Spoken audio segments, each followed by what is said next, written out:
a part of yourself to create an extension of yourself. For example, if you want to create a business, you have to destroy your time, attention, and energy in order to create the effect of the business. All creation demands some sort of sacrifice or destruction. This falls under the law of polarity in the universe. It's the same with your sexual fluids. Your sexual fluids, especially as a man, contains minerals, all the minerals in your body. It contains your vitality. It contains your DNA. It contains the blueprint of you, and it can create a whole new human being. You are literally playing with the power of creation if you are releasing your sexual fluids too much. Sexual fluids also extend beyond the physical plane. They contain astral forces because all physical creation is a mental creation. We live in a mental universe. Everything begins as a thought in the mind, then the thought takes the form and the body of imagination, which is an astral force. Imagination turns into etheric emotional energy. Then the etheric emotional energy turns into the physical action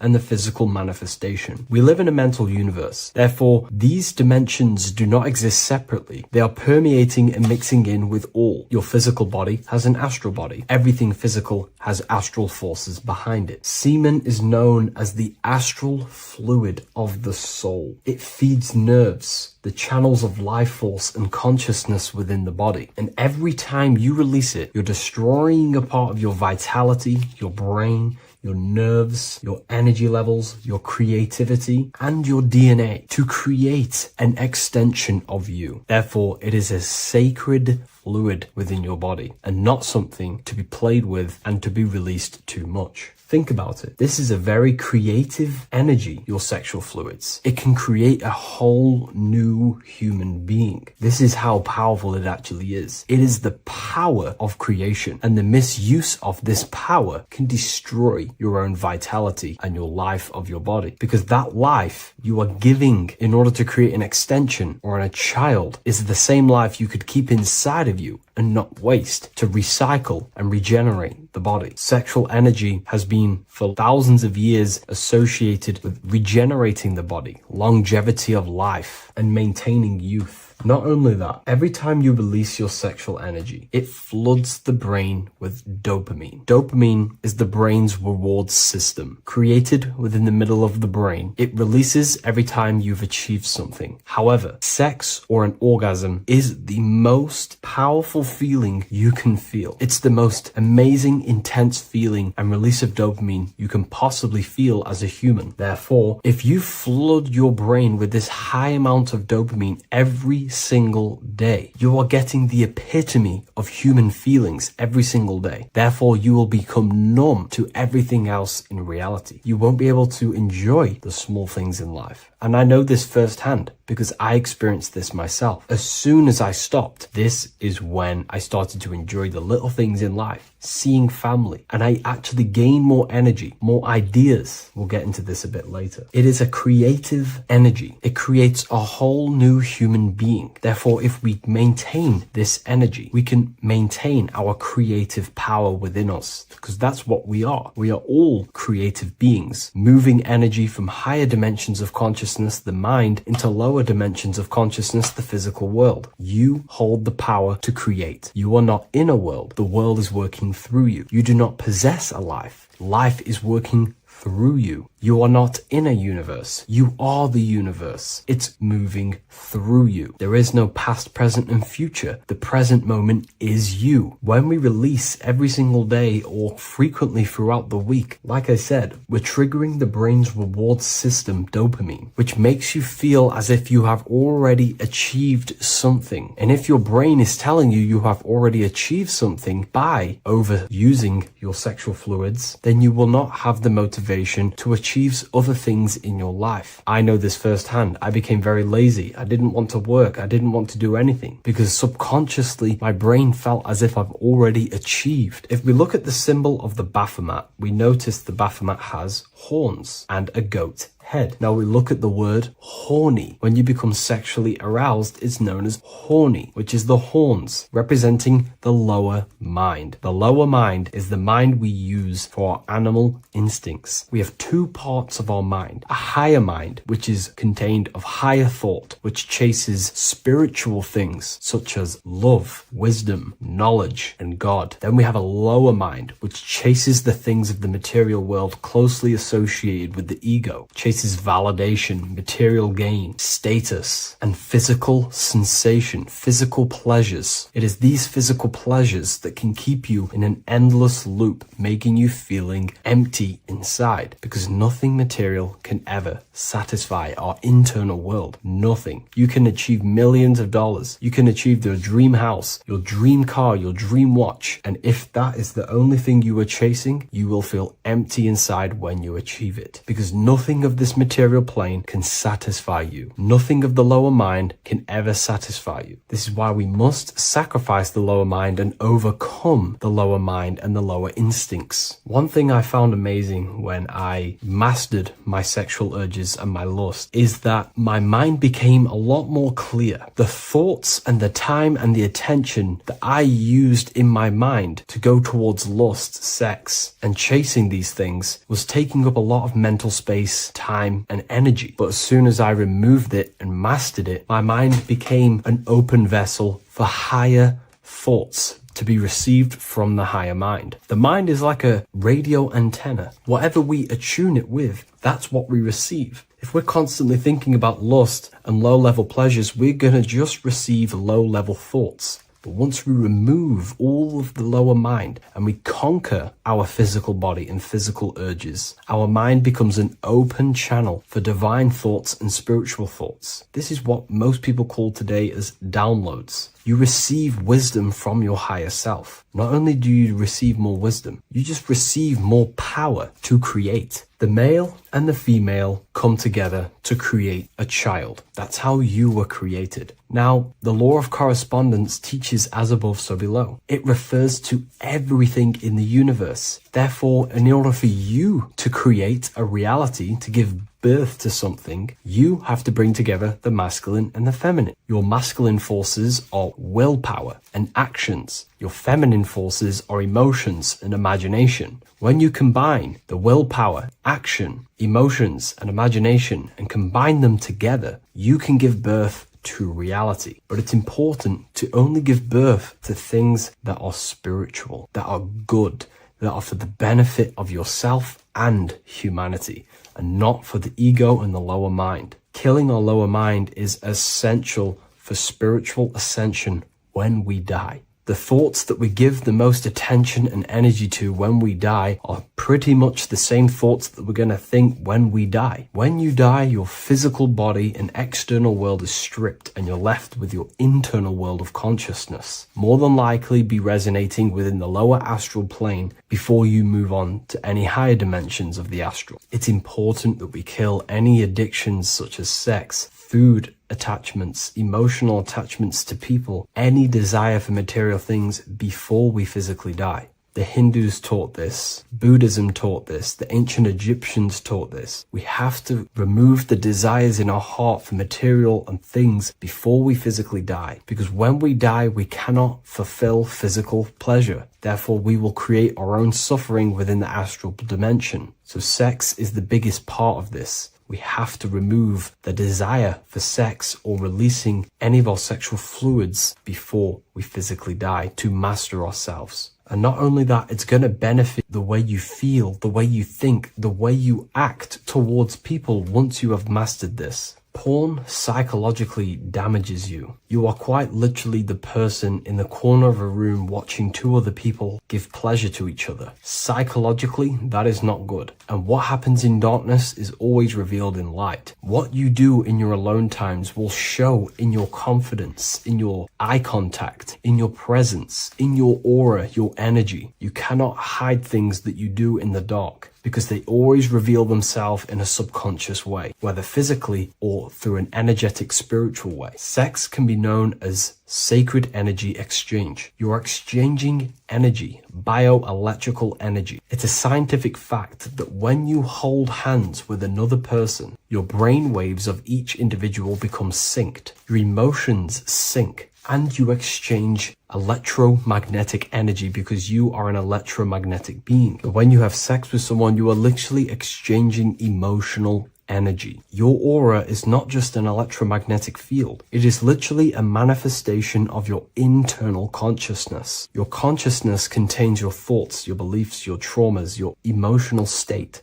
And this manifests externally through the vortex of your heart into an energy presence around your body. This is why you can feel sad when someone else is sad next to you, because their energy is merging with yours. When you have sex with someone, you are quite literally exchanging consciousness, beliefs, traumas, emotions, feelings, vibrations, and your consciousness merges with their consciousness. So be careful with just having casual sex. Now, I'm not here trying to say never release, never have sex with your partner. I'm not saying that. I'm saying take caution with these things. Take my teachings with a pinch of salt. If it benefits you, that's great. I'm not here to tell you how to live. I'm simply giving you my research and the things that have helped me in my life on my esoteric research, awakening, or spiritual path. I don't like calling it a spiritual path, because it's not spiritual. It's simply just life, the knowledge of consciousness and the self. So I hope this video helps. If you'd love to read this book, I'll leave a link in the description. This book I wrote myself called The Book of Wisdom, Volume 2.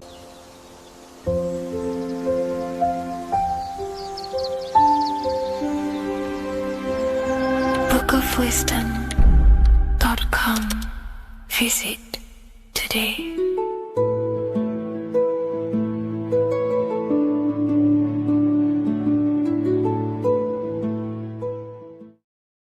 Welcome people, we're back with another video.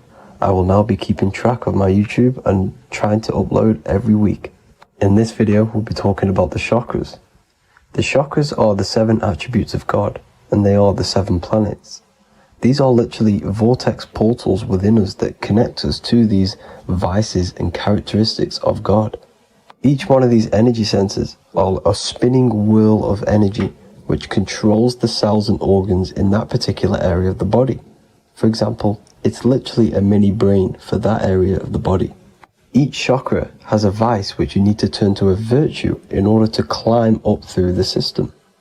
They work like a stairway system. You have to go through each chakra in order to unlock the one above. This process is turning matter into spirit as you descended from spirit to matter. Saturn is Satan, that's why it's the lowest chakra, and that's why the devil is red, because red is the lowest vibrational color. When you are in these lower states of consciousness, you are in your animal nature.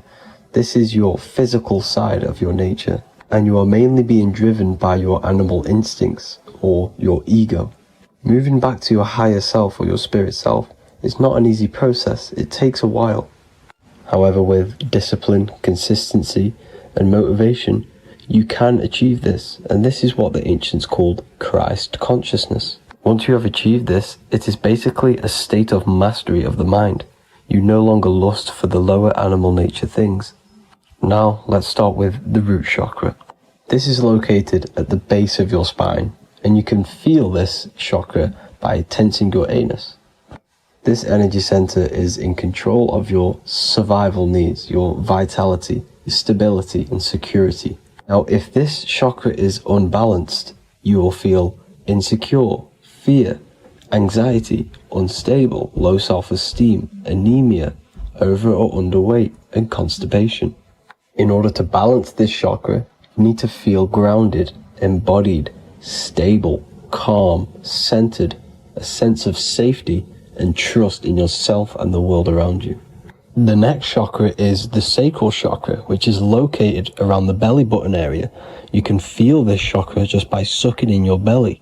This chakra is to do with relationships, self-worth, creativity, empathy, and most importantly, sexuality. This is the most important one in order to start to raise your vibration overall, is giving up the over-sexualized nature. In order to balance this chakra, you need to come into harmony with all the toxic relationships that you have. Get rid of the fear, the anxiety, the isolation, and 100% get rid of the over-sexualized nature. Lust is one of the most lowest vibrations you could possibly feel. It is literally manifesting hell. In order to work on this chakra, you need to feel self-worth. You need to do creative things, empathy, healthy relationships, and 100% being confident. The next chakra is the solar plexus. This is to do with personal power, will, metabolism, eating, happiness, and your self-esteem and self-identification. You can feel this chakra just above your belly, below your ribs, and you can suck in this area. If this chakra is blocked, you will feel lack of confidence, difficulty in manifesting your desires, low self-esteem, misuse of power, misuse of dominance, weak will, and shame in yourself. Biggest one for this chakra is overeating, as it's to do with metabolism. If you are overeating, you are literally unbalancing a lot of your lower chakras, not just the solar plexus. In order to work on this chakra and balance it, you want to have a positive self-identification. You want to feel happy, a happy self-esteem, effectiveness to people, not overeating, and a strong willpower. Now for the heart chakra, one of the most important chakras. Chakra is to do with love, understanding, trust, hope, openness, compassion, balance, and forgiveness. The most important because your heart is the tree of life in the body. It is the center of the toroidal field. It is the most powerful chakra. Your heart is 5,000 times stronger magnetically than your brain. Once you have hit the heart chakra and you start surpassing the heart chakra, you are now turning matter into spirit, as the lower three chakras are dense and physical, and the above the heart chakra are turning to spirit. As you can see already, this is a hard and long process of working on yourself physically and internally. The symptoms of a blocked heart chakra would be lack of love or too much love, difficulty to accepting or giving love, lack of compassion, loneliness, and lack of emotional fulfillment. Finally, a lack of connection with a divine or to nature. In order to balance this chakra, the most important thing and the most powerful thing you can do is loving people, accepting and giving lots of love. Second most important thing to balance the heart chakra is balance. You need a balanced life. You need balance in all aspects of your life. Now for the throat chakra. This is a very important chakra as it's to do with communication. A symptom of this being unbalanced is a lack of self-expression and putting on a front all the time, acting with the ego. In order to balance this chakra, you need to constantly self-express yourself. You can't be putting on a front. That voice inside your head, you have to let it come outward. Don't just block it off with a wall. Self-expression will lead to you gaining friends who actually like you for being you, and not these fake friends that you have to put on an ego for. In order to balance this chakra, you need to express yourself, express the word that's within you. Don't be lying to people, don't deceive or be deceptive. The next chakra is the third eye chakra. This is starting to get very advanced and you are coming very close to spirit. Just before we head on, I want to announce the PDF is now available, containing all the presentations I've ever made, all into a condensed 38-page PDF. The link will be below this video for you to access. And if you want to learn how to create reality using your mind, how to attract your desires, how to get out of the situation you are in, the link will also be there for the Manifestation Mastery course. Now for the third eye chakra. The third eye chakra controls the pineal gland, which is your first eye. It's to do with your psychic abilities, channeling, telepathy, astral travel, visions, and connection to the higher self.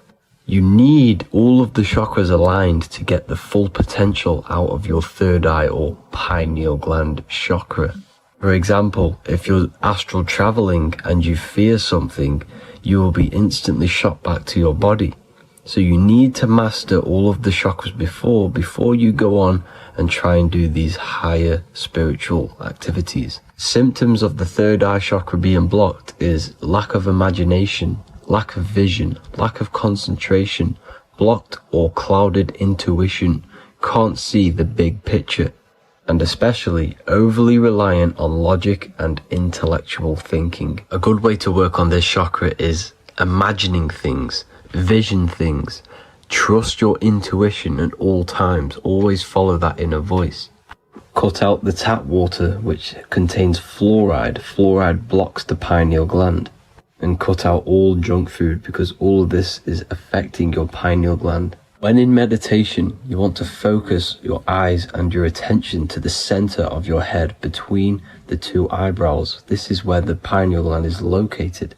This will help and awaken the pineal gland over time when you keep doing these meditations. Finally, for the crown chakra, this is to do with universal consciousness, all-knowing, enlightenment, cosmic connections, the God source. This chakra is blocked by being cut off from spirituality, plagued by the senses, being tricked into the five senses and being tricked into thinking you are the body. In order to work on this chakra, you need to feel grounded. You need to know yourself, your real self, the voice within you. Have common sense, have specific decisions that you're making, be very direct. Now we've got out of the way all of the chakras, I can now introduce methods and meditations which will help you unblock them spiritually. When meditating, you want to get into the present moment in a nice, comfortable position. Bring yourself to the present moment by saying, I am here right now, nothing else matters. Keep repeating this over and over with your eyes open or closed. After a couple minutes of bringing your attention to the present moment, you can now start to breathe in through the nose deeply and breathe out through the mouth slower than you breathed in. Place your attention on the chakra that you want to balance. Think of a high vibrational emotion like love, and think of this while placing your attention on that chakra. You can do this exercise every day for 10 to 20 to 30 minutes. The longer the better. Another practice you can do is by chanting the Bijis for each chakra. They are here starting from the root chakra all the way to the crown chakra. Or you can chant the 7 vowels. There are not 5, there are actually 7. A, I, A, O, U, M. A,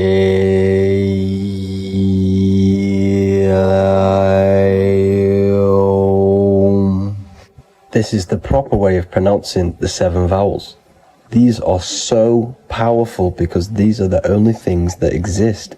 It is literally the sound of God. By pronouncing them right, you can actually create a lot of power within you and align your chakras. That's it for this video, people. I'd appreciate a comment and a like to help the algorithm. I appreciate you all. Love and light.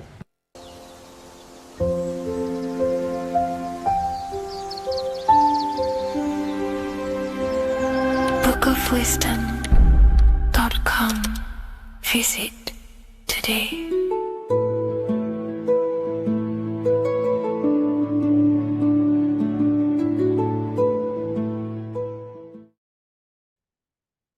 You don't just have a physical body. You have a physical, mental, spiritual, and emotional body. Each one of these aspects are a body of its own. Body does not just refer to a physical substance. You have a mental body for thinking, an emotional body for your emotions, a spiritual body for your energy in your astral form, and a physical body to encapsulate all of these. Each 4 of these aspects are essential for the human experience and essential to balance. Now, today we're going to be syncing the 4 aspects of your consciousness with the 4 seasons and the 4 elements and how this ties into the Bible. So we have 4 physical elements. We have 5 elements in total, spirit being the most important, but spirit is pure invisible. We have 4 physical elements. We have air, fire, earth, water. Air and earth, earth and water are feminine. Air and fire are masculine. Air and fire are active. Water and earth are passive. The air corresponds with the mental body of consciousness. This is where your intellect, this is where your communication, this is where your thoughts, intuition all comes from. This is the mental body of consciousness that allows you to think, allows you to process, figure things out, and have intellect and gain knowledge. This is your intellectual aspect of your consciousness, located in the head region. We have a fire nature, a spiritual nature. This is our astral body. Our astral body is all to do with the subconscious realms, the higher realms of consciousness. This is the body that allows us to be free from the physical body. Our spirit is more of our energy. Water is our emotional body. This is what allows us to feel things, that allows us to gain intuitive feelings of conscience. So emotion allows us to understand what is right and what is wrong. When we feel something bad, we know that this is wrong. When we feel something good, we know that we are doing good. Emotions are a creational force that allows us to feel certain things to bring them into existence. Our emotional body is a creational force and should not be reactive, and they should be controlled. Most actions are stemmed from emotions. Actions bring thought into physical existence. Emotions are the driving power. They are what drives your actions. The thought, then the emotion, then the action. Earth is your physical body. This is your physical state that allows you to take mind and emotion into action, into fruition, into physical matter. This is what your physical body allows your consciousness, your soul, to interact with the physical world and bring things into physical existence. The physical body, the physical world, is an outcome and an effect of the thinking mind. All physical substance comes from the thinking mind. The pen, the phone you're holding, the microphone I'm speaking into, all began as a thought in the thinking mind, then it was brought into physical reality. Earth is the most dense. So it goes in this order: body, emotions, spirit, mind. The higher you go up, the more lucid and fluidic it becomes. The lower you go down, the more dense and dull it becomes. Air is the mind, fire is the spirit, water is the emotion, earth is the physical body. So this is why you are a microcosm. You have these 4 things within you. You contain of these 4 elements, which correspond to the 4 bodies of your consciousness, the 4 bodies of the soul. You are the soul. You are the spirit. So this is why in Theologians 4:17 it says, "Caught up together with them in the clouds to meet the Lord in the air." You don't meet God or the Lord in the physical air, in the clouds. This is clearly a parable. A human being cannot go up to the clouds and meet a mystical man in the clouds. This is obviously a parable, a metaphor. The air is your mind. You must raise your consciousness beyond the body, beyond the emotions, beyond the spirit, and enter in the mind during meditation, turning the mind inward to connect with the Lord. The Lord is the highest aspect of your consciousness, the one that exists beyond the physical body, beyond your emotions, beyond the thought. So you meet the Lord in the air, in the mind. The mind represents the air. This is why in America there's a saying called an airhead. You're an airhead. This means that you are stupid or you don't think, or you have nothing in your mind. You have nothing in your head. When someone's very stupid, you call them an airhead, because air represents the mind. The air is elevated. The air is invisible. The mind is totally invisible to the human eyes. It is a metaphysical substance. In fact, it's not a substance at all. It's so fluidic, it's everywhere. The mind can be everywhere at all times. It can be anything. Nothing is impossible within the mind. Now, this is synced with the 4 seasons. The 4 seasons represent the 4 aspects of human consciousness, the 4 bodies of your consciousness, the 4 bodies of your soul. The sun is your soul, okay? And the sun travels around 4 seasons. Summer, when the sun is the most hottest point. Autumn, when the sun starts to move away from the hottest point. Things start to die. Then it goes to winter. This is when everything dies. This is when things enter in within itself. This is when darkness occurs.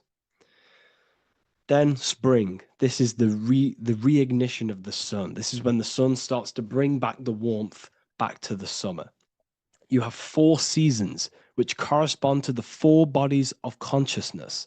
Fire is the spirit. This is when you are passionate. This is when you are taking action. This is when you are fiery. The sun is blazing. You're taking action. You're very passionate. You're very spirit. You're in the spirit. Autumn is water, emotion. This is when you start to become very reflecting. This is when you start to feel emotional. Because in autumn, there's lots of water. This represents the emotional body of consciousness. Winter is the mind. This is air. Winter, what happens in winter? Everything enters within itself. The leaves die, the trees die, everything dies and goes within. This is the mind. The mind is the darkness, remember. You close your eyes to enter within the mind.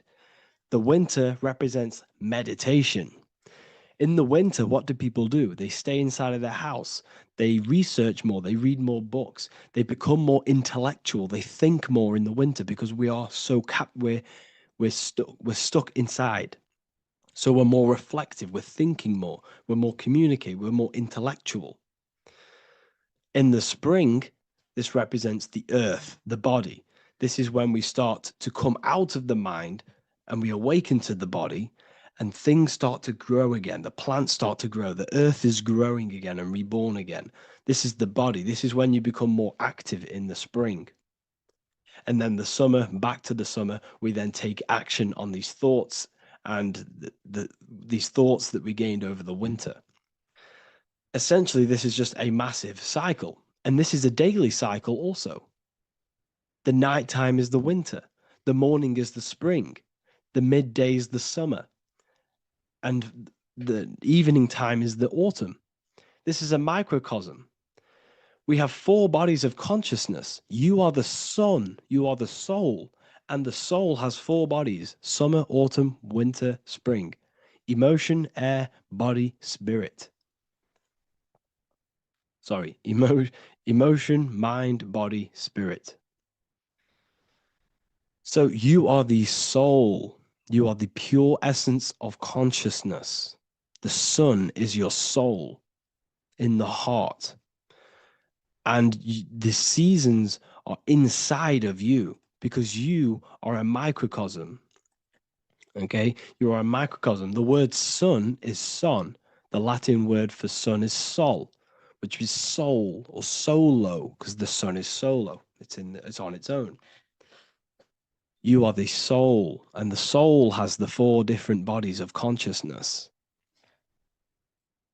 So before we move on any further, if I've blown your mind, please, if you can, leave a like, a comment, a share, and a subscribe. Let me know what videos you want me to make in the future. Please drop a like. It definitely will help me. You are a microcosm of the macrocosm. Man is a miniature universe that goes through its own cycles. The seasons of the summer, winter, spring, and autumn do not occur merely outside of him, but within him as well. The summer is within you. You feel different in the summer. You feel different in the winter. You feel depending on the body of consciousness, your soul's interacting with. So the sun in the sky is your soul inside, and the sun goes through these cycles, which is affecting your bodies of consciousness, because the cycles represent your bodies of consciousness. Now, this ties in with the Bible. This is why we have 4 Gospels. This is why Matthew, Mark, Luke, and John are always seen with the 4 different zodiac sign animals or symbols. So you always see each one of the Gospels. If you just type in on Google Matthew, Mark, Luke, and John, type in ancient pictures, paintings, or pictures of them, and you will find these 4 zodiac signs are always standing with each one. Taurus, the bull; Leo, the lion; Scorpio, the eagle. An old symbol for Scorpio was the eagle. And a man for Aquarius. Here you see very, very ancient paintings and artwork. Here we see Matthew, the man, Aquarius. Here we see John, the Scorpio. The same here. We also see it on the tarot cards, on the world card. We see the 4 fixed zodiac signs. Here we see it as well. These are called the 4 fixed zodiac signs. Now, when we look at the zodiac, we're no longer looking at the sky, because what you must understand is as above, so below. What is above you is inside of you. What is above is what is below. What is outside of you is within you. The zodiac is inside of you. The zodiac revolves around the sun. The sun is your soul. These are different energies of your soul. Like I said earlier, the 4 seasons are the 4 bodies of your consciousness. And in each body of consciousness, you have these different energetic energies that you can work with. Okay, so this is the true astrology. This is the true astrology, the internal esoteric astrology. You can't find much information on this at all. Very hard to find. So what we're looking at are the 4 bodies of consciousness. Obviously, when you look in the middle of each, when we look in the middle of each season, spring, the middle of spring is Taurus. The middle of winter is Aquarius. The middle of autumn is Scorpio. The middle of summer is Leo. These 4 signs are known as the 4 fixed signs. Okay, Scorpio is fixed. It's the middle of autumn. Scorpio is a water sign, emotion. Aquarius is the air sign, the mind. Taurus is an earth sign, the body. Leo is a fire sign, the spirit. This is why we see Matthew, Mark, Luke, and John with the 4 fixed signs of the zodiac, which represent the 4 bodies of consciousness. Leo, the spirit, fire. Luke, Taurus, earth, body. Matthew, Aquarius, air, mind. John, Scorpio, water, emotion. Each gospel is depicting Jesus and showing Jesus in each gospel. Each one of these gospels is showing and depicting Jesus according to the different body of consciousness. In John, this is when Jesus starts to turn water into wine.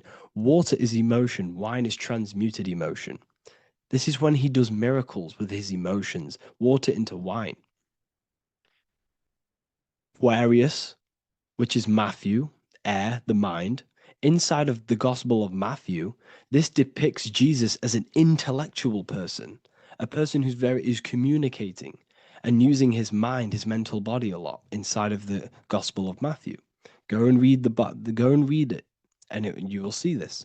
Luke, Taurus, earth, the body. Luke shows and depicts Jesus according to the body of consciousness, the physical body. He shows Jesus as a human, being a human being, helping people physically and helping people's physical needs, like giving away food and doing all sorts of good things for other people.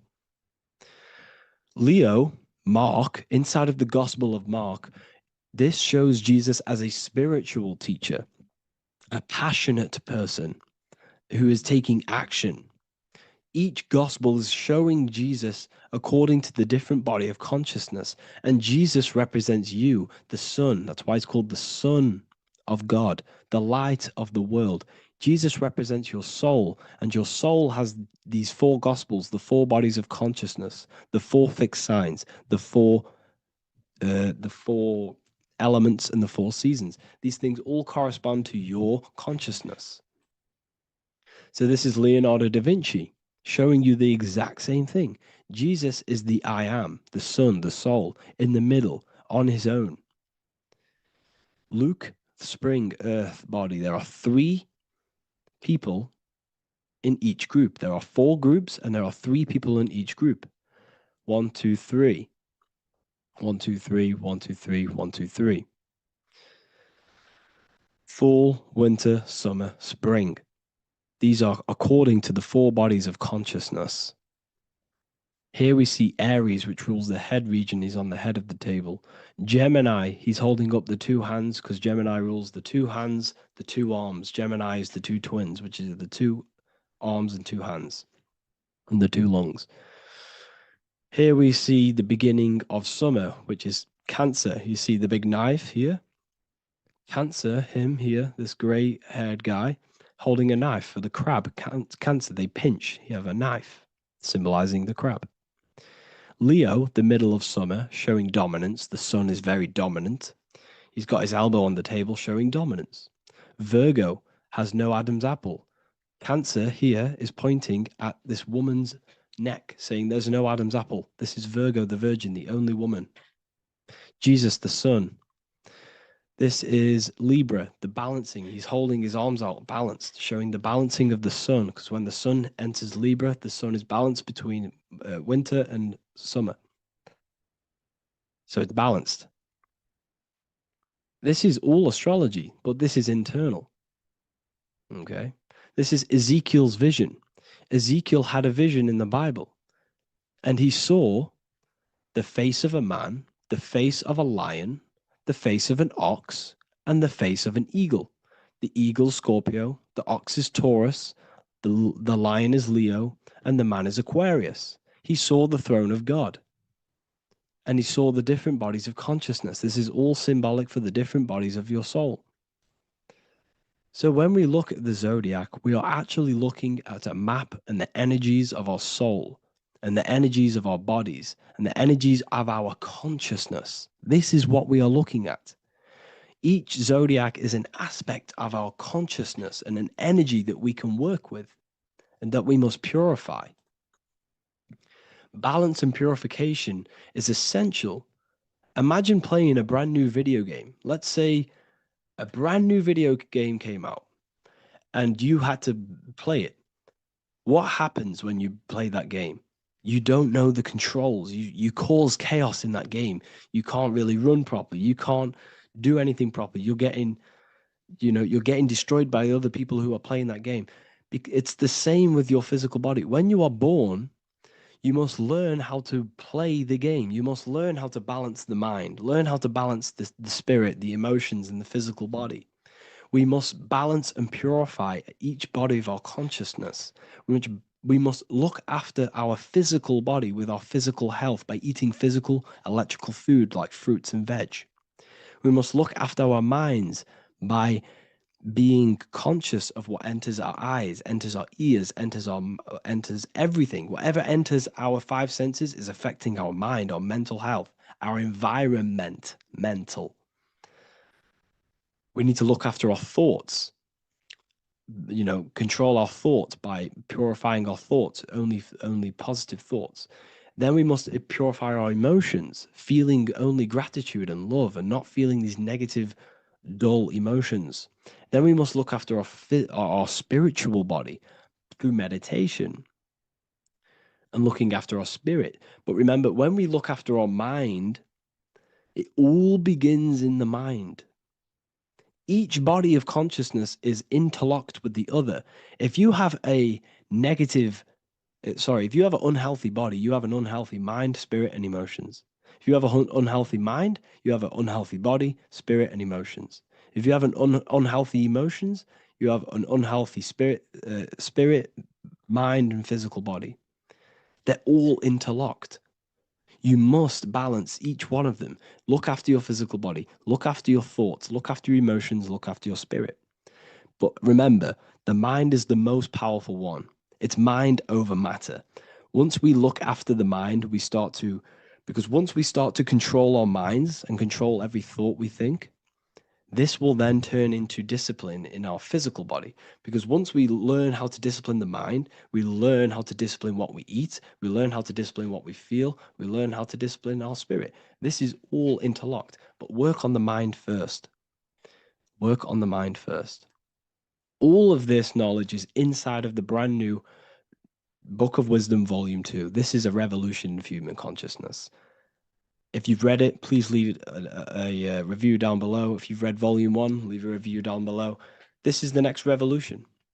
I don't see this information anywhere. This is the next revolution of human consciousness. And of course, if you are serious about this and you truly want to gain enlightenment and join an amazing community where you can connect with me on live calls, lectures, the Manifestation Mastery course, you can gain access to my library with over 45 PDFs plus my books. And if you do join the university, you can order a Volume 2 free of charge. All you have to do is to pay for shipping. If you truly take your knowledge serious and you want to take advantage of life, join the university. This is where truth seekers belong. Just want to say thank you all. Please leave a comment. Please leave a like. It's going to help me a lot spread this knowledge to the world. And yeah, share this with a friend and subscribe. Thank you all.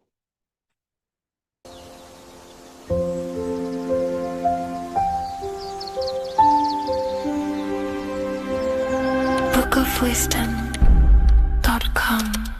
Visit today.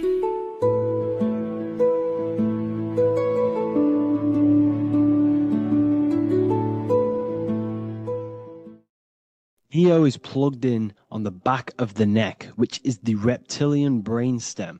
The reptilian brain is all to do with survival mode, survival state. It's always scanning the environment for safety, whether that's physically, emotionally, or mentally. It does not think. It is instant. For example, do I smack the guy or run off?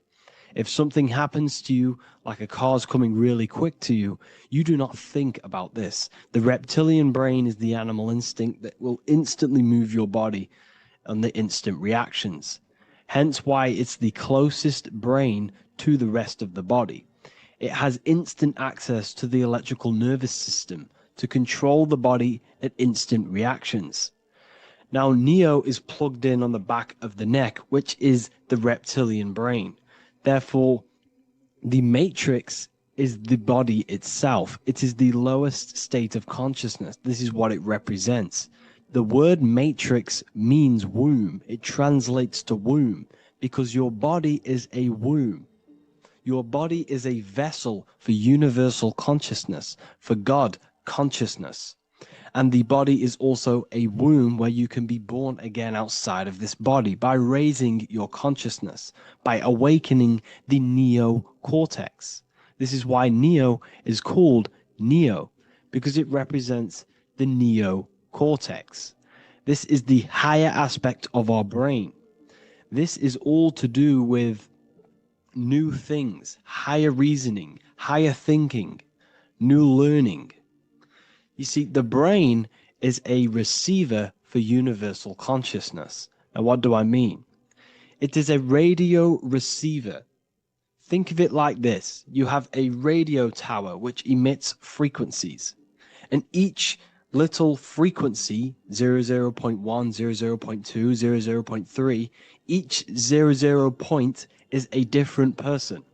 We are all the same universal consciousness, encapsulated inside of a different vessel. This is why our body is the temple of God inside of the Bible. Your body is a sacred temple of the divine essence of the universe. However, consciousness is controlling this physical body. And I'll show you this diagram here. Consciousness consists of imagination, emotions, thought, and memory. All of these things are not physical. They're not made out of atoms. You cannot think with atoms.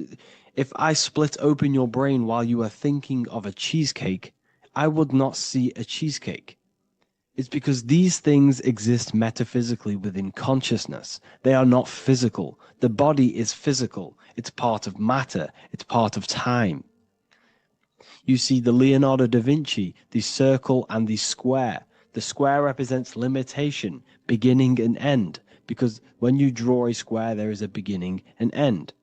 It represents the body, the mortal self, the ego, the echo. Then you have the spirit raised above, which represents spirit over matter, mind over matter. Invisible forces create physical forces. Everything physical exists in non-physical. This is also the Freemasonic square and compass, why the square is below the compass, because the compass creates the circle, which is spirit or mind. Then you have the square, which is matter. Mind and matter are the same substance. Mind creates matter through thought. Everything in this physical universe manifested through thought. Everything began as thought. So you are spirit and matter. You have a material body and a spiritual body. And you are right in the middle. This is why humans are very, very important. Because we have an animal nature, the reptilian brain, and a higher consciousness, the neocortex. And we must awaken out of the matrix, which means womb, which is the body. And neo is waken up from the lower self, the reptilian brain, and moves into the neocortex. Because the brain is a radio receiver for consciousness. Now, what do I mean? I went over this before. Your consciousness is controlling the brain. The brain is a computer.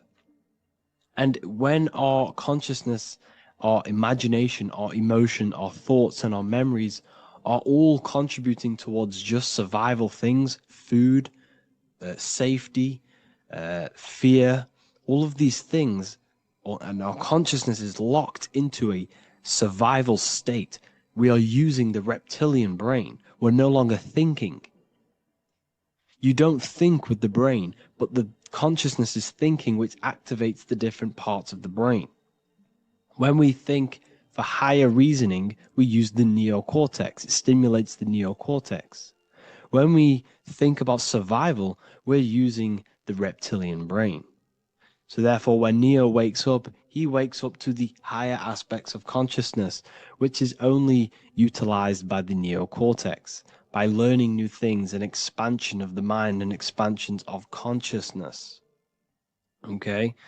So the whole matrix is to keep you designed, well, the whole matrix is designed to keep you in a survival state, in the three-dimensional awareness. They want you constantly scanning for safety, scanning for food, scanning for emotional safety in relationships and other people.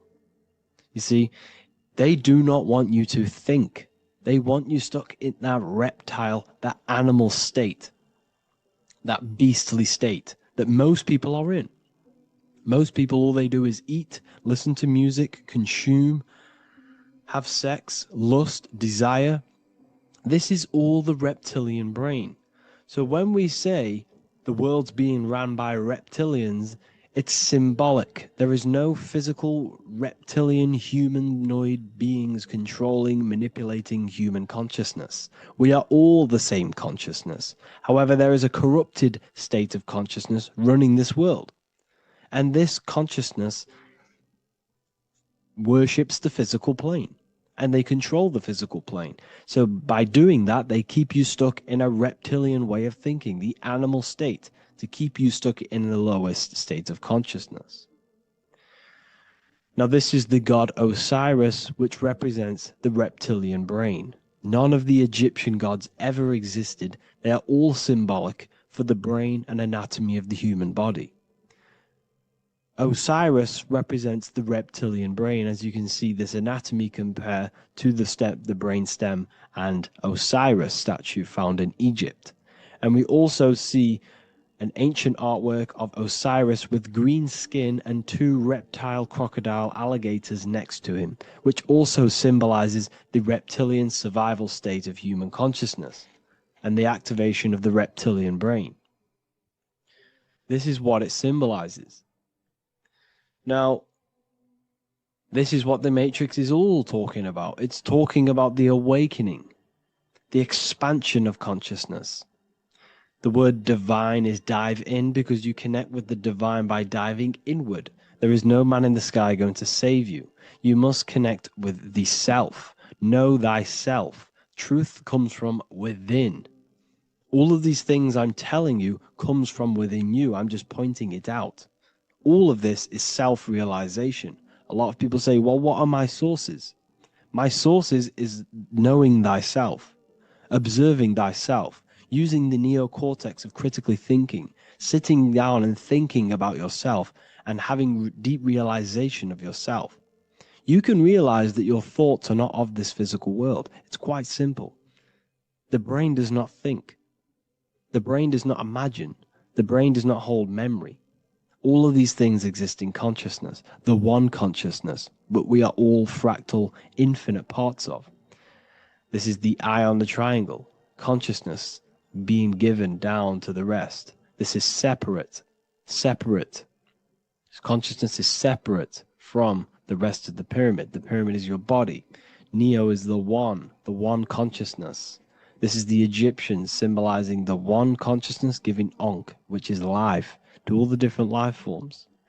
However, you can see that the central sphere is giving a big Ankh to the humans, because humans, like I said, possess the advanced consciousness, an advanced brain that allows us to turn above our reptilian animal self. For example, we can go against our reptilian lower animal nature and turn to our godly nature. Animals cannot do that. They are stuck in instinct. They are stuck in a reptilian animal way of thinking and operating. Everything they create is to survive. We can turn against our lower nature and create for amazing things like buildings, architecture, technology. We can use our creative consciousness for anything we wish, not just survival needs. And it's the same with your spiritual journey. You can raise your consciousness beyond this animal state that they try to keep you in through fear, consumption, food, and the reptilian brain. We must awaken, start to think critically, and awaken to our divinity, because the mind, the consciousness within you has infinite potential to expand. There are infinite fields of knowledge that you can explore. The mind can never be filled. It can never ever be full of knowledge. It always expands, and that's why you are alive. That's why you are part of this universe. That's why the science always says the universe is always expanding, because the universe exists in your mind, and the mind is always expanding into new fields of thought, new fields of knowledge and information. And that is your whole sole purpose, of expansion of mind and expansion of consciousness, and the exploration of the mind of God. We are living in the mind of God. You are a thought in the mind of God. You must awaken out of this body. This is why Jesus says you must be born again to see the kingdom of God. You must be born again. You must raise your consciousness beyond physical limitation and awaken to your divinity. And this is pretty much it for this video. I hope you all understand this, that this is all symbolic for consciousness.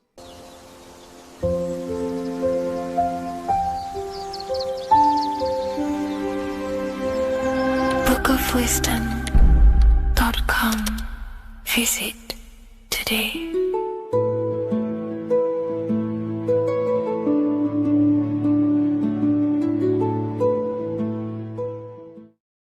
Hello, Seeker. Welcome to Revival of Symbolism, a channel devoted to the language of esoteric symbolism, guiding you to discover yourself and expand your consciousness into deeper realms of thought. I'm Harry B. Joseph, also known as Revival of Wisdom, and today we're going to be discussing this particular piece of Freemasonic artwork, and in the context of force and form. This is a very important ideology to understand about life, your reality, and ultimately to gain your personal power. So if you want to gain your personal power, you have to understand force and form, which is one of the most basic understandings and teachings within the occult schools of thought. So if we look at this piece of artwork that we have here on this Freemasonic drawing or painting, whichever it is, we see in this context force and form. Now, there is a lot going on in this piece of symbolism. There's so much more than just force and form. However, in this video, we're just going to be breaking down the force and form aspects so you can gain an understanding. Here at the very top, we have light rays. This represents force. Here below, you have the physical manifested plane, form, force and form. All creation is force and form. It is the interplay of force and form. Force is the invisible energy that moves, and form is the pattern that contains and directs that movement. Force without form is chaos. Form without force is lifeless. So without any force, there would be no movement or manifestation. Without form, there would just be chaotic forces within the universe. So force and form are the opposites in duality, force and form, okay? So without any force, which is your spiritual life force, your consciousness, which is force, your body wouldn't even exist, because your body is the formation of the spiritual forces. Your life is a creation of your forces, such as thought, emotion, imagination, desire. We're going to be breaking that down in detail so you can use these forces in your life, okay? So we have light rays here. This is a force. This is light emanations coming down from above into the world of form. We have to understand, no physical action on the physical plane, there is no force. All force takes place within the astral and etheric realm. So that's what we must understand. Force takes place in a higher dimension. What you see in the material realm is the formation of that force. So every movement in the material is made manifest through the invisible forces. When you take an action, there is a reason why you are moving the body. And for me, for example, I've written the new book of symbolism, and it's out November 17th. The force that driven me to build that, to take the actions to build that, is a force, and that is an emotion or a desire. So that we all have a desire, which is the force that moves us. And that desire is not a chemical reaction within your nervous system. That desire is, in essence, a spiritual force that takes place within the astral plane. So we have the mental plane.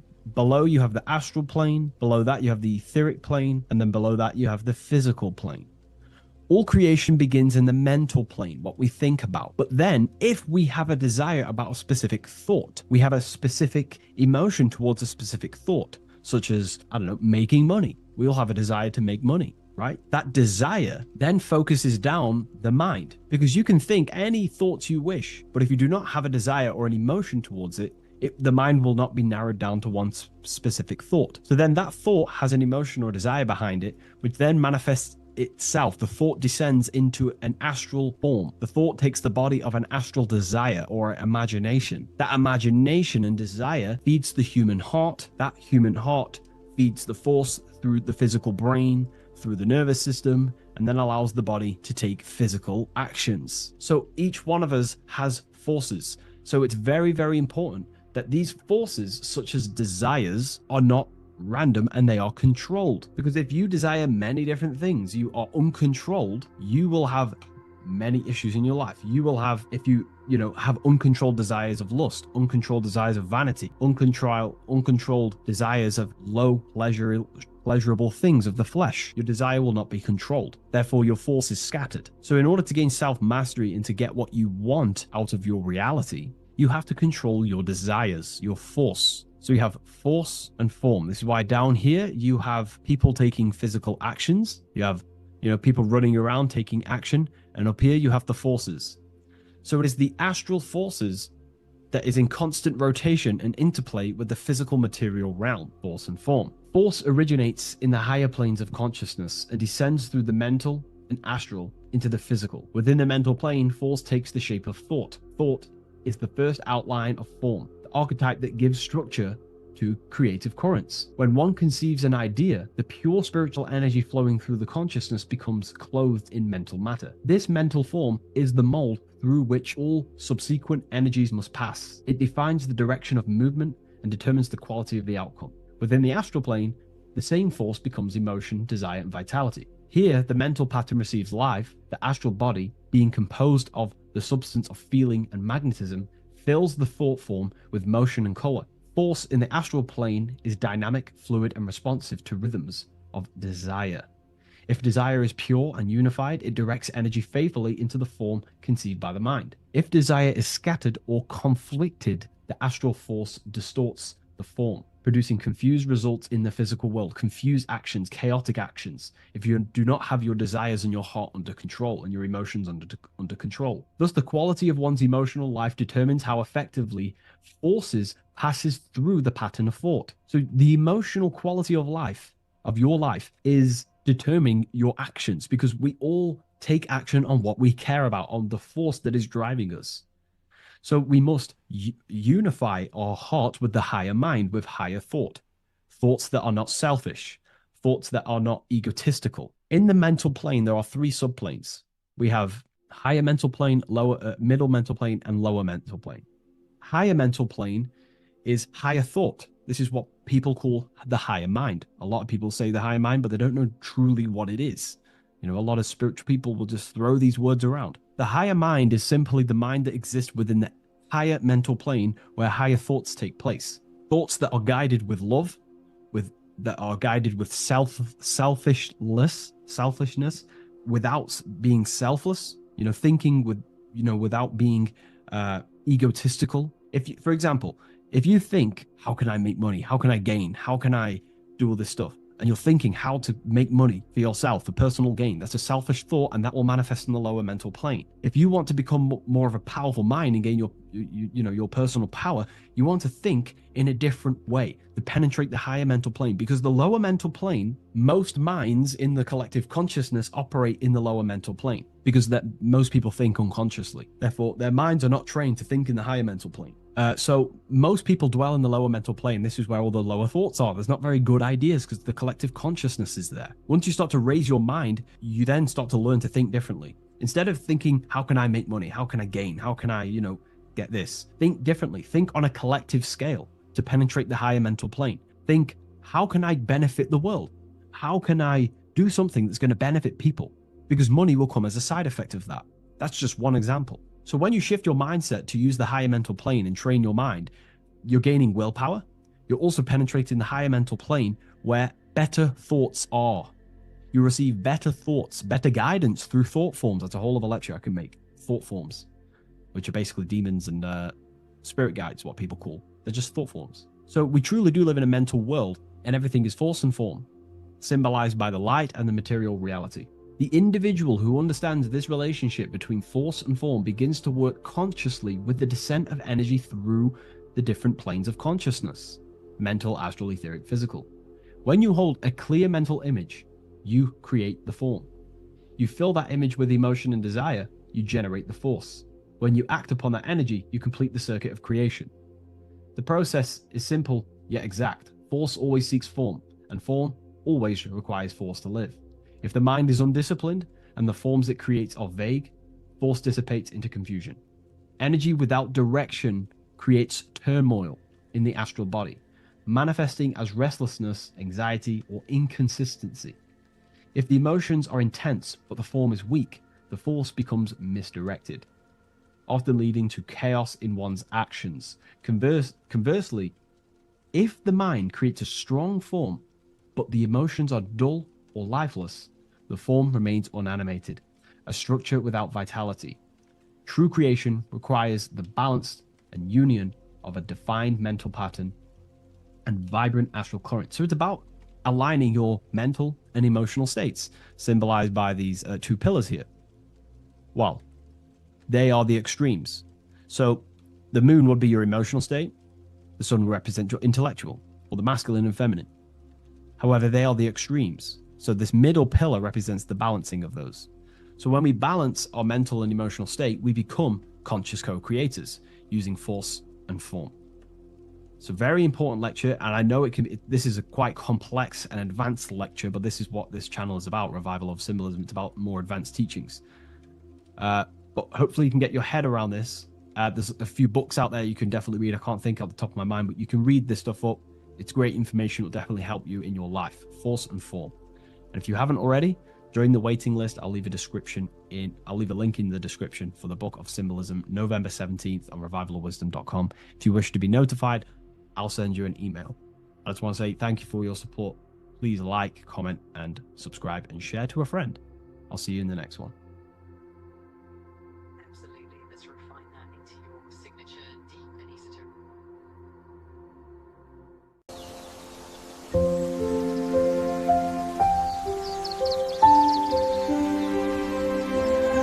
bookofwisdom.com.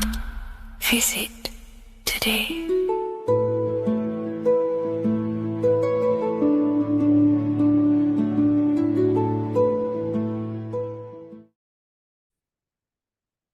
Hello and welcome to another video and another lecture from Ethereal University. Today we're going to be breaking down in detail the Freemasonic 33rd degree symbol. Now, of course, this is a complex symbol, and it's composed of many symbols put together to create a greater meaning.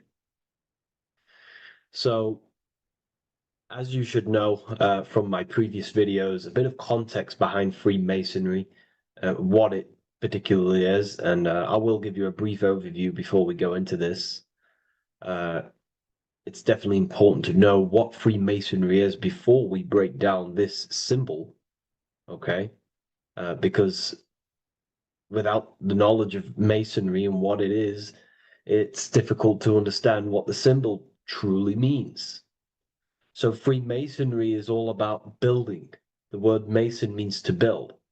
And we're either building with light or we're building with darkness. So that we have good Freemasonry, we have good Masons, people who want to spread the truth, people who want to help people awaken their mind and liberate them and bring them up to higher consciousness.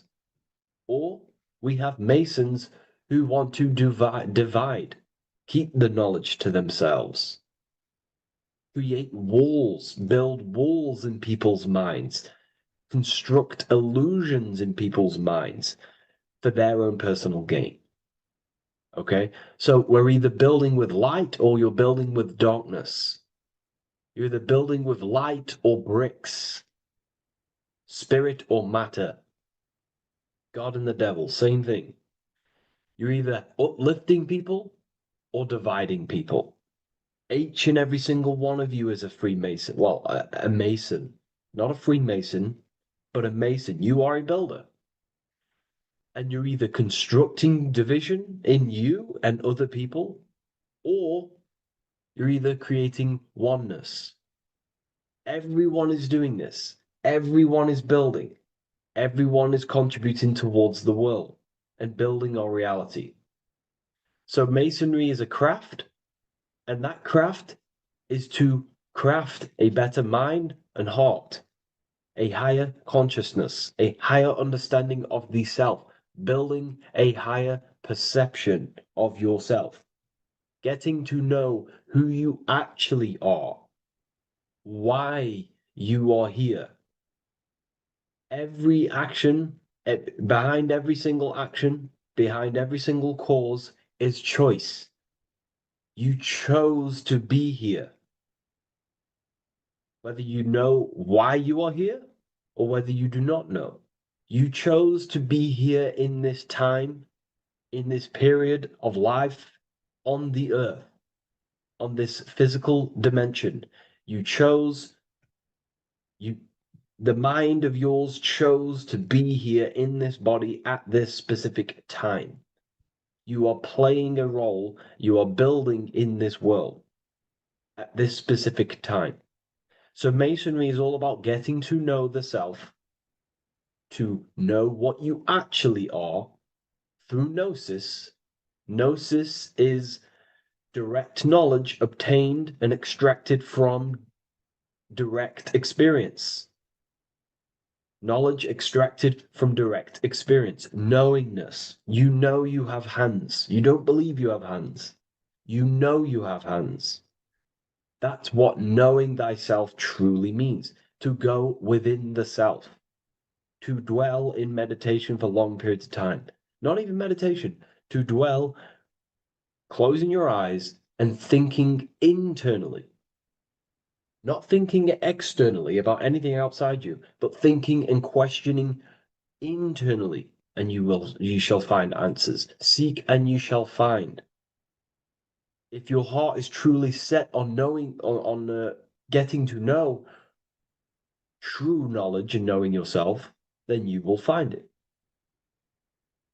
Okay, so because that's what the heart is. The heart is where we find our treasure. That's why it's inside of our chest. Our chest holds the treasure. What is your treasure? Your treasure is your physical manifestation. And whatever you act, whatever your heart cares about, your body follows. Your body takes action towards what you care about in life.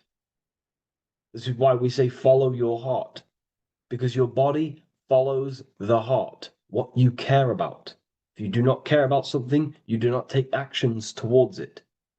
Whatever your heart loves and has that love energy for, the body follows. If you truly want to become enlightened and truly want to reach higher consciousness, then you will. You truly care for that, then you will find it. You have to go within.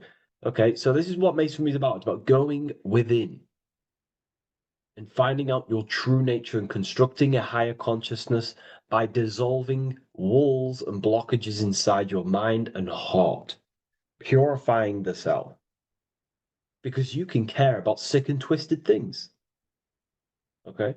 We can see that in society. People like killing people.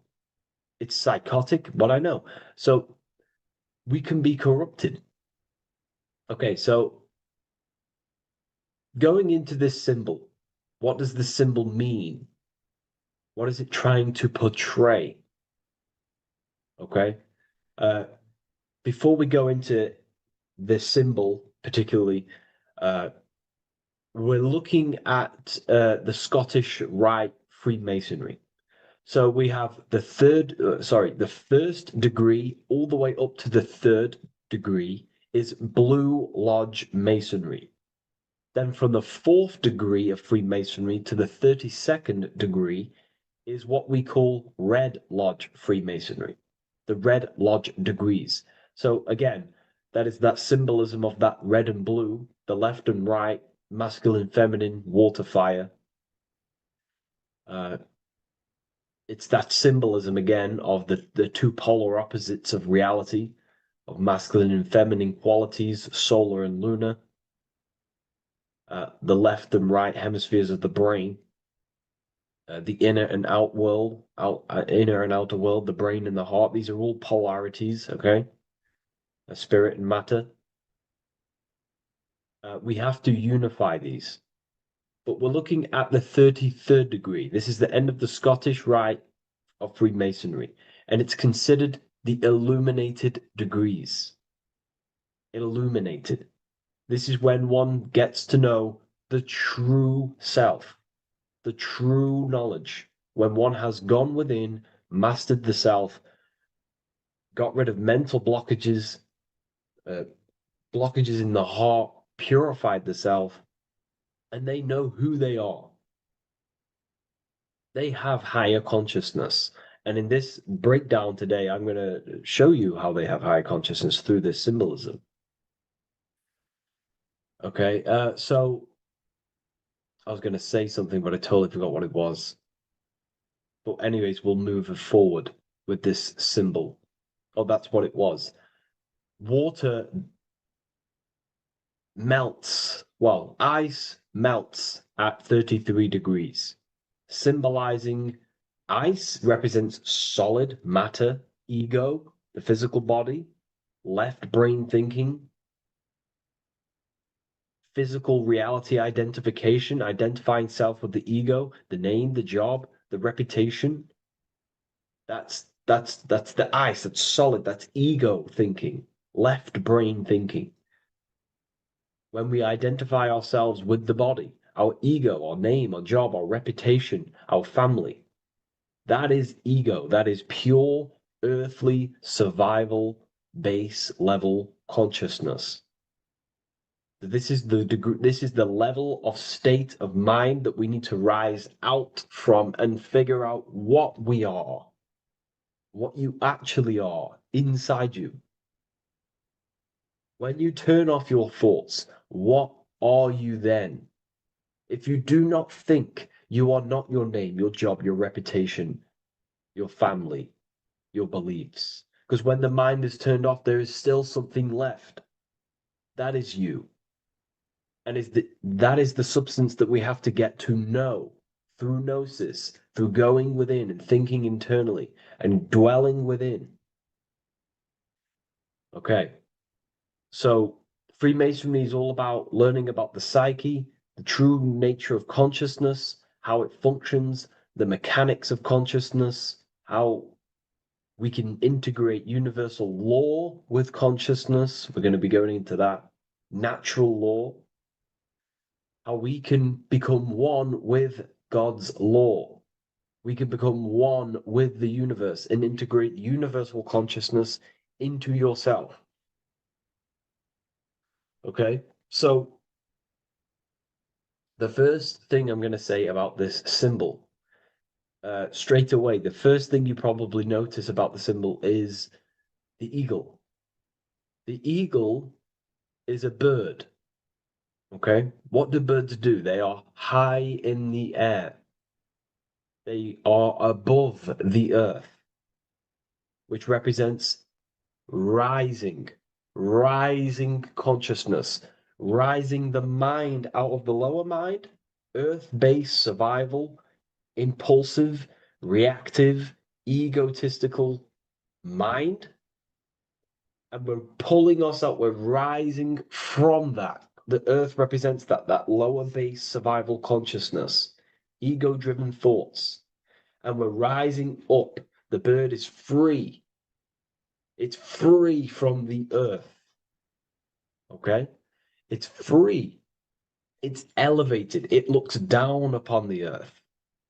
So the eagle is a bird which represents higher view of self, a higher understanding of the self.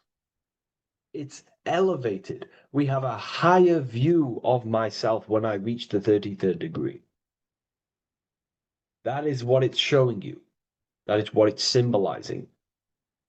Okay? It's above the earth. It is free. It looks down. When you have higher consciousness, you become enlightened. It's impossible not to look down. You do look down on people, but not in a bad way. Not in a bad way. That sounds bad. I understand if that sounds bad, but that's not a bad way. I don't mean that in a bad way or a bad-hearted way. I mean that as when you have higher consciousness, you can see people who are living and dwelling in zombie mode, low-level earth-based consciousness. They think they're the body, they think they're their name, their job, their reputation, their family. So it represents looking down because I have higher awareness of myself. I know what I truly am. The water is flowing at the 33rd degree. The water melts at the 33rd degree, representing the flowing of consciousness, the flowing of the mind, flowing of light energy entering the body. Because when we reach higher consciousness, when you raise your consciousness, which is just an easier way of saying mastering thoughts, mastering yourself. We no longer give attention to negative thoughts because we understand what thoughts are and why would you let your own mind take away your own power? So again, Freemasonry is about gaining personal power, not in a bad way. Well, it can be used for bad.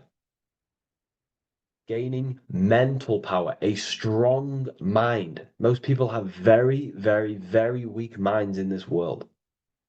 Very weak minds. This world is a mental world. We have to gain strength in the mind. It's a mental universe. The stronger the mind, the better your reality. The less affected you are by external things. Nothing external should ever bother you. Okay?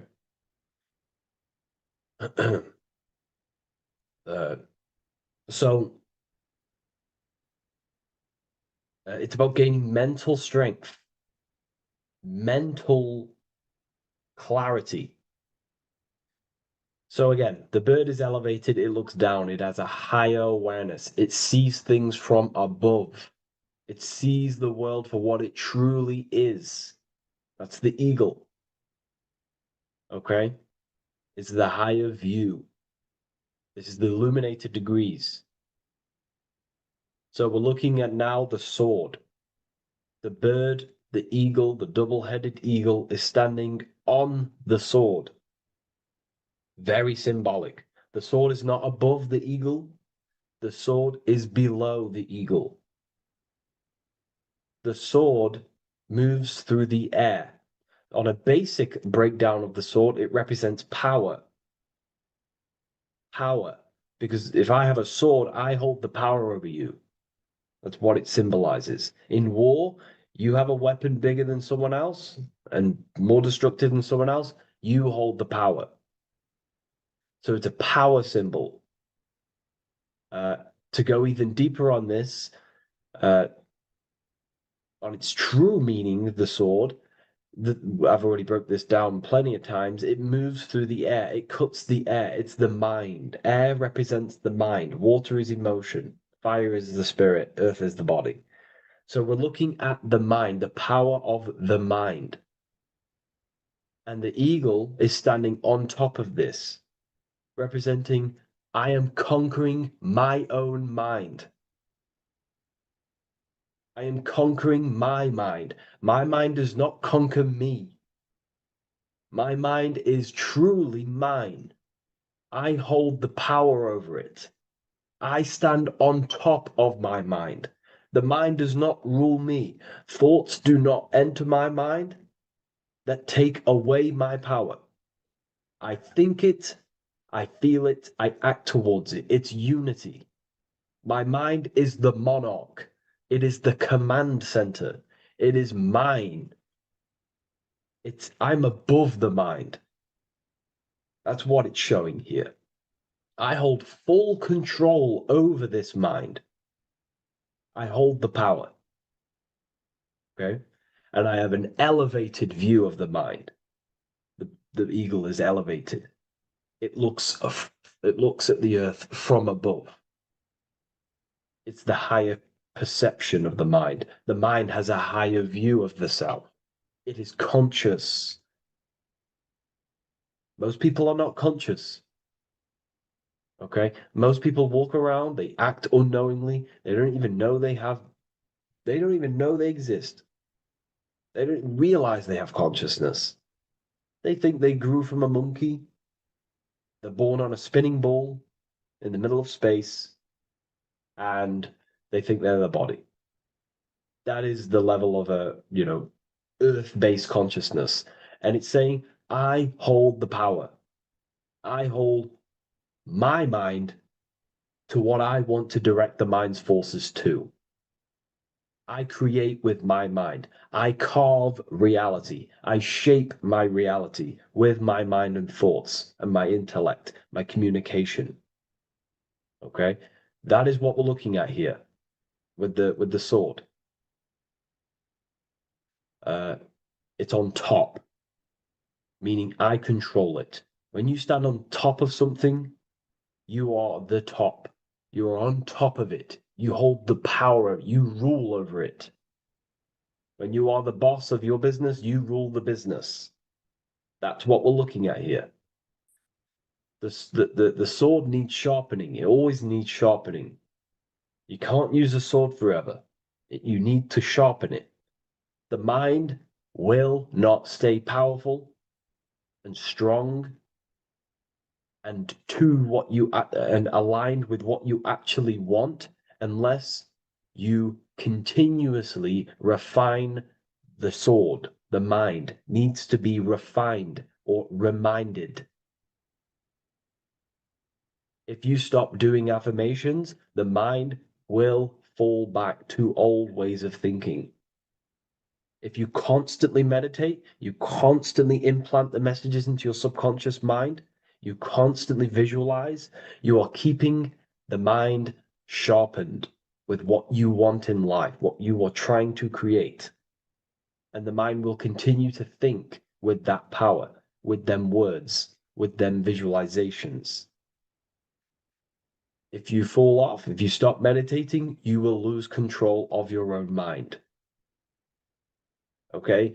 This is symbolizing you have to keep on top of the mind. You have to keep control.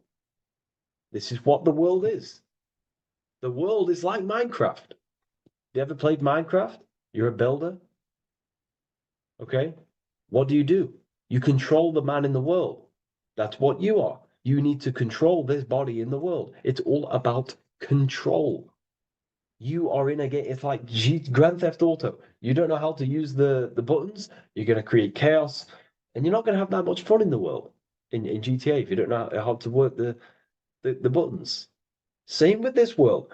You are in a world, and you need to learn the buttons of the body, the mind, the soul, the heart. How will these things function so you can actually live a better life and create what you want in the world? Aligned with natural law, of course, unless you want to walk down the path of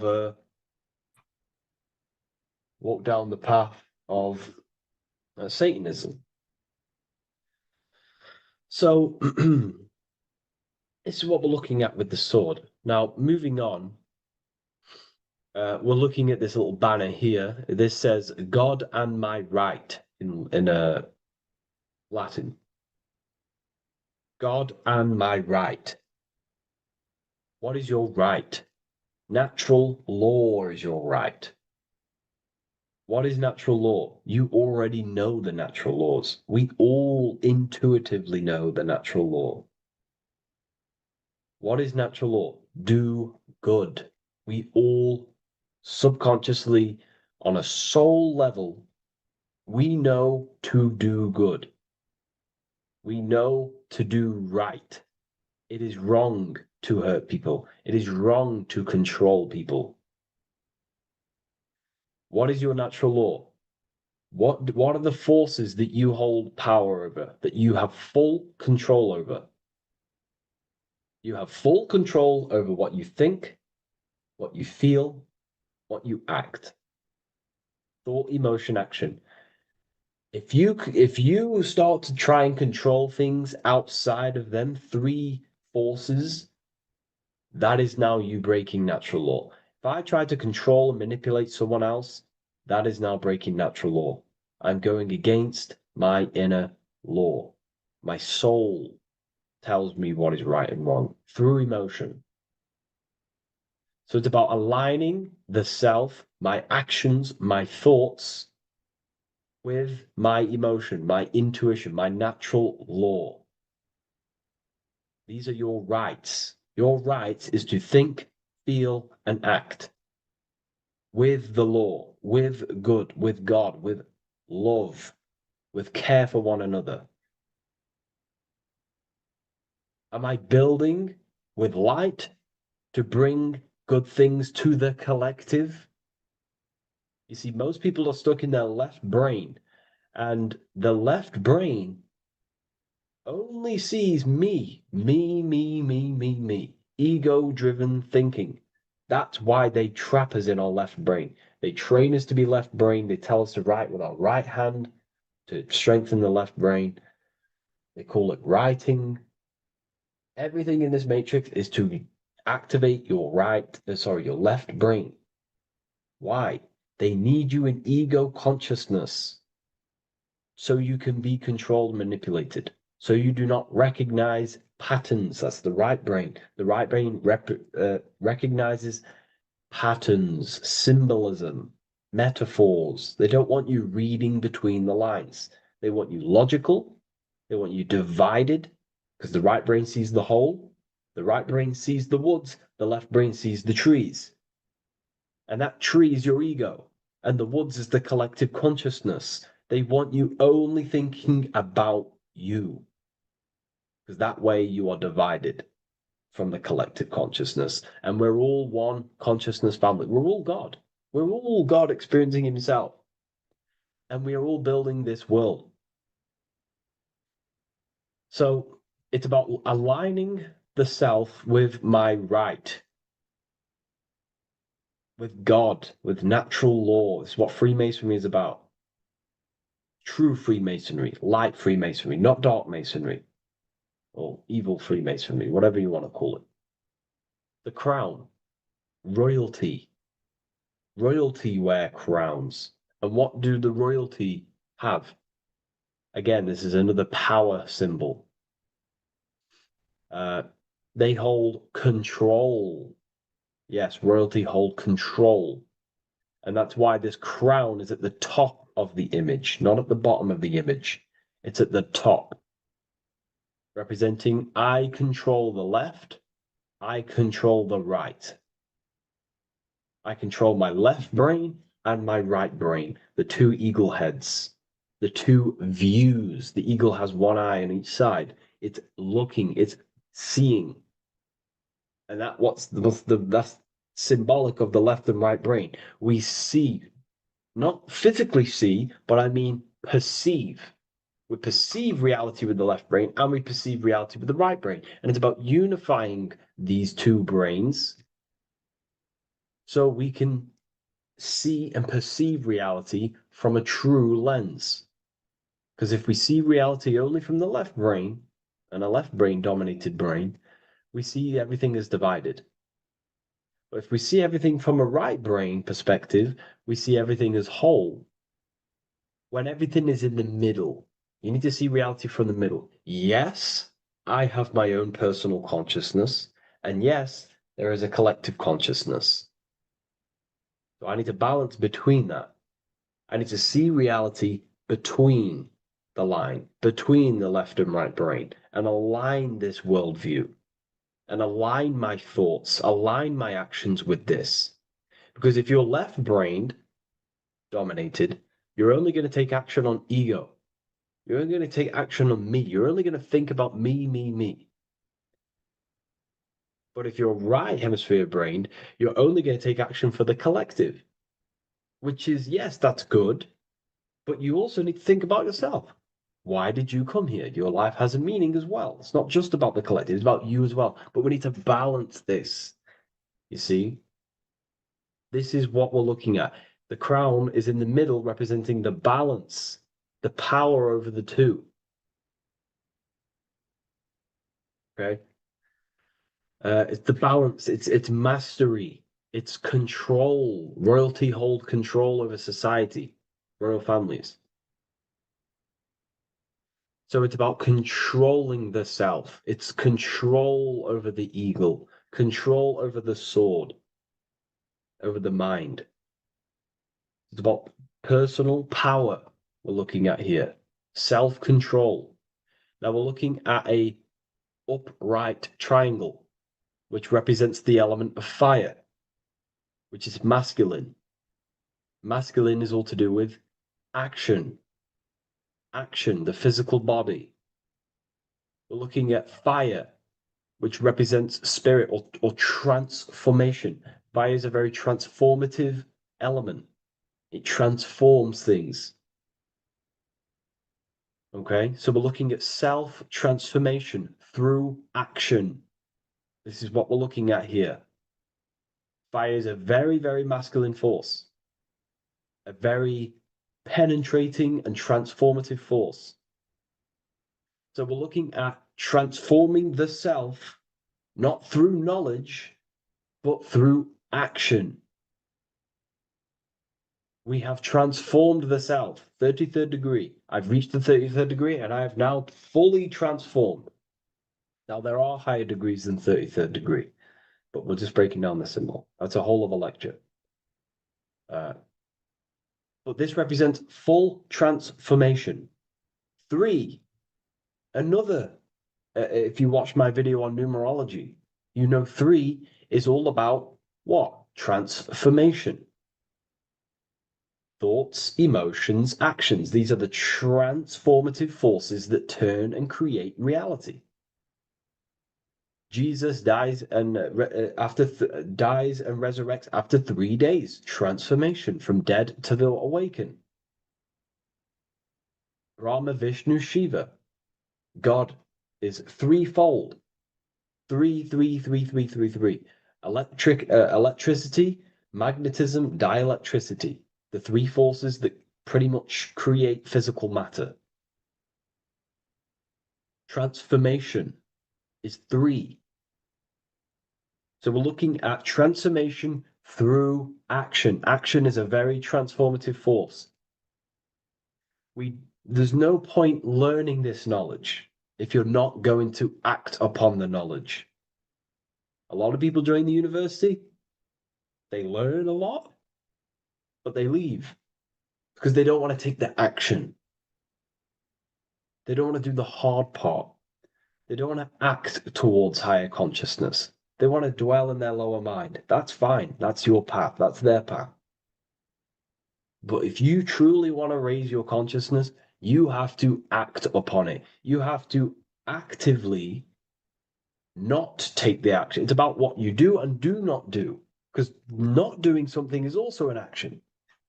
If you are not participating in the low-level pleasures like sex, casual sex, masturbation, going out and getting blind drunk. These are low-level pleasures. It's going to keep you on a low-level frequency and a low-level consciousness. That is also an action, not doing that. It's about what you not do as well, which is very important. You have to act upon it to reach this degree. You will not reach this degree if you have not taken a lot of action towards reaching higher consciousness, reaching self-mastery over the mind, controlling the mind. This is what, again, it's about taking action on actually controlling the mind, controlling the self, gaining your power. Okay? Okay. This is another fascinating part about the eagle head and wings. It also represents the past, present, and future. The crown is, again, symbolic of the crown chakra. This is all to do with knowledge. So we're looking at knowledge of the past, the eagle on the left looking behind, and the eagle on the right looking forward. So we're looking at the crown, knowledge of the past and the future. Looking at your past is very powerful. What has led you to this very point in your life? What actions have taken you to this point? And not only you, remember, there is a collective. Remember, you always have to keep that in mind. Every action you take, you have to always align it with the collective consciousness. It's not just you in the world. We have a collective. So how did you and how did the collective get to this point in life, in this present? How did we get here? How did we get into this mess? Humanity is in a mess. A straight up chaotic mess. And if you think everything is perfect and everything's divine and everything's just, there's some people out there in the spiritual community saying, everything's divine, everything's meant for this purpose. No, there are people actively manipulating and using mind control methods to control this reality. How have we got into this mess? So we have to look into the past to analyze patterns so we can take action now in the present to change the future of the collective and your personal life. That's what we're looking at here. So the eagle looking left is looking in the past, representing analyzing the past, analyzing the actions in my life and the collective life. The actions that led to this mess now, to this state now. And what can I do now with my knowledge to change the future to a better future, aligned with, again, natural law, aligned with goodness, aligned with God, aligned with care and love for one another and the self. So it's all about knowledge of the past and knowledge of the future. And what I can do now to take action, the triangle pointing at the middle, which is the present, what can I do now to change the future? To create a better future, to transform the world. 33, transformation. To transform the future. Okay, this is what we're looking at here with the two double-headed eagles as well. Again, this is more art. This is a lot more complex symbolism here. But again, we have the Earth hemisphere here. And what? The eagle above. It is raised above the earth, above material pleasures, above the material thinking self, above the ego. Not to say get rid of the ego. We need the ego. But balancing, control, power over the ego, power over the two hemispheres of the brain, power over my past and my future, power over time. What am I using my time towards? Time is your spiritual currency. Okay? It's elevated. It sees things from a higher perspective. It is higher consciousness. We're also looking at the astral body. Birds on a deeper level represent the astral body. So symbols have layers of meaning. The deeper you get into the occult. So when you join the first degree, you get, a good interpretation, and the higher degree you go, the more deeper the symbol reveals. As the more deeper you know yourself. So we're looking also at the astral body, the light. What is the light? Light is a massive symbol in Freemasonry. It's knowledge, gnosis. When you're very intelligent, you call someone, they're a bright child. They have enlightenment, light in the mind. Looking at light, a lot of knowledge, a lot of self-knowledge of the self, of the psyche, how I function, what I am, knowledge of the astral body, rising above the earth, astral projection, exploring your true nature, exploring consciousness. This is what we're looking at here. And in order to explore your astral body and explore the astral realm, you have to control the sword, the mind. And you can then explore. You are free like a bird to fly. This is all symbolic of rising consciousness. All symbolic. So I hope this video has gained a bit more clarity on this symbol and given you some insights. And I will see you in the next one. Thank you for tuning in today.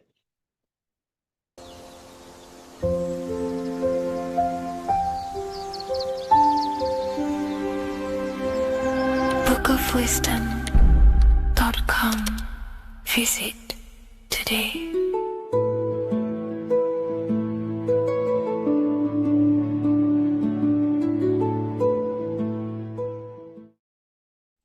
Today's topic is the binary code behind the universe. You will learn the fundamentals of the binary code. deeper understanding of reality, which will give you more of a connection to the universe, evidence supporting the existence of this code, and how to use the binary code to shape your reality. This is an important one. We have 0 and 1. This is the binary code of the universe. It underlies everything. It is the source of all creation. The universe is binary in nature, meaning it exists as both something and nothing, on and off, male and female, light and dark. Everything has its polar opposite. At its core, all that exists is 0, representing nothingness, infinite potential, and 1, representing something, order. 0 represents the feminine, vast, formless, and infinite potential. It is the space from which all things emerge, the womb of creation, the receptive and expansive force. 1 represents the masculine, structure, form, and order. It is the active principle, the initiator, the force that defines and shapes reality. Together, they create the fundamental duality that underlines existence, the balance between chaos and order, the void and creation, yin and yang. We see this in the masculine and feminine bodies. This is deeply encoded into the fabric of reality. And once you see this, you will never unsee this. So please leave a like on this video if you love my content and you love the wisdom that I share with the world. So we see this with the masculine genital areas. Remember, this is the genital area. This is all to do with creation. These are the generative principles, the generative organs in the body that allow creation to continually outfold into new life. The genital areas are all to do with the code. The male is the 1, the action. He's the initiator. The feminine is the 0, which is the infinite potential, the womb of creation. 0 and 1. This is why we have 10 numbers. 0 and 1. Masculine and feminine. We even see this in the bodies. The feminine body is made out of curves, which is 0, curves. And the masculine body is made out of lines. So please leave a like and comment if you love this. And if you have any lecture ideas, feel free and I can make a lecture on any suggestions that you have. So look at the word masculine. Masculine, line. Line is just one line, which represents order. 1. Feminine. 9. 1 and 9 equals 10. 0 and 1. The binary code of all creation. Why is feminine? Why the number 9 for feminine? Because the moon has to go around 9 times to create a human in the feminine's womb. And look at this image of nature. All nature is zeros and ones. Now you can tell. The stick is a 1, it's a line. And here we have curves. It's curves and lines. Curves and lines create reality, creates matter. Everything is 0 and 1. We even see this with the sky. The sky represents zeros. They represent curves, the heavens, the heavenly bodies, the sun. These are circles, the moon, circles, the planets, circles. Down here is matter, representing the square. We have the Freemasonic square and compass, representing lines and circles, masculine and feminine. We see this with Leonardo da Vinci, with the circle representing the spirit, the void, the womb of creation, and matter, which is the body. This is the soul in matter, infinite potential in matter. This represents spirit over matter. This represents the architect of reality, zeros and ones, spirit and matter. This is all the same thing. Understanding this binary nature of the universe, where 0 feminine represents the infinite potential and 1 masculine symbolizes order and structure, can benefit you in several ways. Manifestation and creation is the first way it can benefit you. Now that you understand this, you understand that everything comes out of infinite potential. 0, infinite potential. 1, action equals manifestation equals creation. So you must pull things out of infinite potential.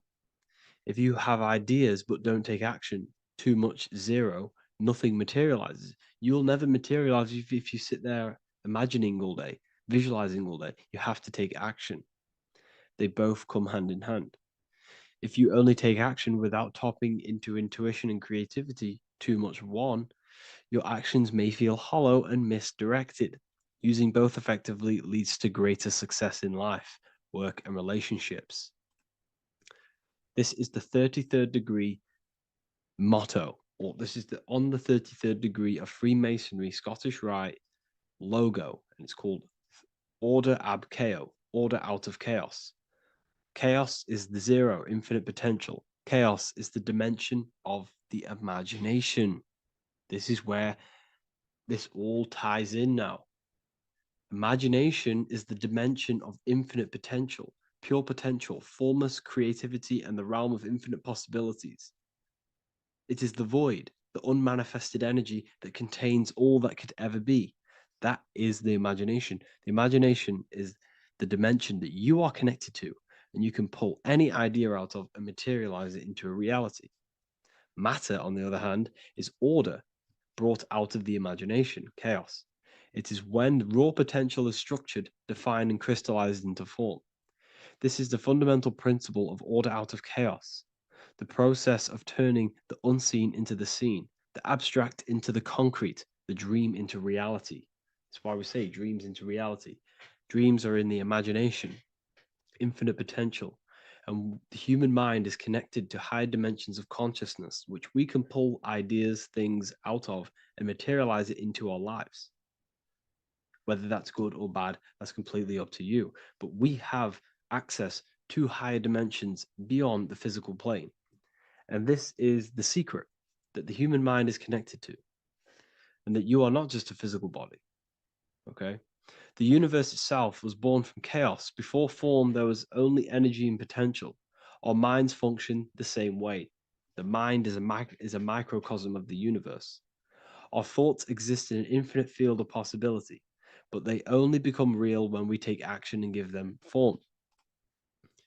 If your inner world is filled with chaotic thoughts and impulsive emotions and negativity, then creating order within is essential for balance, clarity, and growth. What do I mean? Order out of chaos, 0 and 1. All creation comes out of infinite potential. The mind, the imagination, is the infinite potential. The material world is the order. It's the effect. Therefore, if your material world has chaos, if your room is messy, if your body is out of shape, if you do not look after yourself, everything in the physical world is just a reflection of what's going on inside of you, what's going on inside of you. So if you have a messy room in a messy house, this reflects as a messy mind, a chaotic mind, and we must create order in our mind. So this applies to all realms of your life. This applies with your mind. It applies with your emotions. It applies with your manifestation. It applies with the physical world, with the masculine and feminine. 0 and 1 is heaven and earth. It's everything. It's duality. It's on and off. It's everything. So it applies to all realms of your life. Okay. So in order for this to benefit our lives, we must, one, have awareness and observe the chaos. Step back and observe your thoughts and emotions without reacting to them. Recognize that you are not your thoughts. You are the observer of them. You are the soul. You are in between them. You are the midpoint between the left and the right, the 0 and the 1. You are the soul. Journaling or meditation can help you identify patterns and negativity and impulsivity. So it's important that we recognize these patterns. We recognize the chaos within us and we transmute it. 2, implement structure, mental discipline, mindful practices, meditation, breath work, and slowing down your reactions. Cognitive reframing, replace destructive thoughts with constructive ones. This is so important. For every negative thought that you place attention to, place your attention onto 5 more positive. Never think about something that you don't want to manifest, because whatever you're placing attention on inside that mental field of consciousness, you're giving attention to it. giving attention to, which then can manifest into your action, and that will materialize into your world. Routine and ritual. Create daily habits that anchor you. Morning routines, exercise, or creative outlets bring stability. We must master the inner world of thought and emotion. We must bring chaos into order. In order to create anything in your life, you're turning chaos into order. Order out of chaos. You're turning 0 into 1. This is the binary code. All things underlie it. 0 and 1. So it's so important that we master our minds, we master our emotions, we master our inner world so we can produce effect in the outer world. We cannot create consciously and effectively if we have chaotic thoughts and impulsive emotions. So I hope this has made more clarity to you so you can implement this into your life. I know I haven't given you much strategic things to implement into your life, but now that you have a better understanding of how this world is pulled out of infinite potential, you can use that. Everything in your life is pulled out of your imagination. Every text you send, everything you think of, oh, I'm going to do this later, that is your imagination thinking about the future. So you just have to do this on a mass scale to create something big in your reality. So I hope this gives you a better understanding of how the universe works and has benefited your life. If you have any comments or any suggestions or how this video made you feel, let me know in the comments section. I would really appreciate it. And I'll see you all inside of the Symbolism Masterclass on March the 8th.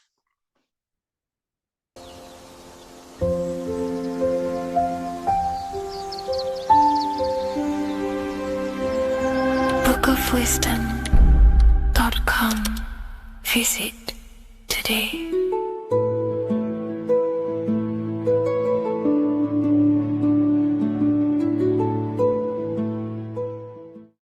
You're living in 4 planes of existence right now, but most people are only aware of one.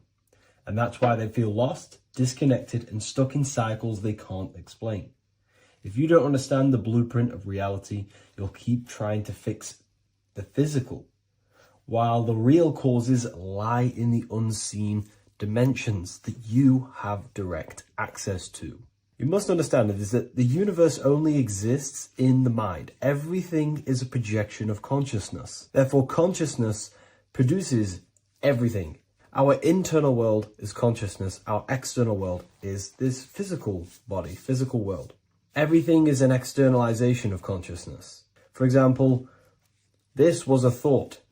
Now it's made physical. But before this was invented, it was existing in someone's mind, in consciousness, invisible. Then it was made manifest, made physical. So everything in this physical plane is the effect. The cause is consciousness, mind, the mental plane. So now I'm going to explain these different dimensions of consciousness. You don't just exist in this physical plane. The physical plane, in fact, is the lowest plane there is. It's the illusionary plane. So first of all, we have the Buddhic plane. This is the nothingness. So think of it like this. Absolute nothingness. If you turn off thoughts, there is nothingness. This is the void. And out of the void springs infinite potential, which is the mental plane. Now, your mind has no limitation. It can think anything, be anywhere, anytime, any place. In the whole world, there is no limitation with the mind. This is the realm of infinite possibilities. This is the realm of thought. Thought is a dimension, information and thought. To go a little bit deeper on this, there are pockets of thoughts, what we call in the occult fields of thoughts. Your mind does not think thoughts, it receives them. Your mind is like a radio. Whatever the mind is tuning into, setting its mindset, setting your frequency or setting your mind, you will receive thoughts based on that set, whatever you set your mind to. So there are pockets of thoughts that we penetrate in the mental plane. The mind is the mental plane, the infinite possibilities. This is the spark of creation. This is where all things begin to manifest as an idea in the mind, as a thought. So if you want to gain certain information, you need to meditate or do thought exercises where you are penetrating that dimension of thought, that pocket of thought. For example, if you want to find a way on how to make financial wealth, you would use your mind, set your mind on wealth and money, and think, close your eyes and think about that specific topic and see where your mind takes you. And you will expand your mind into different pockets of thought and gain information. So this is the mental plane. This is how you can use the mental plane. You can use the mental plane to do this. Then we have the astral plane. We have higher, middle, and lower astral plane. The astral plane is the body for thought. So every dimension, physical, etheric, astral, mental, Buddhic, is a body for a dimension above. Each dimension below is a product of the dimension above. So for example, the astral plane is imagination. This is the lucidic realm of imagination. This is where thoughts begin to manifest into some sort of form. It's not a physical form because this is physical, but imagination is a lucidic form. It's not really physical, but it's there. It's a projection of light. It's astral matter condensed by the willpower of the mind. So depending on the vibration of that thought will depend whether it manifests in the higher astral plane, middle astral plane, and lower astral plane. If you think about more material things and visualize material things, this will manifest on the lower astral plane because material matter is low vibration. Now, that does not mean it's evil. That does not mean it's bad. Okay? It just means low vibration just means more material. But if you think and imagine more spiritual things, this manifests on the higher astral plane. So the astral plane is the screen in your mind that allows you to vision an apple, that allows you to vision anything. It's that mental projection that's inside of your mind. Now, this is what we call the third eye. It's an eye because the eye is the mind, and the mind can see into the astral plane. It perceives this spiritual world, this lucidic realm that we have access to. This is where also infinite potential takes place. This is the realm of spirits, demons, jinns, whatever you want to call them. Spiritual entities exist in this. Because this is where thought forms manifest into form. This is where thoughts create bodies. Think of it like this. The mental plane is a thought of a chair. The astral plane is the imagination of that chair and all of the different possible chairs that could possibly be. The etheric plane is the energy double of that chair. And the physical plane is the physical chair. So, as you can see, the higher we go up, the more formless and lucidic it is. The lower we go down planes, the more dense it becomes. This is formless and this is form. Everything manifests through this process. This highlighter is down here in the physical plane, but the idea began in the mental plane. Everything begins in consciousness before it creates a physical body. It goes through this process. Therefore, if you want to start to mold and create your own reality and create things in your world, you can use these planes to your advantage. You can use your mind to do mental thinking exercises by closing your eyes and expanding your mind into a different pocket of thought to gain wisdom, gain information, gain downloads.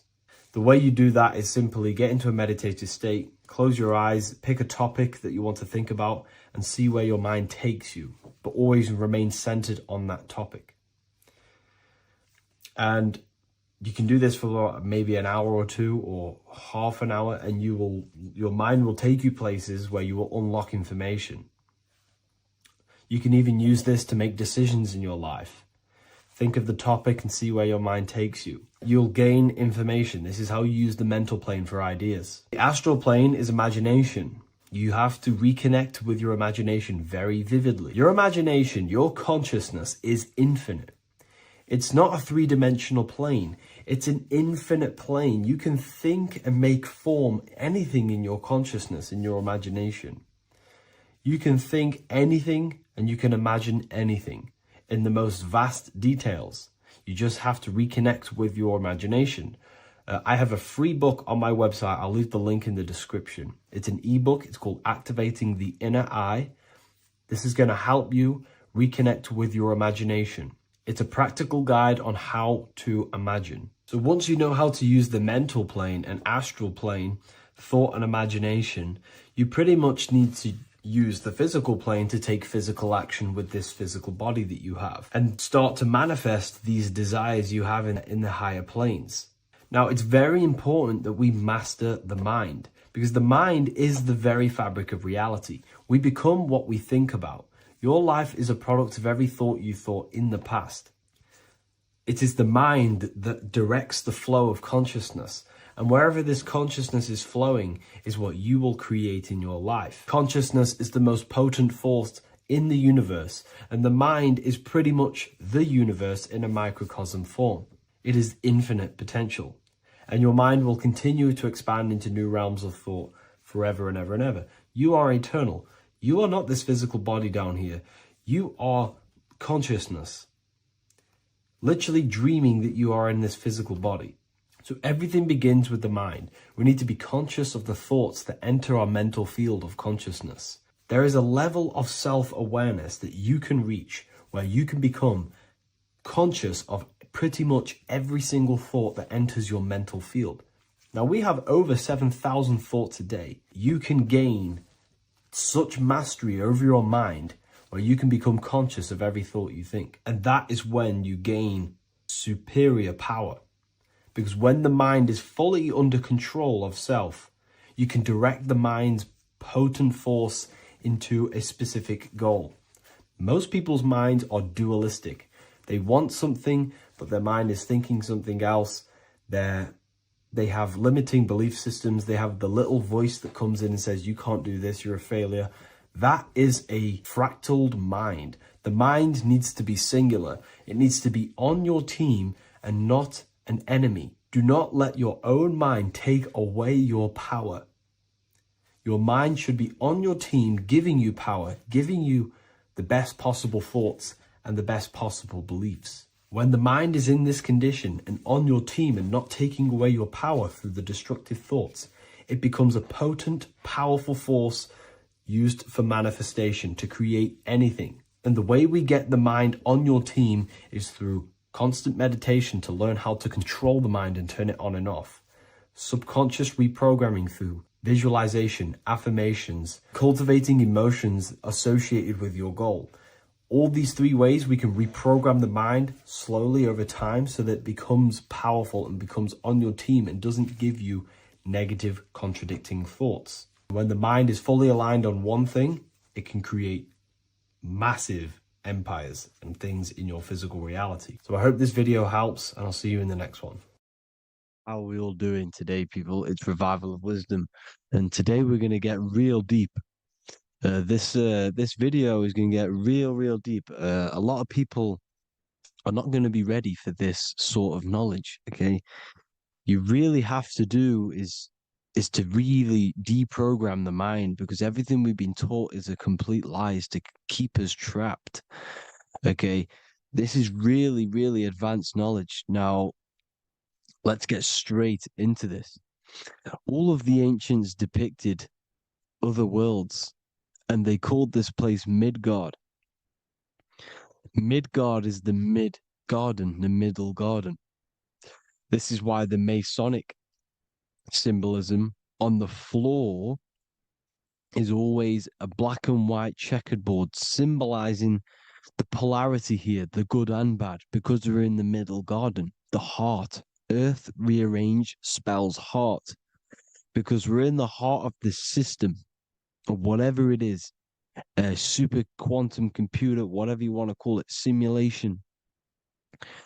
Now, in the Quran, it talks about the 7 layers of heaven. All of these ancient artworks are depicting these different layers of reality. Okay. And look at the Egyptians here with the boat outside of the firmament. Boats travel on water, and this is exactly what the Masons are doing. So they're still using the same symbols. Why? Because it's the same knowledge, just hidden. The Egyptians have the same knowledge as the Freemasons. It's just hidden. Now, this cosmology that they're showing here, which is probably made maybe 100 years ago, this painting or artwork, is the exact same as the one we see here with the arch, the boat.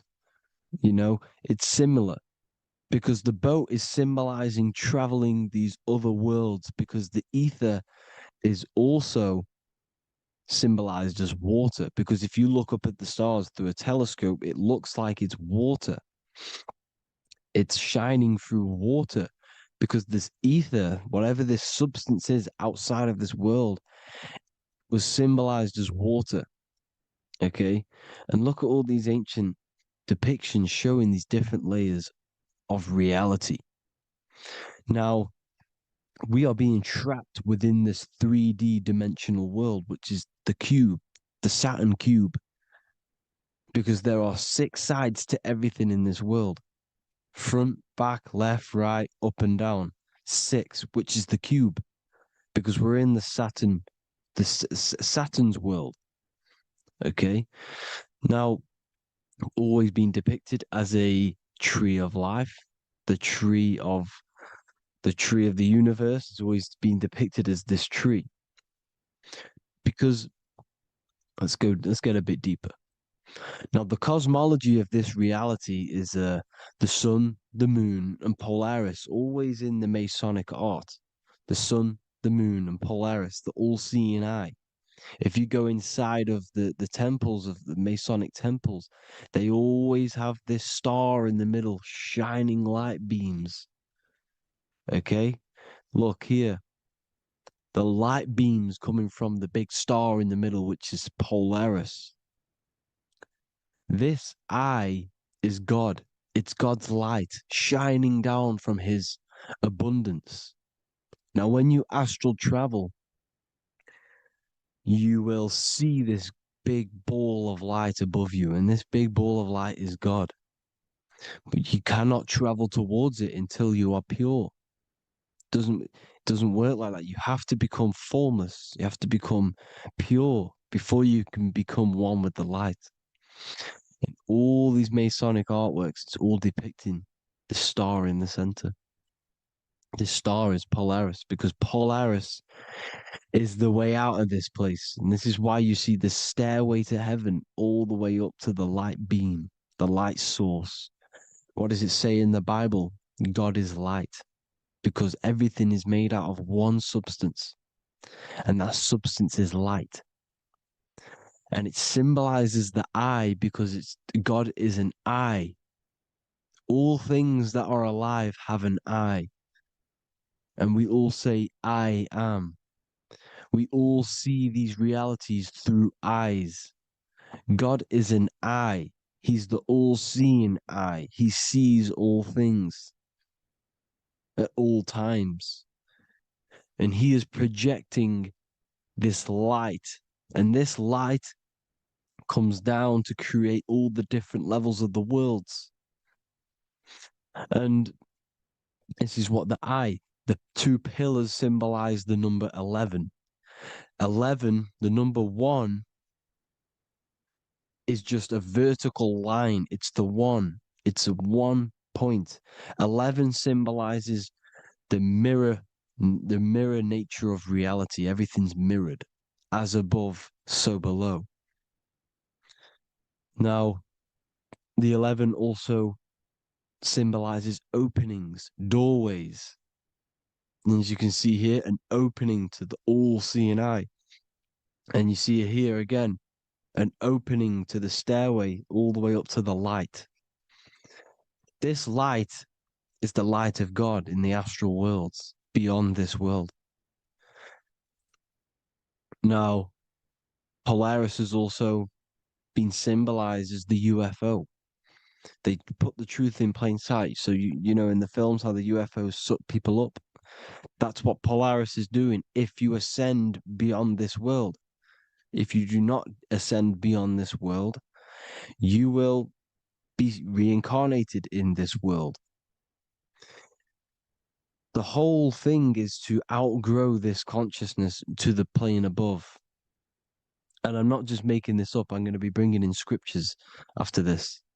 But you can see with the Christmas tree, we always put a high, big star at the center, at the top, which is the star of Polaris, which is exactly what the Masons are doing here. The star at the top. And it's on top of our Christmas trees. And all of these symbolize the other stars, because Polaris is the most high star. And all the other stars are wrapped around the firmament lower than Polaris. And that's exactly what the Christmas tree is. And it's a triangle. It's a triangle, just like light beams travel from one point in the triangle, just like the all-seeing eye. It's a triangle. The light is coming from one point and sending its rays downward. You see, it's kind of like you see here with the water. And the lower you go, the darker it gets, the more evil it becomes. And this is what the ancients would call hell. Now, this all-seeing eye is Polaris. And below Polaris is Mount Meru, the North Pole, the magnetic North Pole. The Tower of Babel, which is in the Bible. The etymology of the word Babel, Ba meaning spirit, which gives the ability to move the soul through the worlds, which is that's the ancient Egyptian description of the word Ba, meaning of the word Ba. You have the Ka, the Ba, the Ak, but the Ba is the one that gives the ability for the soul to move through the worlds. Your soul can't speak into a world without incarnating into it.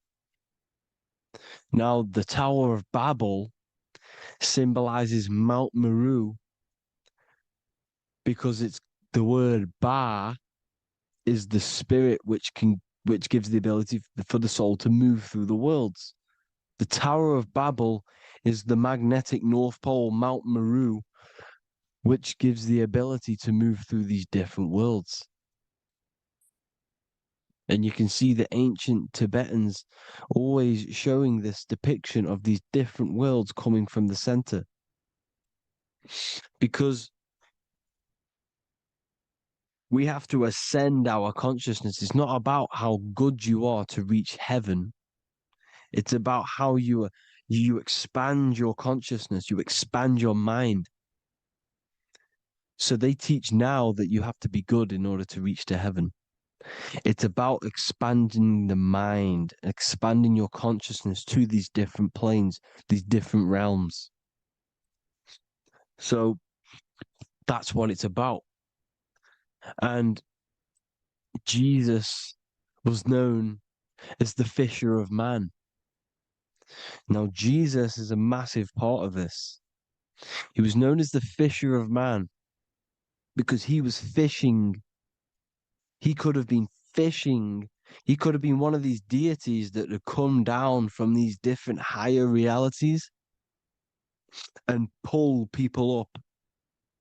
So they would so they called Jesus the fisher of man. And he says unto them, follow me and I will make you fishers of men.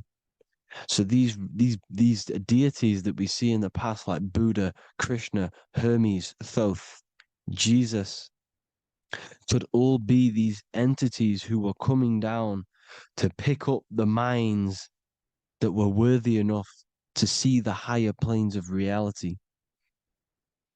And this is why they called him the fisher of man. Now, when Jesus walks on water, there is a parable with Paul.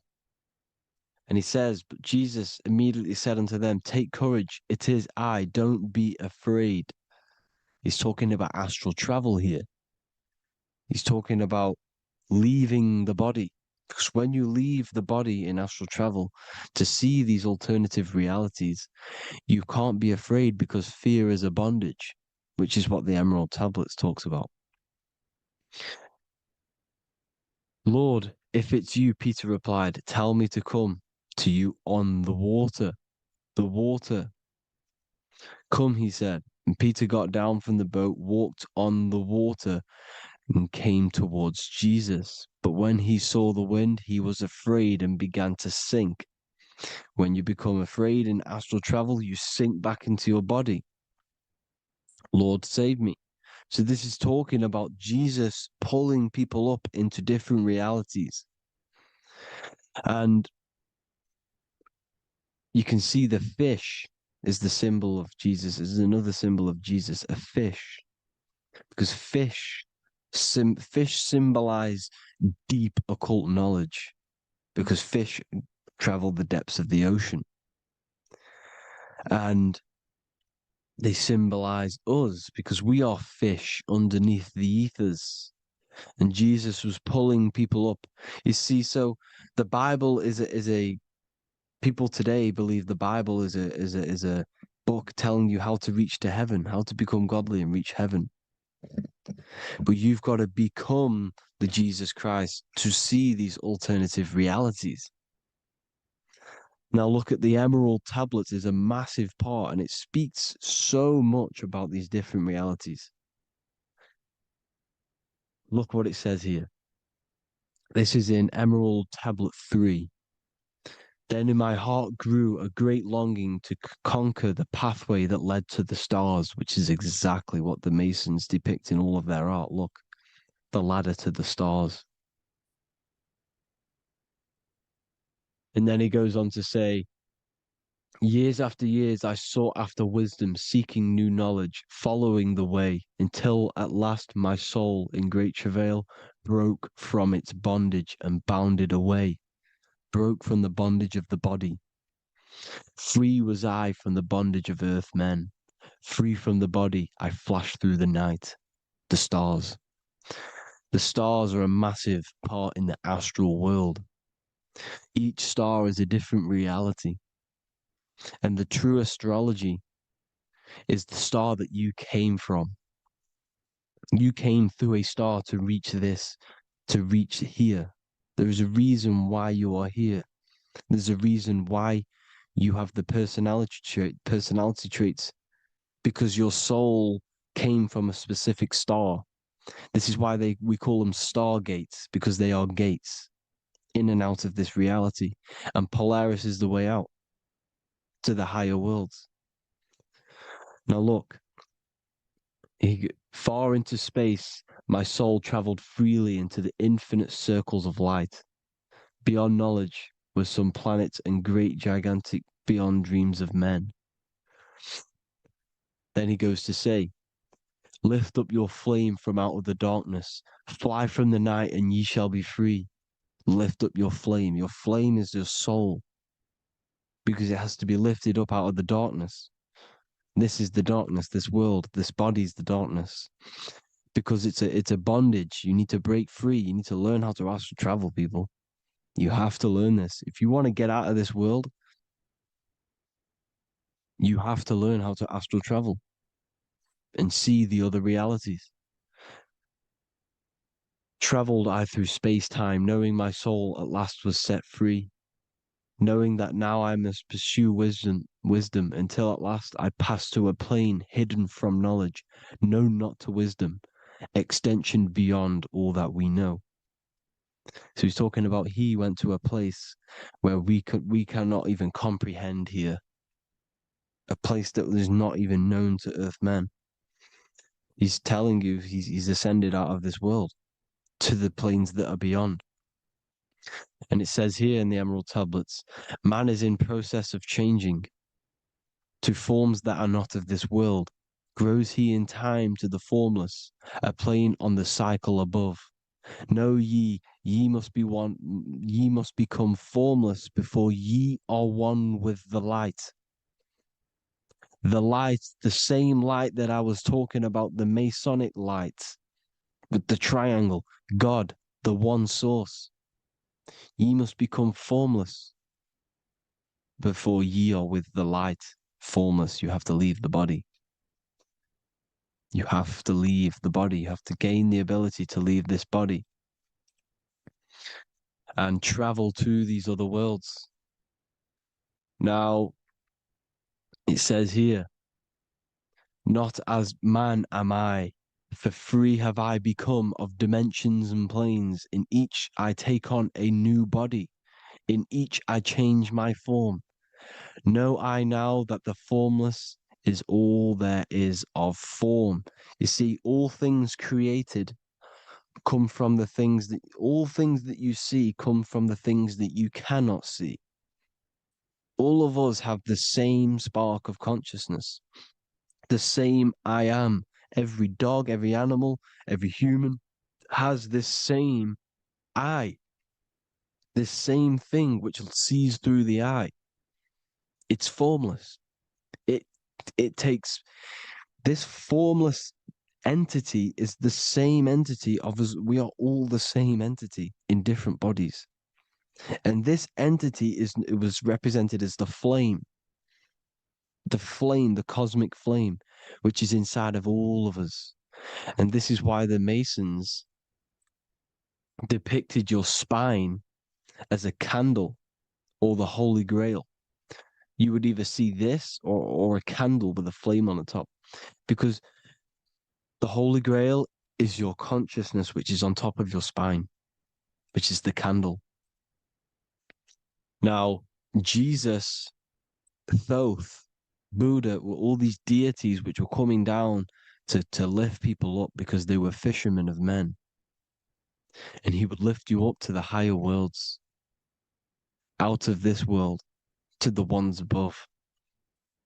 Now, Thoth, you can see him here, he's leading the way. He's holding someone and he's leading the way with knowledge and power. He was leading the way to other worlds, out of this world. There's no point trying to change this world. This world will stay the same. It will stay the same. You have to get out of this world. And that's what they're telling you. That's what they're keeping you from. They're keeping you stuck within this thin layer of reality. So what the Masons are doing, they have the ability to astral travel. They're living not stuck and bound to one reality, but living within the different layers of reality. And this is what Morpheus was doing in the Matrix. Morpheus was going into the Matrix to go and get Neo, which is exactly what Jesus was doing, pulling up people out of this world to the ones higher. And that's exactly what Morpheus is doing in the Matrix. If you haven't watched the Matrix, go and watch it. It will blow your mind. Everything I'm saying in this video, you will see it. Except that you don't need to use a machine to enter the Matrix. You just use your body. Well, you use your consciousness to leave this body. You see, Neo was also uploading himself into the simulation to pull people out of the simulation. And this is exactly what all of these gods were doing. The fisher of man. Look, he was pulling people up out of this reality with the knowledge. Now, Jesus was always depicted with the mushrooms. Look at all this mushroom art. Mushrooms were literally the origin of Christianity. You can see it everywhere. There's mushrooms in all of the ancient art. Every single one of these paintings you see here, there's mushrooms on them. Mushrooms have the ability to see alternative states of consciousness. Now, if you go and do them and you go to sleep, if you pop mushrooms, you go to sleep and you will wake up in another reality. You will wake up in another reality. Don't try it if you don't want to do it. But if you've got the heart to do it, do it. Eat them and go to sleep. You'll wake up in another reality. And Jesus was handing out mushrooms to the bright minds, to the minds that he wanted to fish out and pull up to the higher realities. He was giving them mushrooms to see themselves in an alternative state, in an alternative reality. This is why there was so much mushroom art, and it's not just ancient Christians; it's Sumerians, it's the Mayans, the Celtics, the Egyptians, all used mushrooms, all of them. Look at all this art; it's on stones, it's everywhere, because mushrooms. See, everything in nature is a micro macro. Look at the form of a mushroom. It's literally your spine and brain because they alter your consciousness. Your body is just a radio receiver. Everything that you're experiencing is a program being ran by the central nervous system, and your consciousness is experiencing this program, these electrical impulses of the nervous system, because it's all feeding back to one point, which is the pineal gland. And this is the candle with the light on it. Type in Masonic candle and you'll see it. It's your spine with your spark of consciousness on top of the spine. And it's a mushroom because this sends you to alternative states of consciousness, alternative realities. Now, they were all doing this, the Egyptians, the Mayans. Now, there's more symbolism which goes into this. Look at the Christmas trees we use. The Christmas tree with the presents underneath them. Magic mushrooms grow under trees. And these are the presents under the trees that we symbolize today with Christmas. Santa's red and yellow for the red and yellow mushrooms. The same mushrooms Mario has to collect. And when he gets enough mushrooms, he levels up. And then what does he do when he go past the world? When you win that world in Mario, you go to another reality. You go inside of another world. It's truth in plain sight. And it's using mushrooms. It's using mushrooms. Everything, all of the characters in Mario, well, a lot of them are mushrooms. Look at this one. The presents, black, yellow, and red and white. Red and white mushrooms. And the bow on the top is the mushroom head. That's a bit of a reach, but you know, the symbolism never lies, is what you need to understand. And it's as above, so below. Now look at the Sumerians. The Sumerians were also multi-dimensional beings. Okay, look at how they have the double faces. They had 1 foot in this reality and 1 foot in another reality. And look at this one, a double-headed god inside of like a portal. You see? Because and look at these with the wings, the astral travel. Birds, ancient birds symbolize the soul. Because the soul is a bird, it flies to different worlds, it flies around the cosmos. And mushrooms gave you the ability to see these alternative states of consciousness, these alternate realities, because you exist in infinite realities. You exist in infinite realities.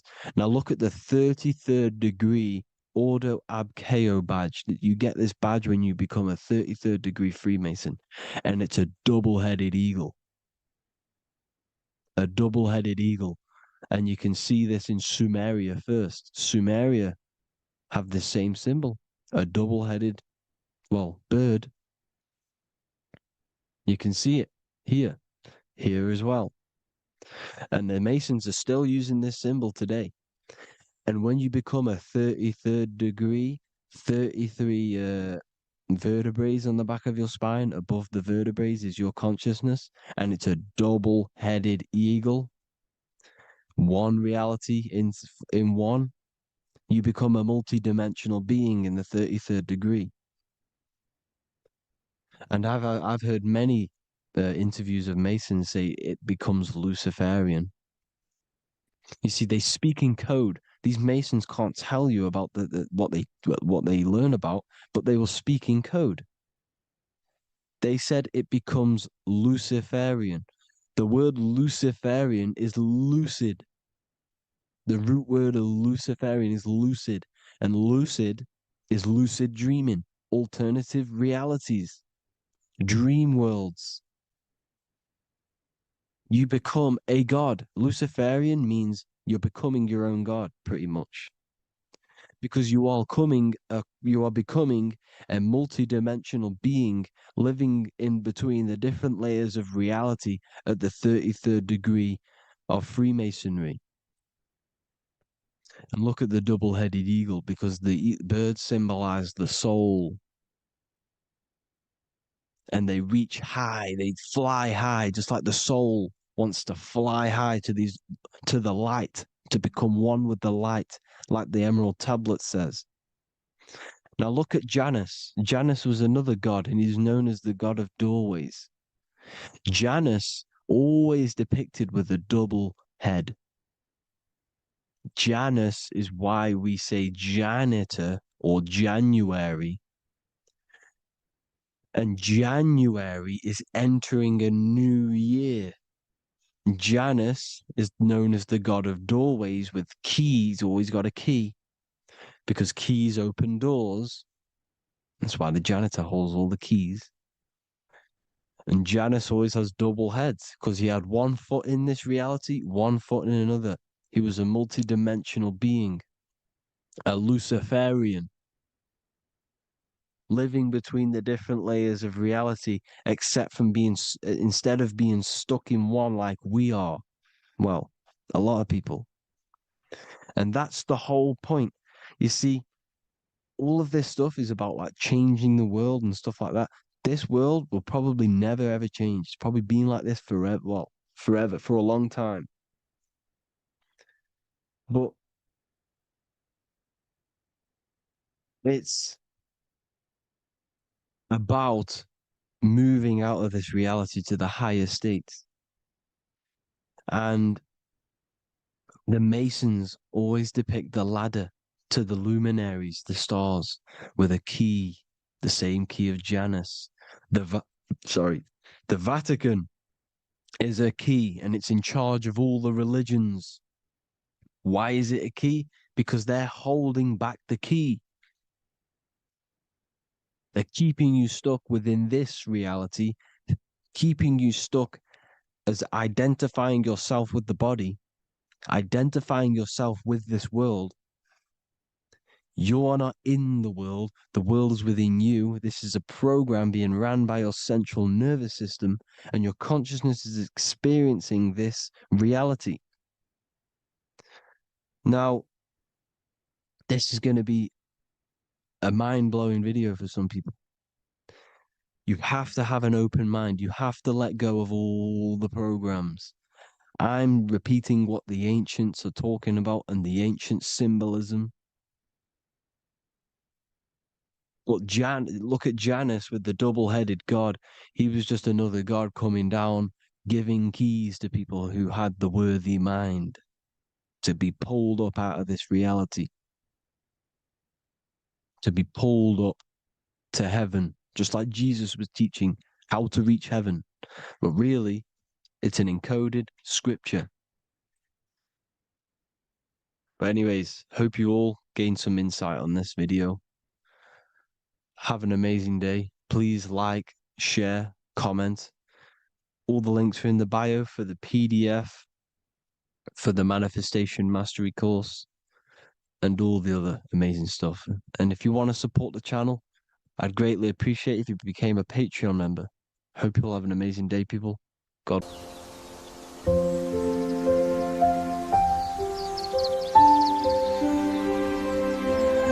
bookofwisdom.com. Visit today.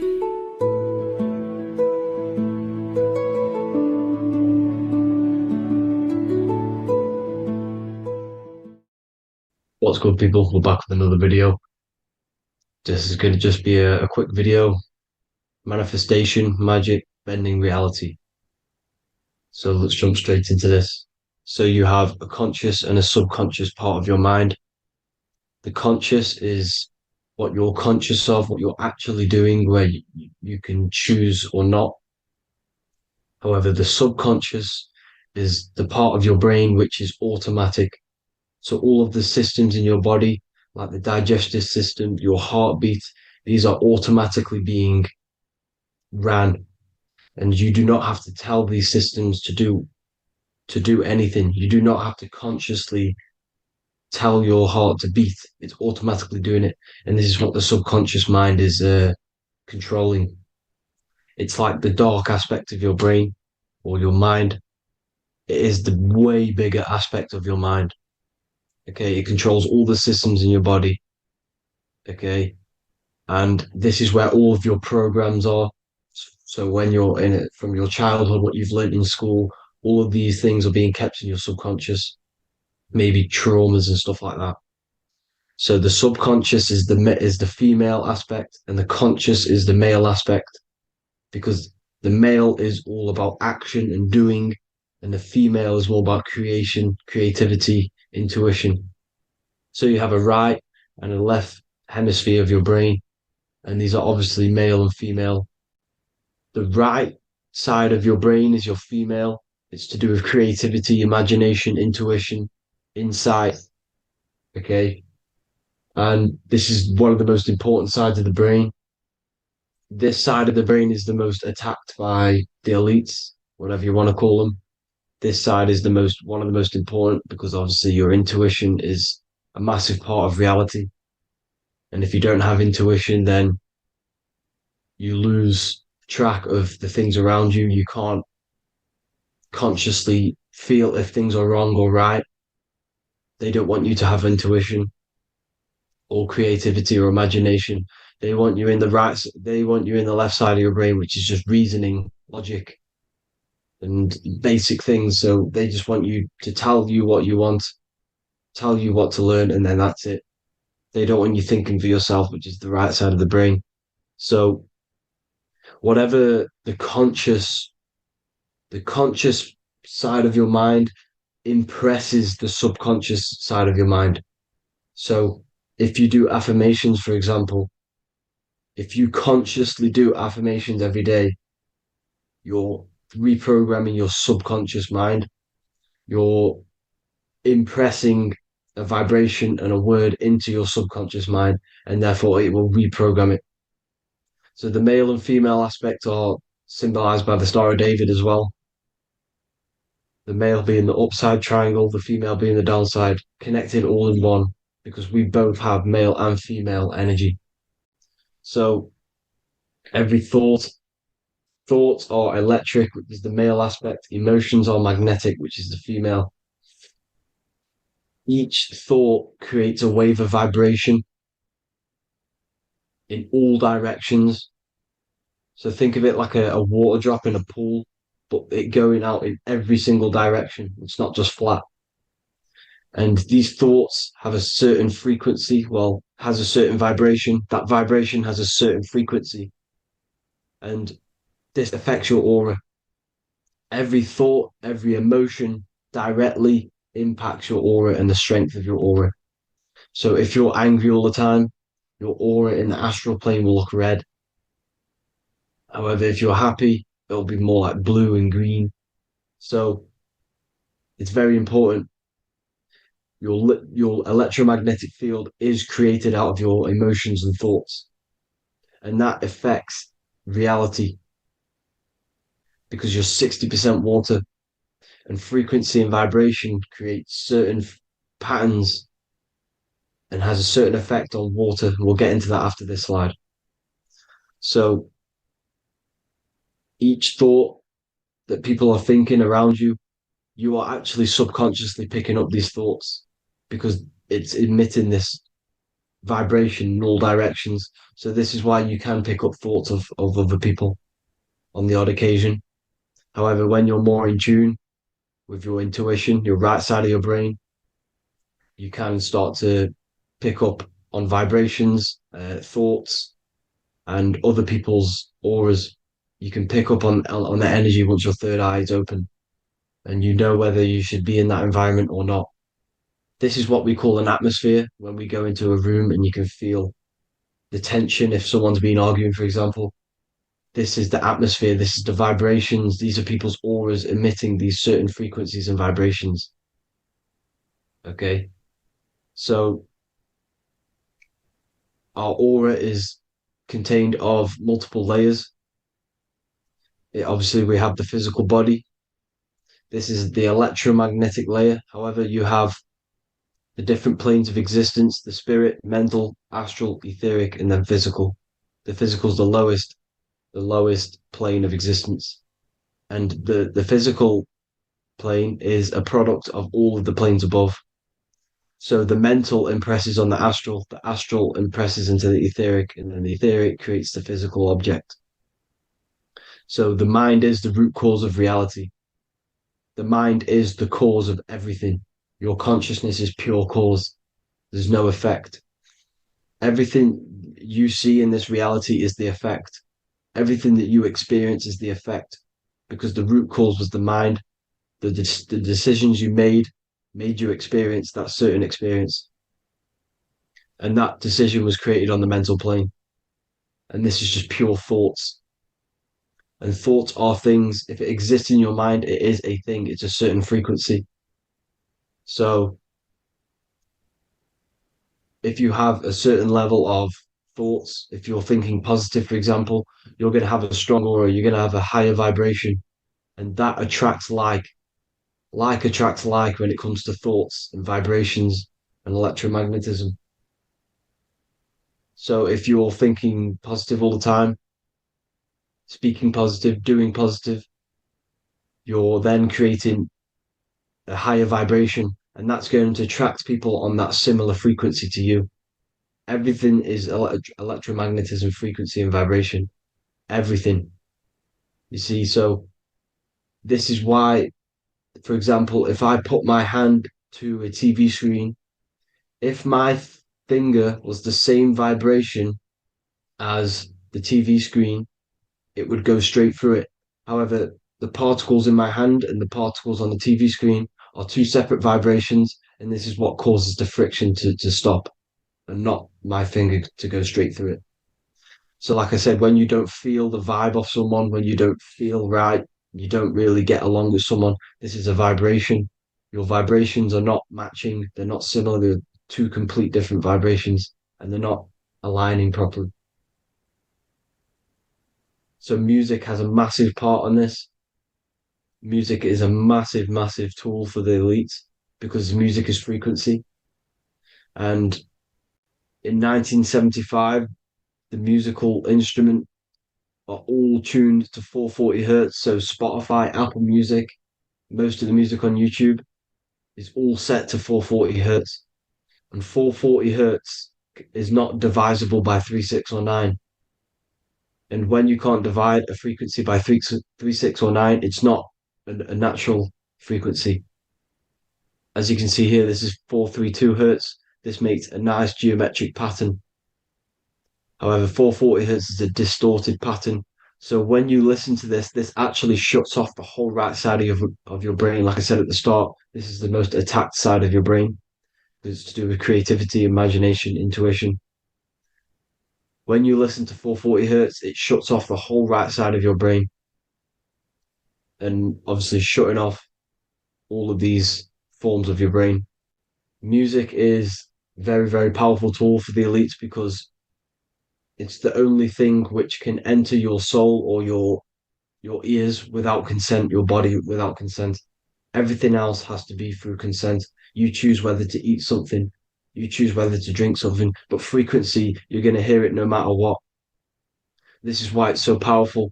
And music influences the body in many different ways. It's the most powerful imitator of everything. It directly affects all listeners. It directly affects intentions, gestures, movements, and actions. It stimulates your mind, and certain songs, certain catchy songs, can reprogram your subconscious mind. invoking certain emotions. This is why when you listen to slow beat songs, it makes you feel more sad. When you listen to upbeat songs, you feel more energetic.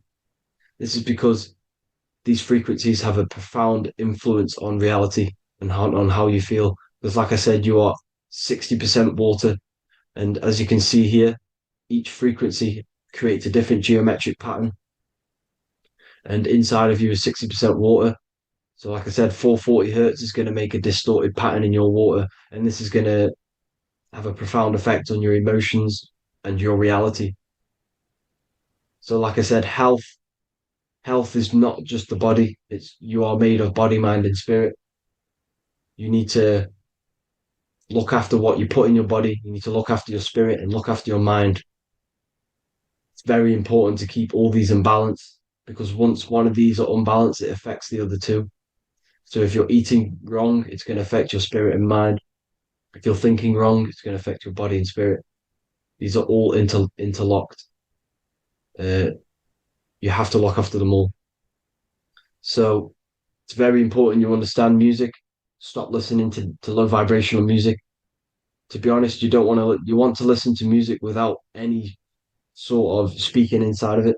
You just want pure uh, frequencies, which are the solfeggio scale, like one of these, for example, 432, 528 hertz. These are all good frequencies. It's called the solfeggio scale.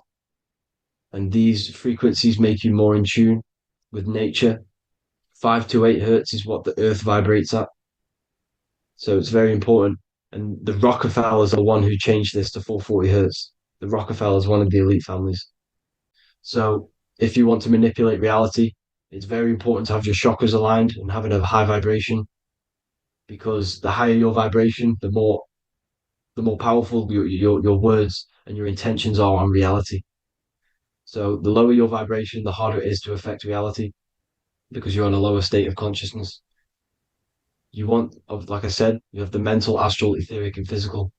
Everything is a product of the one above. As above, so below. This is what Hermes Trismegistus was saying in the Egyptian days. This is where it comes from. As above, so below. If you affect above, it directly affects below. So, like I said, meditation helps on this, helps align your chakras. Think positive, feel positive. Like I said, your feelings are magnetic, your thoughts are electric. So once you combine these two together, you're then creating an electromagnetic frequency. And that will have profound effect on reality. So the law of cause and effect. Every law, so the law of cause and effect. Every effect has the root cause. Like I said, your mind is the root cause of everything. Every decision you make is having a different effect on reality. Everything happens for a reason due to the root cause, which is your mind. You choose everything that happens in your life. Okay. So it's very important you understand this and you constantly make the right decisions, the good decisions to have good effects on your reality. You have to be very conscious of this law because nothing escapes this law. This is the law of all consciousness. So think about it. Imagine a massive ball of consciousness. However, off this ball are different sparks, and each one of these sparks are in each and everyone's body. This spark is governed by these laws, the law of cause and effect, the law of correspondence, the seven hermetic principles. It's very important you understand this because this mass ball of consciousness is what is obeying these laws. And everyone has this spark of consciousness inside their third eye. And like I said, everyone is the same consciousness. This is why if you do bad unto someone else, that will directly affect your reality. So if you hurt someone, it's going to come back to you in one way or another because you are that same consciousness. This is like a mirror of reality. As within, so without. Whatever you feel on the inside, you're gonna see that on the outside. You're gonna experience that reality, whatever you've impressed. So there's different ways to bend reality to your will. This is kind of a sort of magic. So obviously you have black magic, which is manipulating reality to harm and influence others, or to be very selfish. And then you have white magic, which is manipulating reality for the good of humanity. So you do have to be very careful with your intentions, people, when you're trying to manipulate reality, because this is nothing to be played with. If you are manipulating reality for the wrong reason, it's going to come and bite you in the ass in some way or another. because everything is balanced. Everything balances out in this reality. Nothing escapes the laws. Not one thing escapes the laws. So if you're stealing from yourself because it's just going to come back in one way or another. Inside of everyone's heart, you know whether you're doing good or wrong. You know, you can feel it when you do something wrong. You can feel it when you do something good. The heart is the center of the torus field. It's balance. And this is why you say follow your heart, because it's the center of the torus field. It's very important to listen to this inner voice inside of you, because that is telling you the right things to do, the good decisions to make. And when you keep following that voice, that good voice inside of you, it takes you to your life path. Very important to follow that voice. However, don't let the ego get in the way of it. Don't care what your friends are going to say. It's very important to understand this. So you have different ways of manipulating reality. You have sigil magic. This is where you create your own sigil or symbol. You create your own sigil and symbol, and then you charge it. You behind that symbol you have an intention. So, for example, if you want to manifest wealth, you create a sigil which represents what you want. You create that sigil, you draw it out, you charge it, because wherever your attention goes, energy flows. So whatever your attention is, you're sending energy that way. So what you do with your eyes and your hands, you place attention on the sigil. Imagine that it's glowing. Imagine that you're sending energy to the sigil, and then you burn the piece of paper once you've done this. And then after this, you meditate on that symbol. You constantly think about that symbol, because that symbol is the frequency, is the thing that you want to manifest. So that's one way. Or you can just meditate on your reality. So imagine yourself having already what you have. This is what they call a mindset. You must set your mind to the frequency what you want to manifest. Okay. So if you want to manifest wealth, for example, imagine yourself being wealthy. What would it feel like? What would you be doing? Imagine a scene in your mind. Constantly do this, and you're putting out that frequency. Like I said, you must think, because the thoughts are electric, and then you must feel, which is magnetic. Together, this creates an electromagnetic frequency, and this is how you attract things to you. You will attract the certain people to come in your life to bend reality to your will. Okay. Or you've got mirror magic. Stare yourself in the mirror, because a mirror reflects light. It also reflects energy. So you've got to be very careful with what you say to a mirror. You've got to be very, very, very careful, because whatever you send into that mirror is directly sent straight back to you. So if you're thinking negative, you're sending negative energy back straight to you, and that's going to have an effect on your reality. Affirmations are very important, because your words are frequency, your words are vibrations, and each word you say has a certain frequency. If it's positively charged, it's going to affect you positively. If it's negatively charged, because like I say, your brain and your mind is like the director of energy.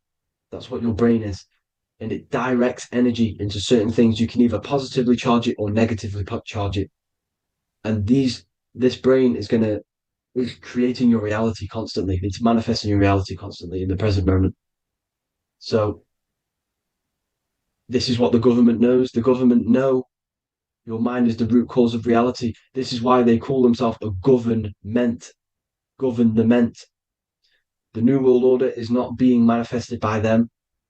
They are controlling the information. They are controlling your perception of this reality. And they know the mind is the root cause of reality. Therefore, if they control your perception of reality and your information, what you believe, you're going to manifest that information, that perception. So we, the people as a collective consciousness, are the ones manifesting this new world order. You see, so this isn't black magic. They're actually tricking us into manifesting their own their plans, this new world order. You see, this is how smart these people are. They know how to get around the laws of reality. They know how to bend reality to their will without facing the consequences. They're getting humanity to do it. You see, there is a collective consciousness. As like I said, we all have that same spark of consciousness, right? So as a collective consciousness, we are on a very low vibration at the moment. However, we are waking up rapidly. There are more and more people waking up at the moment, and light always chases away the shadow. Light is a lot more powerful than darkness, you see. So one person waking up has a massive effect than one person being asleep. It has a profound effect. Because, like I say, the light always chases away the darkness. It's more powerful. The light is always more powerful. High vibrations are more powerful than lower. So that's it for this, people. I hope you all enjoyed. This is a short, quick video. God bless you all.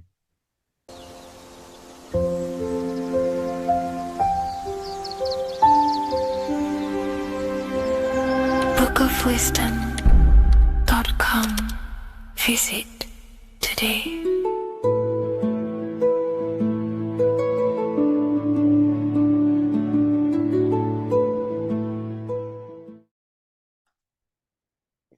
In this video, you're going to learn exactly what Christ consciousness truly is and how to cultivate this into your life so you can live a better life, create the things that benefit yourself and humanity, and ultimately to bring heaven on earth. This is the true way. If you're familiar with my work, you know that, I'm pretty much obsessed with symbolism. Symbolism is such a massive topic, and it unlocks profound ancient wisdom that is hidden behind these layers of symbolism of the ancient paintings, symbols, and texts. So I was going through some Christian artwork and I came across this painting. It's a well-known painting called The Sacred Heart of Jesus. And it just blew my mind what this is revealing about human consciousness and Christ consciousness, which is what Jesus represents. If you're not familiar with Christ consciousness, you should definitely do a bit of research on that. But I'm going to explain it today in detail. So when we look at this painting, we are looking at symbolism. We're looking at consciousness, a state of being, a state of living, a way of thinking, a way of feeling, and a way of acting in the world. As I've said this many times, we're all creators. We all create and generate reality. And you don't just have your personal reality, you have a collective reality. Your reality is affected by the collective consciousness. Depending on the collective consciousness's understanding of reality will also affect your life. We have a collective life and a collective experience. So Jesus in this depiction here is in a way showing us instructions to reach Christ consciousness, whether you see it yet or not. But I'm going to decode this for you. And your mind might be blown after watching this. Okay, so what is the meaning of Christ consciousness? What's the whole purpose of this? Very simple. Like I mentioned before, we have a collective experience on this world. And Christ consciousness is the natural consciousness that we all need to be functioning on to generate peace, love, and unity on the earth in this experience we call life. That's what Christ consciousness truly is. It's a state of being that we need to cultivate within our own self, within myself, others, and everyone in this life and experience, so that we can all live in peace and heaven on earth, what they like to call it, so that we can generate the best experience possible together on this thing we call earth, on this material world, this material dimension. The material dimension is simply just a physical dimension of thought. It's a physical outcome of thought, but that's a whole other lecture.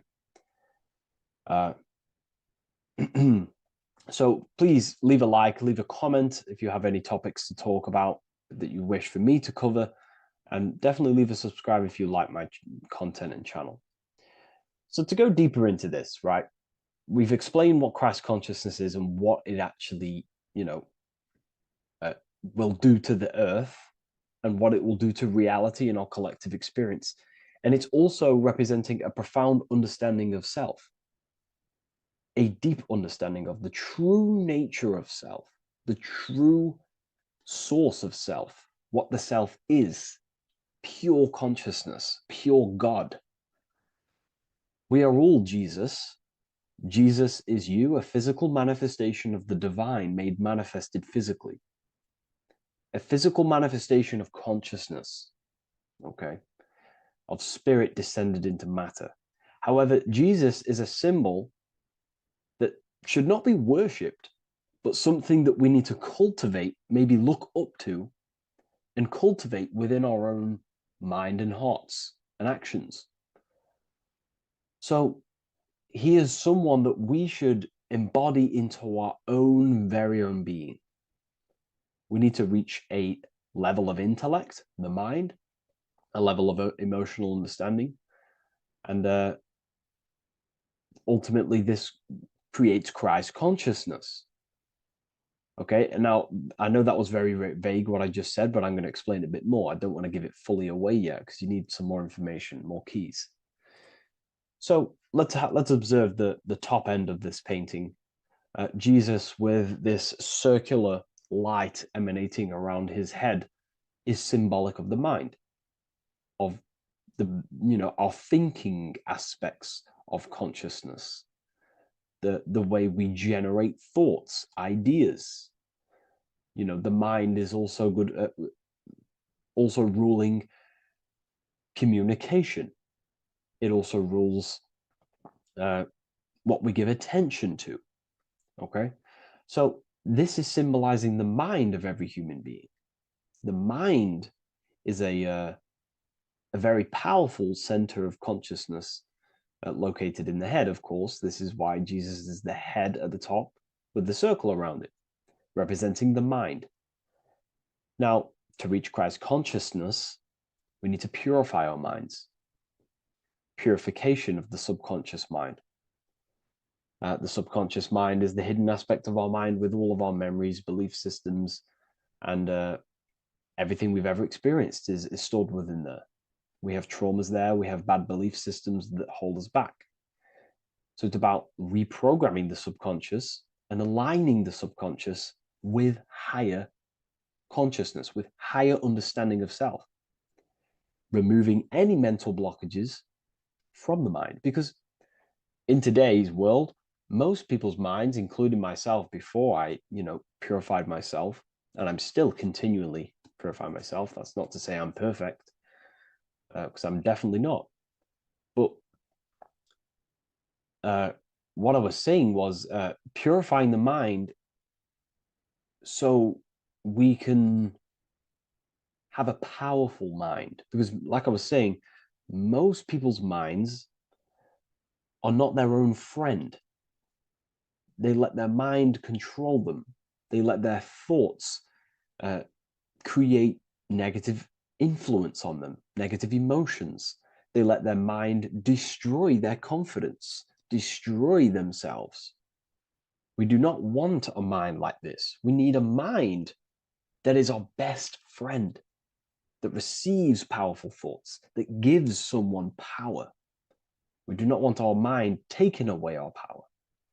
Okay, so in this specific image here of Jesus, this represents a light mind, a powerful mind, enlightenment. The word enlightenment means light and ment coming from mental or mind, light in the ment. This means a powerful mind. Light is also symbolic of knowledge, information. When someone's very intelligent, you call them a bright person. It's a bright mind. It's knowledge of self. So the mind is conscious of self. That's another thing. We need to be conscious. A lot of people are not conscious, including myself before I did this, before I woke up. Most people are not conscious of their actions. They're not conscious when they're actually awake in the day. They do things unknowingly. Are we conscious of our thoughts, emotions, and actions? What we're giving attention to in our mind? Because ultimately, this shapes our experience. There's a great quote, I think it's Julius Caesar or one of the Roman emperors, who says the quality of your life is dependent on the quality of your thoughts. Something along them lines. I don't know if I'm 100% correct there, but it's very true. Our thoughts dictate our happiness. So to cultivate Christ consciousness, we need to be conscious of our actions, conscious of our thoughts that we're giving attention to. There is a level of mastery that we can achieve within ourselves where we become conscious of every single thought that enters our mind. That sounds easy, but it's definitely not. But that's a high level of mastery that we can achieve and cultivate within ourselves. So we're looking at a powerful mind here from Jesus, a powerful mind, a purified mind. And we purify the mind through, affirmations, meditations, ritual work.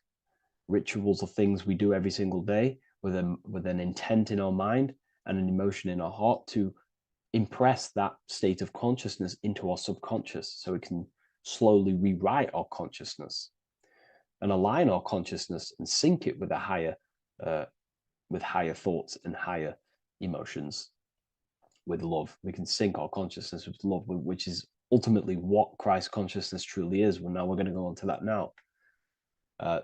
So we've gone over the mind. Now we go over the heart. Now notice, before we go into the heart, Jesus is revealing. He's pulling back the robe, symbolizing opening the heart, revealing the heart, revealing the soul, the light of the heart. Our authentic self lies in the heart. Our pure intentions, our love, our soul needs to be shining through our heart. And our soul is unconditional love. Now, that's not to say that we can get corrupted hearts. We surely can have corrupted hearts, for sure. We can love sick and twisted things, and that's evident in today's world. People love killing people. People love hurting people, manipulating people. People love power. Now, that's obviously an inversion of the natural state of consciousness for humans. When we're born with a natural state of love, of unconditional love for the self, for everyone else, for animals, insects, the earth. We love everything as a child. And not only do we love everything, we actually act upon this. As a child, we do not act on anything we know is not good. And I'm talking early stages of being a child, before we're indoctrinated, before the mind and heart become corrupted. We are pure. This is symbolizing this. Light represents also purification and truth, because when you shine light on something, it's the truth. You see it. You shine it through the darkness. It reveals. So light, this is symbolizing revealing the light of the soul, of love consciousness, holding love in the heart, true love, not love for sick and twisted things, but true love for the self, the body, and for everyone else and all things. Holding love in the heart. There's a famous saying of keeping the sun in your heart. Keep the sun in your heart. It's a very famous saying. What the sun is a symbol of love. What does the sun do? It gives abundantly. All it does is give light, give energy, power, light to the earth, and everything is feeding off this source. The sun expects nothing back. It just abundantly gives. It's a symbol of love. This is the love principle of creation. Now, the heart is also governing our actions. What we think about, in our mental field of consciousness, is directly corresponded and observed in our hearts. What we think about directly corresponds with what's going on and what we feel in our hearts. Thoughts produce emotions. So if we give attention to negative thoughts, There's no wonder we're having negative emotions in our hearts. So purification of the mind is also having an effect in purification on the heart. Because when we purify our thoughts and only give attention to powerful thoughts and positive thoughts that uplift yourself and humanity, then we're going to also see this change in the heart, see this emotional change in our consciousness. Okay, so this represents the purification of, a purified heart, the light emanating around the heart. Love for the self, love for one another. And you're revealing this, you're shining the heart on others. This represents, revealing your true self to everyone without suppressing aspects of self. Revealing the light, not holding back the light. Because people in darkness will look at people who are spiritual and say, oh, he's into the woo-woo stuff. It's about revealing that and not caring about others. Because when you shine a light, you're also planting seeds in other people. Now, I'm going to tie this together with the hand gesture. Now, what we're looking at here, we're looking at a hand gesture with 2 fingers up. We have the middle finger and the index finger upwards. And notice how they're crossed over. They're crossed. They're not separate. They're crossed, representing unification. Unification here. This is a unified 2 fingers. 2 represents division. Crossed over represents oneness. It's the unification of the mind and the heart. A lot of people talk about this, but not many people go into detail about it because, for many reasons. But this is the unification of thought with emotion. This is how we truly reach Christ consciousness. And ultimately, when we do gain the love in our hearts and we do slow, it's a gradual process of cultivating love for the self and everyone else in the world, because we're so programmed to be divided, but it's a slow progress. But when we do cultivate love in our hearts for the self and one another, love is a very, very nurturing and growing force. Like I said, the sun earlier, that is pure love energy. It makes everything grow on the earth. Well, love in your heart grows connections with people. It grows care. You go out your way to do things to people and do give people things. It's a very nurturing and growing energetic force. And me personally, I think the whole universe is built upon love. The whole thing. Without love, without the love, there is nothing. Nothing is, love is the only true emotion that truly exists. Everything else is either an opposition of love or a different degree and branch of love. Love is the only true emotion, and everything is built upon that principle. Okay, love is what guides us to a higher consciousness. When we cultivate love in our hearts, we become a vessel for light, more energy, more vibration. Our electromagnetic field expands, or biofield, when we hold love in our hearts. It's a very powerful force. And when we do cultivate a strong spiritual compass within our heart, because that's what our heart truly is, it's a spiritual compass. It tells us, well, it doesn't tell us, it knows what is right at all times. If you think something, your heart tells you whether that is right or that is wrong, whether you should act upon it or whether you should not. The heart knows what's good and evil. No one told you this as a child. As a child, you already knew this. You came into the world, you knew what was right and wrong. You knew it was wrong to hurt people. So this unification that he's doing with his hand symbolizes thinking with the love of the heart. Represents thinking with love of the heart. Thinking with love of the heart for the self and the collective. Now, ultimately, what this does is give birth to perfect action. Why? Why does this give birth to perfect action? Think about it. Every time you've taken an action, Why did you take the action? You probably, well, you would have thought about it, you had a feeling towards it, a care energy, and you took action. Why do we go to work? We care about paying the bills and staying in our house. We go to work to earn money. We think, we care, we act. Everything you see in front of your reality, on the screen that you're seeing right now, you called your eyes. Everything is in front of you because you care. It's the heart energy that leads the body. Okay? And that's even present in the body. Have a look at the body. We have the head, thought, then emotion, then our feet is at the bottom, and our feet take action. Thought, emotion, action. Thought, emotion, action. So even the body is basically a blueprint of how creation is manifested. So we receive thoughts from the divine planes, from the higher planes of consciousness. We receive them. That's another thing that I missed. If we purify our minds, we're basically attuning our mind to a higher part of the mental plane, and we will receive higher thoughts.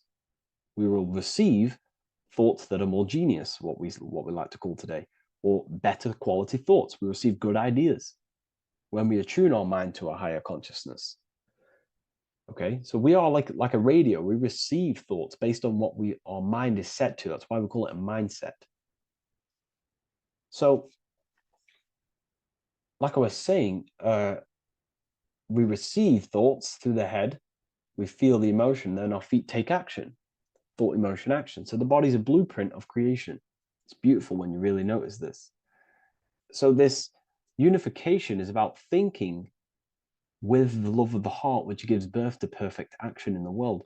And this is the state that we need to cultivate within myself and everyone in the world, so we can give birth to heaven on earth through action. Because ultimately the world is molded through action, physical action. And them actions are molded from thoughts and emotions. Now,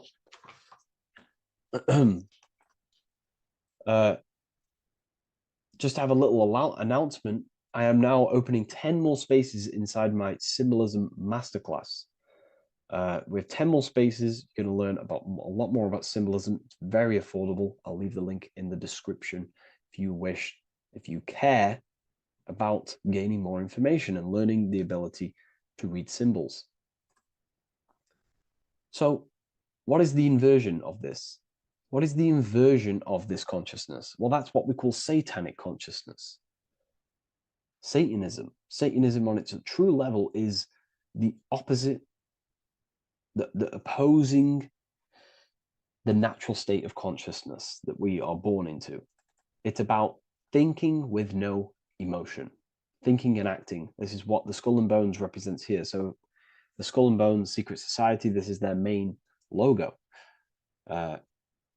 Again, we have the skull, which represents thought, and the bones, which represent action. The bones take action in the physical body. We're looking at thought and action with no emotion, no empathy, no love for one another, only love for the self, the inverted love. Okay? We're looking at gray. Gray is a symbol of dullness, death. There's no emotion in gray, because colors provoke emotion. When we look at a color, it invokes an emotion. Gray has no emotion. So we're looking at dullness of the emotions. I'm not going to go too deep on this subject. I'm going to create a whole new lecture for that. In fact, I think we have a great lecture inside Ethereal University on Satanism. We're going very into depth of what Satanism is and what Satanism consciousness truly is. And again, it's just the cross inverted. Satanism is just it's the invertation of, I don't know if that's a word, but it's the inverse of natural law, natural consciousness, of love consciousness that we are born into. Okay, so ultimately the message in this video was to create love in our minds, love in our hearts, think with the love of the heart, think with the care for one another, and that gives birth to perfect action. And when we align, when we do truly act out what our heart is telling us, and I know this from first-hand experience. This is what happened to me. I woke up, I started to follow my inner guidance. I always took action on it. I was saying yes to it. every single time. And it led me, this is, I'm getting goosebumps actually saying this. It led me to where I am. Like that action, me saying yes to my heart, to that knowingness of goodness within me, was like a domino effect. And that domino effect, every time I did it, it was just opening more and more doors, not physically, but mentally. I was receiving more information. I was receiving more opportunity physically. My work started to explode on social media. Like, when you follow your heart and truly take action on what you know is good, it's like a domino effect that leads you step by step to where you're meant to be. And it's so profound and it's so, beautiful. And I'm telling you this from firsthand experience. This is ultimately how you kind of unlock your purpose in this physical world as well. So not only is it going to create a better world, it's also unlocking your true soul form and soul purpose while you're here. It's very beautiful. So I thank you, everyone. Please leave a like, comment, and share, and subscribe to the channel. And I'll see you all inside Ethereal University if you decide to take your studies to the next level. Take care.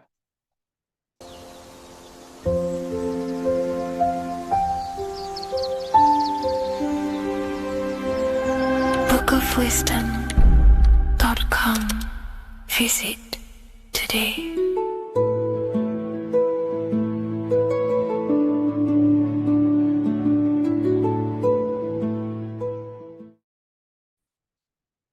Hello and welcome to another lecture from Harry B. Joseph, also known as Revival of Wisdom, the author of the Book of Wisdom series from revivalofwisdom.com. In this lecture, you will learn how to decode Freemasonic symbolism, gain a deeper understanding of yourself, expand your awareness of consciousness and reality, and receive guidance to navigate life with greater clarity.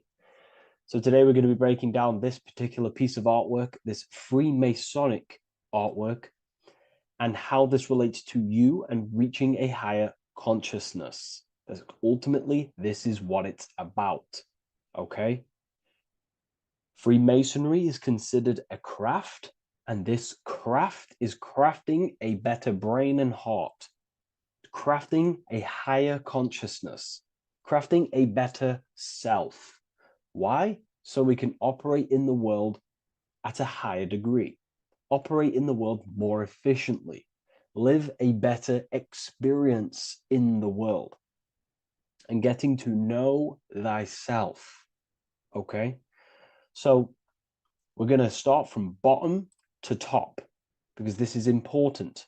Every placement of this symbolism is on purpose, has meaning, especially the placements of the symbols. Okay? So we're going to start from the very bottom of the artwork, which represents lower down. When we're looking at symbolism, especially occult symbolism, that's what the word occult means. The word occult means hidden from the eyes. It has its roots in the word oculus. I'm pretty sure that's Latin, which means eye. So the word occult comes from oculus, which means eye. And the word occult means hidden from the eye, the unseen, studying the unseen aspects of self. We're studying the brain. We're studying consciousness. We're studying the body, the heart. We're studying the self, the hidden aspects of the human psyche and the hidden aspects of self. Okay? Because ultimately, this is what gives you power in the world, depending on how you use that power, whether for good or bad, depending on the consciousness wielding that power. This is why we say knowledge is power. But I would actually say knowledge of self is power. Because when you know how you function, you gain power. You gain personal power. You gain mastery. Ultimately, this is what Masonry is about: self-mastery, crafting a higher consciousness. So at the very bottom of this artwork, we have a checkered board with a coffin. The coffin is the beginning of the artwork, the very base. This is the foundation of consciousness. The coffin symbolizes unconsciousness, the state that myself was in, maybe yourself, before we woke up and before we came conscious of our spirit, before we came conscious of ourselves. That ignorant state of acting without purpose, acting unconsciously, experiencing the world and not actively living in the world, simply reacting to external circumstances. This is an unconscious state where one is ignorant. 80% of the world is in this unconscious state. And this is symbolized as the darkness, the tomb. Look at how the tomb is fully blacked out, representing dull, no emotion, it's dark. This represents the darkness of self. The spirit is buried. The spirit is in the tomb. They're not even aware that they possess consciousness. They think they're the material body flying on a ball millions of miles per hour through space, and the sun is, they think they're a monkey evoluted. They've never questioned themselves. They stay in ignorance. They're in the spiritual darkness, okay? And they're furthest away from the light. Look at the top. This is the light sources. They're in the darkness, okay? They're in spiritual darkness. They're in ignorance. And they're in division. Their mind has no power. Their thoughts contradict themselves. They say they're going to do something, but then their mind tells them, oh, I'm going to fail. Or I want to do this, but my mind says this, and I believe this about myself. They want to, they want to write a book, but their actions are scrolling on TikTok, and their emotions about, feeling about their past person in their life. That's division between the self. That's divided consciousness. They also have a divided brain hemisphere. They do not see reality through a true lens, because the brain acts as like a lens on how we perceive things. And if the brain hemispheres are not aligned, then we cannot see reality the way it actually is and truly presents itself, neutral. If we're left hemisphere dominated, we see everything as divided. Nothing's interconnected, nothing's a whole. But if they're, right hemisphere dominated, they see everything as a whole. We need to look in the middle of that, okay? So we'll go into that a bit later. But ultimately, they're in a divided state of consciousness. They're in ignorance. But the tomb, the tomb is symbolic of that. The tomb is, you're not even aware they are divided. They think everything's right in that state. I was like that. My family is like that. They're not even aware of themselves, and you try and say something to them, and they don't even know they're in division. They don't even recognize that they're in a bad, low, earth base consciousness. Okay? So when we get out of the tomb, which is representing by a spiritual awakening, we get out of the tomb, we realize, wow, I possess consciousness. I've woken up. You're waking up to the things in the world, and you wake up and start to see the world for what it truly is. When you become aware and you rise out the tomb, you're born again, you start to actually start looking within. You start to become conscious of your thoughts. You start to become conscious of your actions. You start to become conscious of the evil in the world. You start to become conscious of the things. You rise out the tomb. You start to become conscious of your intuition. You then step on the checkered board. The checkered board is now you realizing you're in a divided state. Okay, so you're now putting down the ego, because remember, when you're in the tomb, the ego is fully in domination over consciousness, over your consciousness. It doesn't allow you to say that you are wrong. It doesn't allow you to think that there's evil in the world. It doesn't allow you to believe you have a spirit. It doesn't allow you to see that there is maniacs running the world and trying to control you. The ego is so stuck. But when we start to realize this is part of our awakening, we start to realize that the ego is trying to keep us safe at all times and keep us locked in that state of thinking and believing that we were in before.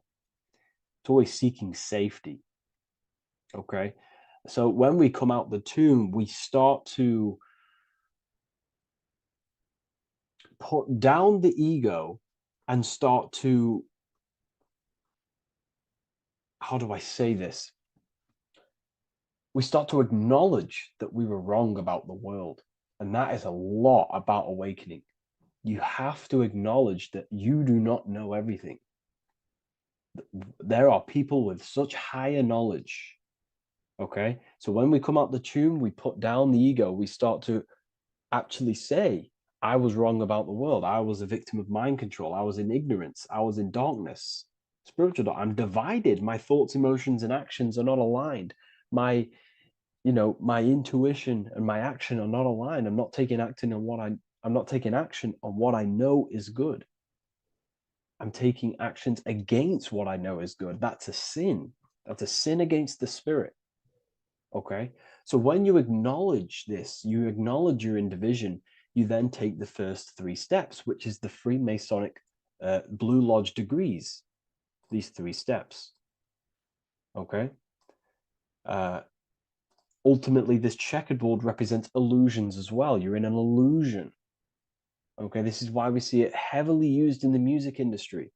It represents base consciousness, base level awareness, 5 sense thinking. It represents you versus me thinking, walking down the street and thinking everyone's trying to hurt you, and it's always you versus me, judging people in your own mind. That's low thinking, lower thought. And not to notice squares. Squares are an unnatural state. They're an unnatural shape. We do not see squares or 90-degree angles in nature. It's the lower mind. So it represents base consciousness, base level awareness, only aware of the physical body, only aware of the 5 senses, never looked within. That is the base. And this is the foundation we have to rise up to the light from, up to higher consciousness. So this gives us a strong foundation when we realize this about ourselves, that we were in division.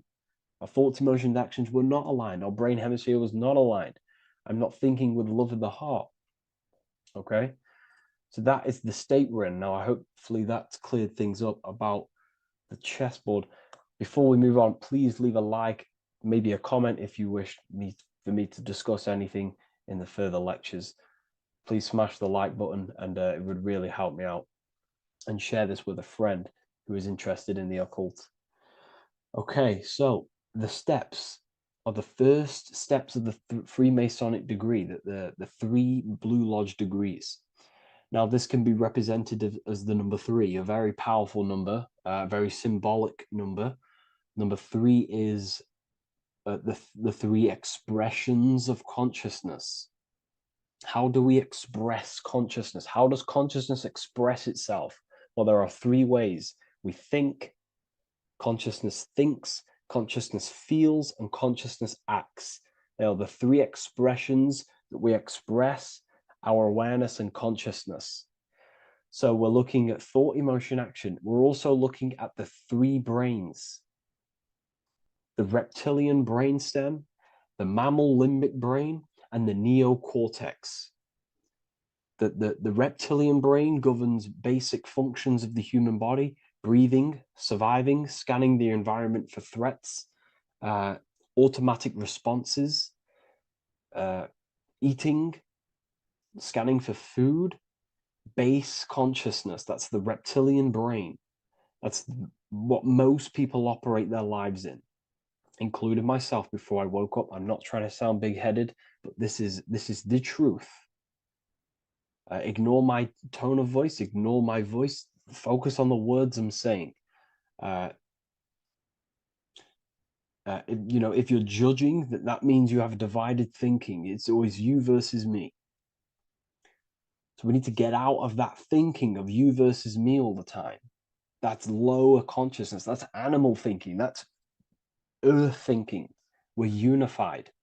We need to reach a higher consciousness and do not waste our mind's potential on low-level earth divided thinking. Okay? So we're looking at the reptilian brain, the mammal brain, and the neocortex. Now, the neocortex is ultimately what makes us human. It allows consciousness to operate on a higher degree. Okay? This is what makes you human, the neocortex. The neocortex. The reptilian brain, like I just said, governs natural survival instincts and the respiratory system, things along them lines of basic awareness, basic functions to operate and survive in the world, in the physical plane. And the neocortex is what allows us to critically think. Okay, it's what allows us to be human, be aware of ourselves. Okay, not. I don't think animals have neocortexes. Don't quote on me on that, but this is the part of the brain that makes us human, and it allows us to think deeply, to create masterpieces like we can. Humans have massive potential in creation. Look at the world we live in.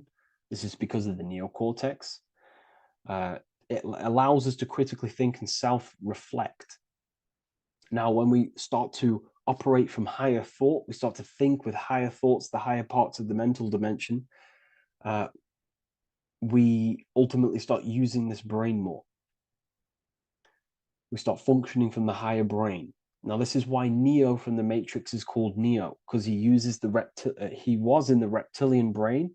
If you watch the film The Matrix, if you notice, he gets plugged out of the Matrix and he's plugged in on the back of his neck into the brainstem. And when he's plugged out, his name's Neo, which is neocortex, using the higher brain. It's what awakens the self. It allows consciousness to function on a higher degree compared to animals. Okay, so we're looking at thought, emotion, action. We're becoming conscious of thought, emotion, action. Becoming conscious, what am I thinking, what am I feeling, and what am I acting in the world? And what can I do to master these, to operate more efficiently in the world? How can I use these towards higher consciousness and use these actions, these thoughts, emotions, actions to reach a higher state of awareness of self? So when you go through the first 3 degrees, you enter the doorway. Now, this is symbolic of a doorway. Now, looking at this with a right hemisphere dominated view, you would see a doorway, right? The right hemisphere sees this as a holistic doorway, right? You see a door, you enter the stairs, you go through the door, right? But at the left hemisphere is now going to dissect and analyze each individual little part of this, right? So the right hemisphere sees the trees, the left hemisphere sees the woods. So to dissect this down on a right hemisphere, going back to the right hemisphere, we're entering the door. The door is symbolic of entering the unknown. You're entering a higher consciousness. You're entering the door. You're going beyond. See, this is the earth here in the background. This is the darkness. The darkness represents the abyss, the unknown. You're entering in the self. Okay? This door represents entering in the self, questioning internally. Most of us think externally. We have to, obviously, to operate in the world, but we never give time to think and question and reflect internally. What do I mean? Closing the eyes and questioning the self. Who am I? Where am I from? What's the voice in my head? If the voice in my head stopped using the language that I speak, what is it then? It's about going within, into the darkness, what you cannot see, and finding the light. Okay? It's about entering within the self. This is a doorway to higher knowledge, higher consciousness, higher self. And really digging deep, for what you truly are beyond your human form. Okay? So we have, most importantly, I'm not going to go over every single one of these symbols here. I'm going to go over this on a basic, well, not a basic level, a very detailed level, but it's not going to go over every single symbol. We have a left pillar and a right pillar. The left pillar has the sun next to it. The sun is more electrical energy. It's very dominant. It's a very powerful masculine force. This represents the masculine quality of consciousness. The masculine qualities. We have many masculine qualities such as actions, physical actions with the body. We have thinking. Thinking is a very masculine force. We have the left brain, analyzing brain, the brain that's very logical, that's trying to figure things out. That's the masculine pillar. Okay. So this is the masculine qualities of consciousness. It also represents what we can see, the sun. The sun allows us to see, to visually see in the world. So the sun represents the external world, the world outside the self. When we close our eyes, we have a self, an internal dialogue, an inner voice. We have an inner world, outer world. This represents the world we take physical action in, the material external world outside you. Okay? The world we can see. And then on the right pillar, we have the moon, which is associated with feminine qualities of consciousness. Now, the moon is in the night, what we cannot see. The moon is the nighttime. The darkness symbolizes what we can't see. So it's representing the internal world, the world of the self, the immortal world. Okay? The self in the mind is immortal. When you close your mind, you go in the mind, that self inside you is immortal. In the mind, you are immortal. Outside the mind, you are mortal. You will die. This body will die. Okay? So this is representing the internal world on a holistic understanding. It's also representing the right brain, the feminine brain. It's also representing intuition, emotion. They're linked. Intuition and emotion. They're a feminine force. Also, we're looking at the heart, the right pillar. So everything that is feminine falls under this right pillar. Now, don't get confused. I know a lot of people can get confused about what I've just said. So this represents the inner world, the outer world. It also represents everything masculine and feminine. So thought is, although it's an internal quality, it would fall under the left pillar, because thought is a masculine force. It's a penetrating force. So try not to get misunderstood with that. On a holistic scale, it's also represented inner world, outer world, and how they are reflections of each other. Now, these pillars, they're the same height, they're the same structure, but just different in sun and moon, which represents their reflections of each other. Their reflections, the inner world reflects in my outer world. My external world, what I see outside of me, is a reflection of my thoughts and my internal world. So the inner reflects the outer. The inner reflects the outer. As within, so without. So we're also looking at the right and left brain. I've already gone over that. So what we need to do is build the bridge between the two to reach higher awareness of self. Because ultimately, remember, we're still divided.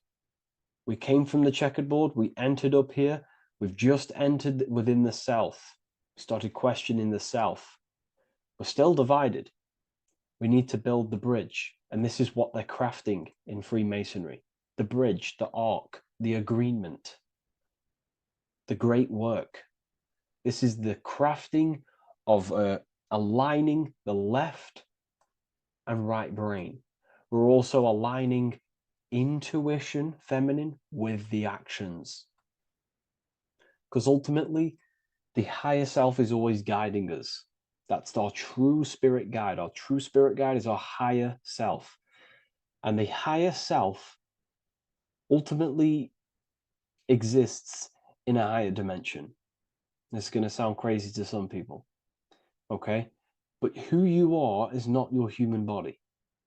And your higher self does not communicate through the language of the human material world. It doesn't communicate through English, doesn't communicate through thoughts. It communicates through intuition and communicates through dreams and symbolism. So it's all associated with the right pillar. This is the things we can't see. The higher self is always guiding us to awakening and to our purpose on the earth. Okay, so this left pillar also can symbolize what we're born into the world with, our circumstances, our external world. What are we born into? You know, our family, our current financial situation, where you're located in the world. So it's also symbolizing this. It's also symbolizing the qualities you bring here, the natural abilities you have when you're born, and what we need to do with our environment to ultimately reach a higher consciousness and reach our and transmute our environment we're born into to realize who we were and why we came here. Okay, so we need to build the bridge between intuition and action, and always take action on what we know and feeling is right at all times. That's unity consciousness. And when we do this, we gain the light. We gain more light, symbolic of more information of the self. Because the higher self is always guiding. It's always watching over. And it's always trying to give us knowledge of awakening, of why we came here. And when we take action on what we know and feel is right at all times, it's like a domino effect and a stepping stone that pushes you closer and closer towards your life purpose. Okay? We're also aligning the right and left brain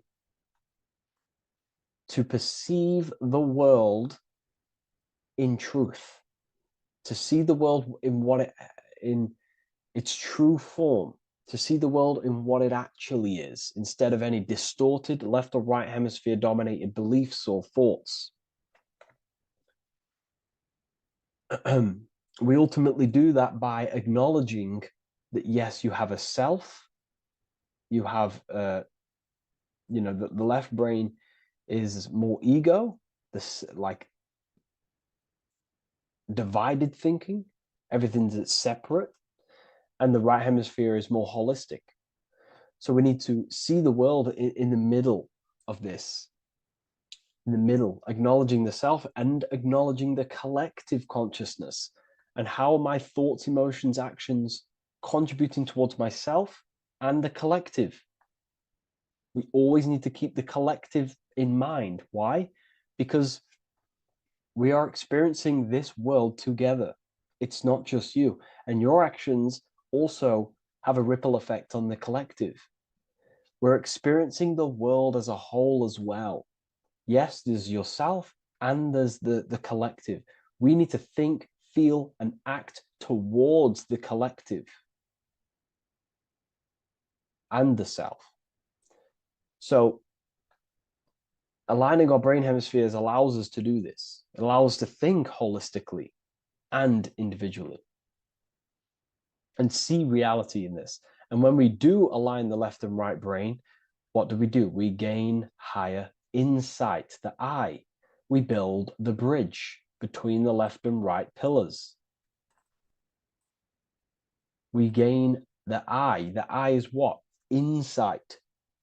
The eye requires light to perceive and see the material world. So this is symbolic. This is the inner eye, the inner self, consciousness. And when consciousness has light, which is symbolic of truth, knowledge, light is a massive symbol in Freemasonry. And light represents knowledge of self, information. And when we gain information and knowledge of self, when we align our left and right hemispheres, our actions take action on our intuition, we gain higher light, higher knowledge of self, ultimately. And this is why we also have the square and the compass. Okay? We have a square and compass here. The square and the bottom, base consciousness, also representing masculine qualities. This is the masculine qualities because squares are masculine. And the compass creates circles. So we have the circle on top of a square. Circles are divine. This is oneness. The circle is one line. The square is 4 lines. It's divided. So we need oneness over division. We need to unify the masculine and feminine qualities. Masculine and feminine qualities, okay? This is in the middle because the compass would fall on the right pillar and the square would fall on the left pillar. And it's unifying. It's representing unification of these 2 pillars of masculine and feminine qualities of self to ultimately rise towards this light, out of the darkness and into the light. Okay. Let's go back. The G. This is very important. This is one of the most important teachings I could possibly give you about the G. The G is the generative principle, is what generates things. And the force within you that generates things is care and the heart energy. The heart ultimately expresses our actions. We think, if we care, we act. Everything in your external world is in front of you because your heart cares. You care about the video and gaining knowledge. You're now here watching this video. That's the care energy expressing actions. So in order for us to truly get out of this divided consciousness, we have to go through the G. We have to go from base consciousness, the square, divided, we go through the G, because we have to care. And if we care, we'll reach the higher mind and gain higher self-knowledge and master the self. You cannot do this if you do not care. And if you do care, you will take action towards it.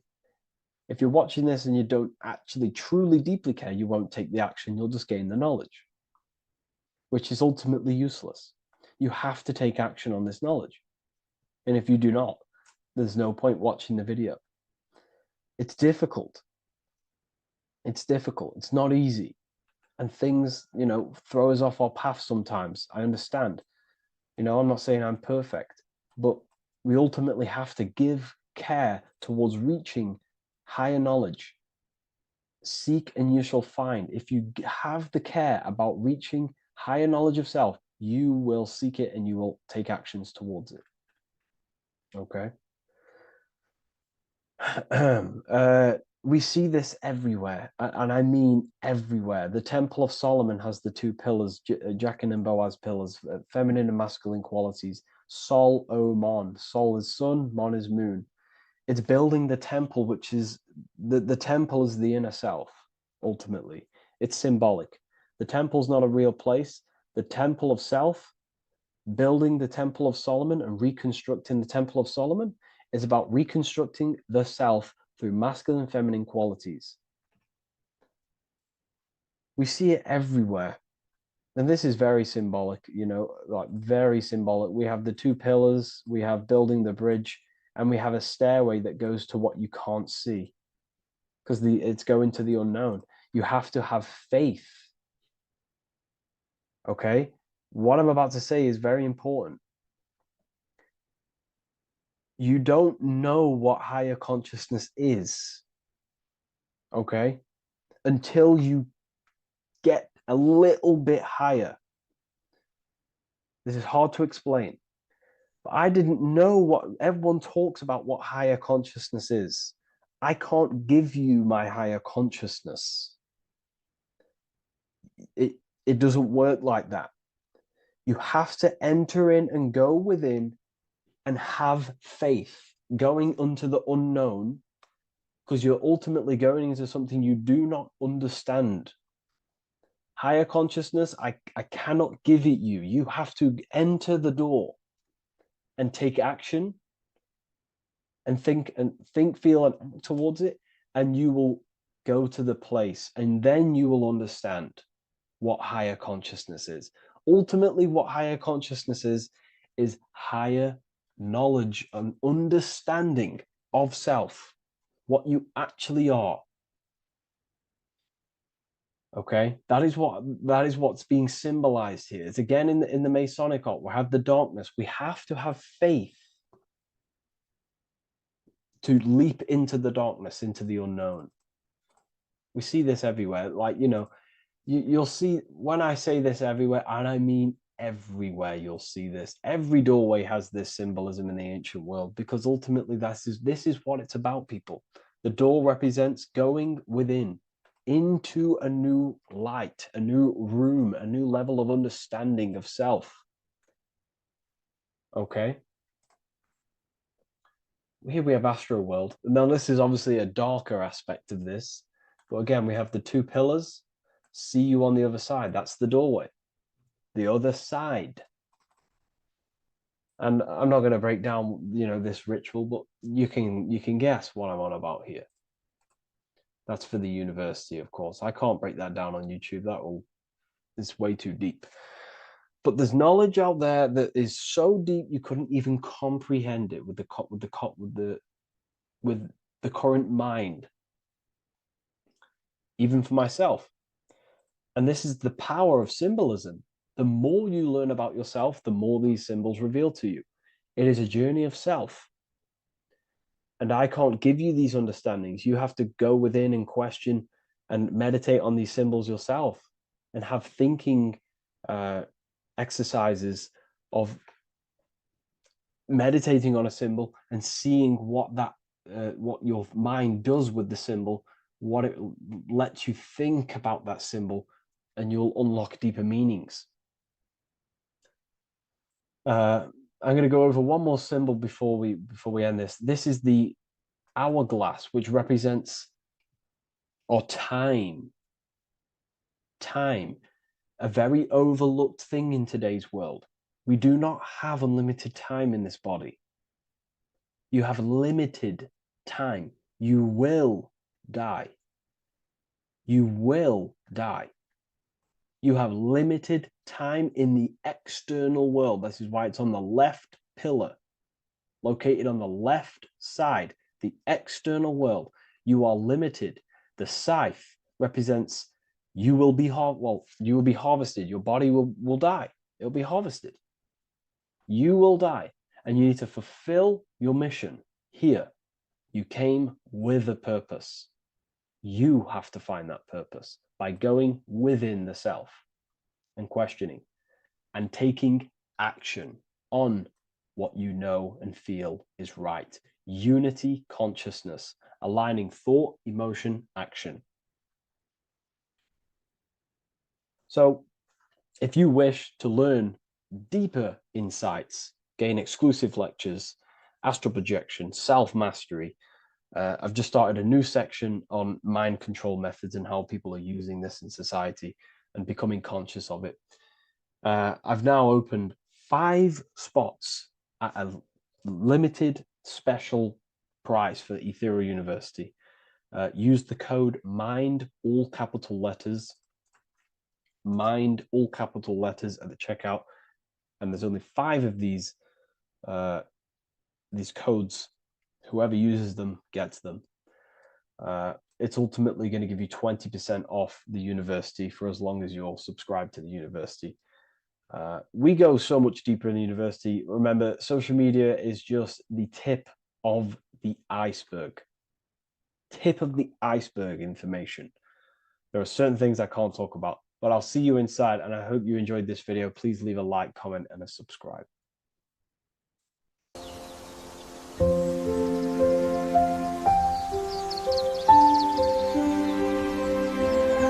bookofwisdom.com. Visit today.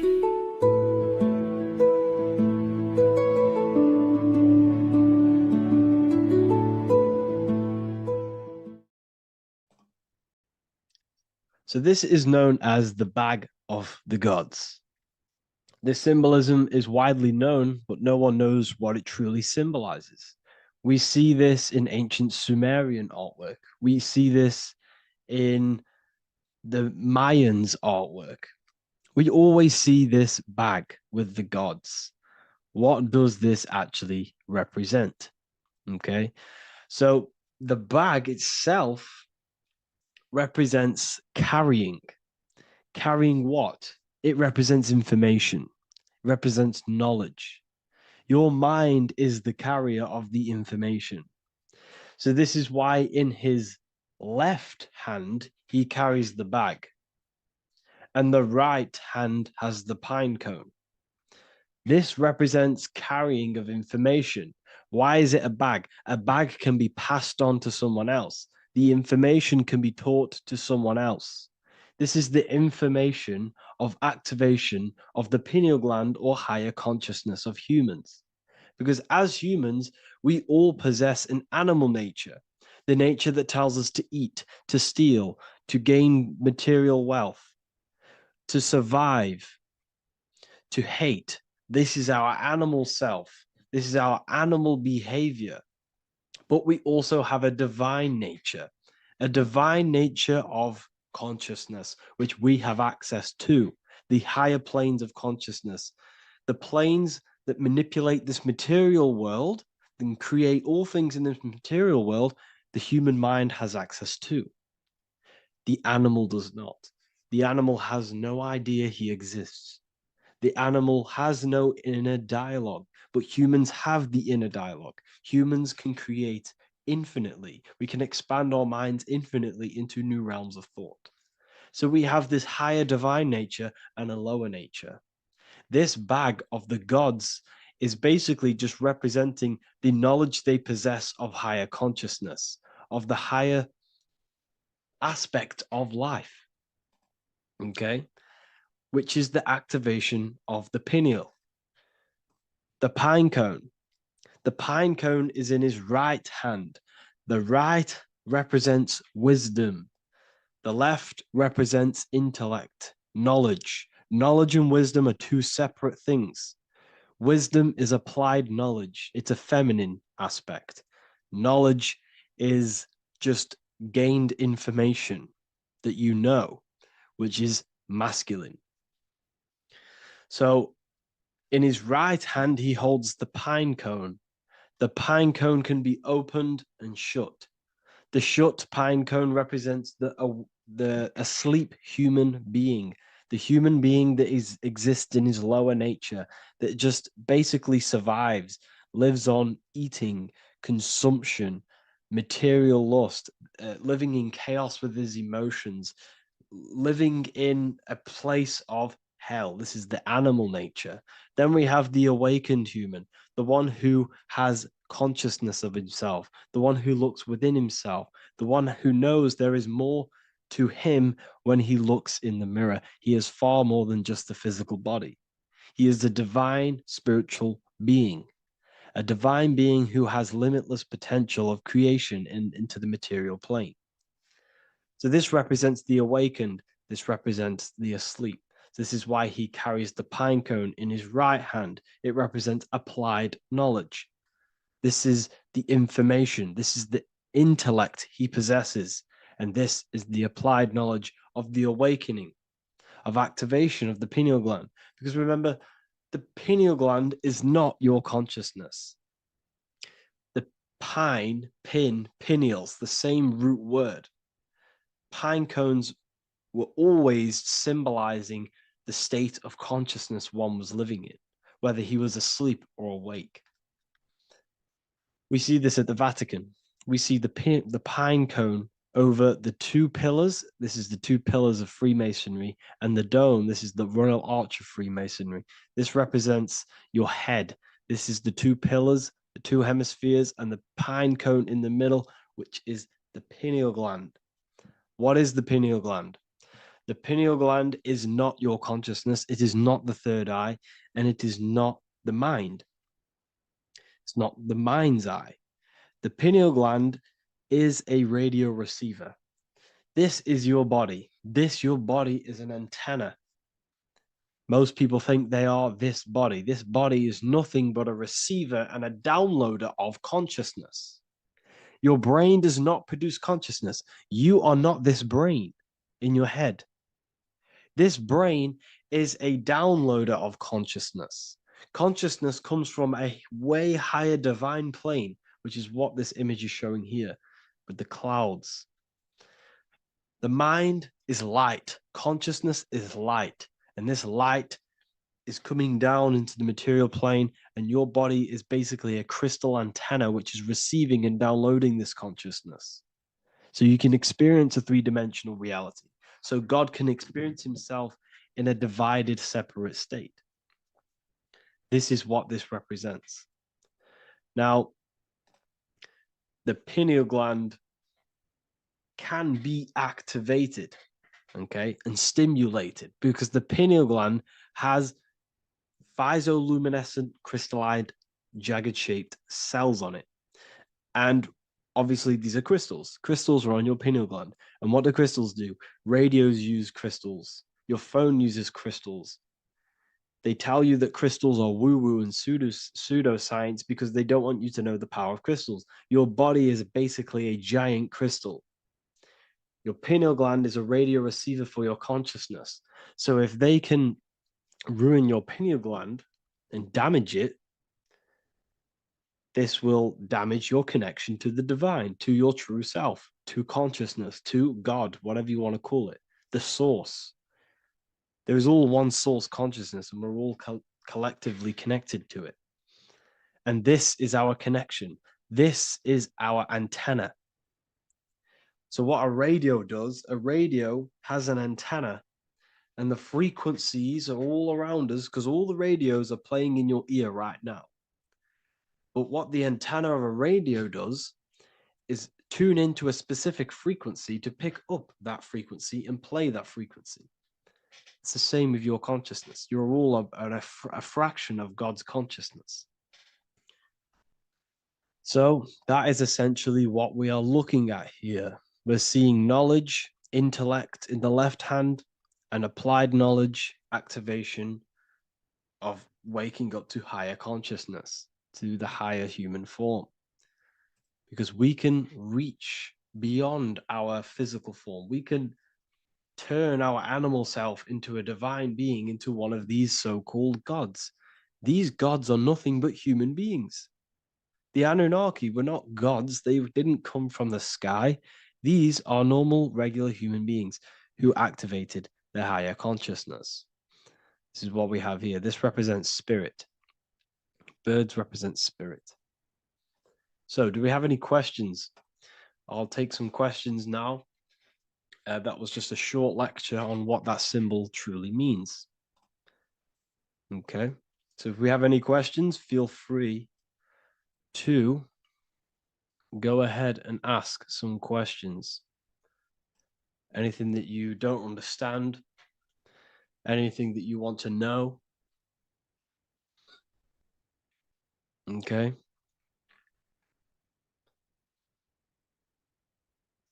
So base reality would be where source resides. Yes, the base reality is your consciousness. Are these lectures available in the university? There's a whole section, basically inside the university, there's a whole section with like over 30 long form lectures like this.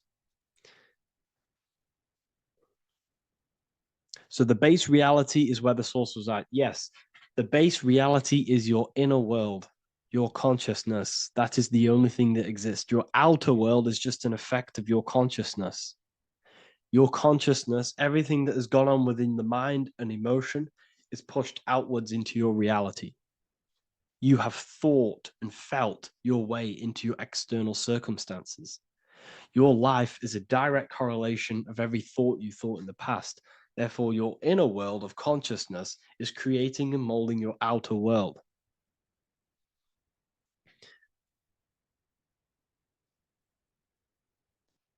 The best way to keep connection consistent, the best way to keep your connection to the divine or the higher planes of consciousness is through meditation and through imagination. Imagination is the fourth dimension. It is the astral plane. That screen that you have in your mind is not a physical screen. That is the divine plane of the astral. And this is essentially where all objects of this material world comes from. The phone that you are holding, the laptop you're watching this on, whatever you're doing, every single object you see in your room that you are in right now began inside of the plane of imagination. This is not a physical plane. This is a metaphysical plane that you have access to. And you have the ability to bring down this plane into physical form. That's what we call manifestation. That's what the ancients called magic. This is what we now call in science metaphysics. It's all the same thing. So yes, you all have access to the divine planes. Unlike animals, this is why humans are so advanced.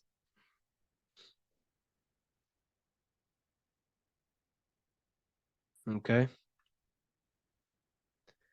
Is the pineal able to constantly activated, or is it just a temporary experience? I don't fully understand that question, unfortunately. Maybe you could word it in a different way.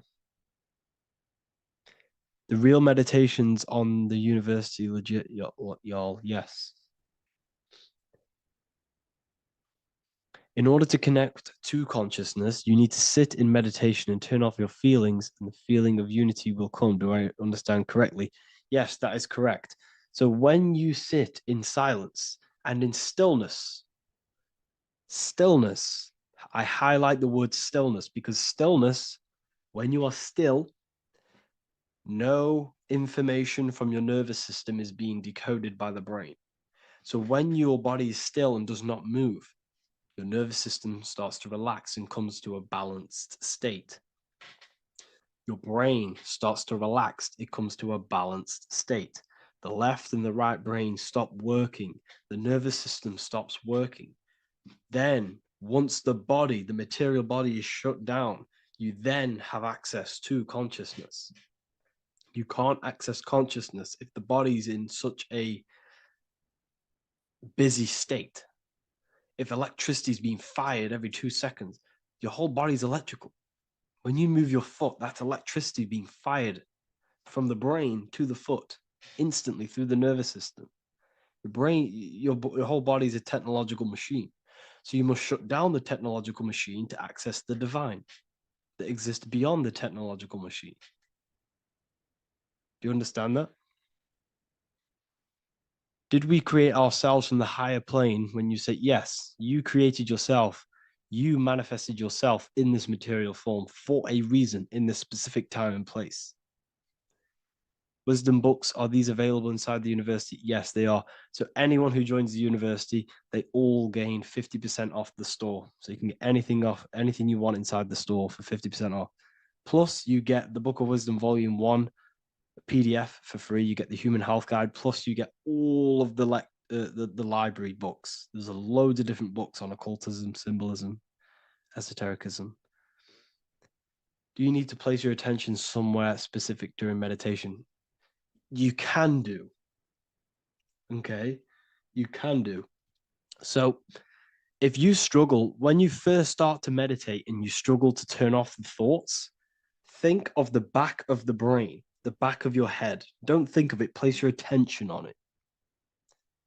Okay, so when you place your attention on the back of the brain, this now shuts off thought because the back of the brain doesn't have any activation to do with thought.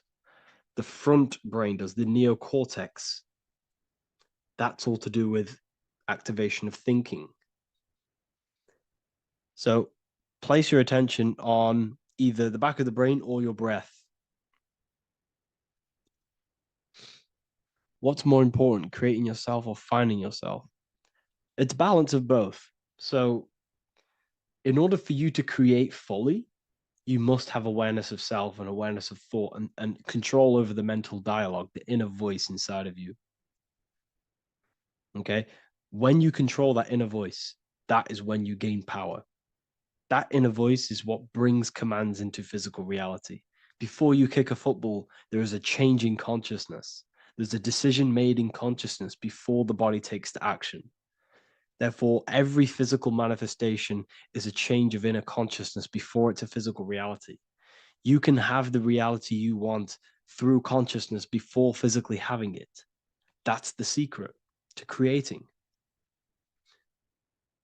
But you must believe it like you know the sun is going to rise in the morning. That's how much you should know that you have that reality in consciousness through feeling and thought and imagination. And that's how you can truly create in your reality. Shrooms help with consciousness or ego. I can't really talk about that because I'm maybe uploading this to YouTube, unfortunately. But we need to clean our pineal gland first from calcification. Yes, definitely. You should go on a detox the body. Because you can't really connect with consciousness if your body is in such a dirty state. Because the brain is, your nervous system is in a state of fight or flight, trying to fight off all these toxins. So when you meditate, you're probably going to be having thoughts all the time because your brain's firing, your nervous system's being attacked through toxins. So you must detox to have a true connection with the divine. Your diet plays a big role in your spirituality and mentality. What is the most optimal food for pure consciousness? Fruits and vegetables. They possess consciousness.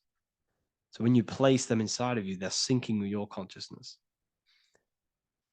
How to check the cleanliness of your body, your skin, your teeth, your tongue, your mouth. If your skin has spots, different colors on it, you're not clean because your skin is a reflection of your inner organs. Coffee's not the best for you. Coffee gives you fake energy. Okay. So what coffee does, that buzz you get off coffee is actually the toxic effect of the chemicals reacting with your body. If I'm inside the university and wanted to buy your book, you said it would be 50% off because we are your student. Is that automatic or we need to have a code? You will have a code. Yes, I'm going to releasing a code for all the students after this. Caffeine equals neurotoxin. Yes, it fries your brain, it fries your nervous system, it fries your dopamine receptors. Will the Q&A last week about money symbolism be posted? Oh, I didn't post that. That's my bad. I totally forgot. I will post that after this. Thank you for reminding me. How to detox the body. The best way to detox the body is going through a week cleanse of fruit. So only consume fruit, sea moss, and cayenne pepper, and lots of freshly pressed juice. Do that for a week or 2 weeks, depending on how you feel, and then start to fast. You will lose weight, but you're not losing weight. You're losing impurities. It's good to do this every couple of months to just go on a raw fruit diet, cleanse the body, push everything out, and then start to fast while consuming sea moss and having lots of freshly squeezed juices. What is an alternative for coffee? Something with high energy levels. Okay. We're not taught the most simplest thing about the human body. It is an electromagnetic machine. It's electrical. It runs off electricity. The only energy you need is electricity, and that is found in fruits vegetables. If you want energy, drink pure, fresh, pressed juice. That will give you more energy, more electricity than coffee. Can we cleanse ourselves through oil pulling? Do you recommend it? I do oil pulling every day with coconut oil in my mouth. Celery juice is a good one, very good one. Yeah, celery juice.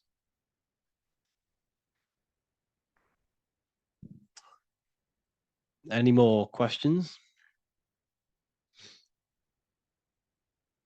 What kind of music do you listen to when lifting? For me, rap, hip hop push me work harder, but I know it's terrible for my subconscious. Yes, very. At least you're aware of it. You know, you should be definitely try and stay away from the hip hop music. Try and stay away from anything that's talking about anything negative because it's all programming your subconscious. And your belief system is your reality, people. Your belief system is your reality. Okay.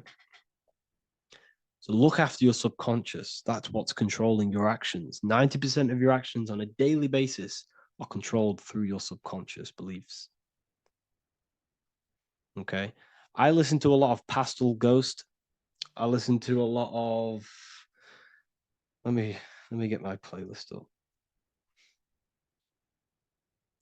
It's all like background music for TikTok. Do you know what I mean? Like Pastel Ghost. That's mainly what I listen to. That sort of music. I don't know what it's kind of called. I don't know what that genre is called. Does anyone know what that genre is actually called? Because there's not much words in it. The reason I listen to it is because there's not much words in it. And, you know, it helps the subconscious. And I just love that music.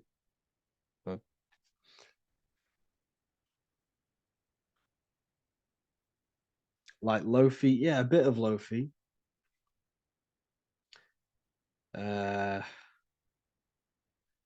Most people won't even know this type of music.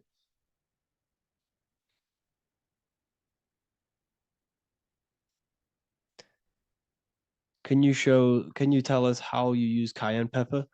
So I mix it with freshly squeezed orange juice every morning. So the first thing I have, empty stomach, I have a teaspoon of cayenne pepper, mix it in and just down it every morning.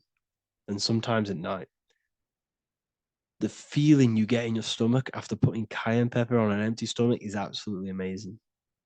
It tingles in your stomach. It kills parasites. It kills all horrible organisms.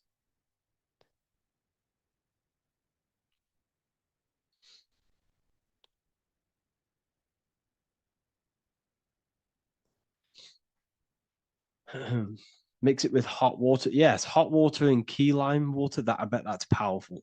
If you mixed warm water with key lime with cayenne pepper in first thing in the morning, I can imagine how powerful that is. I've never done that, but I'm going to try that.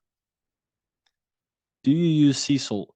I don't know what to think about sea salt, to be honest. I try and stay away from it.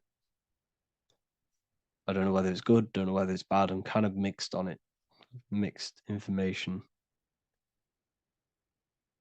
You know, I've heard people have benefits. I've heard other people say stay away from it. So I don't know. I just stay away from it. Just I'm not too sure on it.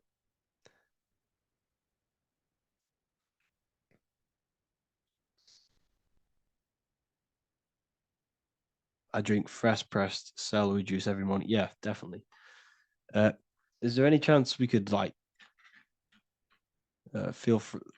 move to like esoteric occult questions?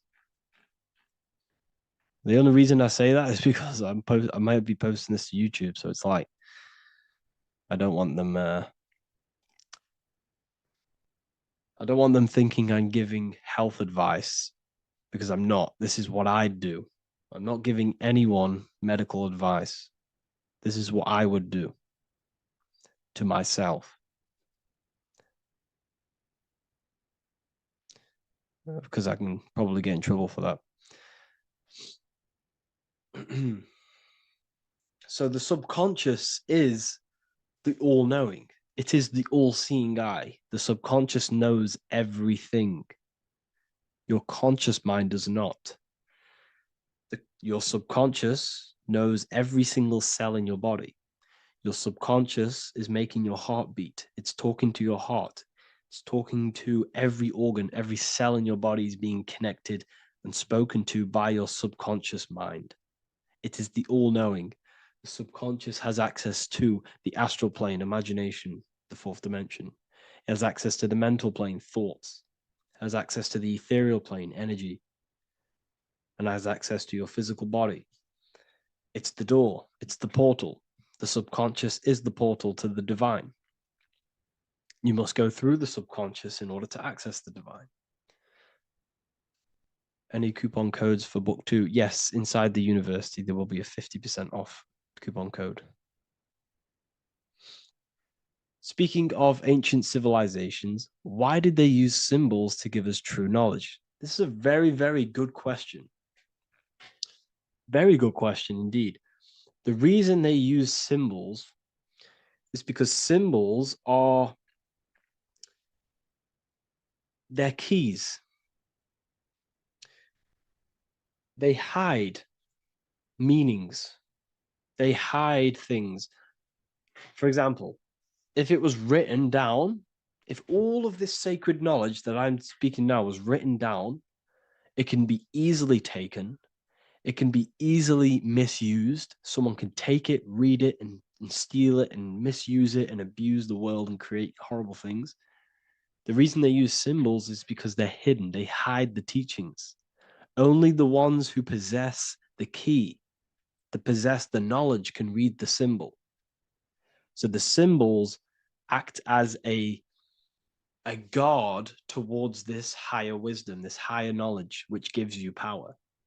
All of the knowledge I teach you gives you power. And you can misuse it. You can misuse your imagination. You have no clue, unless you've put this into action, how powerful your inner consciousness is. You can become a Okay, listen. If you hate your job, it's not the job that you hate. Think about it. It's not the job that you hate. The hate is coming from your inner consciousness. It's the state of consciousness that you hate. So what does that tell you? You can change that inner consciousness to another reality, the feeling of another reality. You can become that consciousness within before you actually externally have it. And by becoming and knowing that reality, that's what produces effect on shaping your outer world. When you really, truly know that reality inside of you, of being free, of being wealthy, of having abundance, your outer world has no other choice but to rearrange itself to your new inner state of consciousness. That's what magic is. It's manipulating your inner state of consciousness. It's convincing yourself that you already have it, not believing it, knowing it. Okay? Knowing is different than believing. Believing is a lie. You should know thyself. Okay? So we can say that human overpopulation is intentional. There is no human overpopulation. We're all cramped in these cities. We're all cramped into one little place. We're not supposed to live like that. We're not supposed to live so cramped. This is why there's so many weirdos out in public. So many weird people doing weird things. This is when things start to go weird, and we shouldn't be living in this state, in this condensed state. We should be spread out. Okay. There is no overpopulation. It's just an illusion, because we all lived in such. Have you ever been on a plane? Have you seen how much land there is? It's crazy. There's no overpopulation. And how many people do they say there's in the world? There's not that many people in the world that they say. I think it's like 8 billion. I think they say there's 8 billion people. There's not 8 billion people. There's probably more like 2 billion. And the reason I say that is because I have a friend who only has like 300K followers. That's a lot of followers, okay? And he gets recognized everywhere he goes. And he's into all this stuff, and he says, listen, the population is definitely not 8 billion or whatever they say. I think it's like a couple billion. It's probably more like a billion. How to properly manifest intentions. Thought, emotion, and imagination are the key. You must know that you have that reality. Don't believe it. Become that reality within your consciousness. All day long, as much as possible. Feel it. Imagine it. Say it. And have zero doubt. How to have zero doubt. You can't, well, okay, so the doubt, that little voice that will seep into your mind saying, you can't do that. You can't do this. That's your old voice of your subconscious program.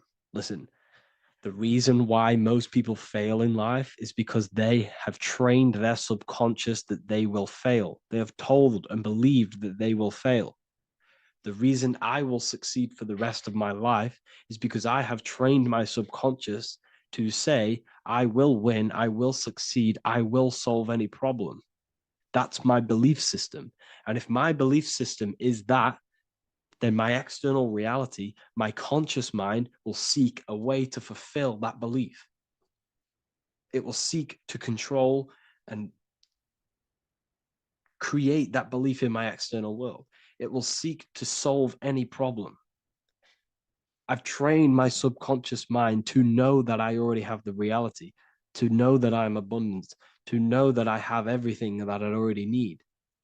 Therefore, if any problem comes, I can sort it straight away. But most people have a different belief. It's not your fault. We've been kind of manipulated and told this, that they will fail, that they can't do anything, that it's too hard. And that basically casts a spell on the conscious mind, where your conscious mind is just like, no, I can't do that, because of this subconscious belief that you hold. So you must reprogram your subconscious that you can do it, that you will solve any problem, and that you are abundant.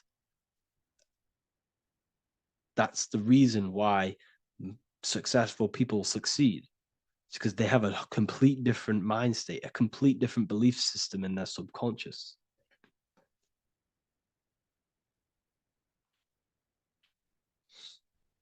Do you offer mentoring? Yes, I do offer mentoring, but it's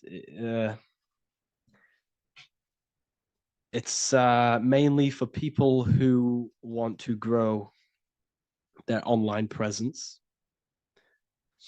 and for the amount of value and transformation that I can place into your life, and the time that, well, the price of my time, it will be a higher price tag. But your life will completely change if you join my mentoring. Because I will transmute your life. I will transmute your mind, and I will transmute your whole reality. Because I could tell you exactly what you need to do. How to have super genius power pulling information from the source. Okay, so you can do this. I talked about this in Book of Wisdom, Volume 2, if you've read it. This is a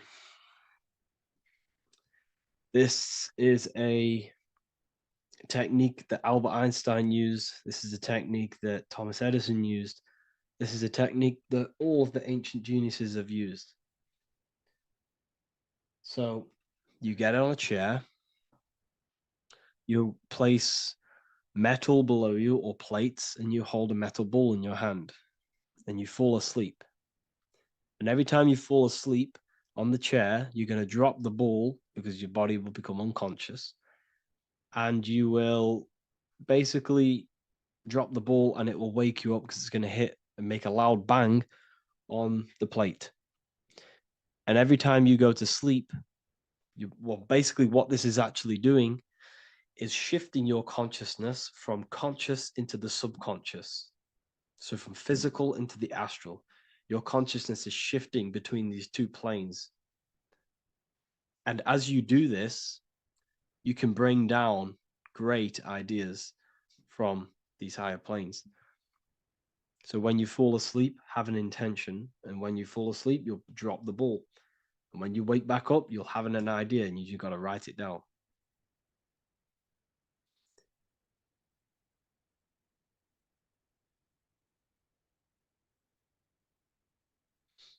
How to balance chakras. Don't focus on balancing your chakras.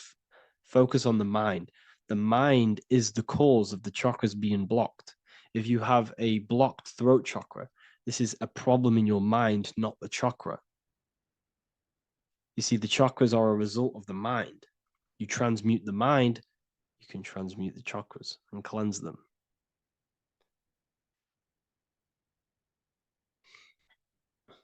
So was Jesus a real man that walked?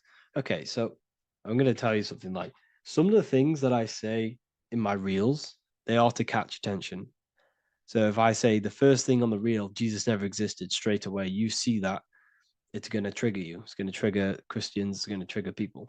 So yes, I do say things to catch attention. The reason I do that is because I have to in order to catch attention. Maybe there was a Jesus who walked. So in the past, I have said Jesus never existed. Yes, this is to catch attention, to boost the reels, views, and comments and stuff like that. Maybe there was a man who was called Jesus and walked the earth. But listen, he was not the Son of God. You are all the Son of God. Jesus represents an archetype. He represents morals. He represents a way of living that you should embody in your life, not to worship. We shouldn't be worshiping this man. We should be embodying his qualities into our lives so we can become Christ consciousness, so we can live in harmony with our mind, emotions, body, and spirit. Okay? He was not the Son of God. You are all the Son of God. We are all God experiencing himself in a three-dimensional divided form. God is oneness, and he created a divided world so he can experience himself. Why do you quote from the Freemasons oft times? I don't recall me looking at Freemason quotes and quote them. I just simply, when I post a quote, I literally just, whatever comes to my head, I just whack it into Telegram or Twitter. Are dreams tied to your subconscious, and how do you understand them? Okay. Dreams and astral projection are two different things. Astral projection is your soul leaving this plane into the collective consciousness, into the collective mind, the collective astral plane. But dreams are basically the astral plane, but it's your personal astral plane in your personal subconscious. So when you dream, you're entering your own consciousness, you're entering your own subconscious. Every character, every event that happens to you, everything that is said to you, everything that happens to you in your dream is yourself pushed outwards, and you're basically experiencing your own mind. If something scary comes up in your dream, this is your belief, this is something in the back of your mind materializing and coming to you and showing itself to you. So in order to understand your dreams, it's basically suppressed emotions, suppressed thoughts, all lingering in your subconscious materialized. Okay. A few months ago, I'd have concurrent dreams of getting in a car crash that lasted for months. Then one day out of nowhere, I got into a really bad accident, and that low-key bugged me out. I didn't know if my mind was trying to warn me or what. You can explain that. Okay. If you are having dreams about having a car crash, this is a belief. Okay, so let me tell you something. Let's say you're a drug dealer. Okay. and you live in fear every single day of the police coming to you.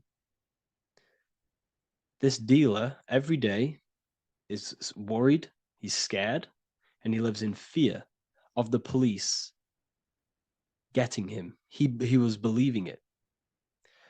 This fear, this emotion he was feeling on a regular basis, repetition, and the emotion is basically impressing your subconscious. It's impressed his subconscious that deeply that he now believes it. It's now become a belief. So one day the dealer gets caught and he goes to prison. Let me tell you something. He placed himself there because he created a program, a belief in his subconscious of the police. And his external reality is now in a prison cell. But that prison cell is just an external manifestation of the prison cell of fear he installed in his subconscious mind. The four walls he's now trapped in is just basically an externalization of his own belief system that he created through consciousness, through the subconscious. If you embedded your belief that you will be in a car crash, you will be in a car crash. He placed himself there. He materialized that reality through the thought, through the emotion, through the belief. He put himself there. You see? So if you were having dreams, this was maybe, it could have been anything. You could have watched a program when you were a child about a car crash and that maybe scared you, or you saw a car crash when you were very young and that scared you and that impressed your subconscious. Then you had a dream about it. Then you started to believe it. And then one day, bang, it happens. That's the power of the subconscious mind. It holds control over you. It holds control over every aspect of your reality, of your being. So, I hope you all enjoyed this live. I'll see you all inside Ethereal University. I'll be posting another lecture this week. And yeah, let me hold on.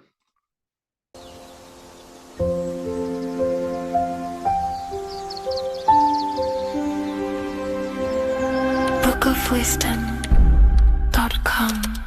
Visit today.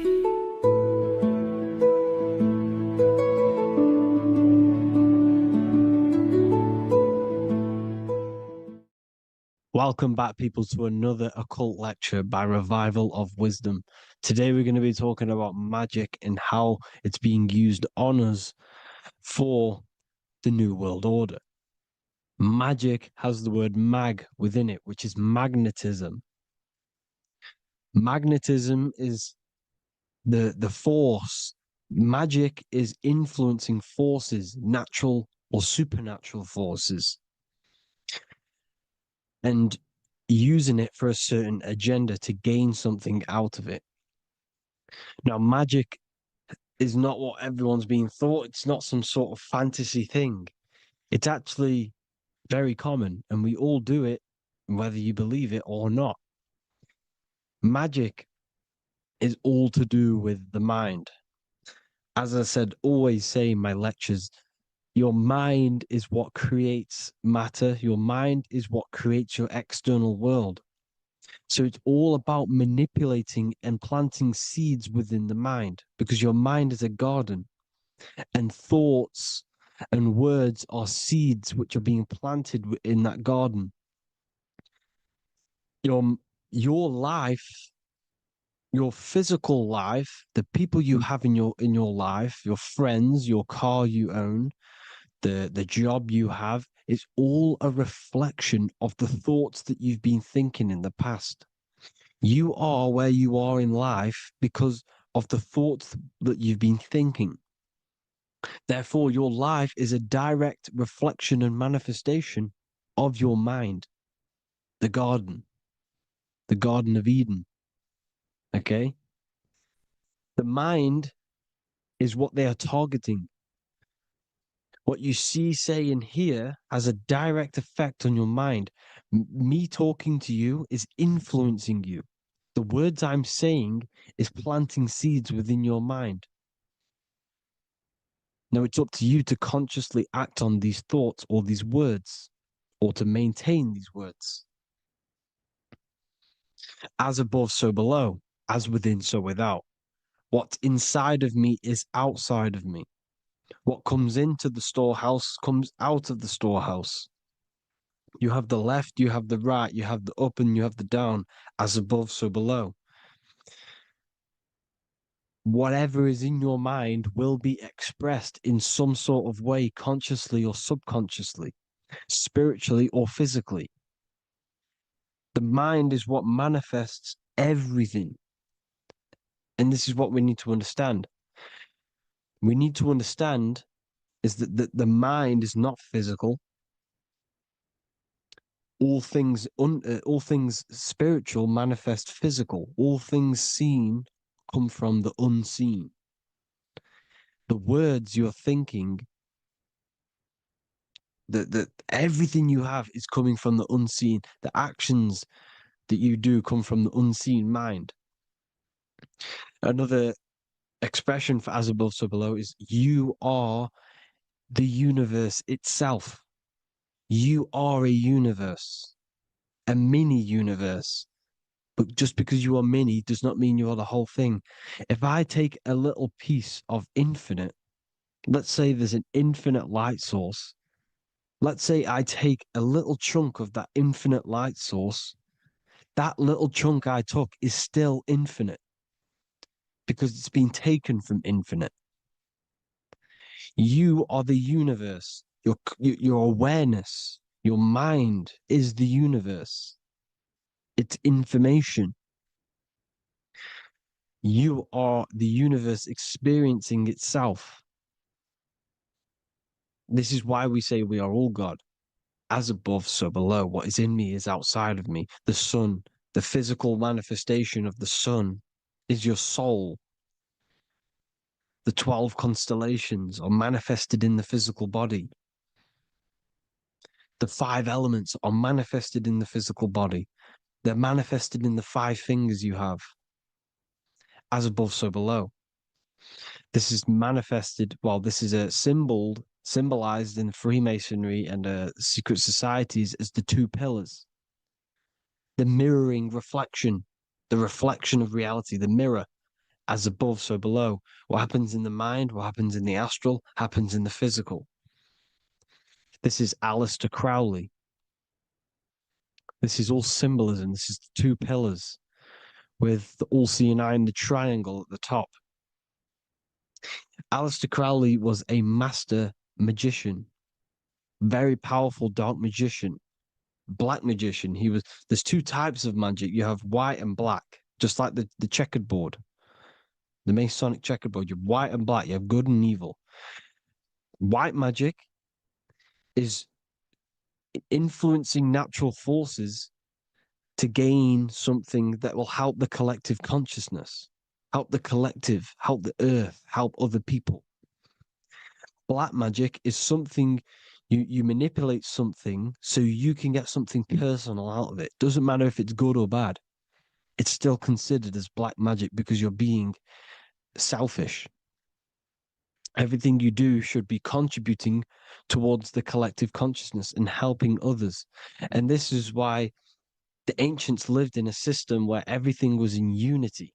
We understood that I am you and you are me. What I do to you happens to me because I am you and you are me. We are the same mind substance on the inside. We're all the same mind substance being expressed in different bodies. So what I do to your mind will have a ripple effect on my mind because all of our minds are connected within the mental plane. So this is why they know all this knowledge. They know all this knowledge. So yeah, this is the mirroring effect of reality, the 2 pillars, or symbolizes the number 11. The number 11. We'll go deeper into that. The technology we're using is magic. It's a form of magic. Television is tell-a-vision. They're telling a vision into your subconscious mind, into your memory. And when you turn on the tell a vision, you get a program because they're telling a vision to create a program within your subconscious mind. You see, the conscious mind is only 10% of your mind, which is to do with your, what you're aware of, your five senses. What are you consciously aware of? Well, I'm aware I'm here, I'm talking, I'm aware of what I'm wearing, the five senses, what I can hear, taste, smell, hear. What I'm wearing, I'm aware of what I think of. But the subconscious mind is the 90% of your mind. It's the hidden part of the mind, which is telling your heart to beat, telling your body to breathe. It's storing all of your emotions. It's storing everything you see, storing all the belief systems that you have.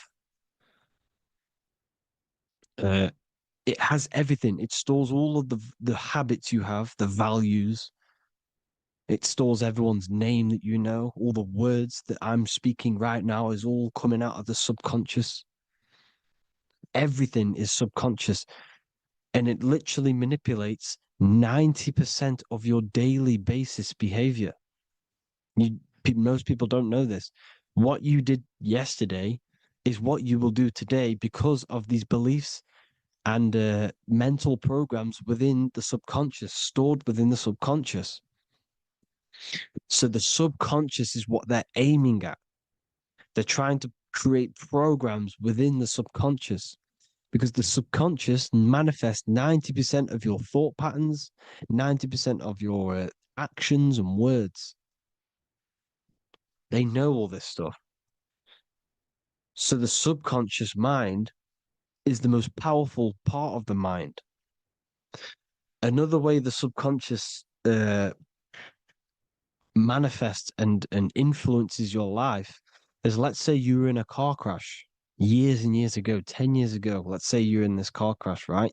And you really hurt yourself. The emotion you felt in that time when you were injured in that car crash had a great impression on your subconscious mind. You see, the stronger you feel something emotionally, the stronger impact it has on the subconscious. You can remember and recall that moment and very vividly because of the impact it had on the subconscious. For example, you become that terrified of cars that it manifests into your life today that you are wary to go in certain cars. You don't want to go in cars at all, maybe, because of that moment that stood within the subconscious. And it will manifest into anxiety. It will manifest into not going into cars. It will manifest into depression, maybe. These things, these emotional, very emotional, traumatic events have a great impression on our subconscious and they control your life. This is why you need to meditate and let go deep within yourself and let go of these internal, deep emotions that you may have repressed and keep pressing down and ignoring. But you need to address it and let go of these subconscious impressions you have, which are controlling your life, like anxiety, depression. All of these things are stemming from things that are stored within your subconscious years and years ago, more than likely. Broadcasting. They're casting spells to a broad audience, to news, north, east, west, and south. They're casting spells. No, if you watch the news, everything's red. Breaking news in red writing or the red background. Everything's red. Why? Because red's the root chakra, which is all to do with survival. They want to stimulate this root chakra because they want you down there in survival mode. They want you in survival mode because you're easier to control. They control out of fear. And not only they're casting these spells as if, because most of the things they cast in the news hasn't already happened. They're constantly bombarding you with, There might be a war breaking out, war this, war that, kill here, kill there, murders. It's impressing, it's casting spells on your subconscious mind. So when the event does turn up in real reality, in physical reality, you're less emotional, you're less surprised. You're not as surprised because you've already heard it before. Your subconscious has already heard it all before. If you never heard of a war and then a war broke out, you'd be going crazy. So they subtly program your subconscious mind through the words, because the words they say is impressing your mind. It has an effect on your mind, which will have an effect on your behavior, your words, your conversations you have with people. They're casting spells to north, east, west, and south on the tell a vision. They're telling a vision by broadcasting, by saying spells. This is why we call it spelling. Even the word, listen, the words we say cast spells. Bless. Oh, bless you. That's be less. The subconscious mind only picks up literal things. You see, when I say bless you, your conscious mind picks that up as, oh, thank you, you're blessing me. But your subconscious picks up as be less. You see? Because the subconscious it has no filter. It's just, it is what it is. Everything is factual in the subconscious.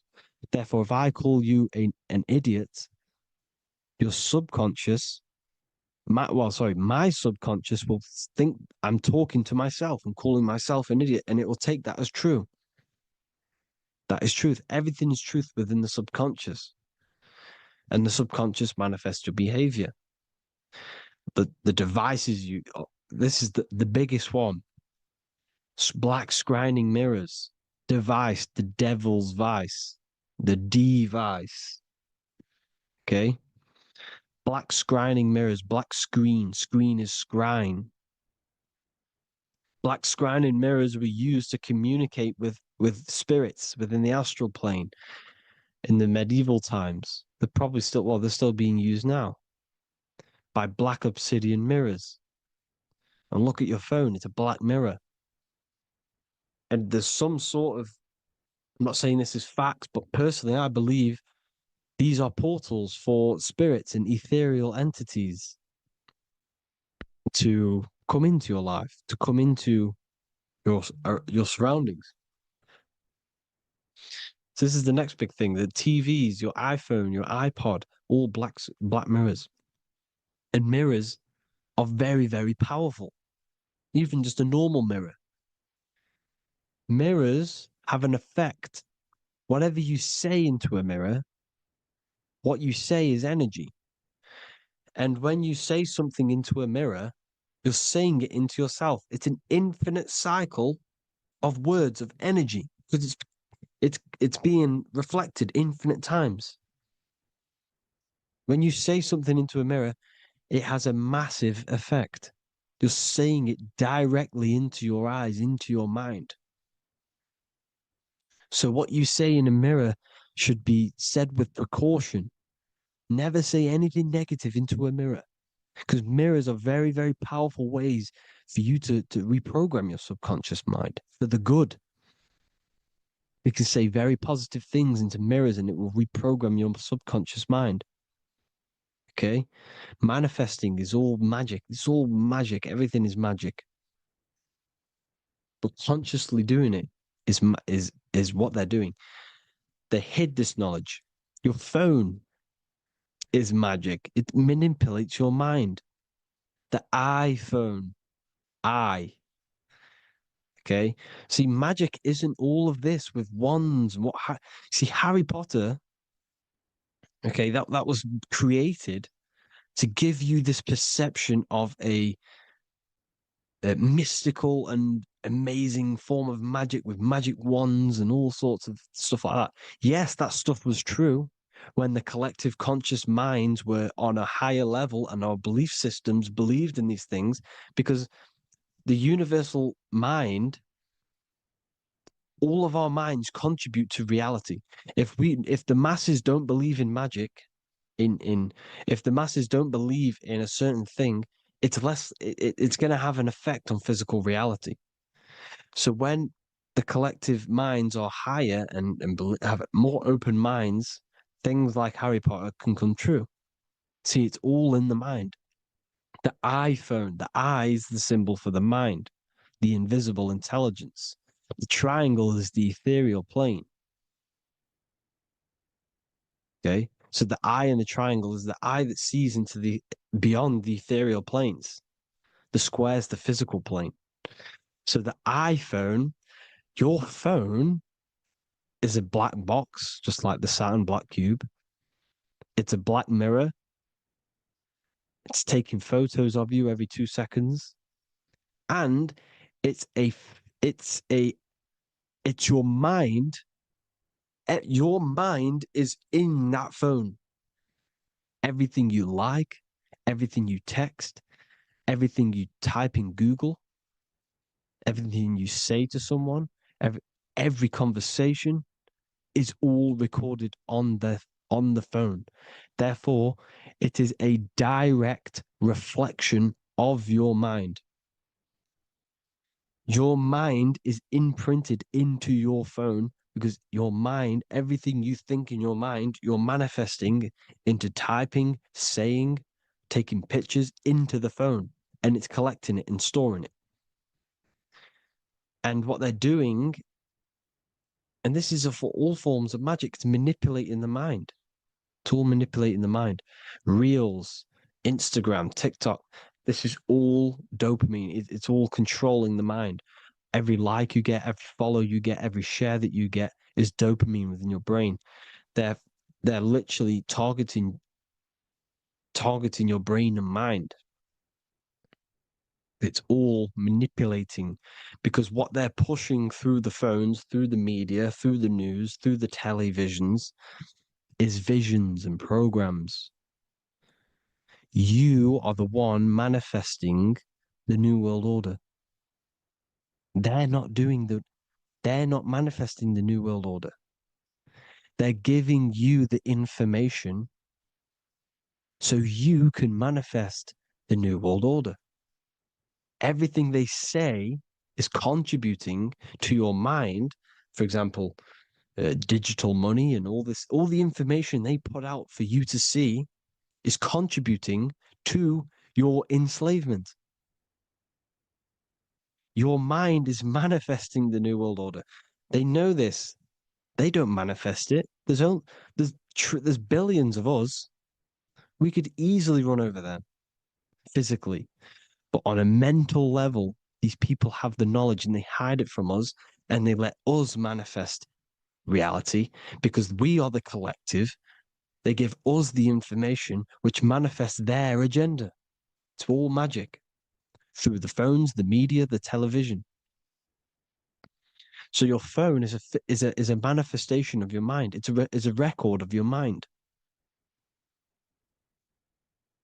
Hollywood, holly tree, holy tree. They used to make wands out of holy trees, because it was the most holiest wood, the best for casting and transmitting energy. So they used holly trees to cast spells. That's what Hollywood is. And in Hollywood, they have the red tear, the blood drop next to the Hollywood sign, because it's all satanic. They're all black magicians. They use Hollywood to cast the spells through the music, through the films. You see, music is a form of magic. All of this is magic. Everything they do is a form of magic because they want an agenda behind it. But it's not black magic. They're letting us create our prison. This is what you have to see. Yes, they're evil, but they're not doing anything evil, or else they would face the karma. They let us manifest this agenda through through giving in the information, by telling you what's going to happen in the movies. Everything that happens in a movie, it's all there on purpose to program your subconscious, to plant a seed within your garden, your subconscious, your mind. Because when the mind has already seen something, when it comes up and turns up in physical reality, you will be less shocked and you won't rebel. So they lure you slowly. They make you aware of these things over time. They make you gradually think it's okay. Like the technology, we never used to use these phones. How did we become so addicted and reliant on them? Well, because first they gave you a little flick phone. Well, no, sorry, they gave you a phone in your house, and then once you got used to that, they say, "Oh, here's the newest version of a little flick phone." You started texting your friends. Everyone was loving it in high school. They could now meet up without saying, "Let's meet on the weekend at this point at this time," like your parents probably did, or maybe some of you watching this, you probably had to tell your friend to meet on the weekend at a certain time because you had no way of communicating. So everyone got these phones and got addicted to them. Then they slowly got addicted to the new iPod with the touch screen. Now they invented touch screen. Then everyone got addicted to touch screens. Then because all of this is producing dopamine in the brain, which creates you to become mentally addicted to things and physically addicted, chemically addicted. Because dopamine's a chemical. Your subconscious becomes a program within your subconscious, and your body becomes chemically addicted to these phones. And these phones are the enslavement of humanity, technology. Without this, we wouldn't be in this mess without technology. Because they're creating a hive mind. We're creating a hive mind. So back on track anyways, uh, they program you. Look at the films, 9/11, 9/11, all produced by Hollywood. Here's the 11, like I said at the beginning, the two pillars which reflect reality. What happens in the mind happens in the physical. What happens in the astral happens in the physical. Okay, what happens in the physical happens in the mind. It's the two pillars, the mirrors. 9/11. 9 plus 1 plus 1 is 11. Flight 11 was hijacked. New York is the 11th state. New York adds up to 111. This is not a coincidence. It's all a form of magic. It's a ritual, energy harvesting ritual, because your mind produces energy. Your mental attention produces energy. And they're feeding off this energy in the astral plane, these demons. Music is the most powerful. Personally, I think the music is one of the most powerful forms of magic they're using. Okay. Music is hypnosis. It puts your brain in a hypnotic state. It influences your electromagnetic field through vibrational energy. It reprograms your subconscious mind. Why do you think you remember the lyrics? You see, your subconscious stores all of the memories. Remember, the subconscious manifests 90% of your behavior. So therefore, the music you're listening to is manifesting your behavior. You wondered why some people wonder why they have drug addictions and they can't get out of violence and they can't get out of all this negative mind space. It's because the music they're listening to is creating a negative mind space. The words you listen to have plant seeds within your mind. So the reason you remember the lyrics is because that song created a program within your subconscious. Yes, that is what happens. You can use magic to reprogram your mind, but you can use music to reprogram your mind because it's all forms of magic. It's using natural mental energy forces to manipulate the physical reality. You manipulate your mind, you manipulate reality, physical reality. Okay. So the music, another very, very big one. When you turn on the radio, it's just all talks about alcohol, drugs, and sex because they want you down in the lower three chakras. They want your mind attached to matter when it's mind over matter. Your mind's not physical. You see, the word spirituality is the new trend. It's not about your spirit. It's not about your spirit. It's about your mind. It's not about, you know, uh, spirituality and looking after your spirit. And they've got you focused on your spirit. Why? Because they hide your mind from you. You see, a lot of people think their mind is their brain, but the mind is everything. There is no physical reality without mind. You can have a brain. Imagine if you had no mind but a brain. It wouldn't work. The mind is everything. The mind controls your avatar. It begins in the mind before it happens in the brain. Then the brain manifests through the body. The brain's just an electrical computer. So that they've got people scared. Oh, do I have a soul or not? And all this stuff. Listen, if you have a mind, you have a soul, because you are not the mind. This is why everything is sort of an illusion, because beyond the mind is your soul. But what is the soul without a mind? You can't have a soul without the mind. But if the mind didn't exist, the soul doesn't exist. You are the person listening to your mind. I shouldn't say person because you're not the body. You're the entity behind the mind. But if you didn't have that mind, you couldn't understand what you even were. You would just be an observer who couldn't think. So yes, we all have a soul. If you have a mind, you have a soul. Everything is mind. Everything has mind. Mind creates everything. God is mind. And then manipulating your mind through TV, your phone, every little thing, the school, it's all about the mind, people. Control your mind, you control your reality. Just the last thing, here you go. Aleister Crowley, the dark magician, Kanye West doing the exact same thing because they're implementing magic in the music. Here's the Beatles with Aleister Crowley in the background. Bet you never noticed that. Aleister Crowley was influencing music and placing magic within the music to influence the subconscious. This is what Baal worship was. This is why they kill children. They sacrifice these children. Why?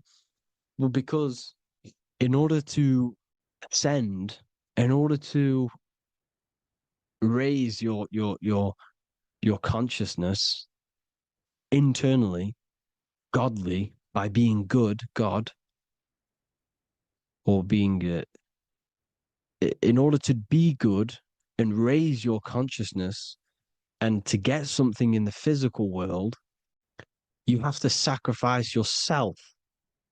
And what do I mean by that? In order to raise your consciousness and ascend, you have to sacrifice the lower nature of yourself. You got to abstain from having sex to retain your sexual energy, to transmute it, or staying away from some poisonous foods like meat. So, staying away from blood. We shouldn't be consuming other animals' blood. We should be keeping our blood pure. We are humans. We shouldn't consume chicken blood, chicken germs. We are the most divine creatures on this creation. We are the most intellectual creatures in this creation. Therefore, we should keep our temples pure. We are not animals. If you want to associate yourself with an animal, go out in the wild, go and find a wild boar and go and try rip its guts out with your bare teeth, because you can't do it. You're not a carnivore. Okay? So in order to ascend, you have to kill and sacrifice your lower part of yourself to ascend up to your spirit self, your mind self, the highest version. And the elites don't want to do this. So they sacrifice other things like babies to kill them, to exchange their life over to the astral plane, so these demigods in the astral plane can give them something in return in physical. They don't want to sacrifice their lower self, so they sacrifice other things for exchange, for physical pleasure. But the godly person sacrifices their lower self for their higher self to do good and ascend. So this is what all the Baal worship is, people, and this is why they're doing it. Hope you all had an amazing lecture. If you haven't already, go and get the Book of Wisdom for more information. You know, I don't go into dark stuff in this book because all I do is enlighten people in this book. You can get it in Spanish, English, German, Italian, and French. Worldwide shipping, you can get the PDF or paperback. Or there is also a new one called the Human Health Guide 2.0. It gives you a list of all the foods, grains, oils, nuts, you know, everything that's alkaline and positive for the body and not man-made and hybrid. It tells you all the products to stay away from, how to fast, how to improve vision, how to improve everything, literally. So the Human Health Guide has been released. If you want that, I'll pull all the links in the bottom of the description. Hope you all enjoyed the lecture, people. God bless you all.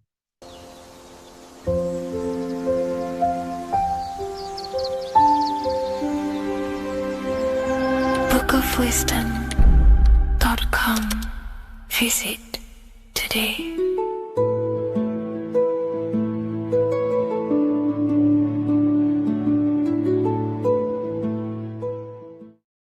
Religions were made to hide the truth about yourself, God, and the universe. You see, religion teaches there is a God separate from you. He created the universe separate from himself. They did this to truly disconnect you from consciousness, from God, and from yourself. Now let me explain. It's going to be very difficult to understand this from a left hemisphere dominated perception. The left hemisphere sees everything individual. The right hemisphere sees the whole. For example, if you're walking through a woods, the left hemisphere sees individual trees, leaves, twigs, and branches. The right hemisphere sees the interconnectedness of the whole woods. We've been trained our whole life to be trapped in the left hemisphere, to think logically, scientifically, with evidence. This way of thinking traps you in illusion, division, and separateness from everything. Plus, in science, they teach you the universe exists outside of you.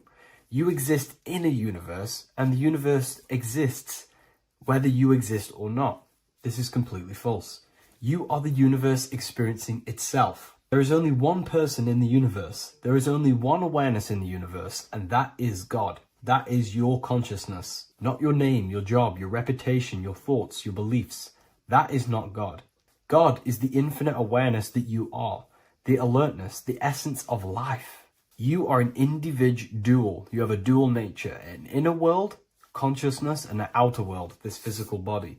The inner world is the immortal, consciousness, awareness. This physical reality is for the immortal within us to experience and enjoy. And the immortal consciousness, the immortal self, the individualized expression of the only thing that is truly real, which is God, consciousness, is seeking a way to understand itself through infinite vantage points. The same consciousness inside of you, inside of the dog, the squirrel, the plants, the stars, the same awareness is in absolutely everything. Only the right hemisphere can see this connection. The universe is one mind separated into the infinite bodies and life forms. This is why scientists tell you that the universe is forever expanding. It's truth in plain sight, because the universe is the mind, and the mind is always seeking more vantage points to understand itself. And the mind is always expanding into new realms of thought. The mind cannot be filled up. It does not exist in space. However, human awareness, human consciousness is very sacred. And the reason why I say that is because humans possess a two-way consciousness, unlike a dog, an animal, or a squirrel, for example. The dog looks in the mirror. It is not aware of itself. It doesn't look in the mirror and see that it needs to improve something. However, humans, we can look in the mirror and say, who am I? Where do I come from? And I need to change this aspect of me. I'm lacking in this area. Dogs do not have this awareness. They function only on their immediate surroundings, on survival and instinct. Human awareness is special because we have the ability to reflect on the self. We can question our consciousness. We can question, who am I? Where do I come from? And where am I going after this? The human mind has no limitation.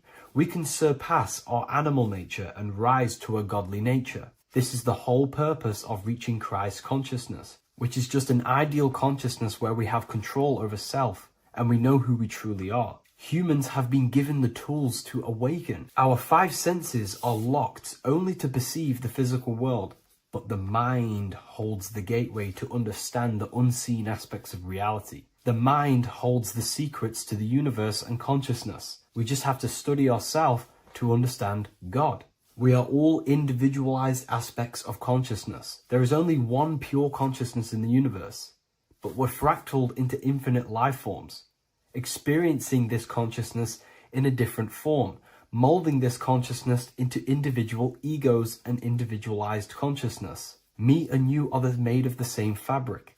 However, I have thought different things, believed different things, experienced different things, which has conditioned my consciousness to be my own individualized aspect of God. And that's what makes me, me, and you, you.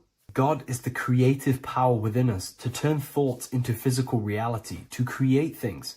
We are a creator. Each one of us is a miniature earth, creating and building in this physical 3D reality.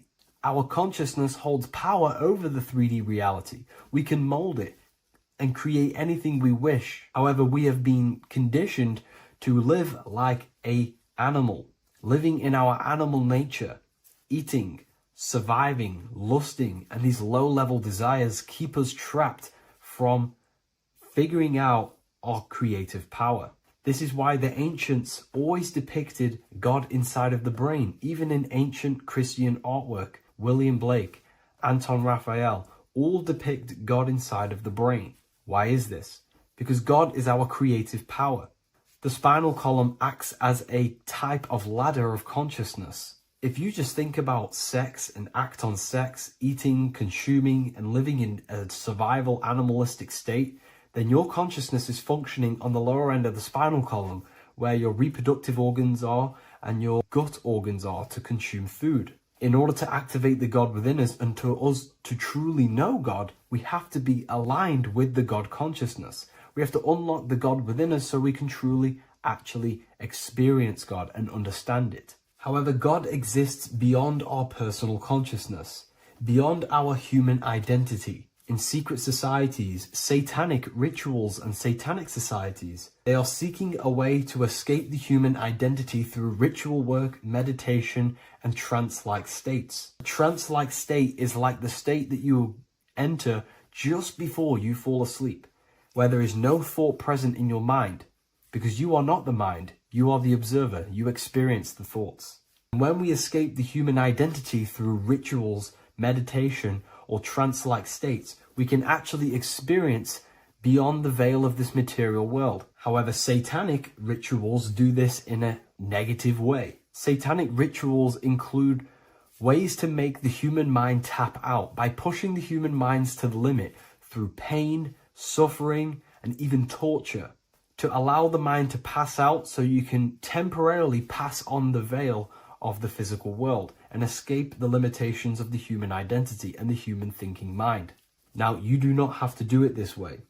You can experience the divine and beyond your human identity through many different ways, such as deep, deep meditation, rising above your thoughts, and setting 3 alarms, one for 6 a.m., one for 6:30, and one for 7:30. And when you wake up at these times, what you need to do each time you wake up is allow your mind to stay awake but your body to fall asleep. And you will enter this trance-like state. And you can gain ideas, experience lucid dreams, and maybe even astral project. All of these rituals in secret societies and satanic societies is all about escaping the human identity and experiencing the divine planes beyond the physical. To wrap all of this up, this is all about consciousness. Consciousness is the infinite awareness of the universe, just fractaled into separate bodies. And this consciousness is seeking a way to understand itself in infinite angles and vantage points.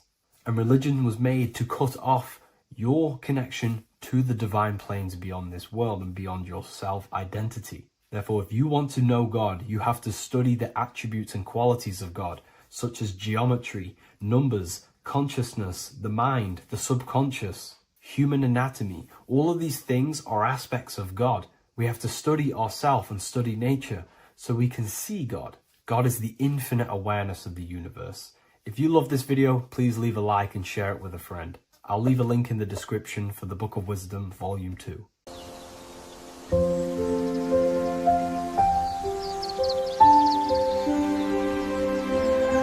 bookofwisdom.com. Visit today.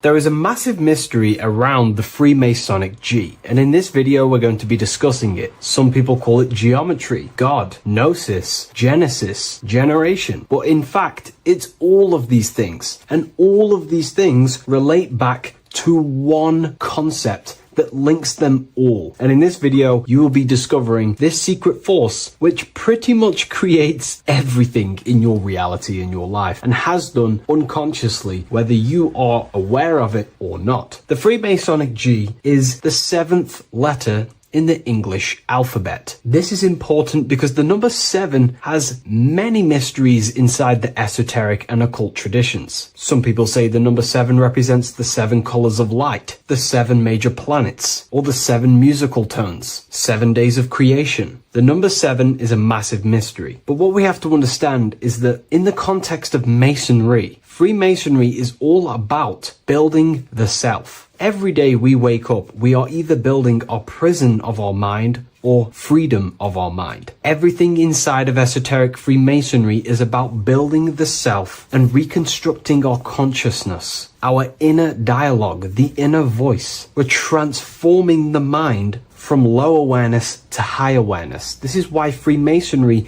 uses the allegory of stonemasonry, stones, chipping away at stones. The stone is in fact you, and we are perfecting the stone, which is your very own mind. Because the universe is a mental construct. Life is happening to us inside our minds. We are all the universal mind expressed and clothed in a different body. Therefore, now we understand that everything is about the internal inside of Masonry. This G relates to something inside of you. Hence why you see the G inside of the square and the compass. It's something internal in you. G is the 7th letter of the English alphabet, and the number 7 symbolizes the 7 cognitions of the mind. In esoteric and initiatory traditions, the 7 psychological cognitions of the mind refer to the 7 distinct modes through which human consciousness perceives, interprets, and transforms reality. Different schools use different names, but across Hermetic, occult, Gnostic, and mystical systems, the same underlying pattern emerges. The mind has 7 functional powers, each representing a layer of awareness and a stage of inner development. Number 1 would be perception. The first cognition is the raw reception of sensory and subtle impressions. It is the gateway where the outer world enters the inner world of our minds. Perception involves learning to see without distortion, to notice the symbolic dimension behind ordinary appearances in an occult interpretation of perception. The second one is interpretation. After perception comes the act of making meaning. The mind organizes impressions into patterns, beliefs, and judgments. Esoterically, this cognition determines whether a person interprets life through the ego or through the higher insight of their higher consciousness. The goal is to purify interpretations so that the intuition can speak through it, to clear our minds of the clutter, master it, and let our higher consciousness shine through it. Number 3 is the imagination. This is the creative faculty that produces images, symbols, and visions in the mind's eye. This is associated with the astral plane. We live in a mental universe of thought. Thought wraps itself inside of imagination. The thought alone has no true form, but then the thought wraps itself in a vehicle of consciousness, what we call imagination, and we give form to the thought. Imagination becomes active. Imagination becomes active imagination, the foundation for rituals, alchemy, meditation, and visionary insights inside of occult traditions. Working on your imagination is a key part on developing your consciousness, as it is literally the sight into the astral plane, your internal vision of the mind. The fourth cognition of the mind is emotion. Emotion is energetic response that gives intensity, direction, and magnetism to thoughts. Emotion fuels the magical will. Unrefined emotion binds us to lower impulses. Refined emotions become devotion, compassion, and the inner fire to transform thought into a tangible reality, to become a conscious creator. The fifth cognition is will, the faculty of intention, decision, and directed energy. Will is the power that aligns personality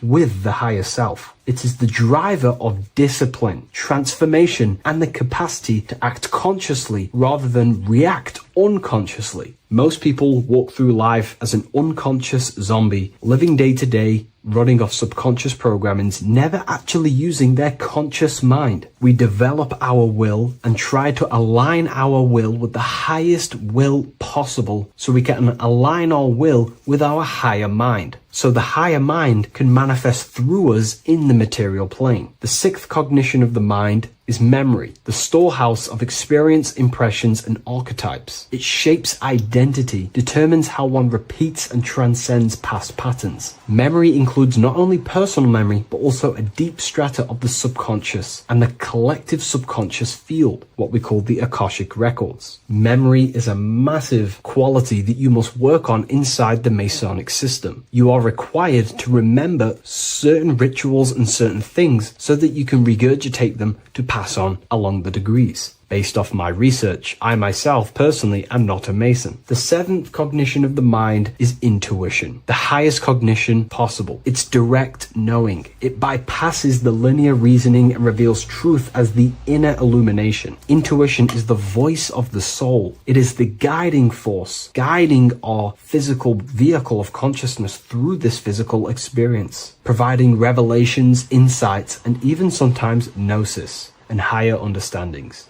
They are the 7 principles and cognitions of the mind that we should work on. Sometimes they're symbolized as 7 luminary planets, because lumen is light. The planets are light. Light is consciousness. Consciousness is light. Now moving on to the true understanding of the G, the higher understanding of the G, as I mentioned previously. This is what we call the generative principle, the care principle, the human heart principle, the female aspect of consciousness within yourself. All creation is built upon a care. All action is built upon a care. You only act on what you care about. You care about paying the bills and staying inside your house and looking after your family, for example. Therefore, you take the action to generate the reality and generate money to pay the bills. Them actions are driven by the force of care. If you care about a plant, you take the action to water the plant and it grows. If you care about your partner or relationship, you give them attention and care and love, and you grow the relationship. As soon as you stop providing care, watch the relationship crumble and the reality destroys itself. Care is the generative force of reality. This is the generative principle that generates your experience in this world. We are in a continual state of becoming. Each cause gives birth to an effect, and that effect gives birth to a new cause. The G is the generative principle that drives creation in the present moment. Reality is creating, unfolding in the present moment, and the G is the force inside of you that generates your experience. You're watching this YouTube video right now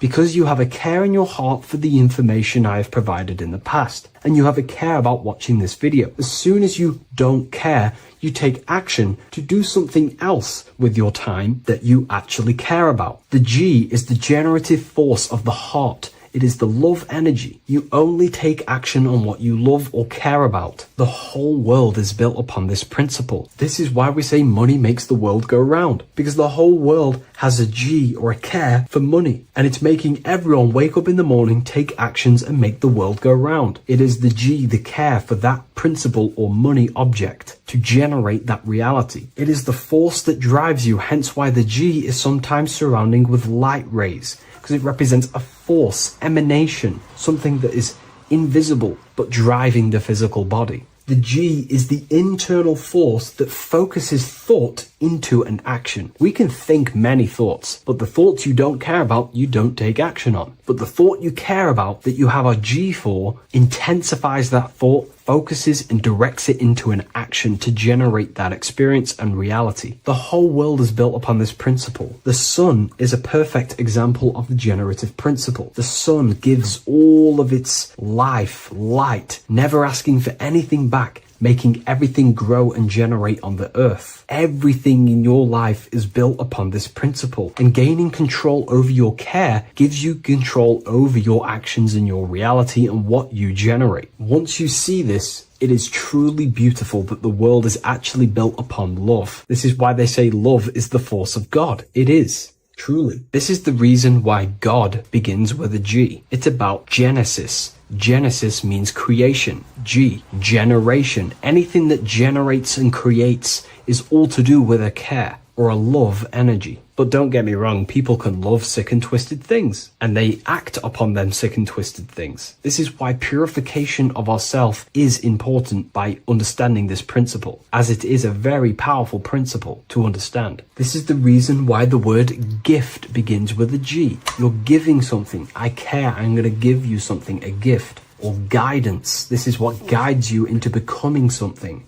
what you love. This is why also gnosis begins with a G. Gnosis is not actually knowledge. Gnosis is knowledge obtained, attained by direct experience or through direct experience. For example, you're not believing you're watching this video right now. You know you're watching this. Know, gnosis, same phonetic sound. It's about knowing. Gnosis is about gaining knowledge of the self. Self-knowledge through direct experience. Instead of believing in God, I seek to know God through direct experience, by altered states of consciousness, transcendent meditations, understanding human anatomy, understanding the laws that govern my mind, understanding creation. That is direct gnosis, knowing that God exists instead of believing he exists. By going within the self, questioning the self, and gaining a deeper relationship with the inner observer, you start to gain gnosis, self-knowledge through direct experience. And in order to gain gnosis, you have to care, because gnosis requires action. It requires you to meditate and go within yourself. It requires you to study yourself. It requires you to go within yourself. And in order to do that, you have to care. If you don't care about knowing yourself, you won't take the action to generate the gnosis. If we take a look at this piece of Freemasonic artwork, we can see a whole lot going on here. But if we focus down here with the temple with the letter G on, and when you walk through the temple, there is a pathway leading up a hill towards the light. The light reveals things. If something is in darkness, you can't see it, but the light reveals something. It's symbolizing truth, the light of gnosis, knowingness. And in order to walk this path, you have to go through the temple, which means entering in yourself. This is symbolic of the path. The Masonic path is about the self, reconstructing and learning about the self. In order to walk up that hill, it takes a lot of effort. It's not easy walking up a hill. You're going to be tired. It's not easy. It's horrible. Who likes walking up a hill? I know I don't, but people like hiking and stuff. I understand that, but it's symbolizing this is hard work, working on yourself, because the labor of working on your mind is the hardest labor you will ever do. It's called the great work or the Masonic work. And in order to climb that mountain, you go through the G. You have to have the care. If you do not have the care, you will not walk up that mountain. You will not generate the gnosis. You will not get close to the light. You have to have the G to walk that path of self-mastery and working on your mind. This is very, very important. If you want to gain the light, you have to have the G inside of you. You have to have the care to generate a higher consciousness. If you want to earn more money, you have to have the care, or else you will not take the action necessary to generate that reality. This is why we have to master ourselves and write down everything you love. It could be even the bad things. It could be lust. It could be anything you're wasting your care energy on. Try and remove them one by one. Master them and become disciplined. And then you'll have more G energy, care energy to direct towards something else in your life to generate and grow that experience or reality. Again, the word grow, G. It is a growing force. What you place your love and care into grows and expands. What you have a G for is what you spend your time and attention on, your two spiritual currencies. So this is the Masonic G, and I hope you gain a deeper understanding of this. So that is pretty much everything about the Masonic G that you need to know, and hopefully this has helped you. If you wish to learn more and gain guidance through your life and understand yourself on a deeper level, the book I've used today is called The Book of Symbolism. I'll leave a link in the description.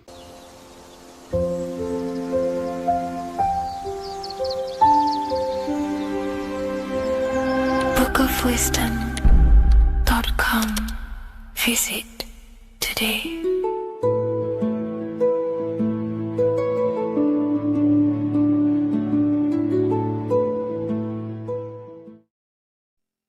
What is good, people? How are we all doing? Today we're going to be talking about the different planes of existence, the occult side of the world, the things they don't teach you in school. And of course, you can only find that on this channel, so welcome. So you need to understand is that your consciousness moves through these different planes of existence, these different states of consciousness, which make up all of you. Okay? They are all interlocked planes. They are all interpenetrated into each other. They are all one. They melt into the plane above and below. You see, each plane is a product of each plane. As above, so below. Now, the higher you go, the more fluid, the more dreamy, the less dense it becomes. The lower you go, the more denser it becomes, the more solid it becomes. The lowest plane is the physical plane, which you are obviously aware of. You are inside of the physical plane now.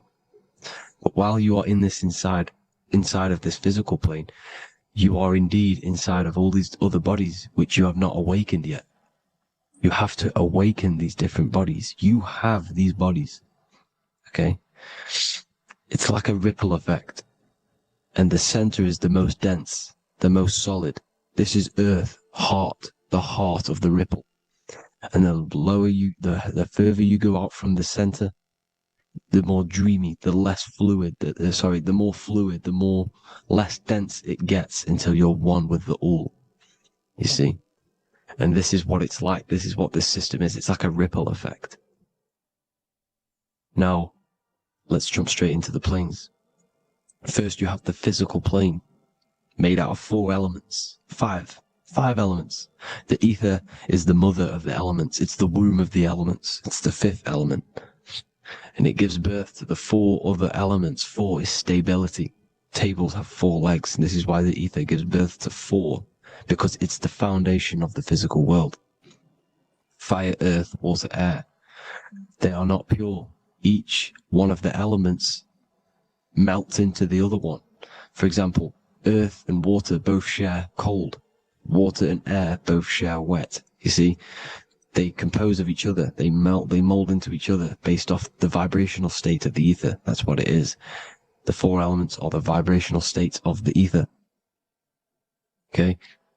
So you have the 4 physical elements making this, physical world. It's the lowest world. It's the world of effect. This world, whatever you see, whatever you experience, it's the effect. You can't change anything by manipulating this world. You got to manipulate the higher worlds to affect this world, you see? As above, so below. This is the lowest plane. It has 3-dimensional. It's the 3rd dimension. Space, height, and thickness. That's all it is. Front, backwards, upwards. You see, it's 3-dimensional. We cannot perceive the hidden side, which is the interior of this existence. We cannot perceive the interior from our exterior view. We are looking into this world. Okay? This is the exterior view. We can't see what's inside of that. That's the 4th dimension, which is the next one. It's the most gross and dense plane. 4 states of matter, the most slowest vibrational molecules exist in this plane. Above this plane, you have the ether. Okay, the word ether and either are the same thing, because either connects two scenarios in languages. I either support Manchester United or Liverpool. Either is connecting them two scenarios. The ether is doing the exact same, as you can see here on the planes of existence. It connects the astral world, which is very important, to the physical world. It's connecting these two worlds. So it's the ether. It's the ether. The ether is pure potential. Energy flows through the ether. It is pure energy, pure potential. Okay?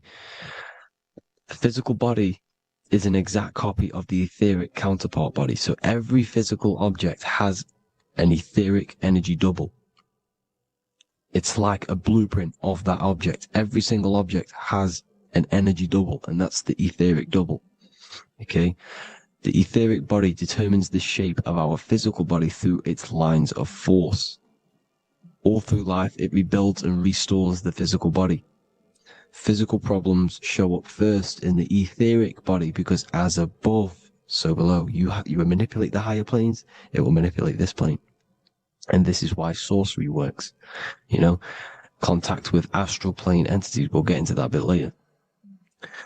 So, the reason why we can't see this plane, this energy world, which is all around us, which we are inside of right now as we speak, is that the molecules that compose it are further apart than those of the physical plane, making it invisible to the two eyes. That we can't perceive it. Our eyes cannot physically suck in that sort of information, and our brain cannot decode it. This is why, you know, they brainwash us with all these programs to keep us asleep, to keep these other bodies we have asleep, so we don't find out about these other bodies, and is to make you believe that everything's just a material. Only the material world exists. They don't want you to know is that everything that you see is a result of something you cannot see. As above, so below. There are realities within this reality. This is what I'm breaking down now, these different planes, on how this reality works. So your etheric double is your energy body. You can see here the physical, etheric, astral. Astral is your spirit. The ether is a part of the physical plane. It's like just above the physical plane, but it's still part. But then the astral plane is completely separate. It's another plane, but they're all interlocked. Don't think they're apart. They're all interlocked. They're all one. They all melt into each other. The chakras that we have are inside of our etheric body. They are our sense of organs which tune us to the fourth dimension. These 7 chakras connect us to the astral world, the fourth dimension. Okay? They are points for the flow of energy from the universe / 7 planets, because the 7 chakras are your 7 planets, and the 7 planets are connected to the astral world. They are feeding these 7 senses in our body. They connect us to the universe, to our etheric counterpart, and then to us, supplying the physical body. Because the energy comes from above. As above, so below. These 7 senses, these 7 etheric chakras, are being supplied with energy from the universe, the 7 planets, the solar system. Then it supplies the physical body. You see? So, the ether is very important. And this is, you know, that the ancients understood the science of the ether, and they could, you know, harness free electricity from it, because it's all around us. The ether is all around us. And this is what they were doing. They were harnessing free energy using the ether. The astral plane, the 4th dimension, very important plane. Very, very important. We've all been there. Every single one of you has been there. Okay? The 4th dimension is unseen of what we see. It's the interior of the exterior that we see.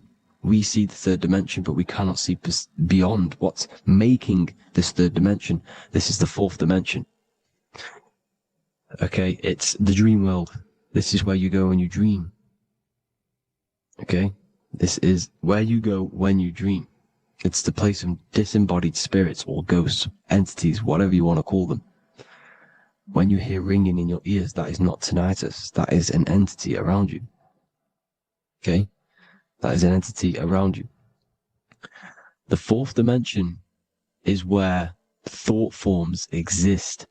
mental images, thought forms, as in what you see in your mind when you think of an image, because the mind is the highest plane of existence.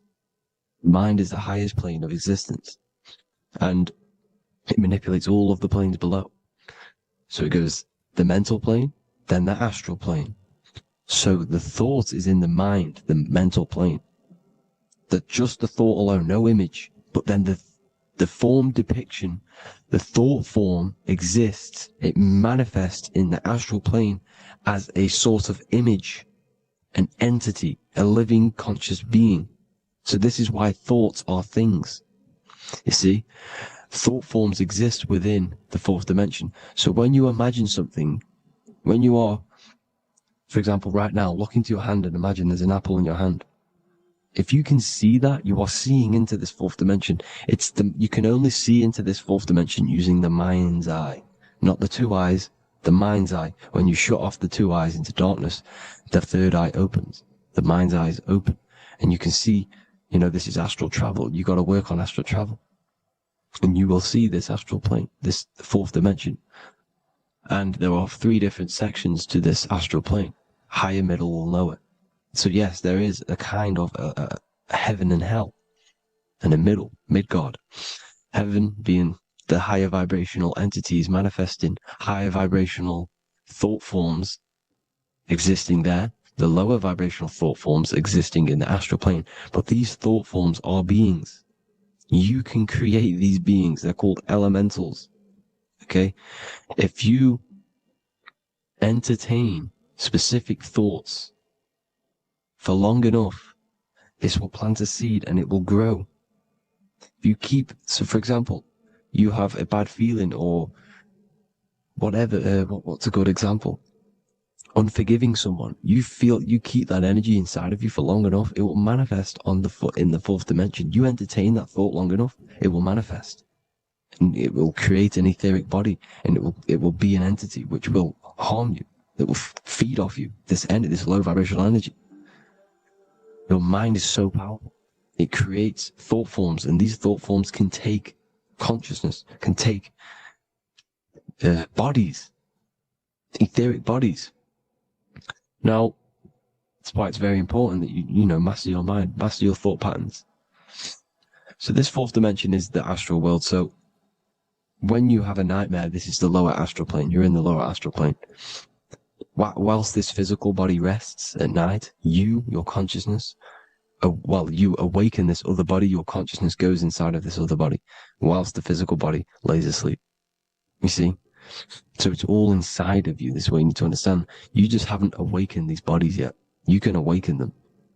You just got to awaken them. Okay? The next is the mental plane. This is the mind, the source, pure cause, pure motion, the most less dense, the most fluid. No form. There's no form to the mind. Astral plane is the first plane where a form takes existence, pretty much. The mental world has no form. It's pure mind, pure intelligence. Thoughts alone exist here without any images or manifestation. The most fluid, the most dreamy, the most causal plane. All of the rest take the effects of this plane. That's why it's mind over matter. Your thoughts they create vibrations. Each vibration is vibrating on a specific frequency, which creates mental images, creates effects down here on this physical plane. This is why it's so important to master your mind. Master what you think. Master your mind. It's the hardest thing to master. You could conquer the world, but it's probably harder to conquer your own mind than to conquer the whole world.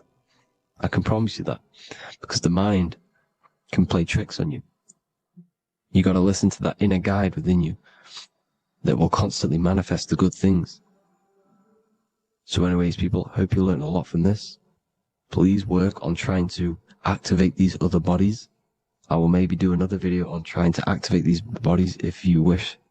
Please comment down below if you would like to see that. And have an amazing day. Please like, subscribe, comment down below any Any video ideas you want me to do? Any information you want me to spit? Thank you all. Have an amazing day.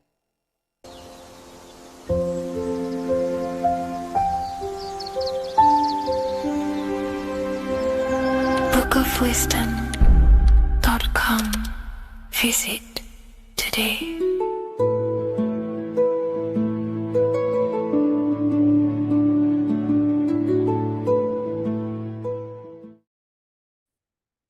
What if I told you that you are under a spell and this spell is controlling you in every aspect of your life and you don't even realize it? Spells are not what you've been taught. They're not fantasy magic wands that are casted over you. No, no, no. Spells are much, much deeper. A spell is a belief system that is installed into your subconscious mind, which holds power over you. Okay? If I install a belief into your mind and that belief holds power over you and controls you, that is you under my spell. A spell is a belief that someone has installed into you. Okay? You have a subconscious mind. The subconscious holds power over 90% of your daily basis behavior, thought patterns, and overall emotional state. Because the subconscious is the back end of our mind, the mind that we don't really have access to. It's the shadow self where all of our programs, all of our memories, all of our traumas, all of our everything that we've ever experienced is recorded and kept in this vast database called the subconscious. Now, the subconscious is the 90% of our mind. We are only aware of 10% of our mind, which is the conscious mind, which is what you're using now, what you're consciously aware of. But there is a subconscious mind that holds power over your conscious decisions, and you don't even realize it. For example, as a child, you had a very, very traumatic event happen. Let's say as a child, you were not loved enough by your parents. And this feeling of you not being enough for your parents and feeling alone as a child implanted this seed. And this seed was planted by your emotions, a strong emotion. And over time, as you grew older into an adult, this seed grew and grew and grew. And what this seed grew into is you being very needy, you always seeking validation from others. Okay. But you taking this conscious decision 10 years down the line actually stems from this hidden cause within your subconscious mind, within this little feeling, this seed inside your subconscious where you don't feel like you are worthy. So this results in a conscious decision of you seeking validation from others, being very needy from others. Okay. This is what the subconscious is. The subconscious holds power over us. For example, posting on social media.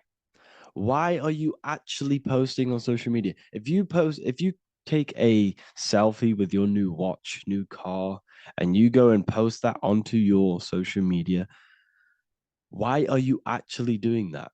On the deepest root cause, it's not because you just want to post a picture. No, it's much deeper. It comes from a subconscious belief or a subconscious emotion of you seeking external validation, whether you believe that or not.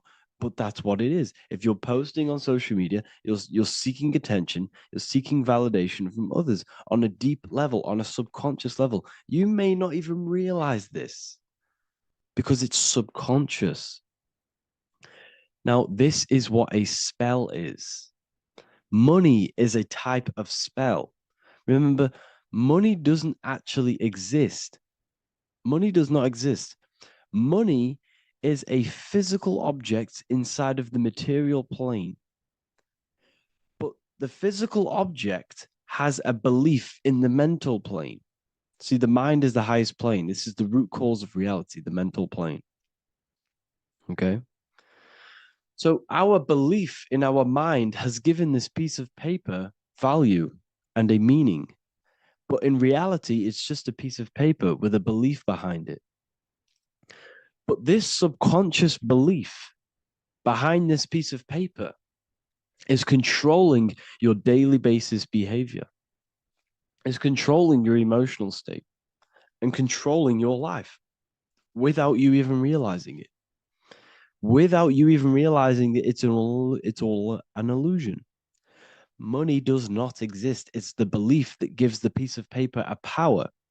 And the way we break the spell is by realizing that the money doesn't actually exist. The whole world is under the spell of money, and it's controlling all of us. But the spell is the belief. Once we all wake up and realize money has no value, it doesn't actually exist, it's only a belief. There is no actual money. That's how we break the spell. The spell is broken when we figure out that we are under the spell, under the belief, under the illusion of this piece of paper having value, and it's controlling our lives. That's why the word money has mon within it. Mon is moon, and the moon represents our hidden aspect of our mind, our subconscious, and the sun represents our conscious mind. So you have two versions of yourself. You have the self that you show to everyone, the conscious mind, and you have a shadow self called the subconscious, which is the hidden aspect of you. For example, do you really love your partner who you're with, or are you just with them for, is there a subconscious fear of being alone? Do you really want to be with this person, or is it stemming from, are you staying with them because it's stemming from this fear of being alone, of being lonely? Or are you just with them because you have a subconscious sexual addiction? And all of your conscious decisions are actually coming from this little seed of wanting sex or not being alone. You have two versions of yourself, the conscious mind and the subconscious, the shadow self and the self that you show to everyone else. Okay? And the subconscious is what's holding power over you. When you drive your car, you don't consciously have to think about changing gear. You've done it that many times. It's on autopilot. That's the subconscious doing it. You can be walking down the street.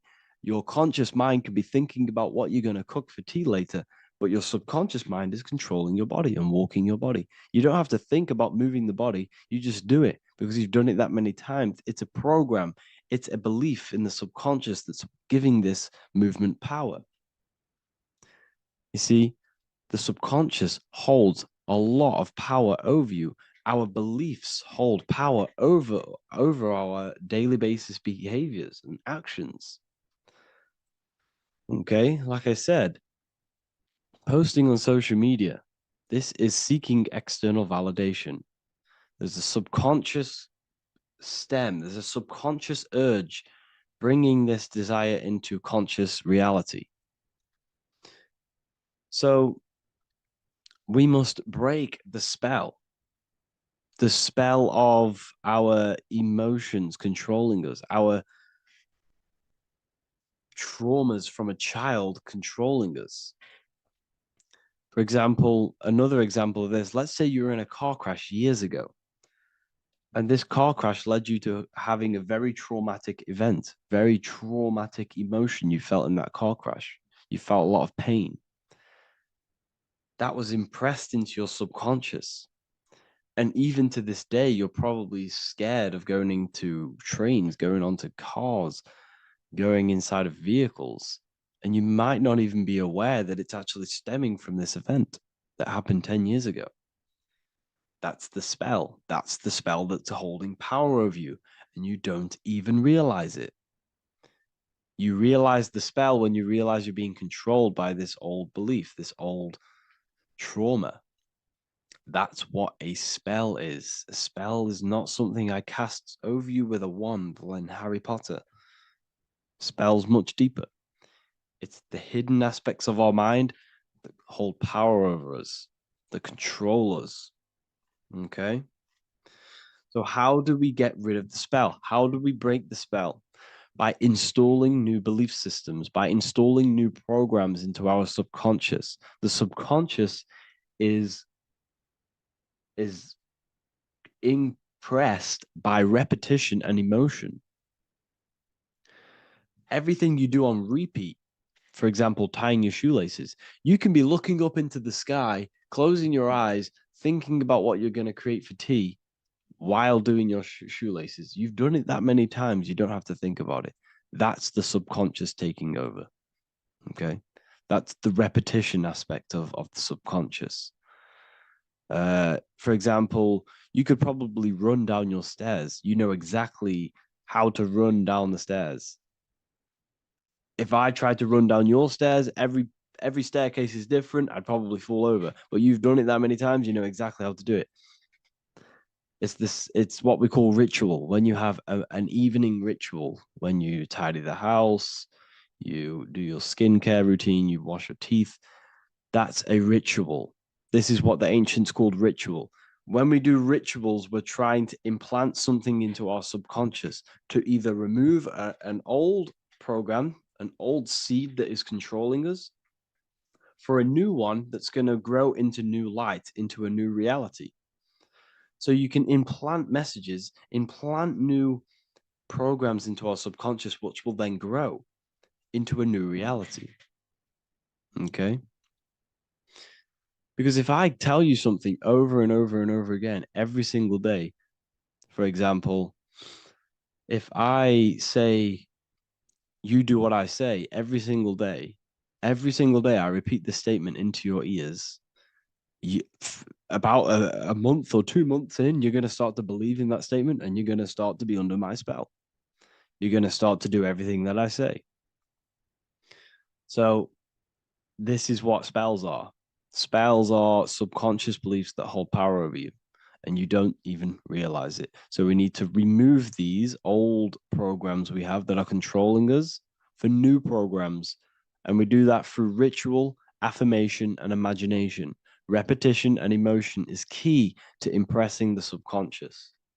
They are the two ways that spells are created, that programs are created.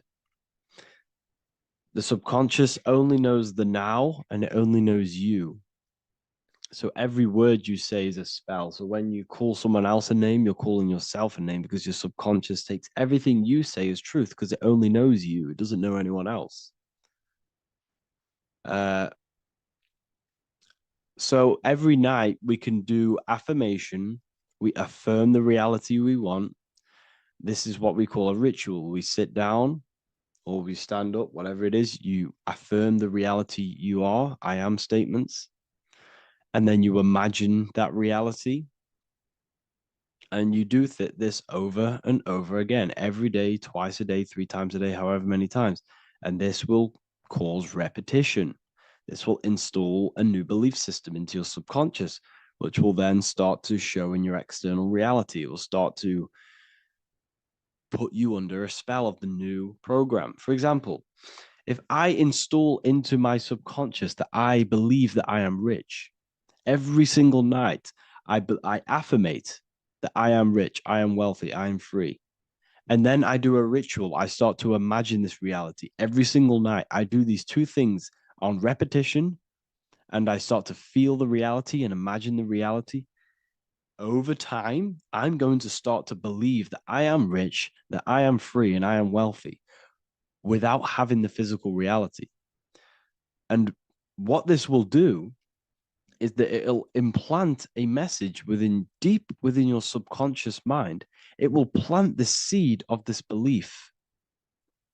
And this belief over time will grow into 90% of my thoughts, 90% of my actions, 90% of my words.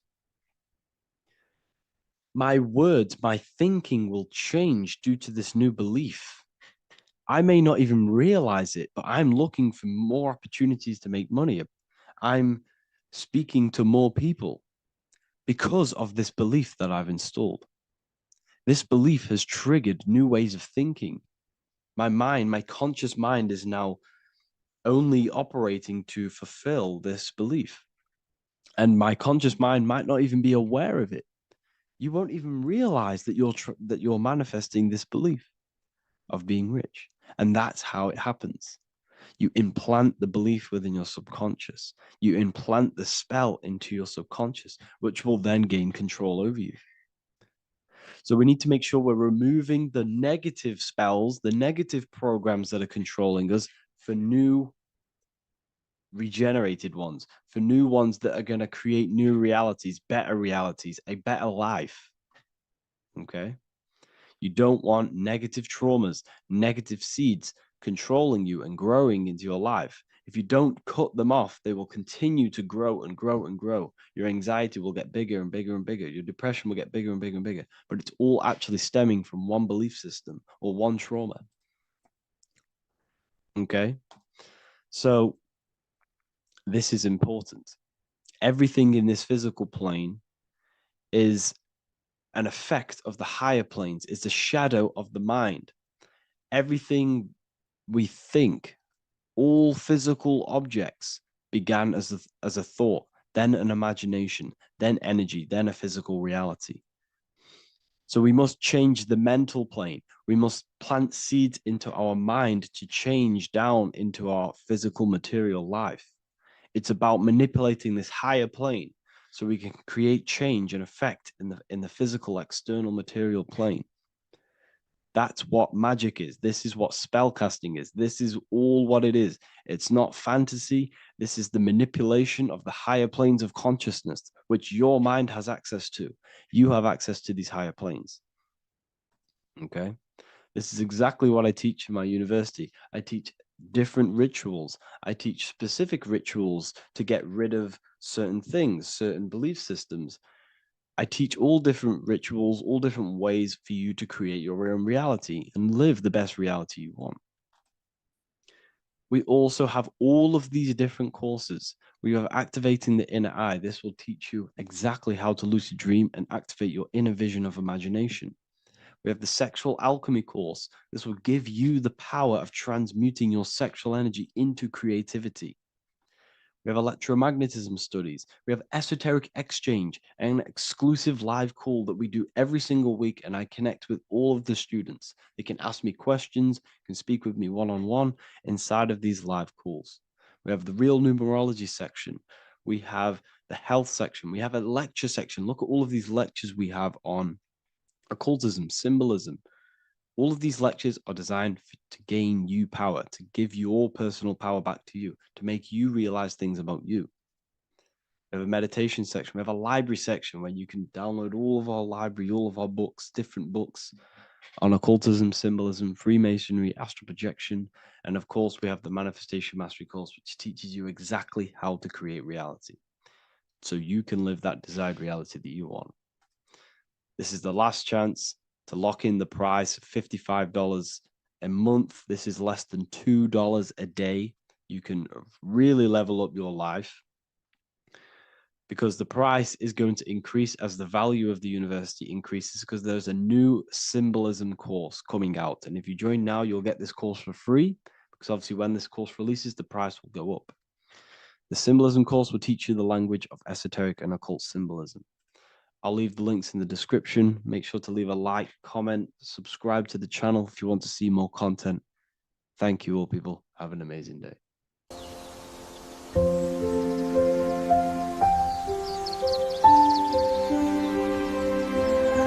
bookofwisdom.com. Visit today.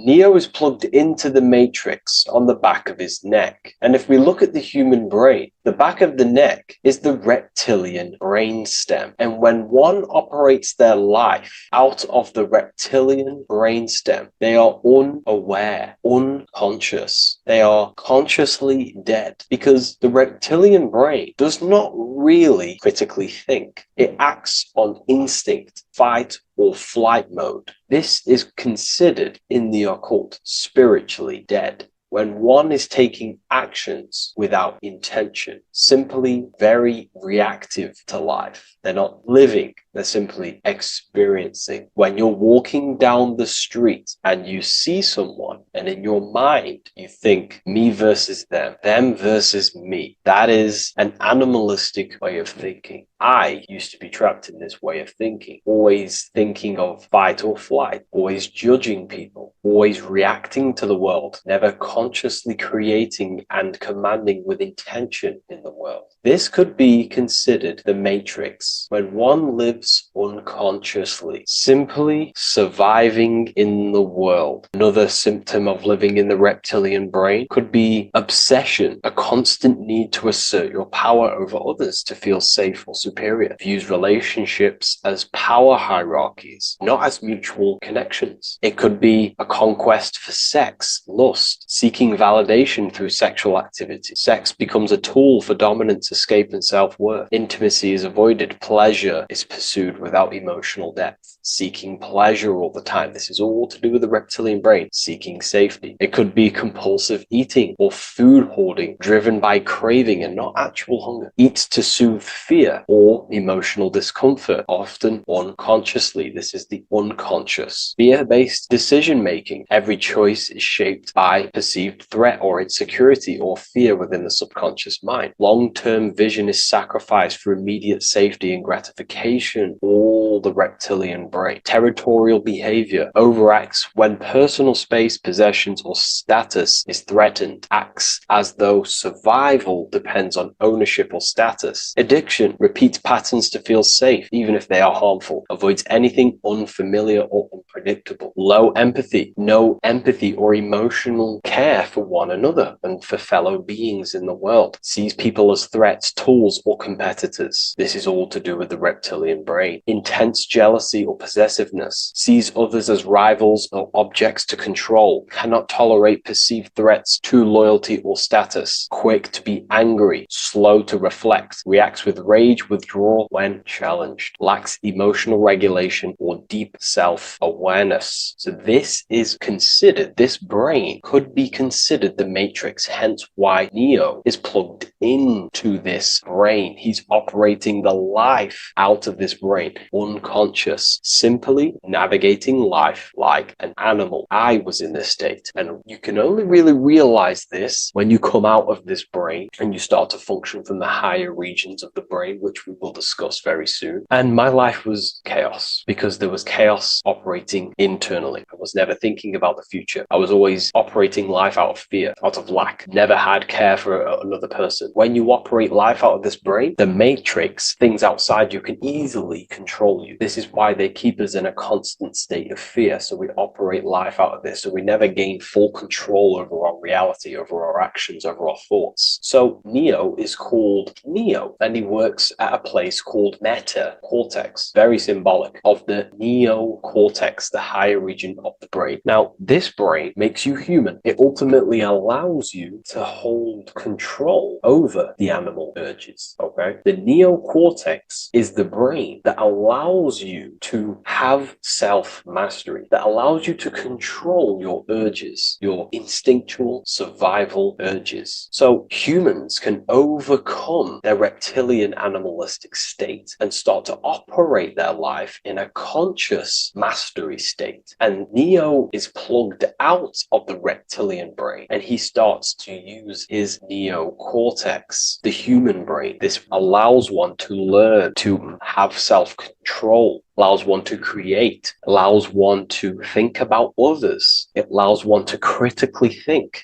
deeply. It allows one to be self-aware. Who am I? Where did I come from? And where am I going? This is ultimately the brain that has shaped the world. We look at humans. We built technology. We built all of these amazing things. They all come from the neocortex. This is the higher region of the brain that allows consciousness to function on a higher degree. It allows you to truly become a creator and have self-control instead of living in a reactive animal state. You see, animals are only aware of their five senses. They're only aware of surviving. If you notice, look at animals, they're always looking around. Even in their home, they're always looking around, sniffing around. That's because they operate in an animalistic brain. Humans have the neocortex. This is a higher region of the brain, which if you wish to master yourself, this is the brain that you will be using. This allows you to operate life on a higher degree. We see this reptilian brain symbolized everywhere. See it as reptiles. Reptiles are symbols of this brain. We see the Egyptian god Osiris with the green skin representing a reptile, a crocodile. Sometimes we see Osiris depicted in Egyptian artwork with crocodiles or reptiles, if you do a little bit of research on that. And also, if we look at the overall symbolism of Osiris and his story, we notice that he is the god of the dead or the underworld. This is not literal, but the dead or the god of the death, the god of the death of self, the dead of consciousness, because you are a divine being with limitless potential to create. And ultimately, to create, we have to master our reptilian brain. But when we function from this reptilian brain, we are dead to our higher powers of creation, of imagination, of actually gaining control and operating life from the higher mind, operating life as the divine being as you are. But if you operate life in Osiris, he is the god of dead. You are spiritually and consciously dead. You act unconsciously. You are dead, not physically, but mentally and spiritually. So what we're looking at here in the Egyptian artwork is the reptilian brainstem. We have the left hemisphere and the right hemisphere of the brain. Notice a curve. The feminine body is very curvy. This represents feminine. The masculine body is very liney. So if we study geometry, we know that lines are masculine, hence why the word masculine,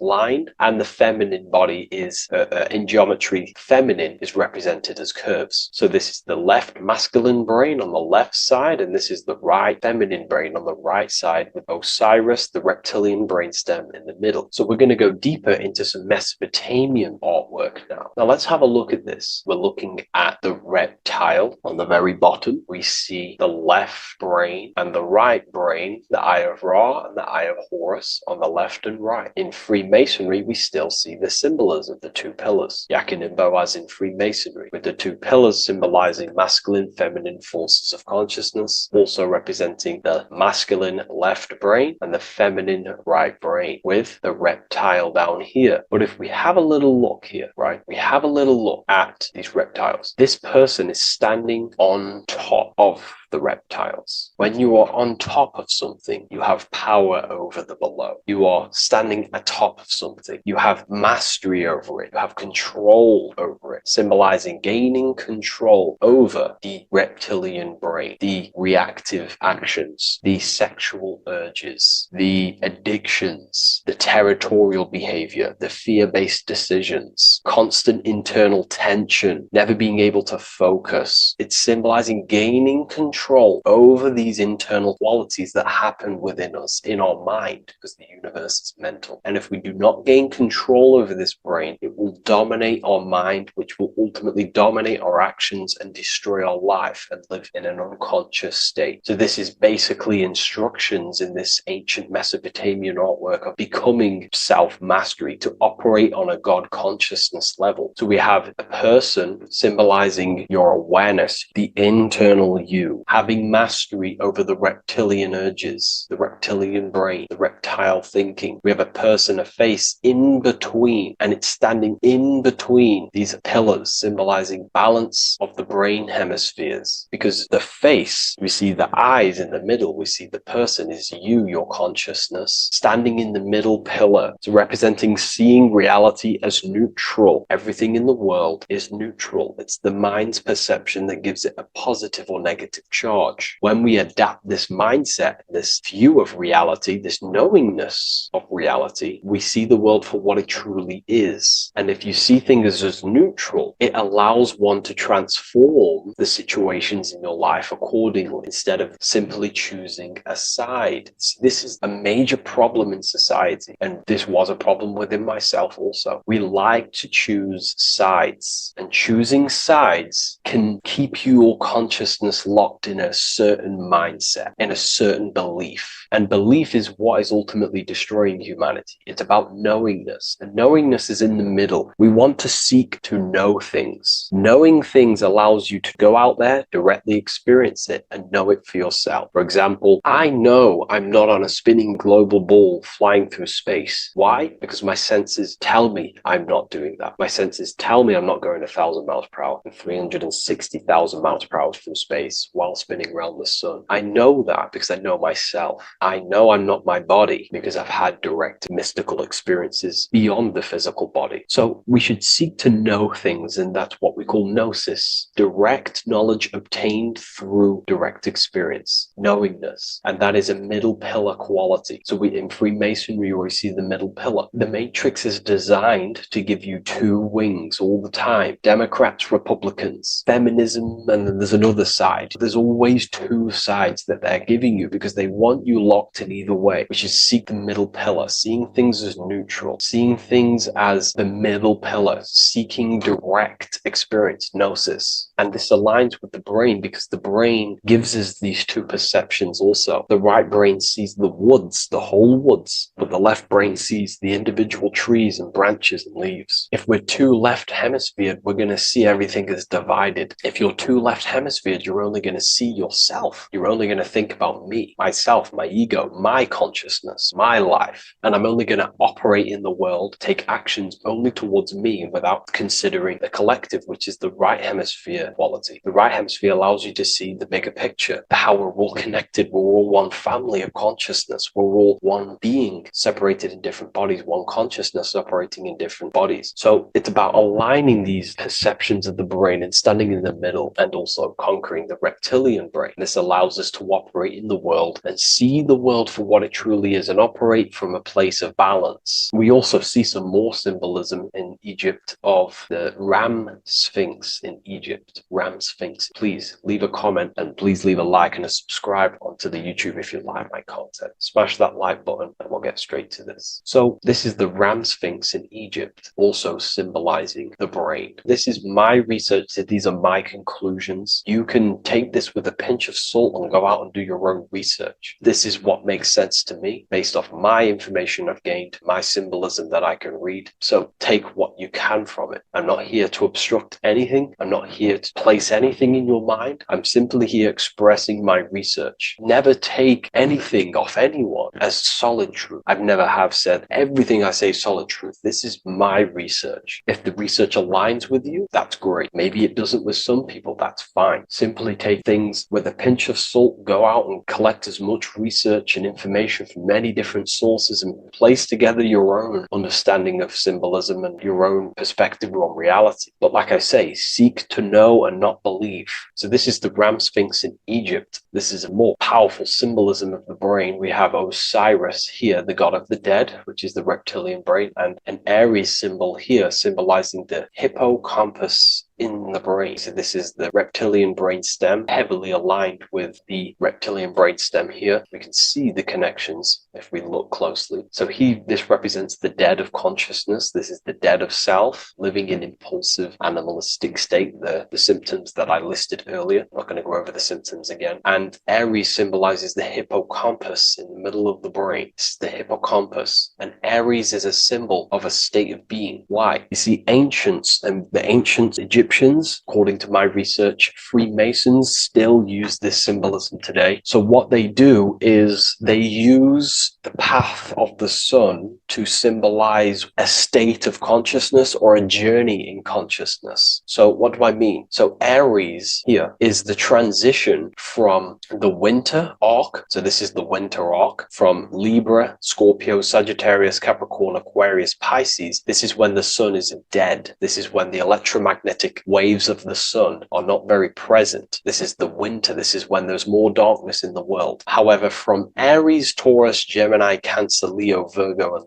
to Libra, this is when the sun is giving more electromagnetic rays. Everything grows. Everything is reborn again. Everything's growing. There's more light. There's more warmth. You can grow crops. So this is very symbolic as a state of consciousness. Aries is used heavily to represent the rebirth of the sun, but internally as an esoteric interpretation of Aries, it symbolizes the resurrection of awakening of the self. It is the rebirth of the sun, of the soul, the rebirth of becoming aware out of the darkness into the light, living in the reptilian unconscious state, the unconscious, not being aware that I possess consciousness, not being aware of my thought, emotion, actions. And Aries is that symbol, is of the rebirth of the spirit, the rebirth of the self, becoming self-aware. So that's what we're looking at here with the Ram Sphinx. We're looking at Osiris, dead, the reptilian brain, operating life in an unconscious state, not really thinking,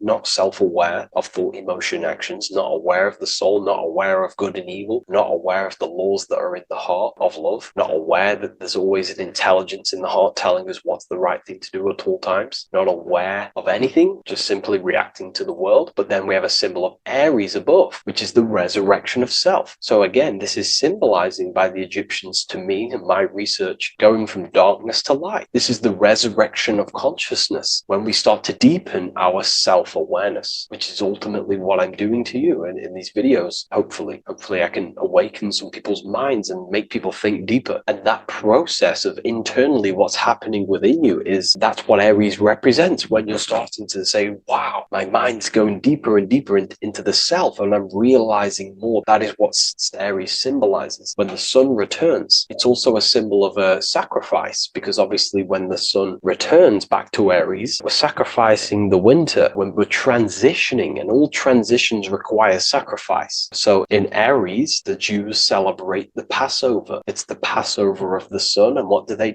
eat lambs in the Passover Aries, because it's all symbolic of this internal process. In Aries, Christians celebrate with the Easter, which is the resurrection of Jesus, the resurrection of the sun. Remember, it goes deeper. There's deeper layers to this. It's the resurrection of the self and the mind deepening into a deeper awakening. So again, we're going from the lower regions of the brain, and when we start to critically think and become self-aware, we're starting to use the mid part of the brain, and the mid part of the brain then expands into the neocortex, which is the resurrection of the self. The mind is no longer functioning in just the reptilian brain, but then it's going into the light of the higher brain, the neocortex, and this is the reptilian brain. This is the midbrain, what we're looking at here with the Ram Sphinx. Yeah. So this is the resurrection. It's the transition point of going from the reptilian brain into the midbrain, into the neocortex. We're now resurrecting ourselves. Now, this is not putting anything negative on the reptilian brain. Without the reptilian brain, we wouldn't be able to live. We need the reptilian brain, but it's an abuse of the reptilian brain that can keep us in a very low state. It keeps us stuck in an unconscious state. But the reptilian brain is what's allowing you to breathe, to eat, to scan the environment for any threats. If there are threats, we do need the reptilian brain. That's not to say it's evil, but what I'm saying is an abuse of this brain, which is what most people are stuck in. They're operating their life out of this brain. And this is what the Egyptians,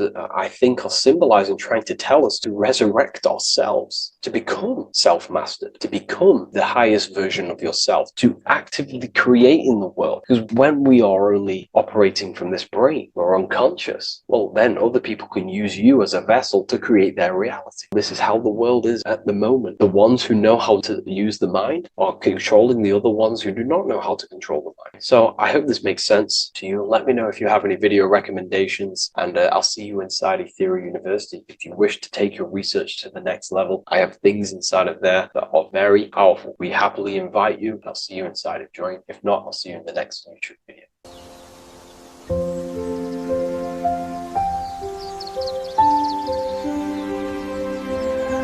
bookofwisdom.com.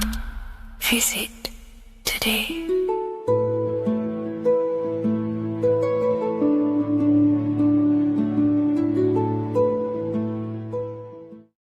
The scariest thing about having your first out-of-body experience and leaving your body is the realization that you have after. You realize everything you've been told about yourself, reality, the earth, what you're doing here on earth is a complete, utter lie. Your self-belief of what reality is and what you are is completely shattered. You now fully understand that you are more than your physical body that you inhabit. My first out-of-body experience happened a few years ago, but before all of that, I remember being a child, going to bed and closing my eyes, and I remember as a child feeling like I was floating above my body and moving. And maybe subconsciously this has led me into knowing intuitively that there is more to reality, and I've gone down this path of esotericism, occultism, consciousness. Maybe that has led me to this, I don't know, but I've always had this subconscious intuition in my mind that there's more to reality than what we've been told. And maybe it came from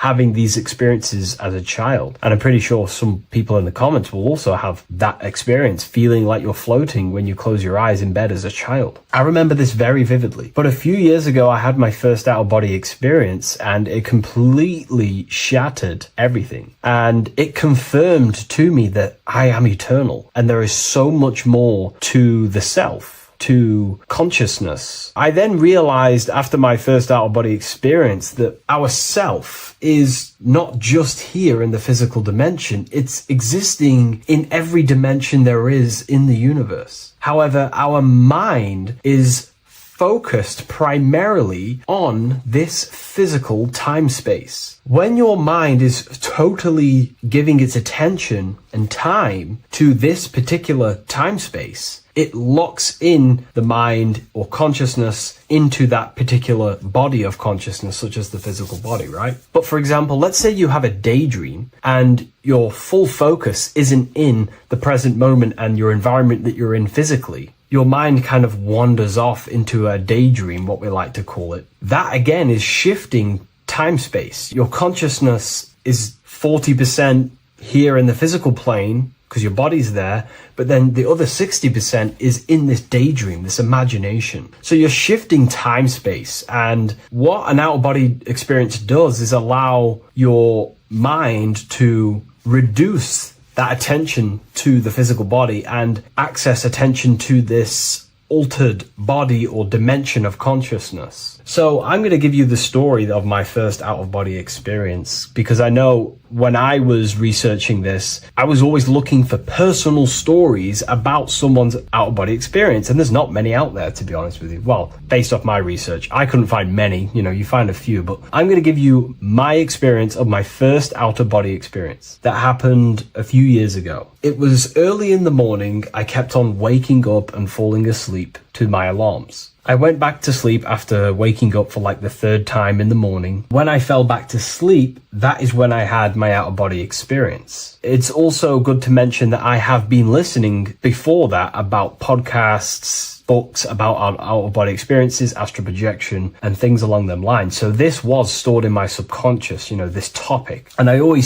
had a desire in my heart to actually experience this for myself. Long story short, I went back to sleep early in the morning because I kept on waking up, and it began with this tingling sensation, a high energy sensation. It was like bursting, intense, high frequency energy. My attention was no longer in the time space of my body, but my attention shifted into this energy body, which I now understand. I didn't understand at the time properly, but I now understand that as my consciousness started to feel like it was being pulled upwards, right now, our time space, our attention is in our body, and you feel all the data of the senses, right? And that's what I'm feeling right now. That's what you're feeling right now. But imagine that was completely stripped. My attention was no longer feeling the sensations of my body, because my body kind of just dissolved as I fell back to sleep. So this was a natural out-of-body experience. I didn't force it. I didn't meditate. I didn't do anything. This was just a natural out-of-body experience that I had. And a lot of people get these that I've read about. So my my attention started to feel like I was being pulled upwards, and I no longer felt my body, but I felt this intense energy, frequency, sensation all around my body. It felt like this, like it felt like illuminating energy that's moving very, very, very fast. So my conscious awareness was now shifting. I now understand. My whole body faded into this sensation. My whole mind faded into this energy sensation, this tingling free. It was very, very intense. I was not feeling my normal senses anymore, only this energy. This energy was also pulling me up.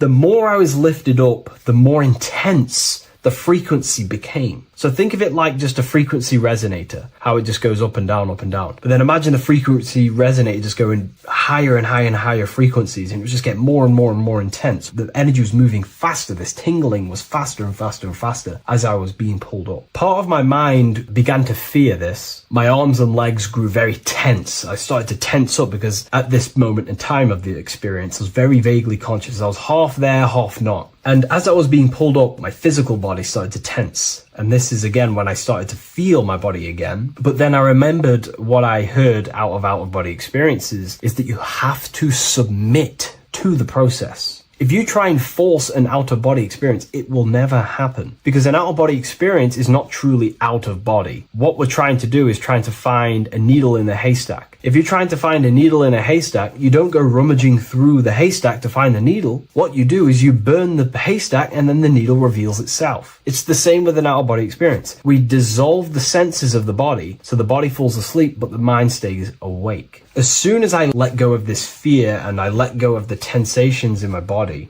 I started perceiving through another state in this energy body, but I didn't see my body. It was just like perceiving and seeing, but no body, like a camera. When you look at a camera view, you don't see what the camera looks like. You're just seeing through the camera. It's the same as that. I had no form, but I was just seeing. I was just like a floating eyeball, seeing into this altered state of consciousness. I was just seeing. I first saw my street outside my house with lots and lots of people walking on the street, but I could not see the people directly. Everything was black and green. The background was black, but I couldn't see the people. I could just see a glow of light around the people, like an egg shape. They were just walking on either side of the road, other directions. I could just see more and more people moving faster and faster and faster. I didn't realize then, but then I did start to realize later on in my journey that that was more than likely the etheric plane that I saw. The etheric plane is the plane of life force and vitality and electromagnetic auras. So that was my awareness shifting from physical into then the etheric plane, the plane of life force and energy. Now, the etheric plane is very, very, very difficult to actually access consciously. The etheric plane acts as a bridge between the physical body and the astral body. To actually access the etheric plane alone is very, very, very difficult, and only certain trained individuals can do that. The etheric plane is not really a conscious plane where you can stay there and be conscious. It acts as a bridge between the physical and the astral plane. I could see the glowing auras around people moving along the pavement. The people moved faster and faster until the scene started to just dissolve as these people were just moving faster and faster. It was not very clear at first, but I subconsciously knew that I was having an out-of-body experience. This is when I really started to realize that I'm being shot out my body. When I realized this, I submitted even more. I started to just let go. The more and more I let go, I kind of like split through a veil, and everything became super clear. Before, in the etheric plane that I think it was, the ethereal plane, things weren't very clear. I could only just see glowing auras. However, as I split through the veil of the etheric, this bridge, this place that I was going to, I then split and everything just came super, super clear. I was floating in the sky. I subconsciously knew that I was having an out-of-body experience when I realized this. As I was still being lifted upwards, I then split through the layer where everything just suddenly became super clear. But then I was awake, fully conscious, but I was not in my body. I was just like a camera in the sky. I had no body, no form. I could just see. When I entered this plane, there was some sort of voice guiding me through this whole process. It was a male voice, and it was basically guiding me where I was going. It was telling me what I can do here. This voice was pretty much saying, you can fly, you can think things into reality, you can do this, you can do that. While he was saying this voice, there was no being around me, but I felt a presence of another being. But this voice was just speaking to me mentally. Like, you can't hear it, but I just knew what it was saying. It was so weird to describe. It was like telepathy. You couldn't hear it, but I just knew what it was saying. But it was a male voice. It's so hard to describe. I still could not see any form of myself. I was not seeing my astral body or any shape. I was just perceiving a point of awareness like a floating eye, like I said earlier. While this voice spoke to me, I saw fractal patterns as he was saying, you can do this, you can do that. And while he said, you can fly, I remember just seeing this line like splitting and creating fractals. It was like this black line that was just splitting off into duality, creating fractals. But then my physical body just went through this line, split, and then split into fractals again. So strange, very difficult to explain because it's four-dimensional. To explain it in physical language, it's very difficult to actually explain what was going on. So as he was saying what you can do, I was seeing these fractals dividing and then creating fractals. When he says you can think things into reality or something along them lines, my awareness just did a full 360 as if I did a backwards flip. I had no conscious control over this. That's something that you later develop as you keep having these out-of-body experiences. Your first out-of-body experience, you probably won't be able to control what's going on, but you will have an out-of-body experience if you seek them. I could see all around as I rotated. I looked all the way down and then back to my original angle and point of awareness. During that rotation, when I started to turn upwards to do the backflip, I looked up and it kind of looked like the sun in the sky. It was very dark and gloomy.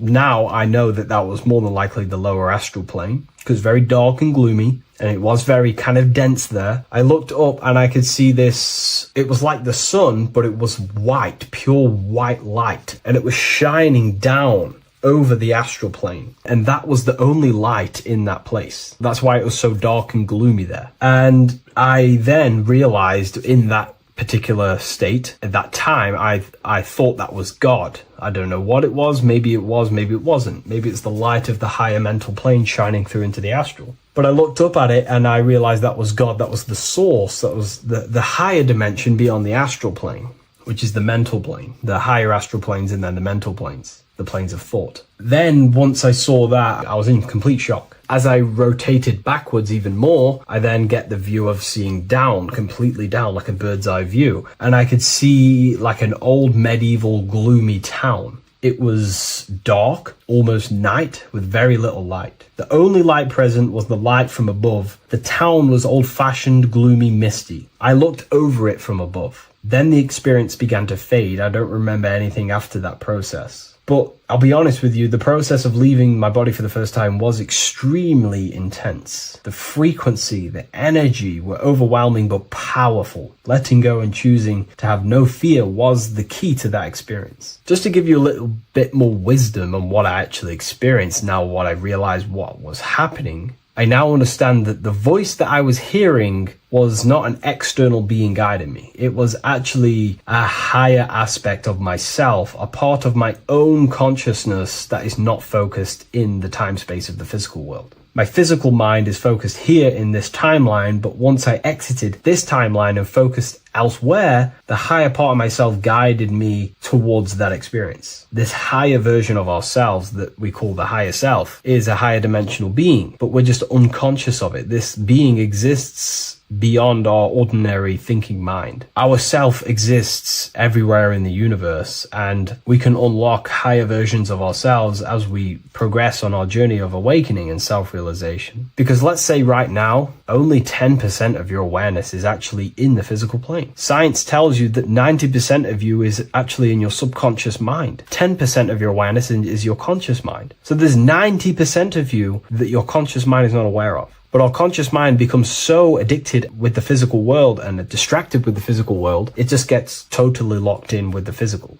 And we never pay attention to the hidden aspects of ourselves, the unconscious aspects of ourselves. And that's why everyone in the esoteric and occult space talks about gnosis, seeking knowledge of self. Gnosis is not knowledge, it's knowledge of self obtained through direct experience. So gnosis is about rediscovering who you truly are. And another bit of wisdom that I could give you from this is that the observer is the same observer that is observing this video right now. You're watching this video, but who is the one seeing the screen? Who is the one seeing the screen of your reality, of what you call life? There is an inner witness consciousness within you who experiences and observes your thoughts, emotions, and actions, experiences and observes the screen you call reality. And that witness also witnesses your dreams. When you shift your awareness from your time space of this body into your dreams, that same witness is witnessing your dreams. So when you meditate, connecting with this witness aspect of our consciousness really does help to excel the process of having an out-of-body experience. Because a lot of people have out-of-body experiences, but they don't understand what's actually going on. They don't understand the nature of it. But it's all mental. You move mentally in that dimension. You create mentally in that dimension. The same that you do in this dimension, but just on a quicker scale, because things manifest in the astral plane instantly as soon as you think of it. Just like the screen in your mind, you think of something, you have a screen of an object in your imagination. That plane, it manifests instantly, but down here, it takes a longer time for things to manifest and condense. Once you understand that thought rules the universe, thought is the creative force of the universe, you start to understand,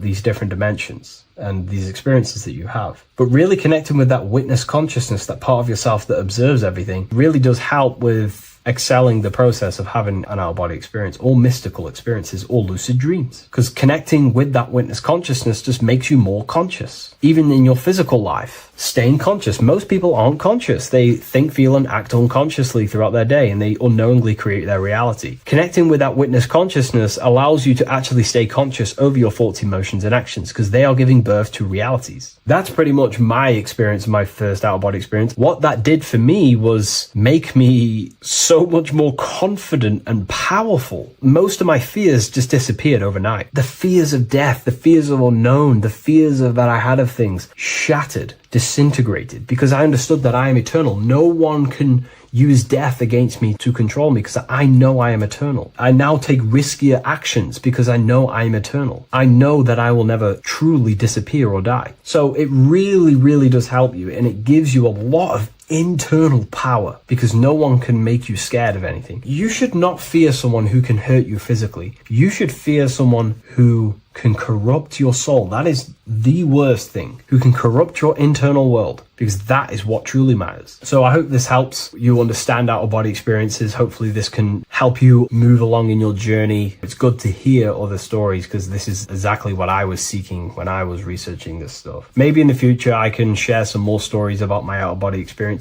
now I'm a bit more advanced. But yeah, please leave a like, comment, and subscribe on the video, and thank you all for watching. What if I told you that reincarnation is real and that there is a metaphysical, spiritual science behind this?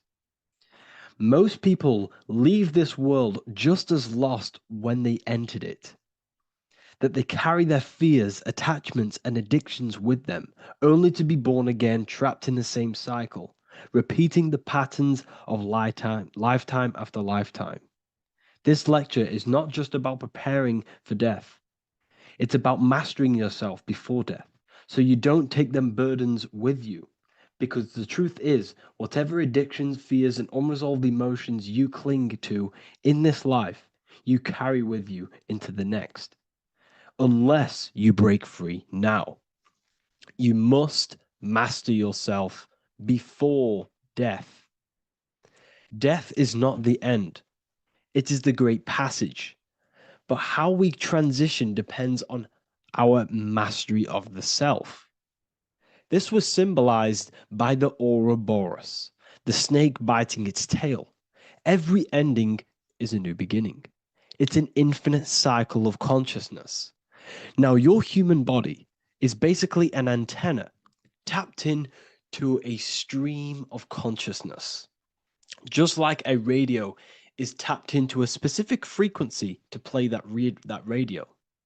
Your body is basically an antenna, a crystal picking up the consciousness of God. You are on an ever-ending journey. a journey of learning and expansion of the mind into new fields of thought.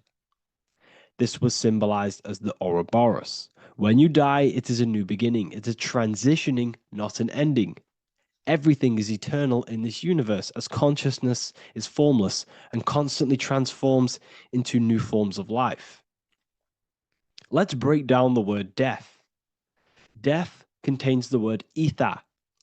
Now, the ether can be found in the word heart or earth. Ether.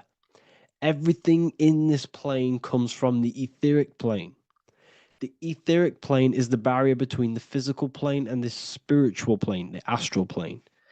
The astral plane is the screen that you have in your mind that allows you to imagine a red apple, for example. This is the imaginative plane where thought forms start to take form. Everything begins as a thought, then the thought form becomes an imagination, then energy, then physical.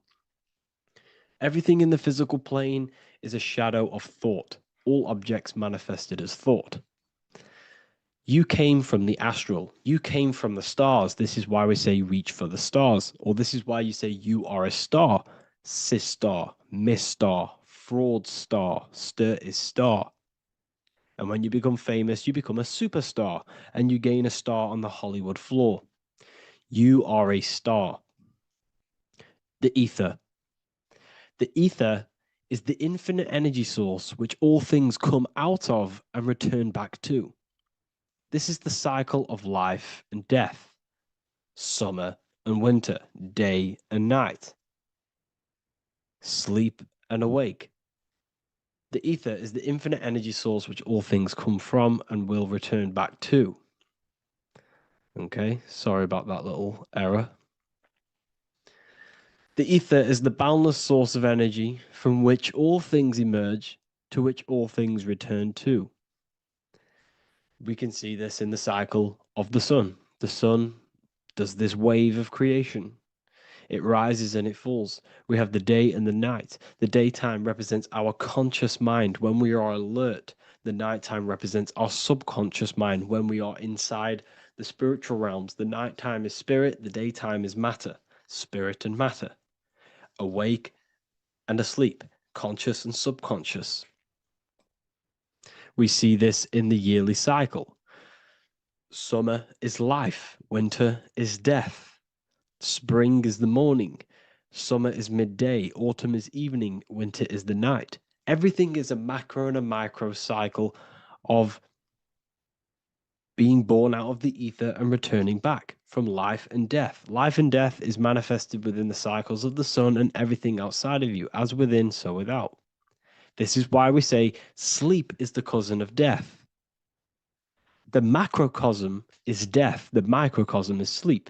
Every time you go to sleep, you are essentially it's a miniature death. You're entering into spirit and then returning back into matter in the morning when the sun rises. Everything is a reflection of the macrocosm cycles. Preparation for death.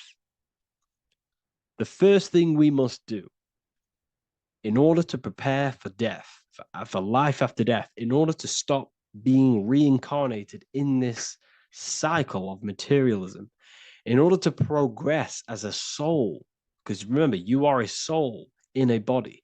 Just like the sun gives power and life to the earth, your soul gives power and life to your body.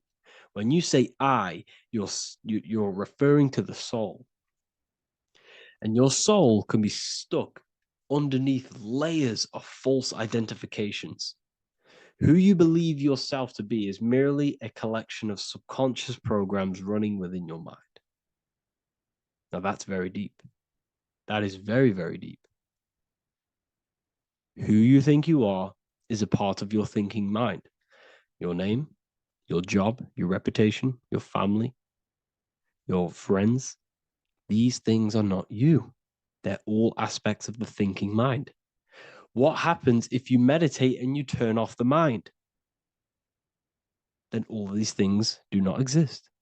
You're left with the pure soul, the pure awareness, the pure observation. If you turn off the thinking mind, you're no longer your body, you're no longer your reputation, you're no longer your friends, you're no longer your job and your labels. You are the soul. That's the true you. the observation of the mind, not the thinking mind. The ego is the echo. It's an echo of your true self. The ego is your mind's perception of itself, shaped by experiences, trauma, emotions, and beliefs. It is merely an echo of your true soul self.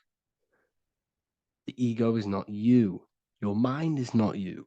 You are the soul. And this is the true self that we must express within our life and we must connect with before we die.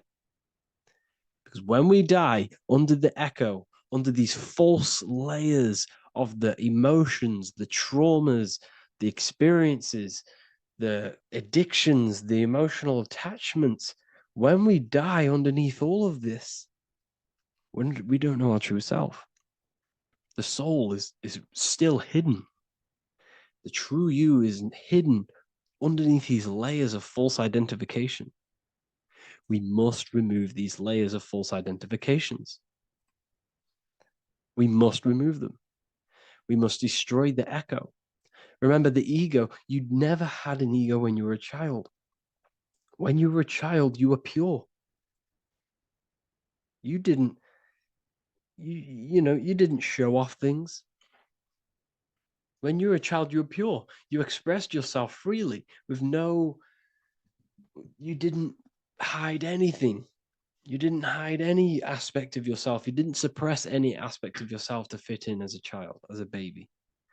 Because the ego was not here when you came here. The ego grows with experience. The ego is a false perception of yourself while being incarnated in this material world. It's your mind's perception of itself and it's created through your experience. Remember, you are unconditioned consciousness, and your experiences, thoughts, traumas, emotions, and beliefs have conditioned your consciousness into believing you're only a physical body, but you are the soul. We have to remove these layers. How do we remove these layers? Like I said, the best thing, meditation. Meditation. There is a great meditation that you can do every single morning and every single nighttime. You can sit there and repeat over and over before you meditate. You can repeat that you are not this, you are not that, you are not this. You can label them one by one. Start with, I am not my body, I am not my job, I am not my name, and then detach from absolutely everything until you are left with nothingness. And when you start to meditate, detach from everything. Nothing matters. I am here right now. And what will be left? The only thing that will be left is the language that your mind is using. Now, this is very deep. Not many people will tell you this, but I've lingered in meditation many times. And I can tell you from experience that the only thing left once you detach from everything is the language that your mind is attached to. So whether that's English, Italian, French. Once you detach the language of the mind that that little voice in your head's using, you're left with the soul. Once the mind is switched off, you're left with the soul, and you have detached from all of these external things. You're left with the soul. That's you. That's the power. That's the source of all creation, where everything you've ever done has come from. Every thought, every idea has come from your soul. Number two, that's meant to say number two. Sorry about that. Mental addictions and emotional addictions. Okay. These two are very important. Mental addictions, this could be thought patterns, this could be the labels that we've just been talking about. Then you have emotional attachments, which is maybe you're too attached to an external thing. Maybe you're too attached to your phone. Maybe you're too attached to family. Maybe you're too attached to loved ones. Yes, I'm not saying don't love them, but what I'm saying is do not rely on anything in this world to make you happy, to fulfill your emotional needs. Everything is found within you. You must look within, and if you're looking without, if you're trying to find yourself in the outer world, you'll never find yourself. You'll constantly be looking around in loops. Because you cannot find yourself in the outer world. Nothing will give you long-term validation. Seeking validation in the outer world will leave you soulless, leave you feeling empty inside and sad and depressed. You have to find yourself within. You have to detach from everything you are relying on to give you emotional stableness. You have to detach from all. Yes, love your children. Yes, love these people, but do not rely on them. Because everything in this world is temporary. Do not conform to this world. The Bible tells you this. Everything in modern society nurtures the body, but neglects the soul. They keep you addicted to as many things as possible. Smoking, you have to detach. Drugs, you have to detach. Alcohol, detach. You cannot rely on anything. This is why this path is very, very difficult to walk. But I'm showing you the way. These are the things you must do before death. You have to detach from absolutely everything. If you die and your mind and soul is still addicted to these worldly things, then you guess what? You're going to reincarnate. You're going to reincarnate because your mind is still thinking about these material earthly things. And if you are operating in that vibration, you're going to project that vibration and come back here. You have to detach. You have to master the soul and master the mind. Like I said, the matrix is designed to keep you addicted to as many things as possible. Your phone, food, smoking, drugs, alcohol, clubbing, all of these things. Everything in society is made to trap your soul and reincarnate in this world. That's why it's very, very, very difficult to walk this path. Very difficult. Matrix, matter tricks. John 2:15 to 17. Do not love this world, nor the things it offers you. For when you love the world, you will lose God. Do not love this world, nor the things it offers you. Do not conform to the pattern of this world, but be transformed by the renewing of your mind. Great quote. Do not conform to the pattern of this world, but be transformed. Let this world transform you. Learn from this, expand from this, but do not be mentally and emotionally attached. Okay? What good will it be for someone to gain the whole world yet forfeit their soul? Like I said, everything in the Bible is telling you the truth. You just got to read it correctly. This is spirituality. This is spirituality. The Bible is spiritual. It's a spiritual text. We must disconnect from everything outside of us and connect with the true soul. Here we have the Egyptians showing you the soul leaving the body. Here we have the soul here. Here we have the Masons showing you the soul coming out. The soul is real. You are the soul. And when you leave this physical plane, you will go into the astral plane. That's where you came from. You came from the astral. You came from the stars. You incarnated into this physical body. Your consciousness fell into this material form to experience limitation, to experience a 3D world. So in order to ascend properly before we die, we have to let go of all the attachments. Every addiction you have, write them down. And one by one, tackle them. Before you die, you have to, or else you will reincarnate.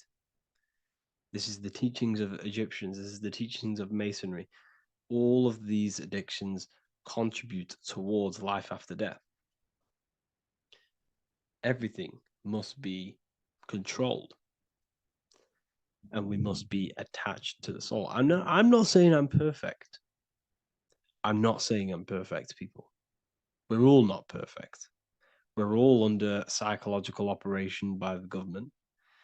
We're all in a very difficult situation with this awakening. I'm simply pointing out what I know from my journey and what I've been learning through occultism and research and reading lots of books and many different things. I'm on this journey just as you are. Maybe I'm further. Maybe you're ahead of me. We don't know. But this is what I'm sharing with the world. This is what I'm sharing with my research. And this is what makes sense.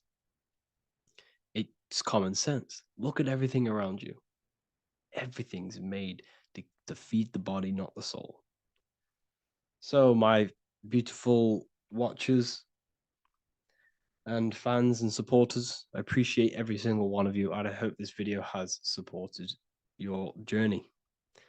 If you're feeling lost in life, if you're searching for deeper answers, whether you're seeking clarity, looking to expand your studies, or ready for personalized mentoring, this is your chance to connect with me live and receive insights tailored just for you. Start your path to self-mastery and enlightenment inside the world's best esoteric school. Your journey starts now. Tap the link in the description if you want to join Ethereal University, or feel free to check out my books. I thank you all, and I really appreciate for 100,000 subscribers on YouTube. I love every single one of you.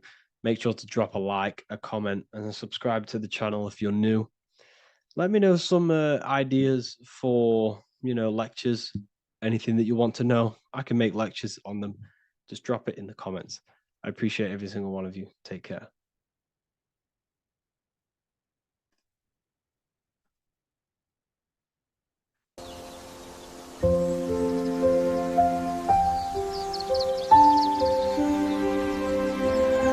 bookofwisdom.com. Visit today.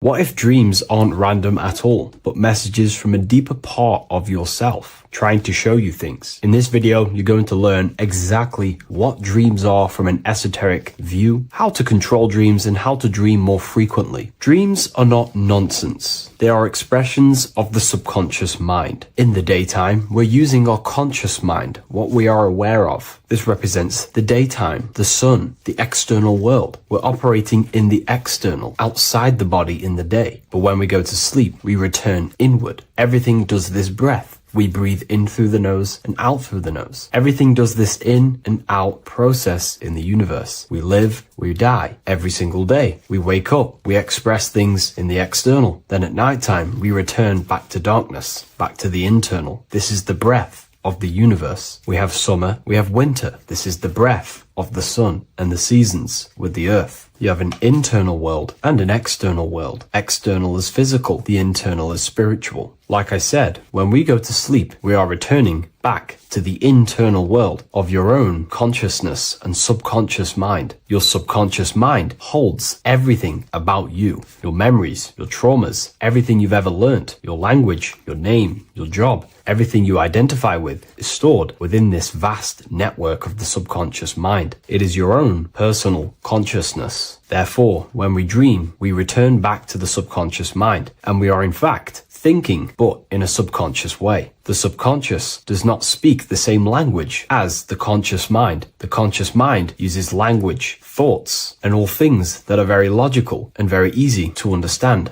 The subconscious is the complete opposite. It is very indirect, metaphorical, and symbolic. The subconscious communicates and works in symbols. Ultimately, symbolism is the language of consciousness. This is why in occultism and esotericism, it is filled with occult symbols, because symbols are used to communicate directly with the consciousness within the subconscious mind, and the subconscious mind is ultimately connected to the collective consciousness. We are all connected and tapping into the mental plane, where we receive thoughts, ideas, depending on what we attune our mind to. That's why we call it a mindset. But getting back on topic, the subconscious mind is your own personal network. It is like a net, an interconnected web of your thoughts, memories, traumas, emotional blockages, and all the things you identify with and have experienced in your life is stored within this network. It can be seen as a web. One example of the subconscious mind using symbolism is this next story I can tell you. Let's say I was in a very traumatic car crash as a young child. I experienced a lot of emotional trauma in that car, and that deeply impressed my subconscious mind with that trauma of emotion that I felt. Therefore, every time I see a car in my external world, that car is now a symbol that represents the state of consciousness I was feeling in that particular time of the traumatic car crash. The car is a symbol for a state of consciousness within my subconscious mind. Just like when you see a word, that word triggers what you believe that word to be in your subconscious mind. Symbols are the language of the subconsciousness. Therefore, when we dream, we are basically seeing symbols of our own personal subconscious mind. Our higher mind, which is basically our subconscious, the higher version of you that exists beyond your human thinking mind, communicates using symbolism. The higher mind does not speak human thoughts, human language. It speaks the language of symbolism. Therefore, when we dream, every event, every person, everything that happens, and everything you see is your own personal subconscious mind materializing within the plane of the astral plane. This is a dimension that sits just above the physical world that everything is pulled out of. For example, look around you. Everything you see around you was thought, then imagined. Imagination is the astral plane, and this astral plane sits above the physical world. As above, so below.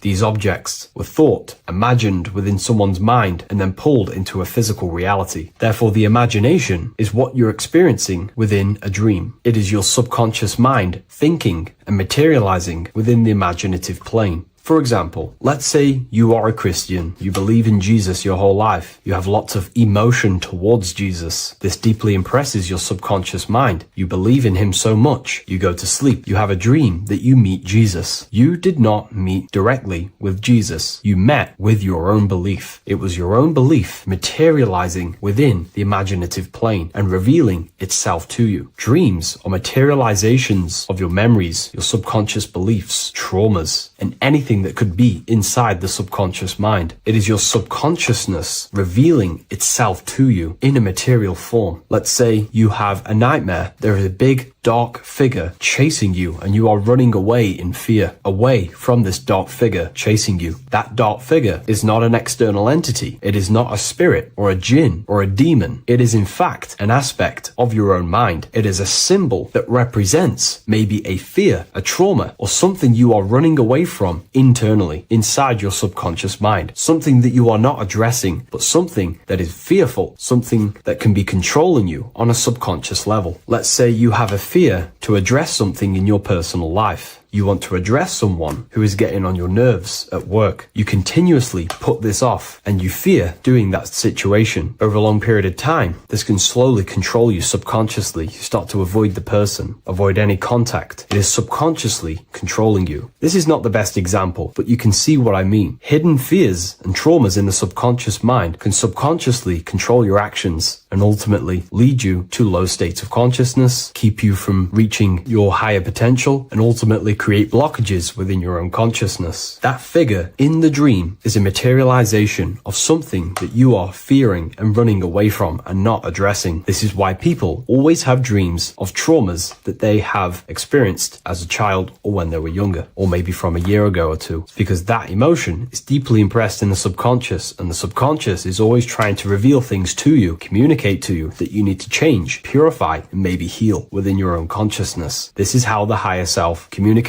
to you, through the language of symbolism. Once you understand this, dreams can become a very powerful tool, not just entertainment at night time. Your consciousness never rests. Your consciousness is eternal. It is the very spark of the divine. Your body needs rest. Your consciousness is not physical. It does not need rest. So this is a way you can identify what your dreams are trying to show you, is by writing them down. A dream journal. Every single dream that you have a book placed near your bed. Every time you wake up, first thing you should do is pick up the book and write every single detail that you can remember about the dream. The people that you met are all symbols or aspects of yourself. Maybe it is a friend you saw in your dream. That friend represents a state of consciousness that is within you and is trying to reveal something to you. It's about making the subconscious into the conscious, to become conscious of the unknown. Write down every detail, everything you saw, every event that played out, even the details of the clothes that they were wearing. Everything is symbolic within dreams. Write everything down and then analyze the dream. Don't analyze it from a logical mind. Analyze it with the right hemisphere of the brain, which allows you to see metaphors, read between the line. Try and gain the message that it's trying to show you. What does this overall mean to you? And what could this reveal about aspects of yourself that you need to heal or maybe take action in your life and world? Because your higher self is always guiding you towards awakening and fulfilling your mission in the manifested physical world. Dreams speak in symbols, not logic. Ask about your dreams. What is this trying to tell me? Don't take things literally. Look for an emotional tone and symbolic resonance. With practice, you'll begin to understand the personal language of your subconscious mind. Now that you understand that, again, please leave a like or a comment on this video. This is now a technique for lucid dreaming and dreaming more often. This is not going to happen overnight. This is not an easy method. It simply takes practice and dedication. Every morning, choose 3 time slots. For me, I choose 4:30, 5 a.m. and 6 a.m. 3 alarms that are going to go off at these 3 times, half an hour apart from each other. Each time you wake up, stay awake for 5 to 10 minutes. Turn off the alarm. Try and keep your conscious mind awake, but drift back into sleep. There's no other better way for me to explain that. It's very difficult, but try and keep the mind awake, but the body falling back asleep. More than likely, you will drift off back to sleep. Then the next alarm will go off half an hour after. This will wake you up again, guaranteed. You will probably drift back to sleep by repeating this process. After the 3 alarms go off, each one of them times, you're either going to have a dream or a lucid dream, but definitely you will have a dream. And if it doesn't work one time, keep trying it. I've been using this method for a very long time, and I can tell you 70-80% of the time it triggers a dream, and a very vivid dream. And it's ideal for lucid dreaming because keeping the conscious mind awake while letting the body fall asleep, you can become conscious within these subconscious realms of your mind. But when you are conscious inside the dream world, you can do what you want, but you also want to let the dream naturally unfold. If you try and take too much control,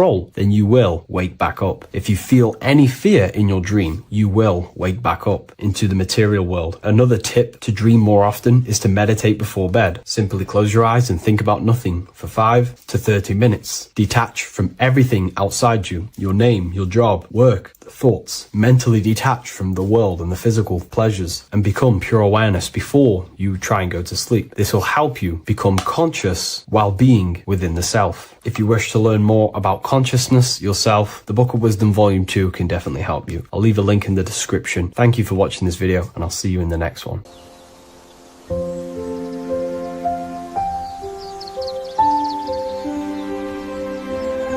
bookofwisdom.com. Visit today.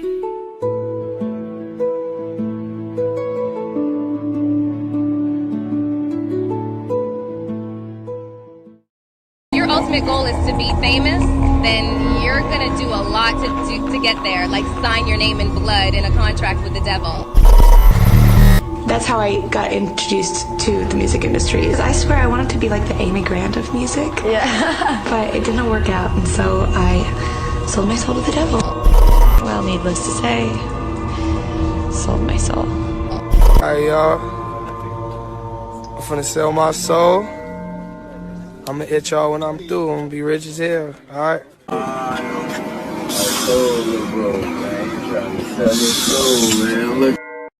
So what exactly is selling your soul? In order to understand this to its full potential, you have to understand the spirit world and the occult world which our eyes cannot visibly see. The physical world we see is nothing but an illusion and a product of the higher planes of existence. For example, you can see someone's physical body, but you can't see the complex structure of the consciousness and the thinking behind that being. With that being said, there are forces and entities not attached to physical bodies, which they exist on the astral and etheric plane behind the physical plane. Now there are numerous videos and music with artists talking about this. For example, I sold my soul to the devil and the price was cheap. Why do you still do it? Why are you still out here? Well, it goes back to the destiny thing.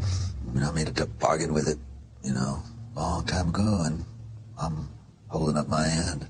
What was your bargain? To get where I am now. Should I ask who you made the bargain with? with the chief commander. On this earth? And on this earth, and then in a world we can't see.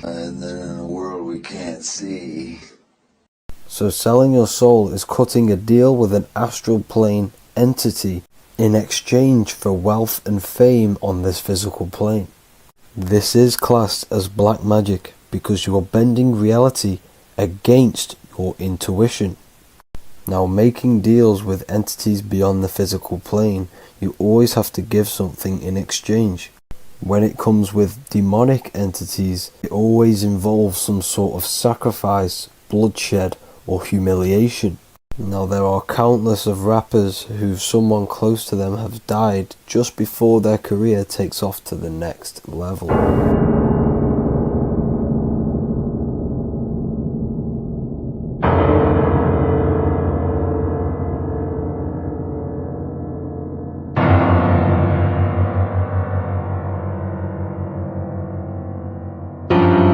My mama was sacrificed. Me too. You understand? Yeah. Appreciate Michael Jordan, what about him? His daddy, right? Bill Cosby, his son, right? Dr. Dre, his son. You know, out in Hollywood, a lot of people come up missing. So these rappers and celebrities do have to do sacrifice rituals in order to take their career to the next level. Top flight, I've been growing up, it's a ritual. So the occult side of this reality is heavily connected with the music industry and the elites. This is why they are all connected to Freemasonry.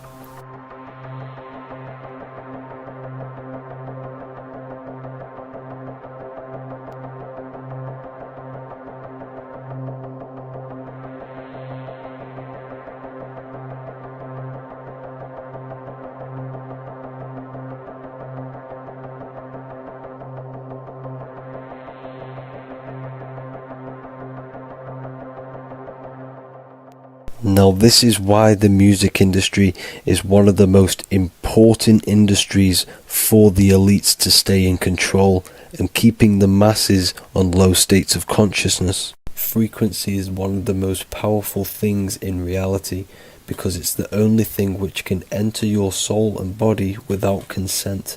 The frequency on Spotify and all major platforms are all tuned to 440 Hz, which was set by the Rockefellers.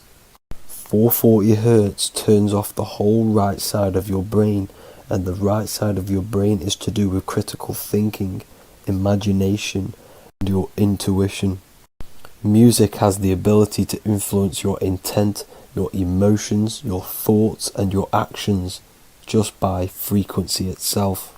By controlling the music the celebrities put out and the things they talk about, they're actually molding society because of the celebrities' huge amount of influence over the younger generation and cultures within society.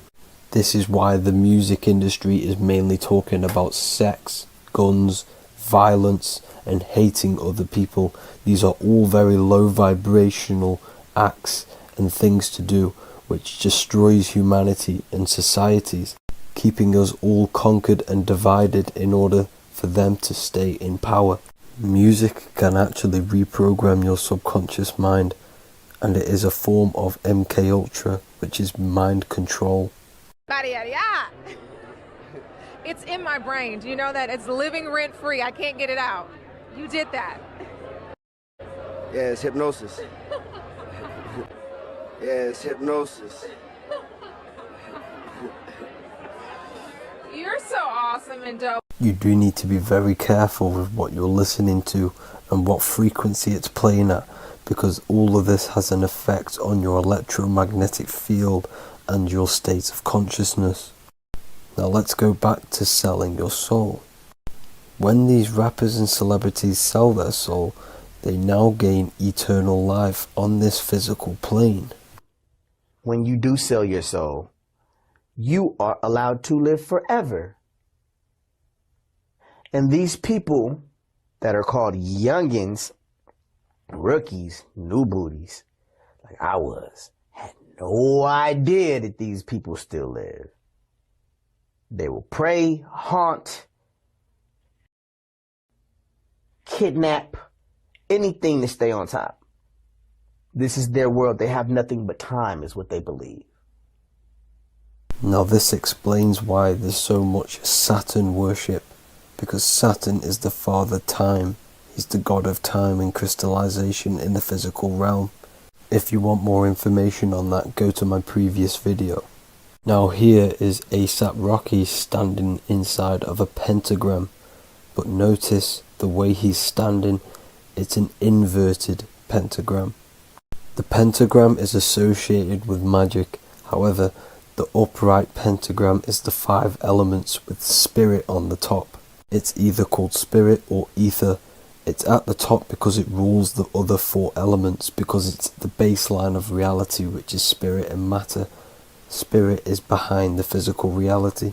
However, when it comes to black magic, they invert the pentagram, so spirit is at the bottom because they worship the physical world. This is why the Baphomet is the inverted pentagram. These people are operating off their animal instincts. They do not want anything to do with spirit. These are antichrist. All of these celebrities know full well the effect that what they're doing on the rest of the world. They have sold themselves out, and the elites use them as puppets to push this new world order and mold society in the way they want it. This is why all the celebrities are linked to Freemasonry, because in Freemasonry you have to take the oath of silence, where you can't speak on anything that they learn inside of Freemasonry. This is the symbol of silence.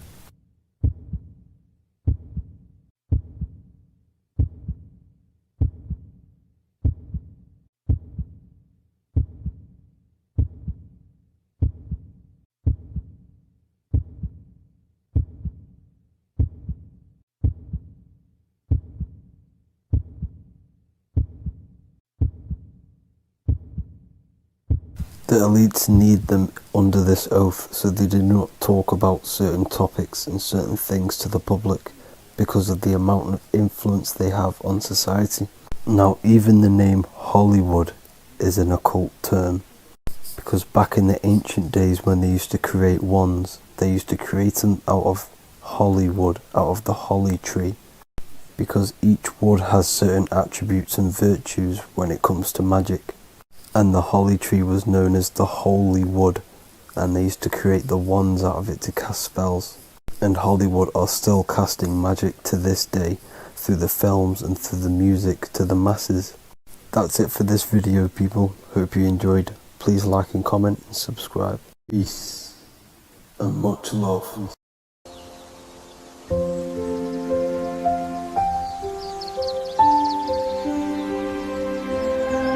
bookofwisdom.com. Visit today.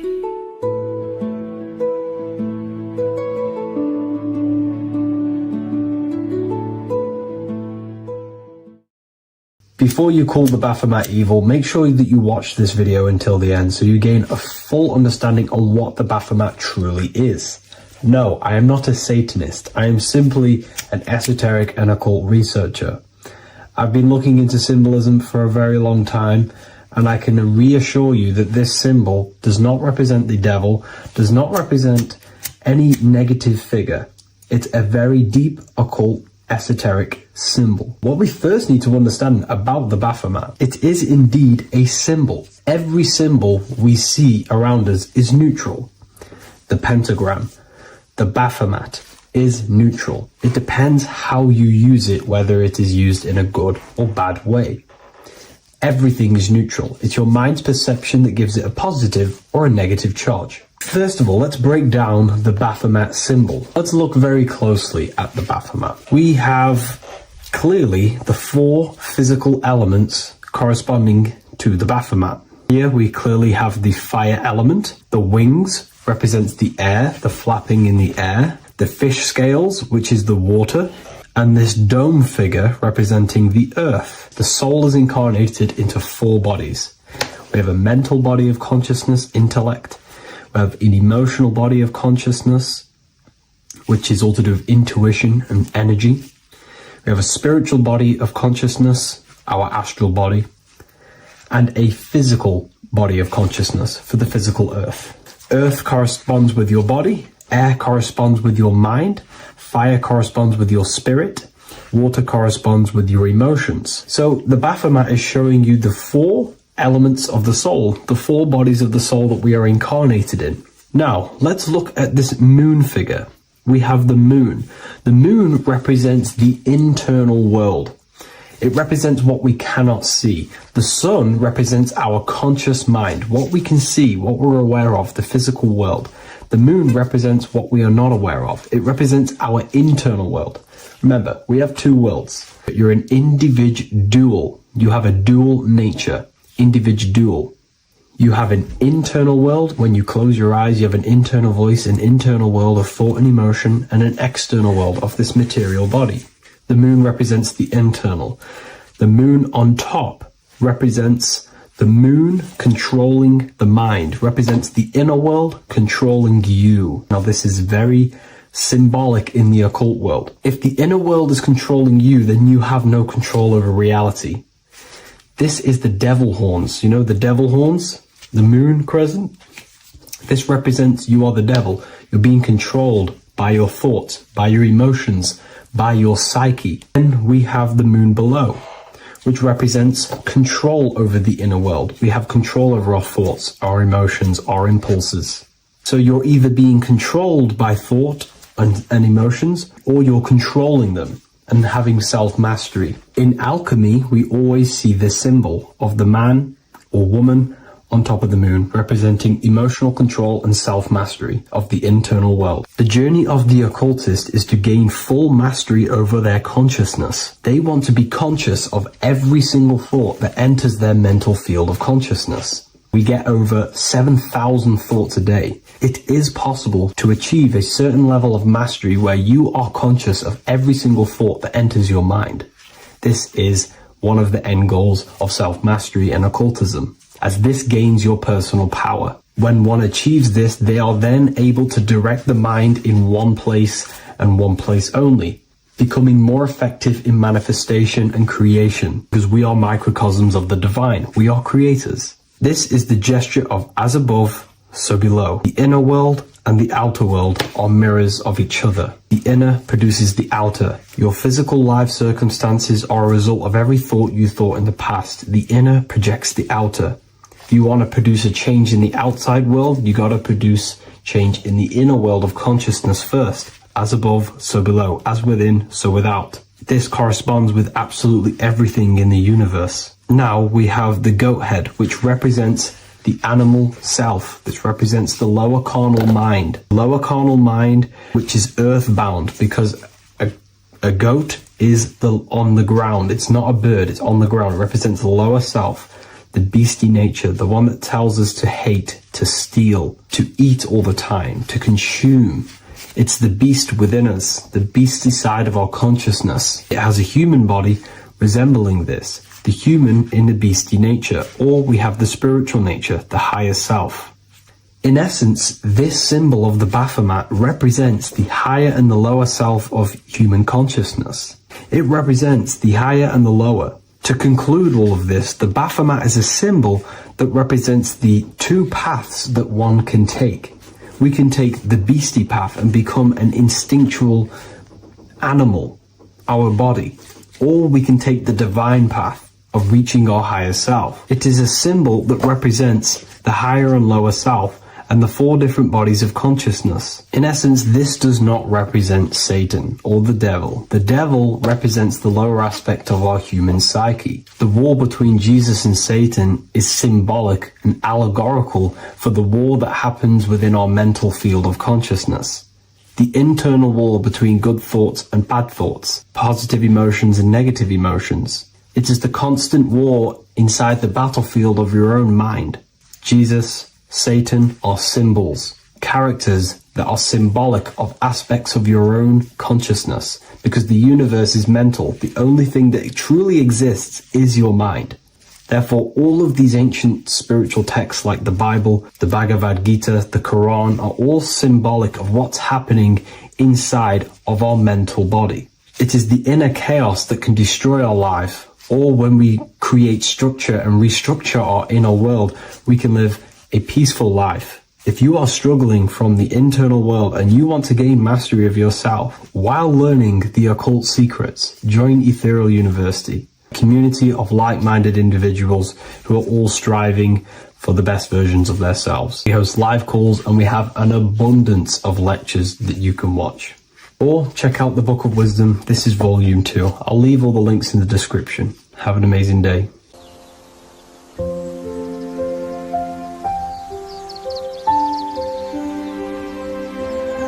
bookofwisdom.com.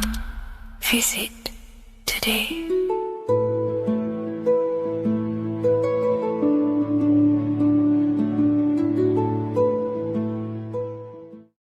The Freemasonic square and compass is not just a symbol that represents Freemasonry, a lodge, or a secret society. It is a symbol of gaining your own personal power. Now in this video, I'm going to be breaking down this symbol in the most detail I can possibly go into. Most people live in a state of illusion. They live their life impulsively, acting based on their 5 senses, tasting. They want to feel a certain thing like an orgasm, or they're basically just slaves to external things and their 5 senses, which leads to a very dark path where you'll never actually become a conscious creator and you'll never actually be internally happy. The Freemasonic square and compass reveals some deep wisdom about this. Now let me break this down. If you want to gain your personal power, listen up. The Freemasonic square and compass is a compass which is used to create circles. Now, if you notice something about the circle, they have no beginning, no end. You can't tell where it begins and ends. It's eternal, which means this represents consciousness. Now, if you don't know what consciousness is, if you close your eyes, you have an internal world. You have thoughts, emotion, visualization. This is all consciousness, spiritual. Then we have the square. The square creates squares or lines, which represents matter. It has a beginning and an end. You can quite see where the beginning of the end is, right? So we can even link this to Leonardo da Vinci, the Vitruvian Man. We see the man in the square with the circle. The circle is the eternal consciousness and the man is the square, limited to the physical world. But consciousness is not limited. That's why it's outside the square. This is eternal. The body is mortal. The body will die. Consciousness will never die. If we look even closer at the symbol, we notice in this particular symbol, we have the compass overlapping the square. This is very, very symbolic. This represents spirit over matter, also known as mind over matter, consciousness over matter, the circle over the square. Like I mentioned earlier, most people are slaves to their senses. They go through their day and all they do is chase validation and feelings. They eat all day to feel good, which means they're slaves to their taste. They're slaves to their feeling. They masturbate, which means they're a slave to orgasms and external things. They're literally being governed by the external world controlling their internal world.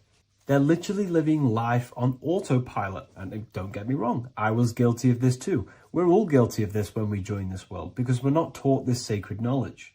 Until you actually stop and recognize this, you'll be living life on autopilot, literally not even living. You'll be running off subconscious programs, seeking external validation and being ruled by these 5 senses. The square underneath the compass represents consciousness on top of matter, which means the internal world is controlling the external world. It is the mind controlling matter and not matter manipulating the mind. In the occult and esoteric world, it's very important that you are conscious of every action that you are taking in your day-to-day life. Never act subconsciously. Always be conscious. What are you thinking? What are you acting? What are you giving your attention? All of this is contributing towards creating because you are a creator. Consciousness is a creative force. You need to make sure that the compass is on top of the square, that your inner world is controlling the outer world and not the outer world controlling the inner. As I've mentioned in many videos before, the internal world of consciousness is what's producing the external world. Your life is just a result of every thought and emotion that you felt in the past. Everything you own, everything you possess, your friends, are all reflections of your consciousness. They're all reflections of what you are thinking about. When you change your thinking, your external world starts to rearrange itself. On a basic level, this symbol represents the combination of spirit and matter. You are a spiritual being and a material being. You are heaven, the sky, and earth, the ground. You are heaven and earth, spirit and matter infused into one. You are a bridge between the divine and the earthly worlds. And you can bring down these higher realms of consciousness, thought, imagination, and emotions into a physical, tangible reality. To do this consciously, we need to make sure the external world is not manipulating the inner world. Because if your internal world is being controlled by external circumstances, for example, you have a circumstance happen in your reality, an emotion triggers inside of you, and that emotion is a command to create more of that. And the thoughts that you think are creating more of that negativity. So it's a constant cycle of negative manifestation if you let the external world control your internal world of consciousness. So we need to make sure the compass is on top of the square, that the internal world are commands and not reactions to create your external reality. And not only just to create, but to actually enjoy life. If we let the external world bother our internal world, this means that we have some sort of mental or emotional attachment to the external world. We need to detach from the external world. Why do I say that? Because it's temporary. It's an illusion. We are going to die one day, and none of this will matter. You need to understand that everything in this world is temporary. You have to be okay with losing things, losing family, losing things in this world, because it's guaranteed to be temporary. We need to make sure the internal world is order and not chaos, commands and not reactions. Now, at the back of the Book of Wisdom, Volume 2, the book that I've wrote here, I go over the different meanings of the different arrangements of the square and compass. Sometimes we see the square overlapping the compass, which is the opposite of what we've just broken down. Or sometimes we see one leg of the compass on top of the square and one leg of the square on top of the compass. These are all highly symbolic. When we see the square overlapping the compass, this pretty much represents the beginning of the Freemasons' journey. When their internal world is being controlled by the external, they have a lot of spiritual growth and a lot of learning and inner work to do. Now, when we see half and half, one leg of the square on top and one leg of the compass on top, this represents the Masons' gradual emergence from the material realm into the spiritual. This interplay of symbols reflects the process of gaining greater light and knowledge as the Masons ascend from material concerns towards spiritual enlightenment. And of course, we've just broken down what this means. This represents spirit over matter. They're not chasing external physical things anymore. They're actually chasing and gaining validation and happiness from spiritual growth, more knowledge and deeper understanding of consciousness and themselves. Most people chase external material things, which actually don't make you happy in the long run. You could be given £1 million today. In a week's time, you would be back to the same original state of consciousness and actually chasing more and more millions of pounds. It's because nothing physical in this tangible world will ever satisfy your internal world of consciousness. So through spiritual growth, we can actually become happy and seek higher understanding, higher consciousness, which actually satisfies us eternally. So when we see the compass on top of the square, it symbolizes the triumph of spirit over matter. This arrangement not only signifies the mastery of spirit over the material realm, but also represents the resurrection, ascent, and dominion of spiritual principles over all earthly conditions. It's all about gaining personal power and spiritual growth. It's all about spiritual evolution, going from matter to spirit. The external world controlling the internal world, to the internal world ruling over the external world, where the mind becomes a powerful tool to actually create and command reality. The mind cannot create and command reality if it's being governed and tossed all over the place by external circumstances and thoughts. Here's a quick tip on how to know if your mind is controlling you. If your phone notification goes off and you're working on something, and you instantly go to reach and pick up the phone as soon as the notification goes off, that is an indication that your mind is controlling you and you are not controlling it. The mind is the direction of consciousness. The direction, it directs the flow of your attention, your energy, your consciousness. So to practice to gain mind over matter, simply just meditation, allowing the mind to sit still and focus on one thing for long periods of time. And over time, this will gain mastery over your attention and your mind. If you are on your spiritual path, this should be your goal, your internal world becoming the master. The mind becoming a vessel for you and not a vessel controlling you. It needs to become a command center and not a reaction. Please like, share this with a friend, and subscribe to the channel if you're new. Leave a link in the description for the Book of Wisdom Volume 2. Welcome to Revival of Wisdom. Today we're going to be breaking down Saturn worship and how the occult are linked in with Saturn. Okay, so first of all, let's start with the celebrities. All these celebrities are doing 666. Okay, covering the one eye, which also symbolizes the all-seeing eye, which is another occult symbol. But we're focusing on the 666, the 6 with the 3 fingers. Also, we have CERN with the 666 within their logo. Also Disney, okay, as you can see here, 666 within their logo. Pepsi, Coca-Cola, and even Cadbury's. Monster Energy with the 666 in Hebrew numerals. Unleash the beast. So what is 666 to do with Saturn? Because on Saturn, there is on their north pole of Saturn, there is a 6-sided hexagon, okay? So Saturday is named after Saturn Day, the 6th planet. It is also the 6th day of the week, and has a 6-sided polygon on its north pole, 666. Not only that, when you create a star out of the hexagon, you will create a 6-pointed star, okay? With 6 triangles within the star, and a 6-sided hexagon, which all adds up to 666. Okay, so this is why all these symbols contain 666. So why do they worship 666? Saturn. Because Saturn is the god of time and death, okay, and order and lessons. Okay, Saturn is a very cold and dry being. That is the 6th planet from the sun. Okay, Saturn represents the winter, which symbolizes death. Okay, because all nature dies within winter because the sun's not there. So it represents darkness and death. It rules the zodiac sign of Capricorn. Okay, so in the celestial cycle, Saturn is always opposite the sun. So it's the opposite of the sun. So they're worshipping this energy which is death-like. Okay, this god which is death and does not bring life. Okay, and also is the god of time.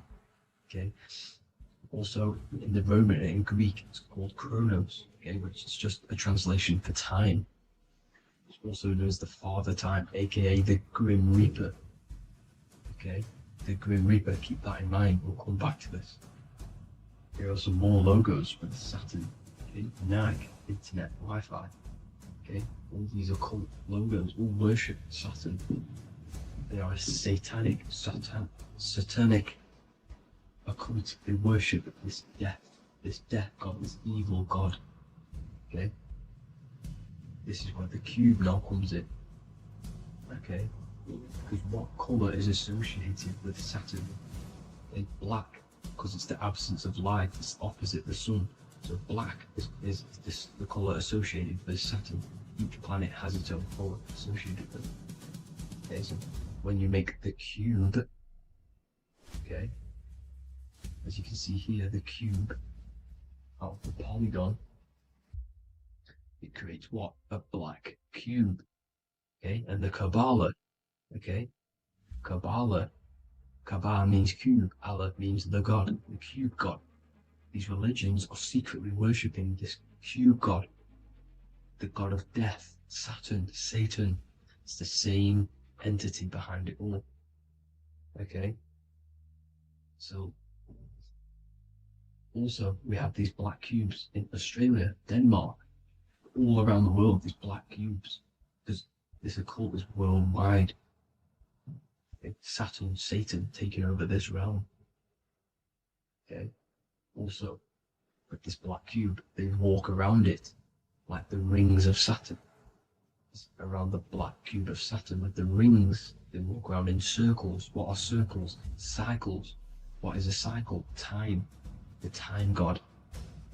This is why it has a ring around it, because it represents time, cycles. Okay? And this is another depiction of Saturn, always depicted with this Reaper staff. Okay? Keep in mind this staff, just like we associated him, aka the Grim Reaper. The Grim Reaper also wears a black robe, representing Saturn with the same staff. Can you see it? This is where it comes in. Okay? The same thing, look, the same staff with the black robe. Black representing Saturn, the god of death. Okay, the Grim Reaper, Satan. Okay. Also, when you graduate from university, what do? You wear a cube on your head, a black cube with a black robe. This is Saturn worship. See, this is how Satan has tricked the world into worshipping him, not God, the sun, which represents God. So what is a corona? Because a corona is a crown, a circle, okay? A set of concentric circles of light seen around a luminous body. So Saturn. So this is why they used to worship Saturn by wearing crowns in ancient days. And we still do to this day. The king or queen has a crown, a corona. Also, corona, the dream.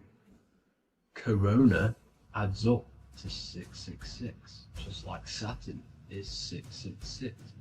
But like you see in the corona, you see the staff. You see this staff, just like the staff of Saturn, the Saturn god, like the Grim Reaper, with the black robe and the staff, just like the Saturn god. What is the Grim Reaper? It's a killer, it represents death, just like Saturn, the god of death and time. So all these occults and secret societies all worship the 666 god, which is Saturn, Satan. All of our energy is being put into Saturn. Okay, and Saturn, Satan, is harnessing all of this energy. So gradually, this is what the mark of the beast is. Like it says in the Bible, the mark of the beast, or the name of the beast. Here is wisdom, let it know that you have to understand and count the number of the beast, for it is 6. It is the number 6 of a man, and is 600, 6, 666. So this is what the mark of the beast is.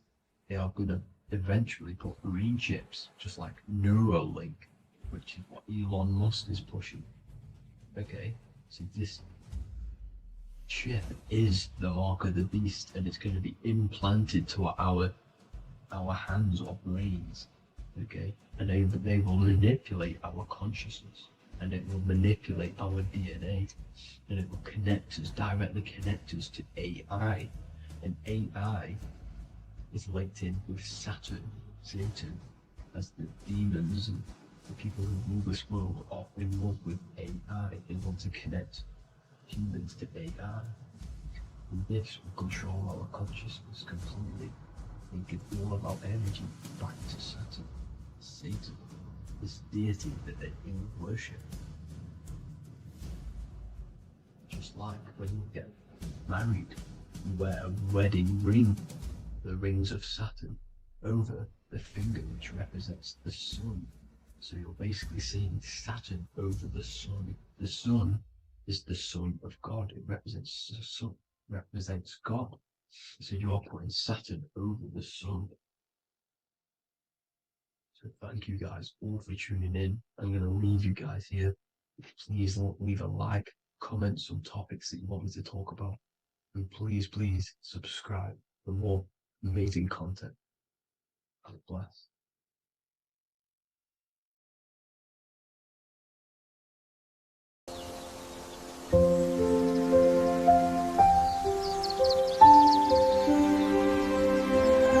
bookofwisdom.com. Visit today.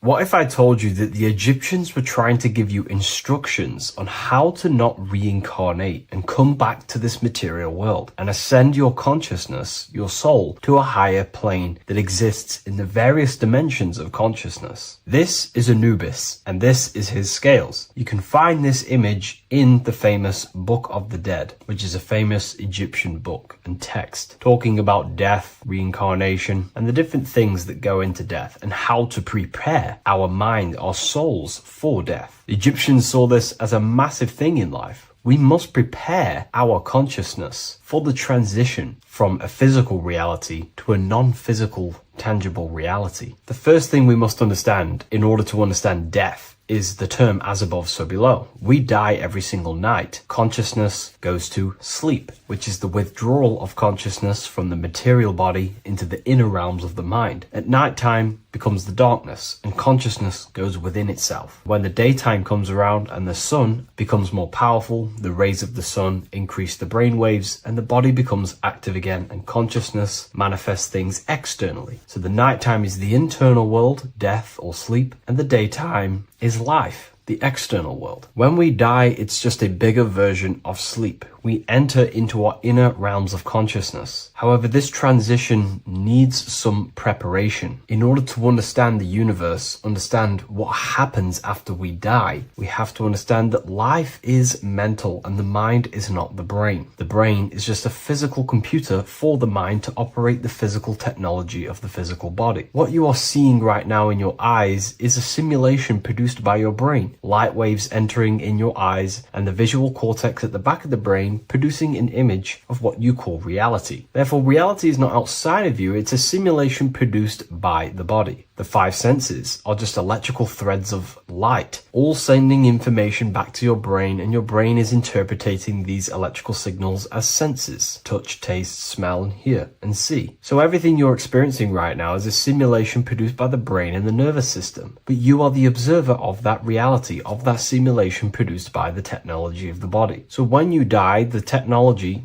the simulation produced by the electrical system called the human body, is no longer running. Therefore, we don't actually leave anywhere, but the simulation stops running and we are dissolving one layer of ourself. So most people think they leave the body when they die, but we're not. We're simply just removing an aspect of ourself, a different dimension of ourself, and casting off that dimension, removing a veil or a layer. And we're seeing what is behind that layer. And what behind the layer of the physical reality is simply the world of imagination, the astral plane. At the moment of physical death, consciousness withdraws from the physical brain, yet the awareness does not cease. For a short period, the individual may experience a condition of peaceful unconsciousness, similar to deep sleep. Then, once the individual becomes conscious again after death, once the physical body, the etheric body, has fully been split up and consciousness is now operating in the astral plane. This is what the ancients called karma loka.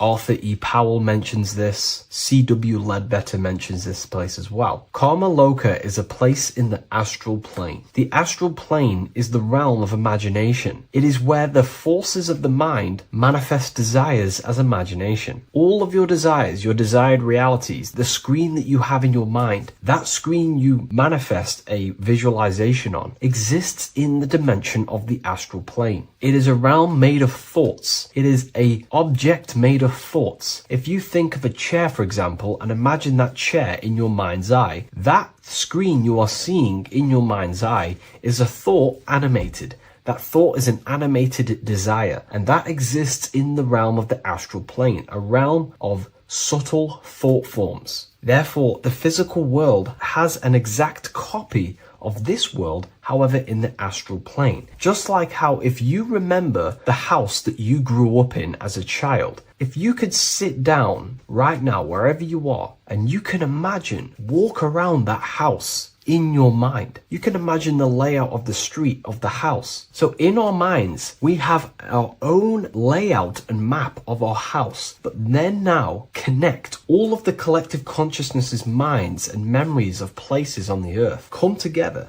to create a collective astral plane, a world made of thought forms, but it's an exact copy of the material world. To go into a bit more detail, this would exist on the lower astral plane. On the lower astral plane, there is an exact copy of the earth, made of everyone's memories, imaginations, and things along them lines. Karma Loka is where the word karma comes from. This is the region of desire and emotion and imagination. This place is not a place of reward or punishment, but a state of consciousness corresponding to the emotional nature of the person who passed on, who transitioned from the physical to the astral. Your state of consciousness, the thoughts you think every day, the fears that you face every day, the belief systems you have in your mind every day, still is passed on from the physical into the astral. The astral plane, you will go into an astral plane that directly corresponds to your state of thought, just like a dream. In your dreams, you will see materializations of your fears, belief systems, and things going on in your subconscious mind. You will go into an environment and a landscape when you die in the astral plane that match your desires, habits,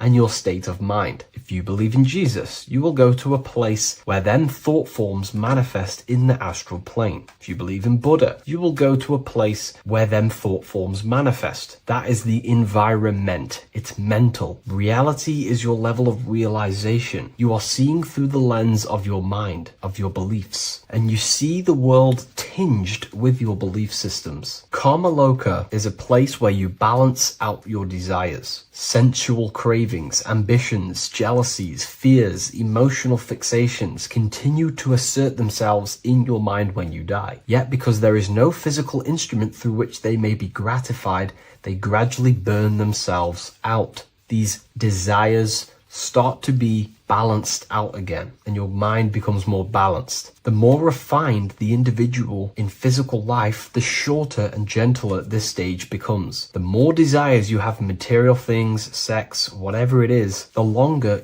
it will take to balance out the forces in your mind in Karma Loka. Desires weaken through repetition without fulfillment. Emotional attachments lose their magnetic hold. The astral body sheds its lower layers. It's like you're stripping away aspects of yourself. When that last personal desire dissolves eventually in the astral plane, consciousness can no longer maintain cohesion in the astral vehicle. The astral body disintegrates naturally and awareness withdraws into the mental body. The mental body is what the Christians call heaven. The mental plane is heaven, the realm of creative thought forms, the realm of pure mind, pure thought. The mental plane, also called the Devachanic plane, is a realm of blissful, creative, and luminous consciousness. The Devachanic plane is not an illusion, but subjective yet intensely real world, constructed by the individual's highest thoughts, ideas, loves, and aspirations. How does this link in with Anubis? Anubis is trying to give you instructions on how to prepare for life after death in this image. If we take a look at Anubis in this image, we have to understand this is symbolism. This is metaphorical. Anubis is known as the god of the underworld. He symbolizes the transition from awake to death. He is not a real god that you will meet when you die, but he represents the process of death, transitioning consciousness from physical to astral. He's giving you instructions in the Book of the Dead to make your heart as light as a feather, as this is a scale. So he represents death. Your heart needs to be as light and balanced as a feather. The heart is the emotional vehicle of consciousness, as I just explained that emotions are subjective to the astral plane or Karma Loka. We do not want a heavy heart before we die.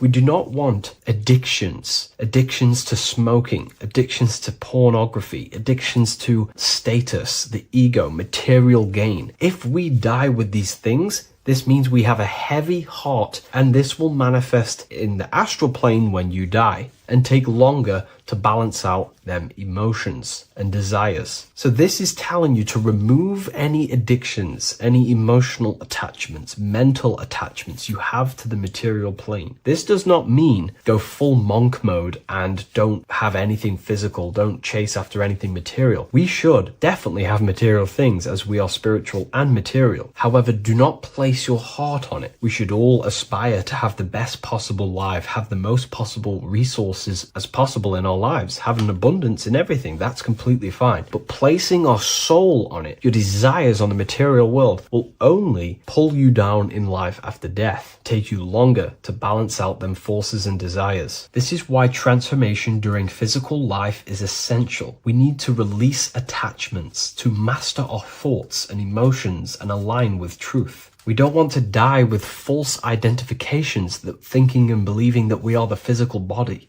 We need to balance out our heart. Yes, have material things. Yes, chase the best possible life for ourselves, but also have connection with the divine and practice detaching from the material world, maybe even fasting from any addictions that you have, the phone and things along them lines. When this is achieved, when you are fully balanced and have no more addictions and attachments to your mind and consciousness, the scales are balanced. The soul becomes free and rises beyond the lower planes of existence when you die. It transcends the physical body and more than likely enters the mental body. We can't take anything physical after this life. The only thing we can take is spiritual things such as wisdom, understanding, and connection. We can only take internal things. So we have to master our internal world before we pass on to a world where we cannot fulfill our physical desires. Now, this is kind of what heaven and hell is. There is a hell realm in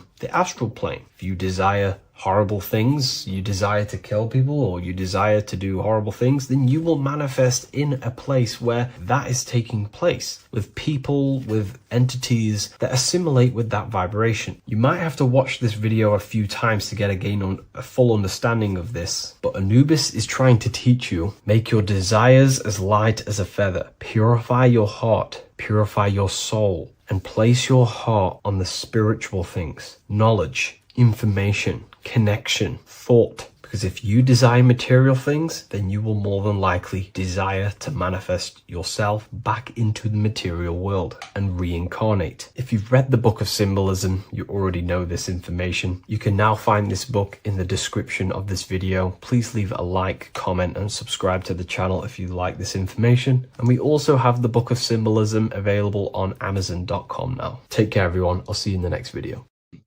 This one secret that is hidden and guarded within secret societies grants you profound power, which can fully transform your life and perspective on reality. Today, I'm going to reveal this one secret, which you probably already know, but never realized how deep it truly is. This has the power to change your life. It is the key to your potential. And if you stay with me, this power may be yours, and you could transform your life with this hidden secret that is guarded within secret societies and esoteric orders. And this secret is not really a secret, but something people overlook, that the universe is mental. Everything we experience and interact with and perceive originates within the mind. The universe is a boundless field of consciousness, a mental construct molded and shaped by thought.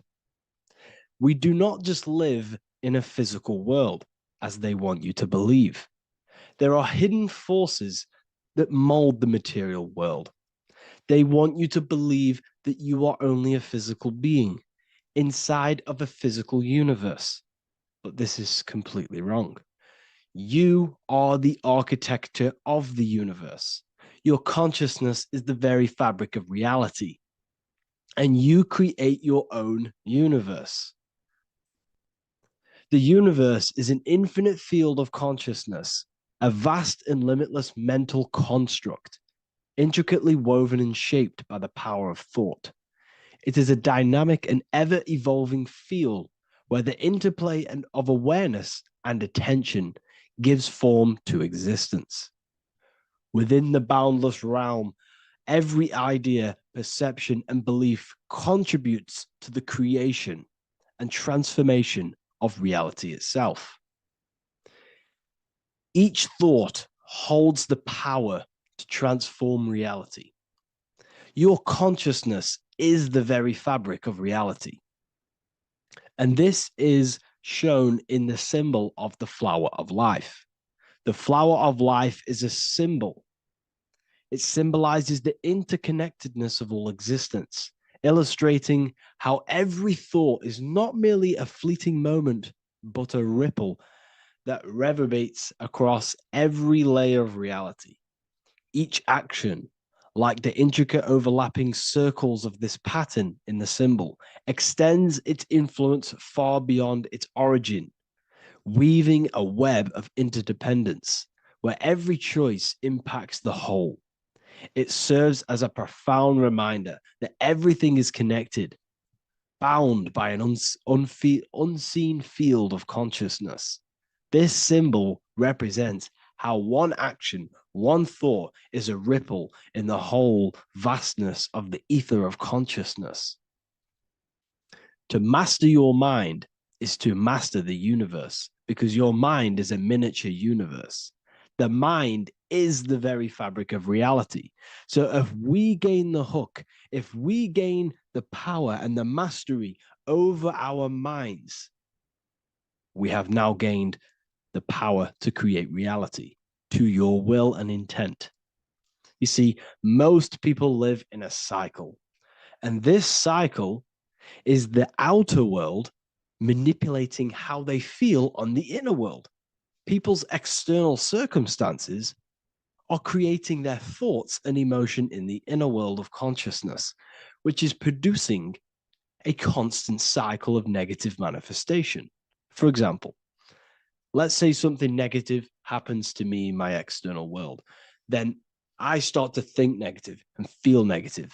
What that is actually doing is manifesting and projecting more negativity, because our thoughts hold the power to control and weave our own life. Your life is a direct correlation of every thought you thought in the past. What we need to do is stop and not let the mind control you in your reality. You need to control the mind so you can control reality. So what does this actually mean? Reality is an externalization of consciousness. Consciousness and matter are one. They're not separate.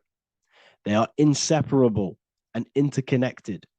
Everything we see, experience, and observe is a manifestation of thought, beliefs, and consciousness, shaping the world around us. Now, this ties in with the secret fifth element that they have hid from you. They've hid from you this sacred and very important symbol and pillar to reality. And this pillar, this sacred thing they've missed, is called the ether. And they've held this from you for a reason, a specific reason. This is the true fifth element. Why do they hide the ether? Because the ether has the power to shape and manifest whatever we imprint upon it. Every thought is a vibration interacting with the ether and actively shaping our reality. The ether, you could see it as the codes to physical reality. It's like an energetic blueprint which surrounds all physical objects. It is the life force that gives life to all things. All energy comes out of the ether and returns back to the ether. Energy, it's 0-point energy, and it is an infinite source of energy. So this is why they hide the ether, because whatever our mind can imprint onto the ether, we can create into a reality. And we imprint the ether through thought and imagination. The mind holds the power. The mind is the very source of reality. The material realm is not separate from the mental realm. Rather, it is intricately shaped and influenced by it through the ether. This subtle, all pervasive medium bridges thought and matter, allowing consciousness to mold and manifest the physical reality. To transform our lives, we must first transform our minds. True change begins within, as our thoughts, beliefs, and perceptions shape the reality we experience. By shifting our mindset, we unlock the power to reshape our world and recreate the life we desire. This is the power of the mind, and this is the power that's been hidden from you. We're not taught these things in schools for a reason, because they don't want us all to be conscious creators. Instead, they feed you your beliefs. They feed you your thoughts through the music, through the entertainment, through the movies, through the news. They're controlling your thoughts with this information. They're installing beliefs and information into your mind. So you are producing their reality. But this is what we need to stop. We need to take control. We need to stop consuming their music, their movies, their information, their news, because all of this is contributing towards your reality. They have the collective consciousness at the tip of their fingers. They do not create the world. We create the world by believing their beliefs and their thoughts and installing their information into our minds. You see, it's mind over matter, and most people live in matter over their mind. Most people let matter, the external circumstances, dictate their mind, when it should be the other way around. It should be mind over matter. This is the mental plane. This is the astral. This is the etheric. This is the physical. The mind holds power over the emotions, over the imagination, over the physical, and over our spirit. It holds power over everything. It's mind over matter. It's the mental body that we must transmute and change.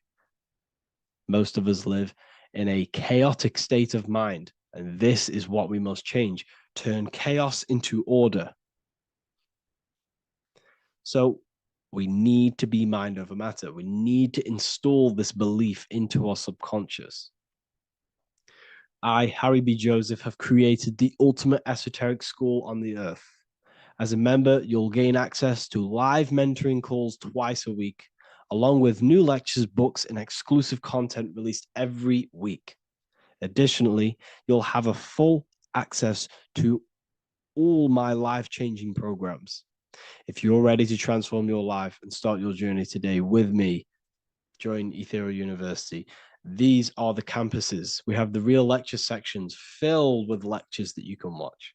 Manifestation Mastery, which teach you exactly how to reprogram your subconscious mind so you can live that reality. Sexual Alchemy, the path to empowerment of how you can transmute your sexual energy. The Real Library, where you gain access to powerful esoteric books, PDFs. Symbols of Secrets, an amazing course.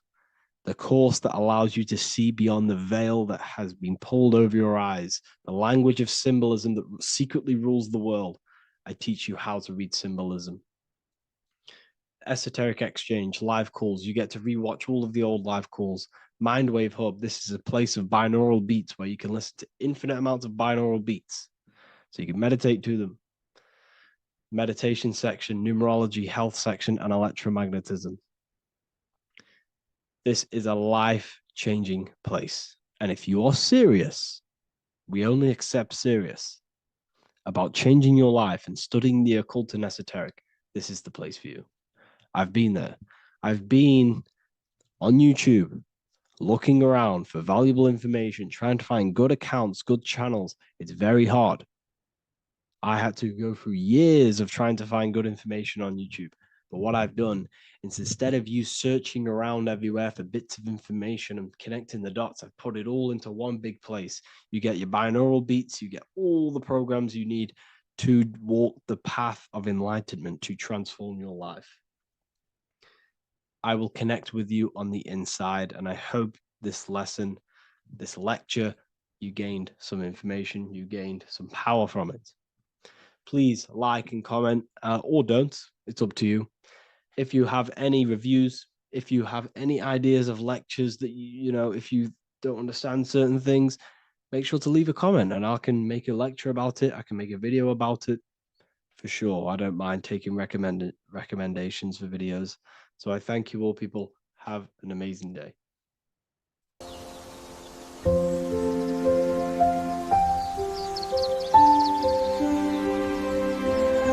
bookofwisdom.com. Visit today.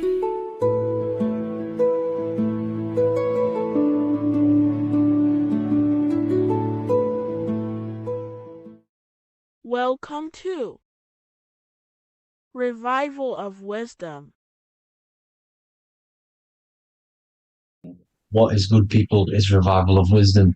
We're back with another video. Today we're going to be talking about the importance of Saturn and the occult. Let's jump straight into this. So Saturn is the god of the earth, right? It's the time of God, change, destruction, physical matter. He creates and destroys because the energy of Saturn is the key to crystallization.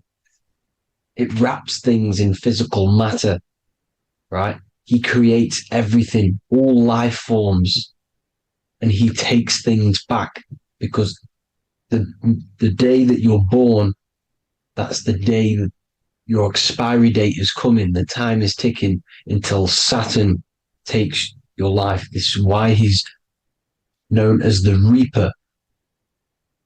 Okay? As he's personified as eating his child here in this ancient Roman painting. As you can see, he's eating the child. We are all children of Saturn, right?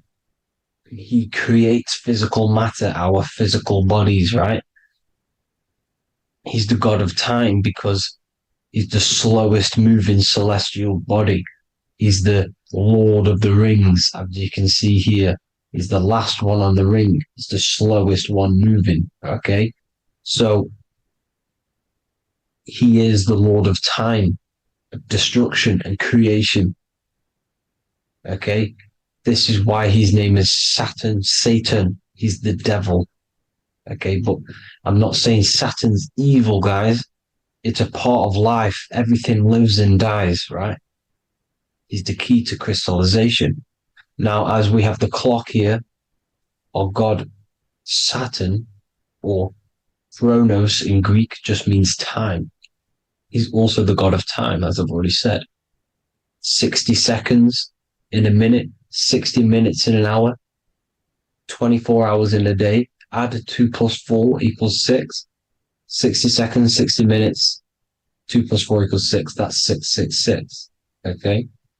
And as you see on the clock, 6 take away 12 equals 6. 7 take away 1 equals 6. 9 take away 3 equals 6. 6 is the number of Saturn. It's associated with Saturn, right? He's the god of time, of justice.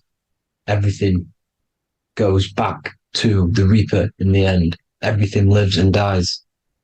Now, the artwork of him, he's always got the Reaper staff. You see, it's personifying death. Now, when you see this, the Romans were not saying Saturn was a real person, a real god in human form. No, this is personification. This is what the ancients always did. They personified, just like the Bible. It's all personification. So the personifying Saturn eating its children because it eats, it's the Reaper. No one can escape the Reaper. No one can escape death. Now, Saturn is 666, which is in the Bible, the number of the beast, right? The number of the beast, Satan, 666, right? So on the North Pole of Saturn, you have a hexagon, which makes a cube, right? Now this hexagon, when you join up all the corners, creates the 6-pointed star, known as the Star of David, right? In the Jewish religion. Now, as you can see, the 6-pointed star has 6 points, 6 mini triangles, and a 6-sided hexagon. That makes 666.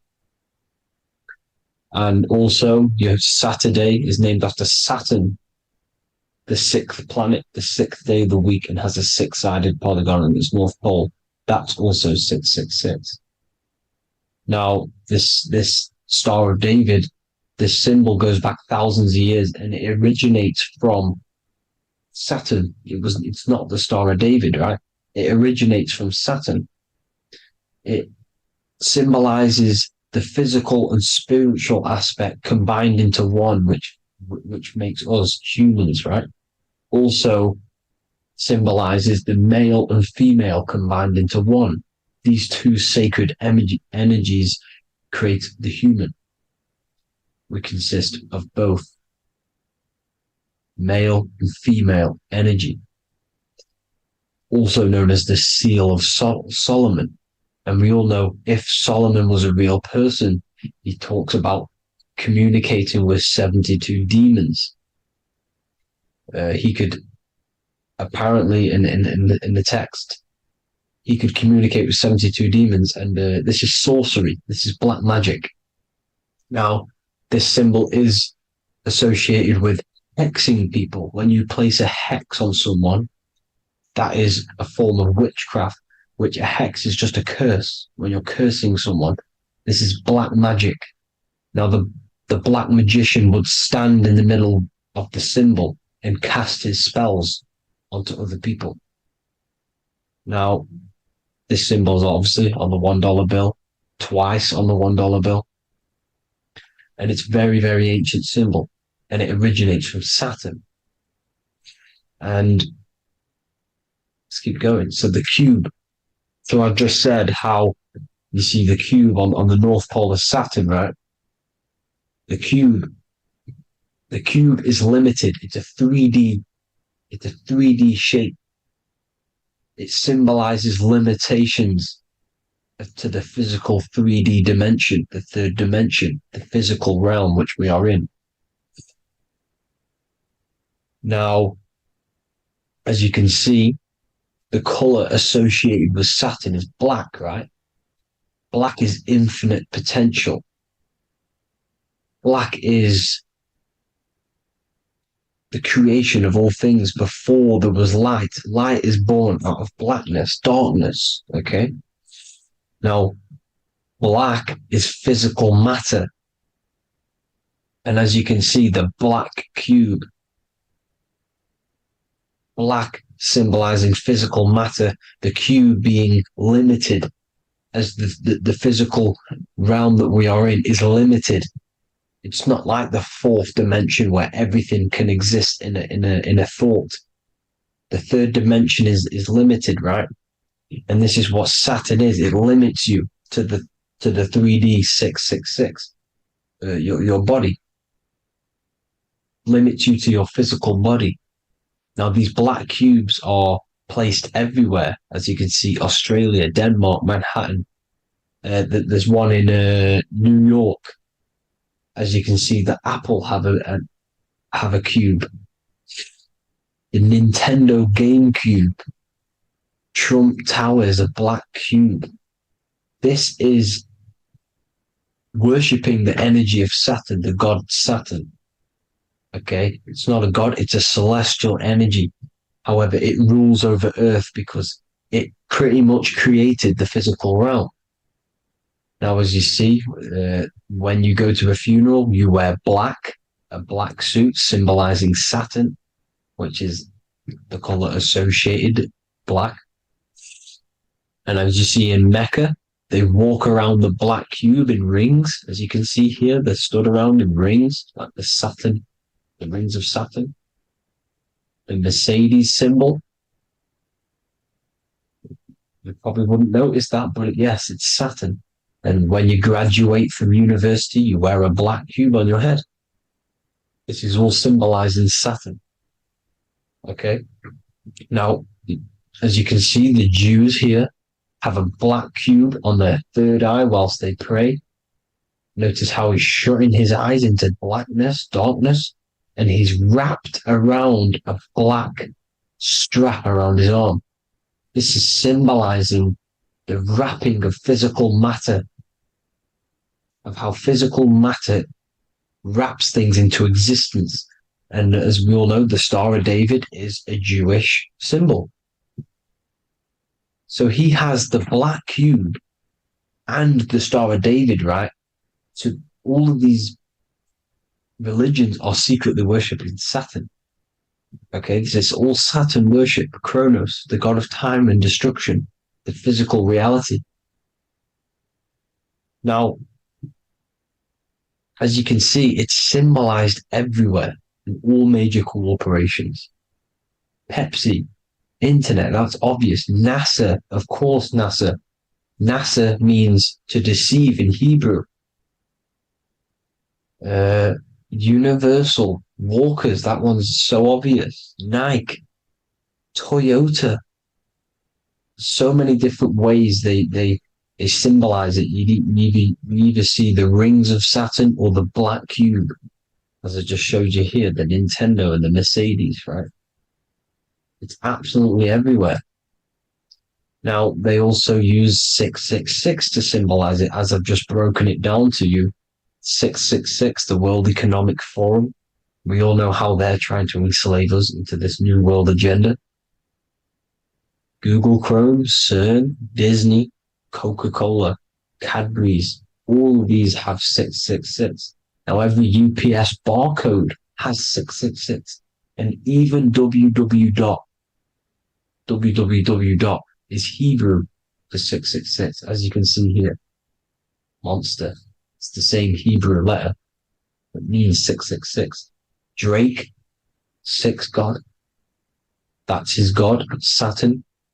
Why? Because they love physical realm. They love the physical dimension, the third dimension. Because they can rule here through riches. They can build an empire here. It's not like the fourth dimension. They don't want to ascend. They want to stay down here in the physical realm. Okay? Now, this is why they're cloning. They can move their consciousness into other clones to live forever. This technology exists. This is why they love the third dimension. As you can see, all of these sellouts here, Drake, Leonardo DiCaprio, you know, all of these people doing 666 because this is their God. This is their God. They love the physical realm. They sold their souls for wealth and fame in this physical realm. So why would they leave? You see? Now, this isn't all just evil, okay? So you have 7 chakras, right? You have 7 days of the week, 7 solfeggio scale notes. These are frequencies, the solfeggio scale. Now, it's called the Saturn moon matrix because the moon symbolizes your mind, because you're created out of the Holy Trinity, which is body, mind, and spirit, right? That's the triangle, the equal triangle, body, mind, and spirit. Now, the 3 main celestial bodies are Earth, Moon, and Sun. The Earth being your physical body, the Moon being your mind, and the Sun is your soul, hence why it's called solar. It's a solar soul. Now, these symbols are alchemical symbols. So when you're doing alchemy, you use these symbols to obviously symbolize what we're talking about. Now, as you can see, these are all the symbols of the planets. Of Saturn is created out of the moon on top, the moon on the bottom and the earth on top, as you can see here. You see? And this creates the number 5. Now, with the moon being your mind and the earth being your physical body, this is mind over matter, because the earth is your body's matter. This is matter over mind. You don't want to be matter over mind. This is low states of consciousness. You won't be mind over matter. You see, to manipulate matter, to create your own reality. Now, obviously, we all know Saturn is associated with the lowest chakra, which is the root chakra. This is to deal with your animal instincts. When you're down here, you identify as the physical body. You don't know anything spiritual. You're you have a pure physical mind. You don't believe in anything spiritual. This is survival mode, consumption. They want you trapped down here, which is matter over mind. They don't want you to create your own reality, which is mind over matter. You see? Now, that's what Jupiter is. Saturn is the moon on the bottom and the earth on top. But Jupiter is the moon on top with the earth on the bottom. That's mind over matter, you see? So, these chakras are an ascension process from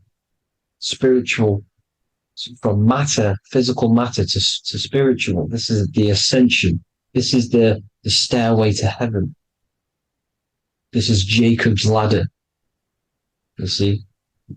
Now, the number 5, which is obviously associated with Saturn as well, which create the symbol for Saturn, created the number 5. You have 5 senses, 5 elements, 5 physical elements. As we all know, Saturn crystallizes everything into physical matter out of the 4 elements. 5 fingers and toes, 5 points of man. Okay, the number 5 is the number of justice. Saturn holds things back. He restrains things from you, makes you learn the lesson. Now, 666 is not all evil. 666 is the atomic structure of the carbon atom. 6 protons, 6 electrons, 6 neutrons, right? We are carbon-based life forms. All life forms are based on the bonding properties of the element carbon. Because Saturn crystallizes everything into physical matter. Now, the Masons symbolize this with the checkered boards. They have the black square, which is obviously matter, as I just said, the black cube. And spirit is the white square, because white is eternal light. White and light, you see. Black is physical matter. Now, this is what we are. The point of our soul is to transmute from matter to spirit, but these are interchangeable. This is the constant cycle between spirit and matter, spirit and matter. High vibrational matter turns into spirit. Low vibrational spirit turns into physical matter. You see? Now, we are carbon-based life forms. This is what 666 is, the number of the beast. When I say we, the physical body is the beast. It's the animal. It's the carbon suit to operate in this physical dimension, in this physical realm. See? It's the vehicle used to operate in this physical realm. But your mind isn't from this physical realm, you see? The brain is the physical manifestation of the soul. Okay? So, as you can see here, the spine is an extension of the brain. Everything goes back to the brain. This is literally what your physical body is. You see, this is the nervous system, and everything reports back to the brain, and everything's controlled from this control center.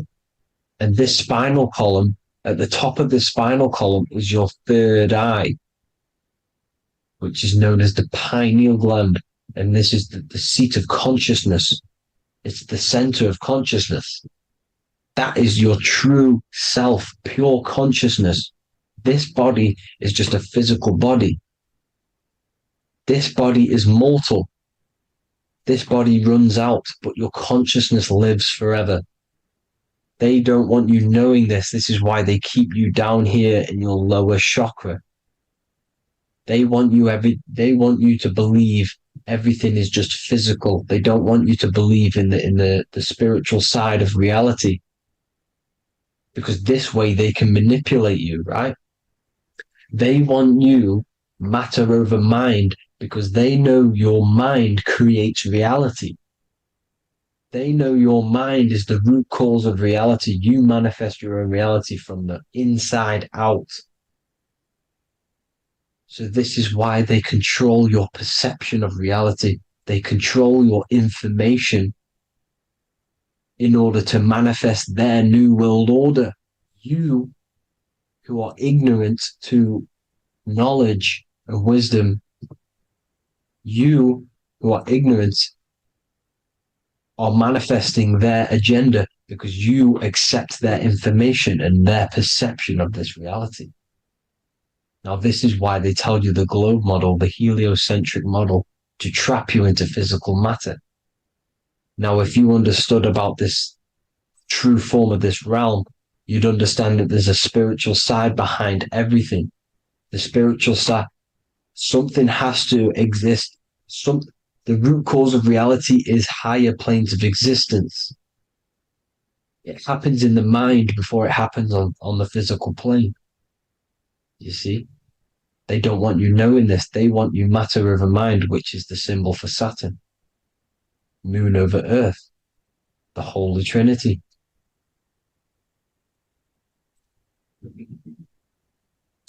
Now, as you can see, the cube also makes IXXI. This is Roman numerals. This is Roman numerals, and when it's translated from 9/11. Yes, 9/11. This is the secret code of the one world order. The two twin towers, when the two become one. Okay, when the two become one, this is how you reach the higher states of consciousness, the physical and spiritual. Now, as you can see, the 9/11 memorial are two black cubes. It's two black cubes. This is all Saturn worship. Now, I'm not saying that Saturn is an evil celestial body, right? No, everything has a good side and a bad side, right? It's duality. The spirits of Saturn on the dark side are the most evil demonic spirits. Now, these are the spirits that these are invoking through these rituals, right? Yes, 9/11 was a massive ritual. It's a satanic ritual, okay? Now, we all know Elon Musk. Elon Musk is coming with the mark of the beast. And English gematria, this equals 666, right? 666, as I said, is the number of the beast. You are the beast, your physical body.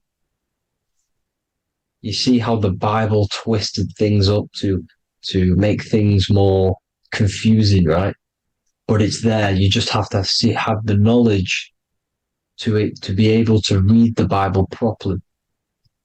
As we all know, we had this virus. I'm not going to say the name because I'll get flagged. This virus adds up to 666 because this is all part of the New World Order.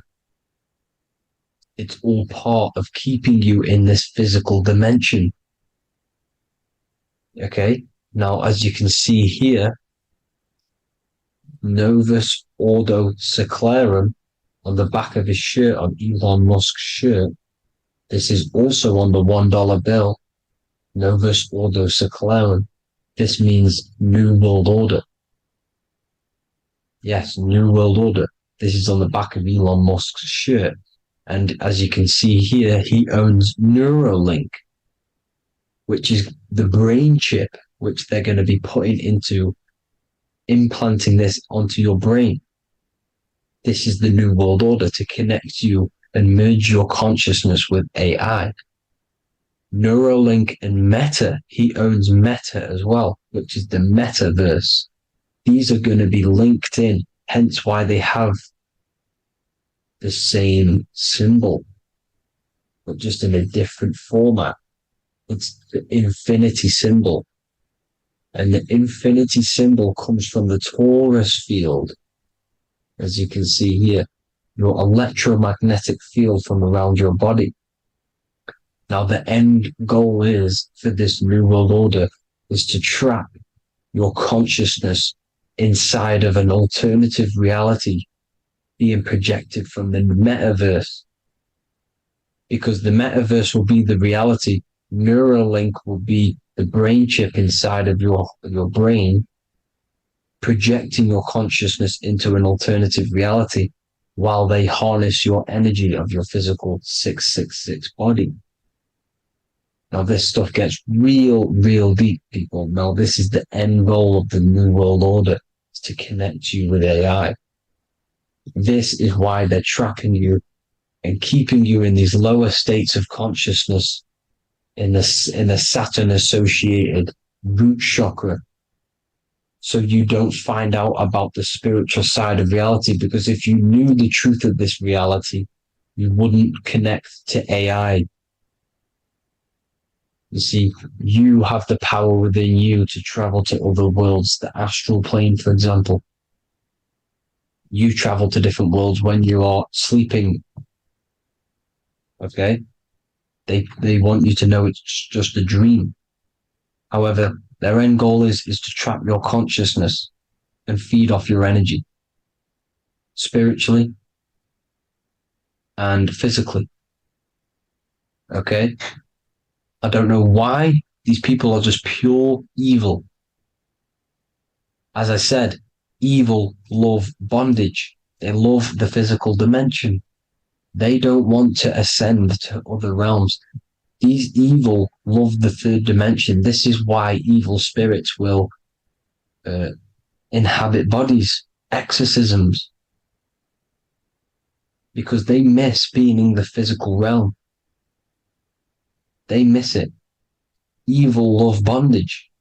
So this is why they're cloning and putting their consciousness in clones to stay in this third dimension, to stay as further away from the source as possible. Okay? This is why they're doing it. And this is how it's all linked in. So I hope you all enjoyed this video. Hope you gained some wisdom. Please feel free to join the Telegram. And please leave a like and a subscribe. Thank you all, people. God bless.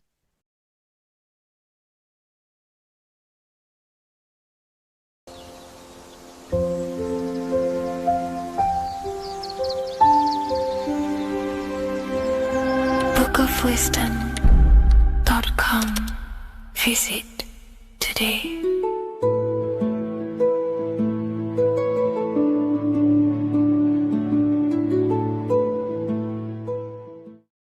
Welcome to Revival of Wisdom. Today, we're going to be talking about portals, portal symbolism, what portals are, okay, and how they show them to us, because they have to tell you the truth, guys. This is the thing with the universal law. They have to tell you the truth.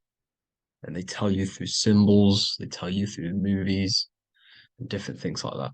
But let's jump straight into this. So first, I want to talk about the Freemasonry symbols. Okay, so first we got, obviously this is some Freemasonry art, but notice how you've got the ladder with a key. Okay, so this is ladder symbolism with a key. So maybe this is talking about ascending. Okay, because look, because this is ascending into the heavens, because it's a ladder with humans going up it with a key. In order to ascend, you must have the key. Okay, so what else do we have with a key? Well, the Netflix show Lock and Key, which is all about portals and keys. Because what the keys do, they open doors, gateways. Okay, so what's interesting about this is that they've got this key here. which represents the Kundalini energy rising up the spine. Okay, but we'll come back to this. But it's that same portal key symbolism. We've also got the Vatican. The Vatican is in the shape of a key. Okay, so you can see the start of it here and the end. So this is key symbolisms. Keys open doors. And notice how it's got the 8-pointed star. Okay, what is the 8-pointed star? Okay, we'll come back to this. This all ties in, guys. I'll break it all down for you. But then you've also got the god Janus. Janus, okay, is known as the god of the doorways. He's an ancient god of Rome, and they worshipped him. However, he's not a god, he's more like a high-level ranked demon. Because he is the god of the doorways.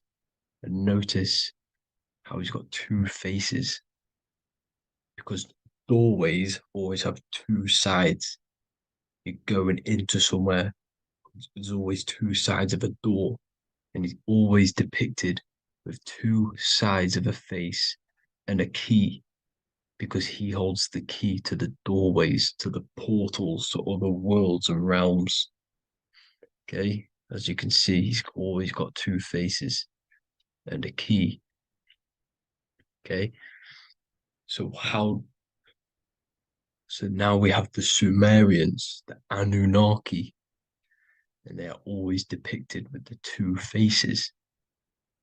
Why do they have the two faces? Because they're symbolizing doorways, and the Anunnaki come to Earth through doorways and portals. So these are what these gods are symbolizing in their artwork. But they always have the 8-pointed star.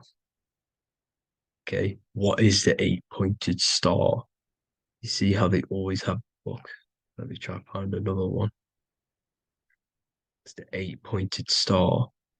This 8-pointed star is Polaris. Okay, Polaris, just like the Vatican has the 8-pointed star with a key. Polaris is the center star. Polaris is a fixed star, it doesn't move. Okay, so the Anunnaki's symbol is also the 8-pointed star. So this is symbolizing the portals and doorways that they come through in order to get to the Earth. But Polaris is that center star which does not move. It's always symbolized with the 8-pointed star, just like a compass. Why is a compass the 8-pointed star? Because at the center of our realm is where the most electromagnetic energy is stored. As you can see, we have an aura field, an electromagnetic aura field. So does the Earth. And in the center, so like our heart, for example, is where the most energy is stored. And like the center of the Earth, this is why all compasses point to the center, because this is where the most electromagnetic energy is stored. It's at the center of our realm. Okay. So like I was saying with the lock and key series, see this here? The Kundalini energy rising up the spine, just like your Kundalini energy rising up the spine. Let me try. I can't zoom in. But you know what I'm trying to say here. Let's go back to Polaris. Because at the center is where hold. Can you see the pole of electromagnetic energy? Polaris, the North Pole. It's symbolized, the truth is in the words. It's like a pole of electromagnetic energy. And this is where the aurora borealis comes from. Notice how it's got the word aura in it. because it's the Earth's aura, electromagnetic field, just like you have an aura, also known as the Northern Lights, because it's coming out of this center hole in the center of our realm, where the black sun is. And this is where the electromagnetic energy is coming up from. And this is what the aurora borealis is, or the northern lights. It's just electromagnetic energy. And it's symbolized through our symbols, the original O. Okay, because it's like a hole through the middle, Polaris. So this Polaris is the sky vault. It's the portal into this realm, because this is what the Anunnaki are always talking about, always symbolize it with the 8-pointed star. And just like a compass is the 8-pointed star pointed to the center, to Polaris. Okay. See here on the Sumerian tablets with the 8-pointed star again. And how we know it's talking about portals with this 8-pointed star is because CERN 666 are opening up portals to the underworld, letting in demonic entities into this realm. How do we know it's a portal? Because their Hydra Collider has 8 points, just like the 8-pointed star.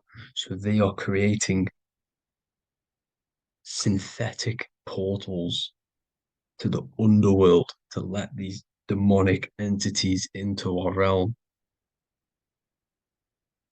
But what is the key? Because if we're talking about ascending through Polaris, notice how here on the masonry art, this luminary here, so this is the sun, that's the moon, this is Polaris, because it's a luminary with what? 1, 2, 3, 4, 5, 6, 7, 8 beams coming off the luminary, just like the 8-pointed star. So you see the ladder with the key going up to Polaris.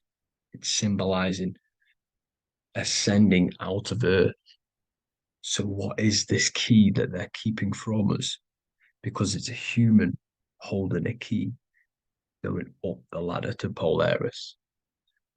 Well, chakras. We have 7 chakras. Okay, so this is what they are telling us in the lock and key symbolism. The Kundalini energy rising up the spine. Okay, just like they have 33 vertebrae on the back of your spine. Okay, this represents the Kundalini energy going up your 33 vertebrae, just like in masonry has 33rd degrees. Okay, so what is the key? Your chakras. Your chakras have to be unlocked. Okay, you have to unlock your chakras, and you can't unlock this one without going through this one. You have to go through them all. It's like a ladder, just like Jacob's ladder. You can't go from the bottom to the top. You have to unlock each one. Okay, just like you have 7 chakras, you have 7 layers of your aura. Okay, you have to unlock your chakras to the highest point in order to reach Christ consciousness. And this is the key that they're talking about. They're symbolizing the organic portal within each and every one of us to ascend out of this realm.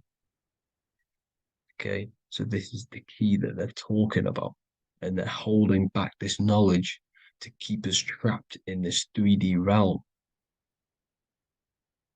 Okay, so like I was saying with the 33 vertebrae and the Kundalini energy coming up the spine, 33 vertebrae, you can see this sort of symbolism going up to the light, because it's the light. You see here, your crown chakra turns on and becomes enlightened. just like the Illuminati symbol. Can you see it? But also, Jesus also died at 33. So this is symbolizing, okay? They're symbolizing the death of the ego, the body. So once you open up your chakras and reach Christ consciousness, which is your 33rd vertebrae, once your Kundalini energy goes up your 33rd vertebrae, your body technically, not physically, but spiritually dies, because you then become formless. You reach Christ consciousness. So then you can travel other worlds. Okay. This is what they're talking about with Vatican, 8-pointed star, and the key. Janus with the key. The Sumerians with the 8-pointed star. Anunnaki, the 8-pointed star. Polaris, 8-pointed star. So Polaris is the way out of this realm, which is at the center. Pole, North Pole. Okay, so the key is that they're hiding from us is the knowledge to unlock our chakras. Okay, and without this knowledge that they keep from us is trapping our souls in this reality to keep reincarnating. Okay, well, thank you all for tuning in. I'm going to leave you all there. Make sure to leave a like and a comment in the comment section. Let me know some topics to talk about so I can break it down for you. God bless you all.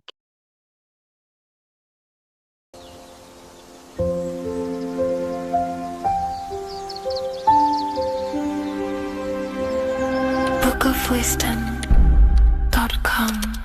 Visit today.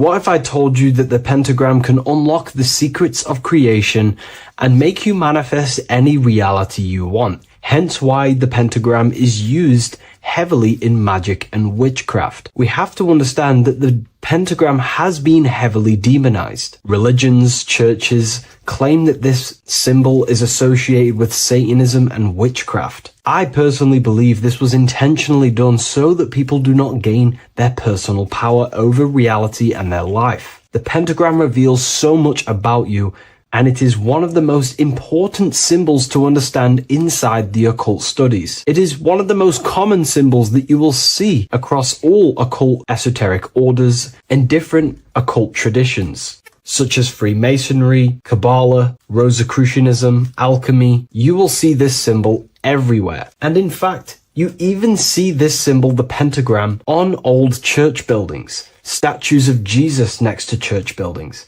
You will see this symbol used by Christianity itself, which is very contradicting about you to think anything.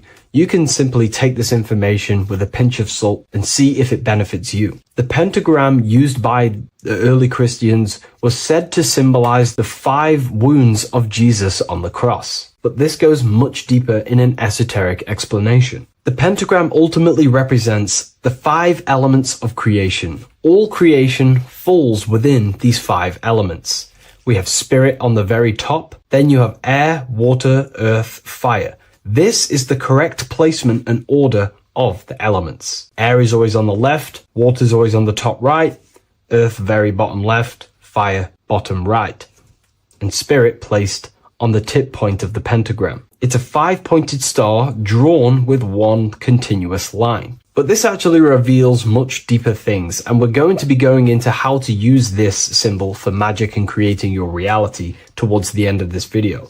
But now we're going to give you a basic understanding of the pentagram. It's showing you the 4 physical elements symbolized as triangles and spirit symbolized as a circle. The 4 physical elements are made out of the base element, spirit, or what the ancients call ether. Ether is the underlying base of all physical matter. This is the substance that animates physical matter with life force.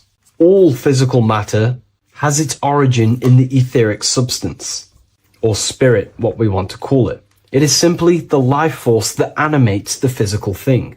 However, if we go deeper onto this symbol, it also represents something personal to the individual who wears this symbol. If you wear this symbol, you're basically saying you're putting your divine nature over your material nature. Your divine self is in control of your material self. You put your spiritual needs before your physical desires and needs. Hence why the spirit is on top, looking down over the 4 physical elements. The circle is continuous, one line, eternal, no beginning, no end. The triangle has beginning and end and points. You can see the beginning and the end when you draw it. On a deeper level, this is pretty much showing the process that symbolizes the structure of the macrocosm, the universe itself, showing how the invisible spiritual planes condense and crystallize into the visible physical world, spirit turning into physical reality. But if you wear this symbol, you're basically saying, I put my divine nature over my material nature, showing that your spiritual nature rules over your earthly existence. You put your spiritual needs first. If you see this inverted, it is now the opposite, placing spirit on the bottom, basically saying, I desire the physical things over the spiritual. But what exactly is your spiritual nature? Well, your spiritual nature is simply your internal self.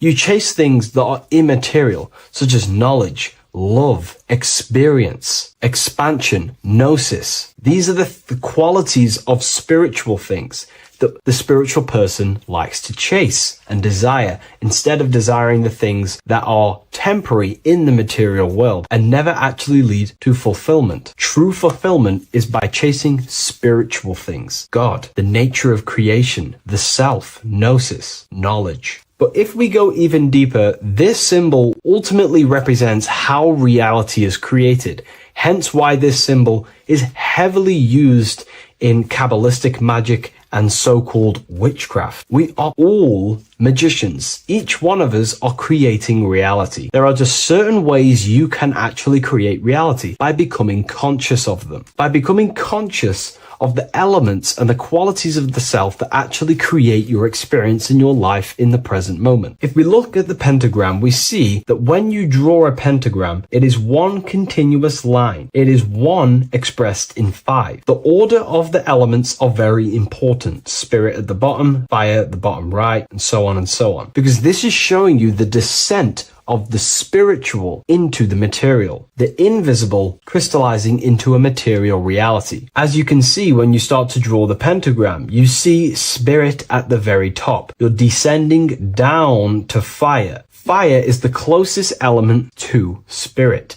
Hence why in magic and witchcraft, people like to use candles. So you're descending first into fire, then into air, then into water, then into earth, then back into spirit. Because of course, the cycle of creation unfolds itself. When you die, you return back to spirit, and then you reincarnate yourself back into physical reality if you wish and desire to. Everything is under this process of matter spiritual. In the daytime you wake up, you're in your material body. When you go to sleep, you enter your astral spiritual body. Everything's in this continual process, renewing itself in spiritual, then material. But the reason why this is associated with magic so heavily is because each one of these elements corresponds to a different body of consciousness, a different vehicle of consciousness. Consciousness has many different vehicles it uses to create the tangible self, the physical reality. For example, consciousness has a spiritual nature. The spirit element in this case symbolizes the emanation, the descent of the one power, the one force that we are all using. Each one of us is using this one power, the power of the source consciousness,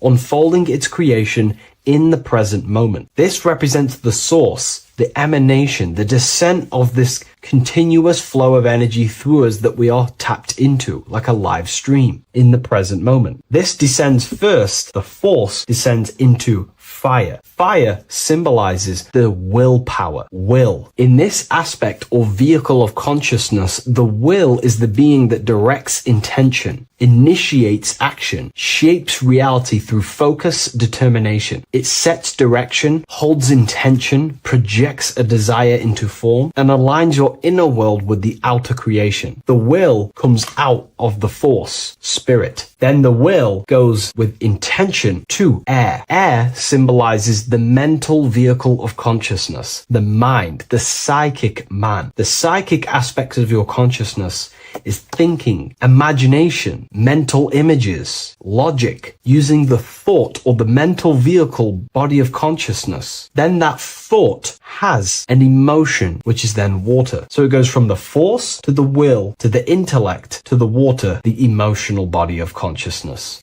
The emotional vehicle of consciousness amplifies the thought into an emotional desire that you want to take action on. No one takes random actions, and if we do, we say we're very bored and we don't care. The water is the energy, the emotion you have to fulfill something. And that emotion then descends into earth, which is the physical body to take the physical action in the present moment, to fulfill that desire, to fulfill that will, that thought, that desire. And that is how reality is created all the time. Now, there is much more that you can go into with the pentagram, because true magic is about changing consciousness at will, not casting random spells. It's the ability to change the direction of consciousness using the power of the will to direct these forces to create change in the internal world so it can project outwardly in the external world. Because consciousness creates the external reality. What happens within us, we see change outside of us. So true magic is about manipulating the forces and the vehicles of consciousness that exist within our own mind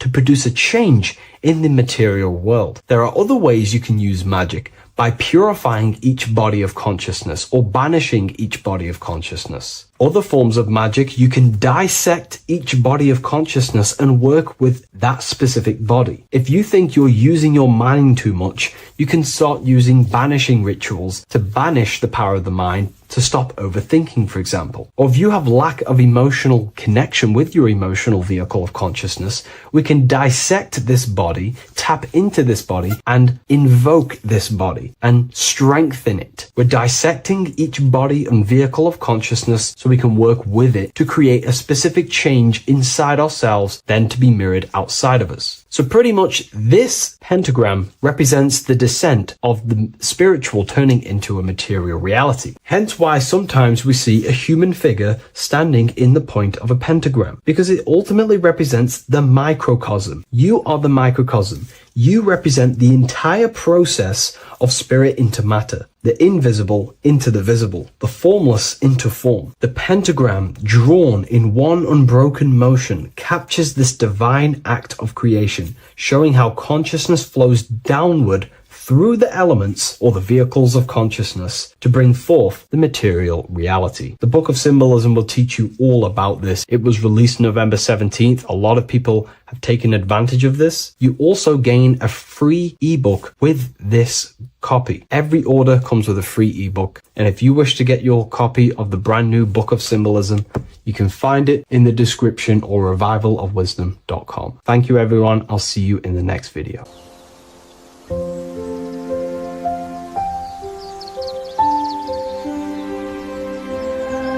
bookofwisdom.com. Visit today.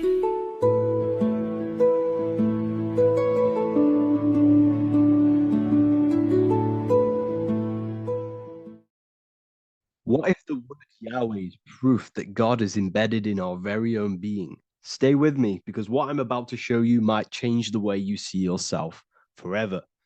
Today's topic is decoding the mystery name of Yahweh, the sacred name of God from the Hebrews. By the end of this video, you'll uncover the true meaning of the word Yahweh and how your connection to it unlocks your own personal power. When we look at the word Yahweh in Hebrew, we flip it on its side. We're actually looking at the human body. These are the legs, this is the torso, here are the arms, and here's the head. So if we actually switch this on its side, we see the human body. The Hebrew name Yahweh often translates to I am. The I am. Now, what is the I am? The I am, when you say I, you're referring to your highest self. Everything with the letter I in the beginning, most of them words are referring to our inner self, inside, intelligence, internal, in. The I represents the inside self, the invisible self. You cannot see the I am because this is the spirit, this is our consciousness. It's the intelligence controlling the human body. When you say I, you're not referring to your name, your job, your reputation, your ego, or your thoughts. You're referring to the observer who is beyond the thoughts, the one who's observing the thoughts. That's the soul. Look at the word Yahweh, Yahweh, the sacred name of God. Yahweh can be observed in the natural rhythm of the human breath. When inhaling, we subtly hear Yah. When exhaling, we hear Way. Do this yourself. Breathe in through your nose, you'll hear Yah. Breathe out, you'll hear Way. And in fact, the letter H, H, when it's pronounced, it carries the soft sound of wind or breath, a gentle exhale that mirrors the very essence of life, giving air. Breath is the spirit of life. It's what connects us with consciousness. If we stop breathing, we lose consciousness. The body shuts down. We're breathing the spirit of breath. We're breathing in the spirit of life. It's the very essence that gives us physical existence, and we're constantly staying connected to this breath at all times. Now let's look at Yahweh. 1, 2, 3, 4. There are 4 letters. The Tetragrammaton is the 4-letter Hebrew name for God. Okay? Tetra meaning 4. We have 4 gospels of Jesus. Jesus is depicted with a cross with 4 sections. Jesus has the 4 sacred animals around the side of him, always depicted with these 4. A bull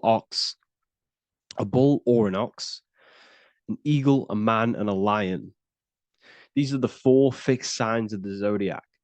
Aquarius, the man, Scorpio, the eagle, Leo, the lion, Taurus, the bull or the ox, which are related to the elements. Leo is a fire sign. Aquarius is an air sign. Taurus is an earth sign. Scorpio is a water sign. These are the 4 elements. And the 4 elements correspond to the 4 bodies of consciousness, as we see here. This is fire. This is air. This is water. This is earth.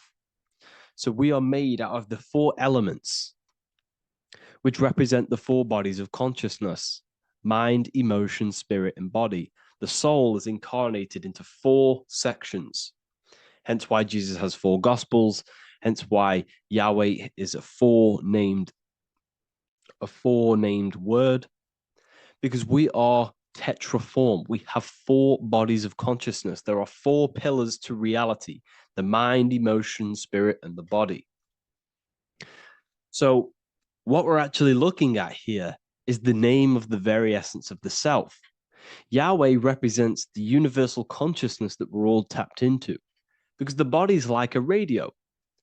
The body is basically a radio antenna, which is picking up the stream of consciousness, and we're all the same consciousness, just experiencing it in a different body. And Yahweh is the name for this intelligence that we're all acting out, that we're all manifestations of. So now let's look at the word Yahweh, where we read it this way in Hebrew, which is 10565.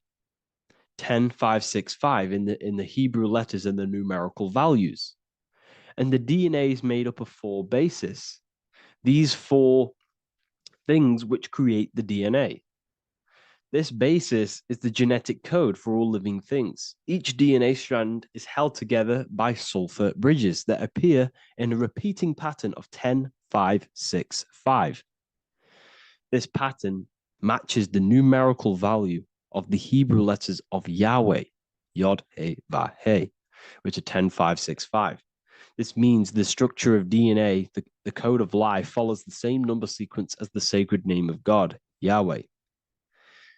This is a factual observation. So we're looking at 10,565. So let's look over this one more time. Yahweh represents the breath. Yahweh, inhale, exhale. It translates to I am. It's written in our DNA. The word Yahweh on its side looks like the human body. Now, this is where things get a little bit deeper. 10,565 adds up to 26. The number God, well, the word God adds up to 26. Allah adds up to 26. There are 206 bones in the human body. 26. 26 adds up to 8. 8 is the number of infinity. We are all the infinite consciousness. Consciousness will never die. It's immortal. It's infinite. We are all infinite. We are not these skeletal structures. We are Yahweh, the universal consciousness. The creator of all things is our essence. We're all God with individual identities, but the highest versions of ourselves is God. The ego is our own personal experience of God. Does this make sense? So in conclusion, Yahweh is not the name of a separate God from us, but rather the reflection of the divine consciousness manifesting through the human form. The human body is like a receiver acting as an antenna that tunes into the infinite intelligence and life force we call consciousness or God. This means that rather than being external, the divine presence is within us, expressed through our very existence. It's very interesting when we look into this, and what religion has done has flipped all of this knowledge. All of this sacred knowledge has been externalized. They've externalized God so that we worship God and we view God as something separate from the human experience. They do this so that we don't find the God within us, so that we don't find that we have the power of creation. The mind is the creative force of God. The body is the will to act out that thought. They don't want us to figure out that we are creators and we're all creating our own earthly experience. We're all projecting this reality. And they don't want us connecting with the divine intelligence within us because they want to be the creators. They want to keep this knowledge. They don't want the masses to wake up to this powerful knowledge. So what they've done is that they've taken the scriptures, they've externalized it so that we start worshiping and giving away our power to these external things. And when God is external, we start to fear God because we start to think that God has power over us. He can send us to hell or heaven. So this is what's going on. They've been externalizing this for thousands of years to keep us in a suppressed state. Okay? Humans are very advanced because we possess self-awareness. We possess the ability to move our awareness and our thoughts outside of the instinctual nature. For example, a cat or a dog. These things can only live in their instinct. They live based on instinct. They smell, they eat. That's pretty much what they do. But humans, we have the ability to rise above that nature and turn to our infinite selves, our higher selves. We can move beyond our instinctual nature and create very advanced things. That's why humans are made in the image of Yahweh. We are literally God in human form. So this is what we all need to realize. And I hope this video has helped. Please leave a like, a comment on inside of the description. I'll have some links to my books and my university. The people who have read them have just absolutely changed their lives. You could probably see that in the comment sections if someone leaves a review of the book. We also have Trustpilot. But yeah, I thank you all. And I'll see you in the next one.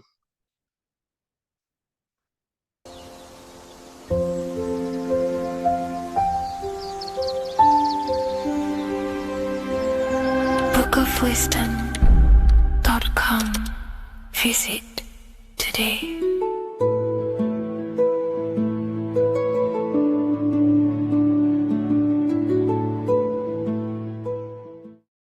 Hello, Seeker.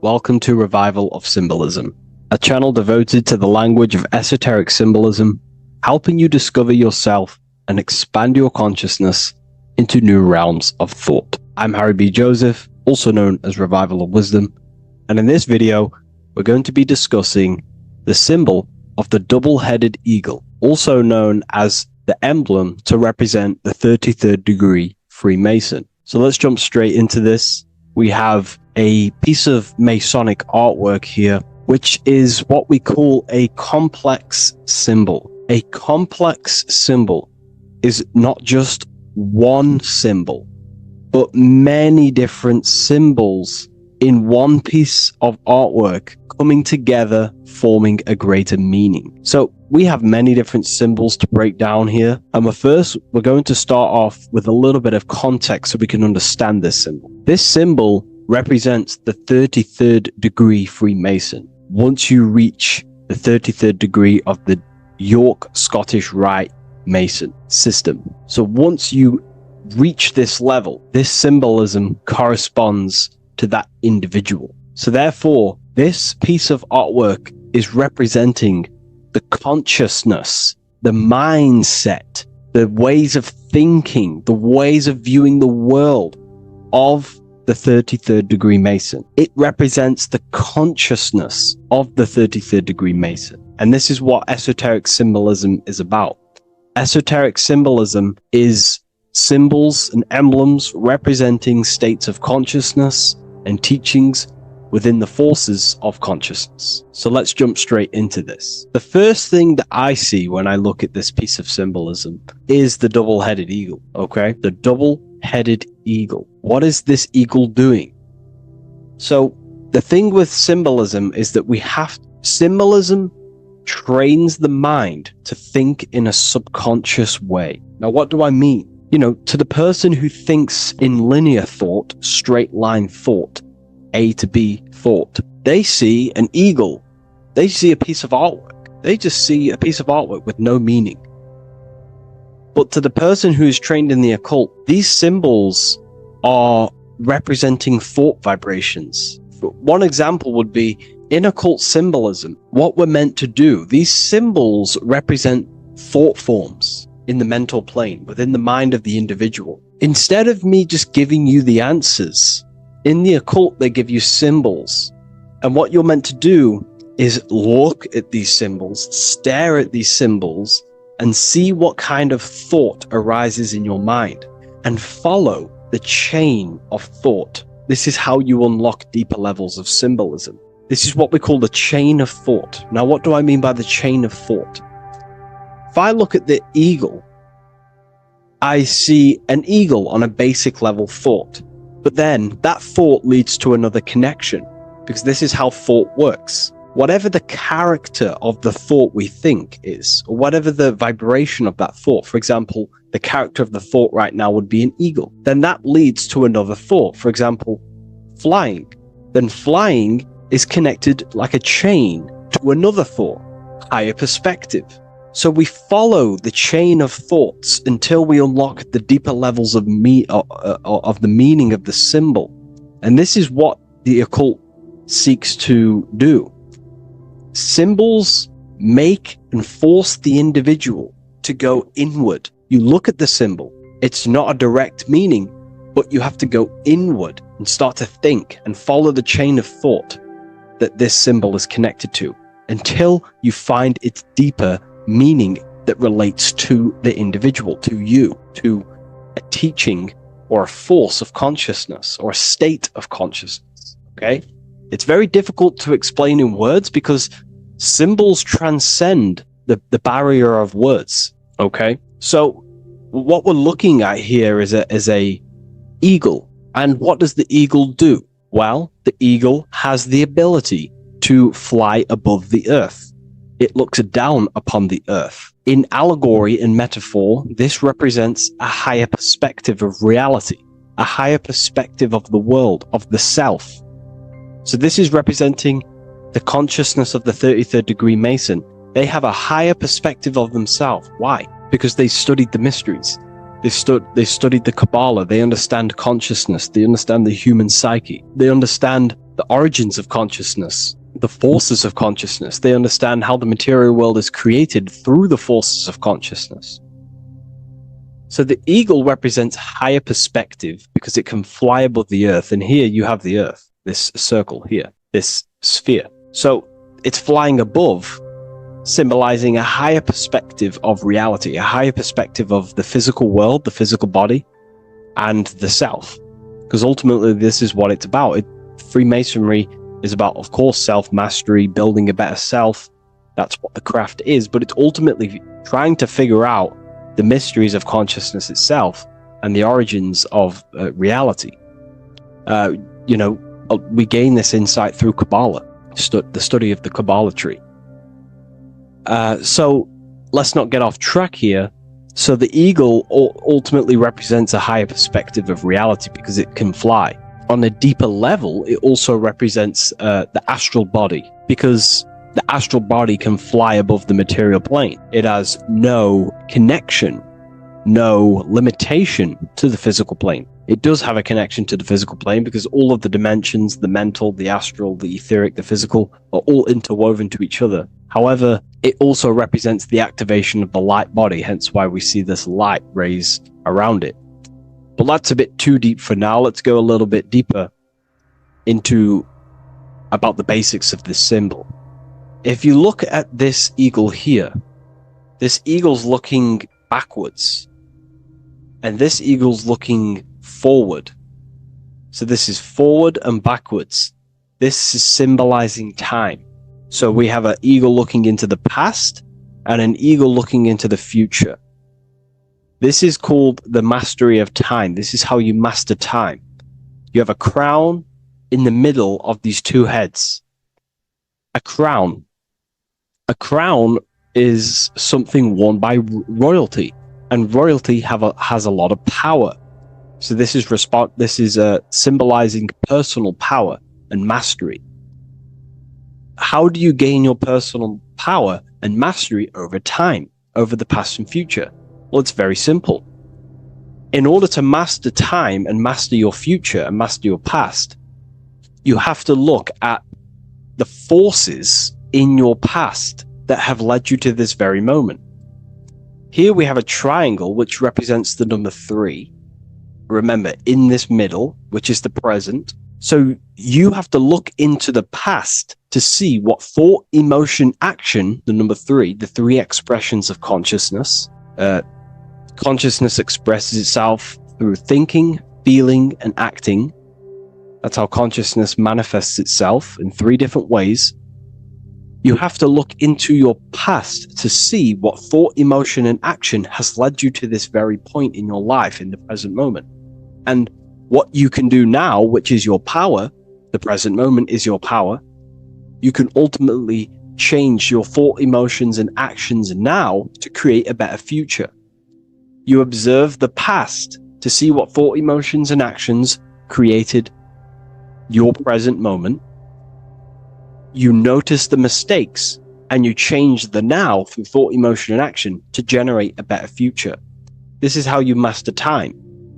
Now, keep in mind, this is always in the mind of a 33rd degree Mason. Someone who is highly, mastered, they keep this in mind. Just like they keep in mind what thoughts they are paying attention to. 33rd degree Mason has a lot of self-mastery power, and they hold conscious thought. Most people think unconsciously and without power. A 33rd degree Mason is trained, their mind is trained. Therefore, their mind thinks powerfully.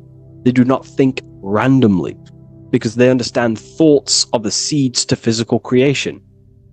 All physical creation is a crystallization of thought. So ultimately, this double-headed eagle representing left and right, and the crown in the middle represents mastery over time. That's how you master time. Again, here we have the eagle standing on top of a sword. The sword is, of course, on a basic level, the sword represents power. Because if I hold a sword to you, I hold the power over you, because you will more likely fear. But if we go even deeper, the sword cuts through the air. When you swing it, it moves through the air. Therefore, it's a symbol of the air. because you can't really make a symbol of the air because air is invisible. So the sword is a symbol of the air. And the air is one of the 4 physical elements in alchemy. We have water symbolizing emotion. We have fire representing the spirit. We have earth symbolizing the physical body. Then we have air symbolizing the mental body. The mental body. So the mental body is symbolized by this sword. A sword has to be continually sharpened. If you don't sharpen the sword over a long period of time after using it, it will become dull and it won't be very effective. This is an allegory symbolizing the human mind, because the human mind is like a sword. If you do not sharpen your mind, you will lose control of your mind. When you stop doing the meditations, when you stop being conscious, when you stop doing the affirmations, the mind falls back into old, unconscious thinking patterns, and we start to lose control of it. The mind is seen as a sword within the occult, because this is pretty much your tool. Your mind is your tool. This, just like the sword is a tool. Your mind is a tool to create reality. So we need to make sure this tool is always sharpened, that we stay on top of the mind, hence why the eagle is on top of the sword, symbolizing control over the sword, mastery over thought. This also goes into thought forms. In the occult, there's something called thought forms. Thought forms are basically taught to the individual and understood by the individual, who understands that the mind is not just in the brain. The mind is a part of a mental field. All around you, there is not just a field of energy. There's also a field of mind surrounding you. It's a mental universe. And this field of mind is what we call the mental plane. The field of mind is where all of the possible thoughts in the universe infinitely express itself.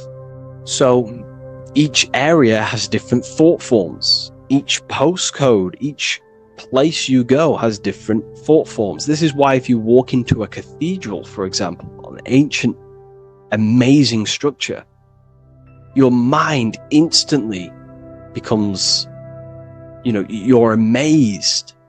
You feel different when you walk into these areas, because all around you is a mental field.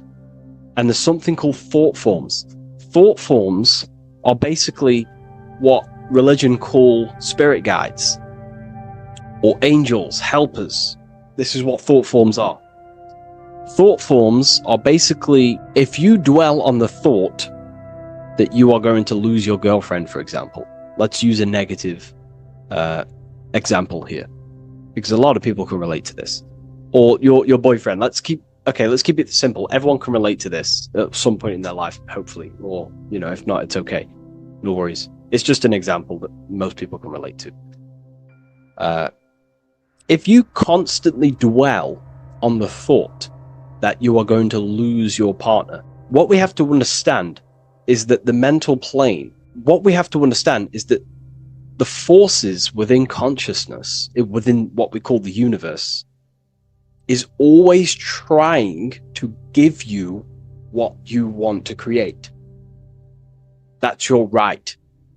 The universe or mind or consciousness, whatever you want to call it, is always trying to unfold what you want to create. It doesn't know the difference between something you don't want to create or do want to create.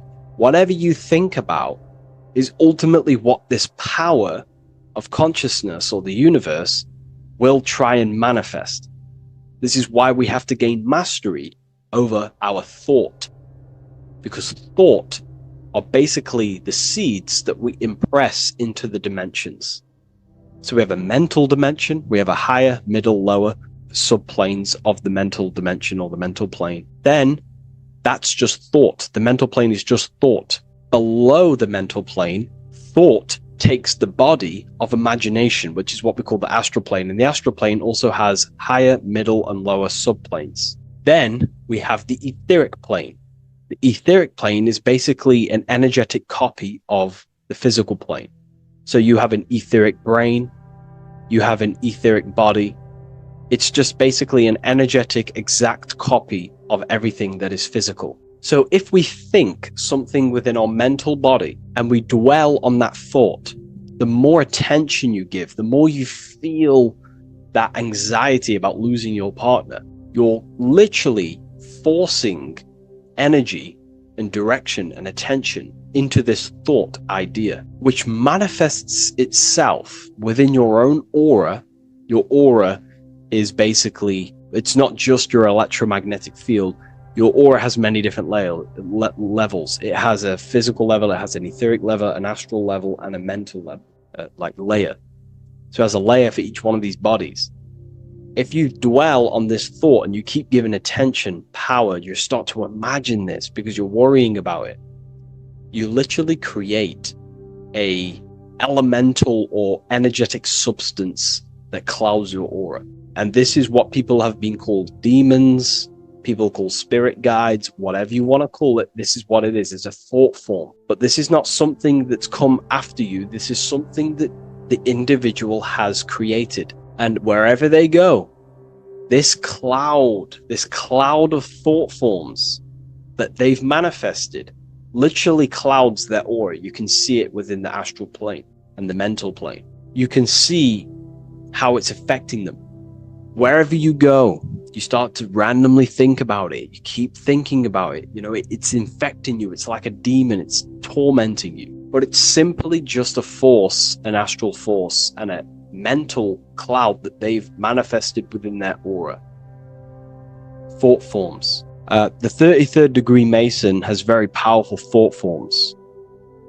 And this is, you know, if you're a Mason yourself, and you're not aware of this, this is why it's great to be around a 33rd degree Mason within your lodge, because they have very powerful thought forms, and you being in the present of them, you're also taking on his thought forms, and they can assist you.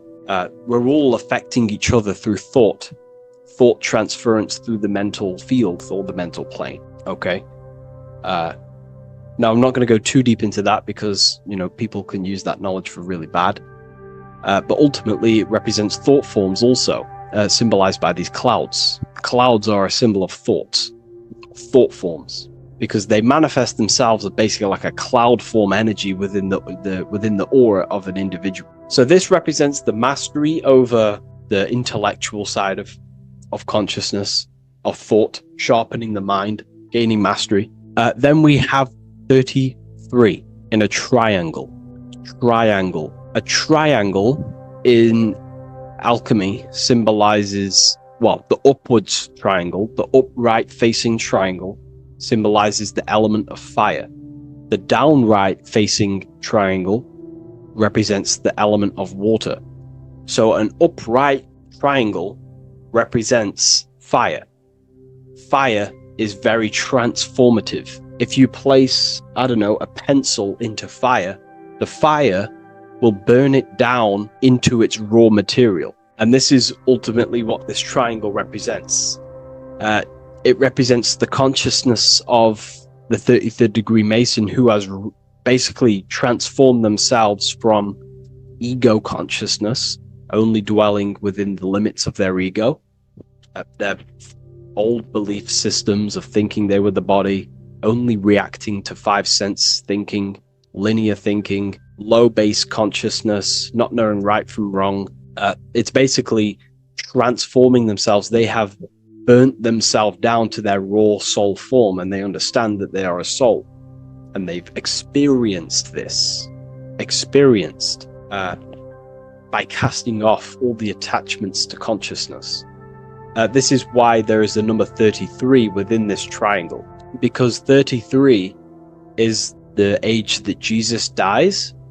It's also the number of the Kabbalah tree, because the Kabbalah tree has 10 Sephiroths, 22 pathways, and one hidden sphere called Dot, which all adds up to 33. And the Kabbalistic tree of life, just to give you a bit of context, basically is a blueprint of how God manifested the world, and you are an expression of God. So it's also representing how your soul fell into matter, how consciousness creates matter. And it's also a diagram of how reality is not fixed, but it's ever unfolding creation through these forces of consciousness.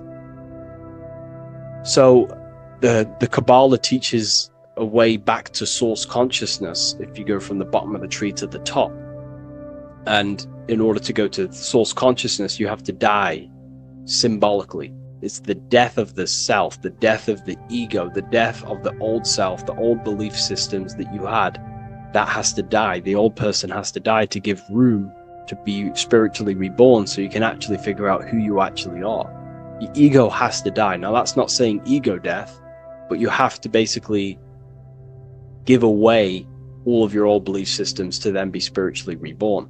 That's why Jesus dies at 33 and is resurrected. Ice melts from ice into water at 33rd degree. So it's symbolic of transforming.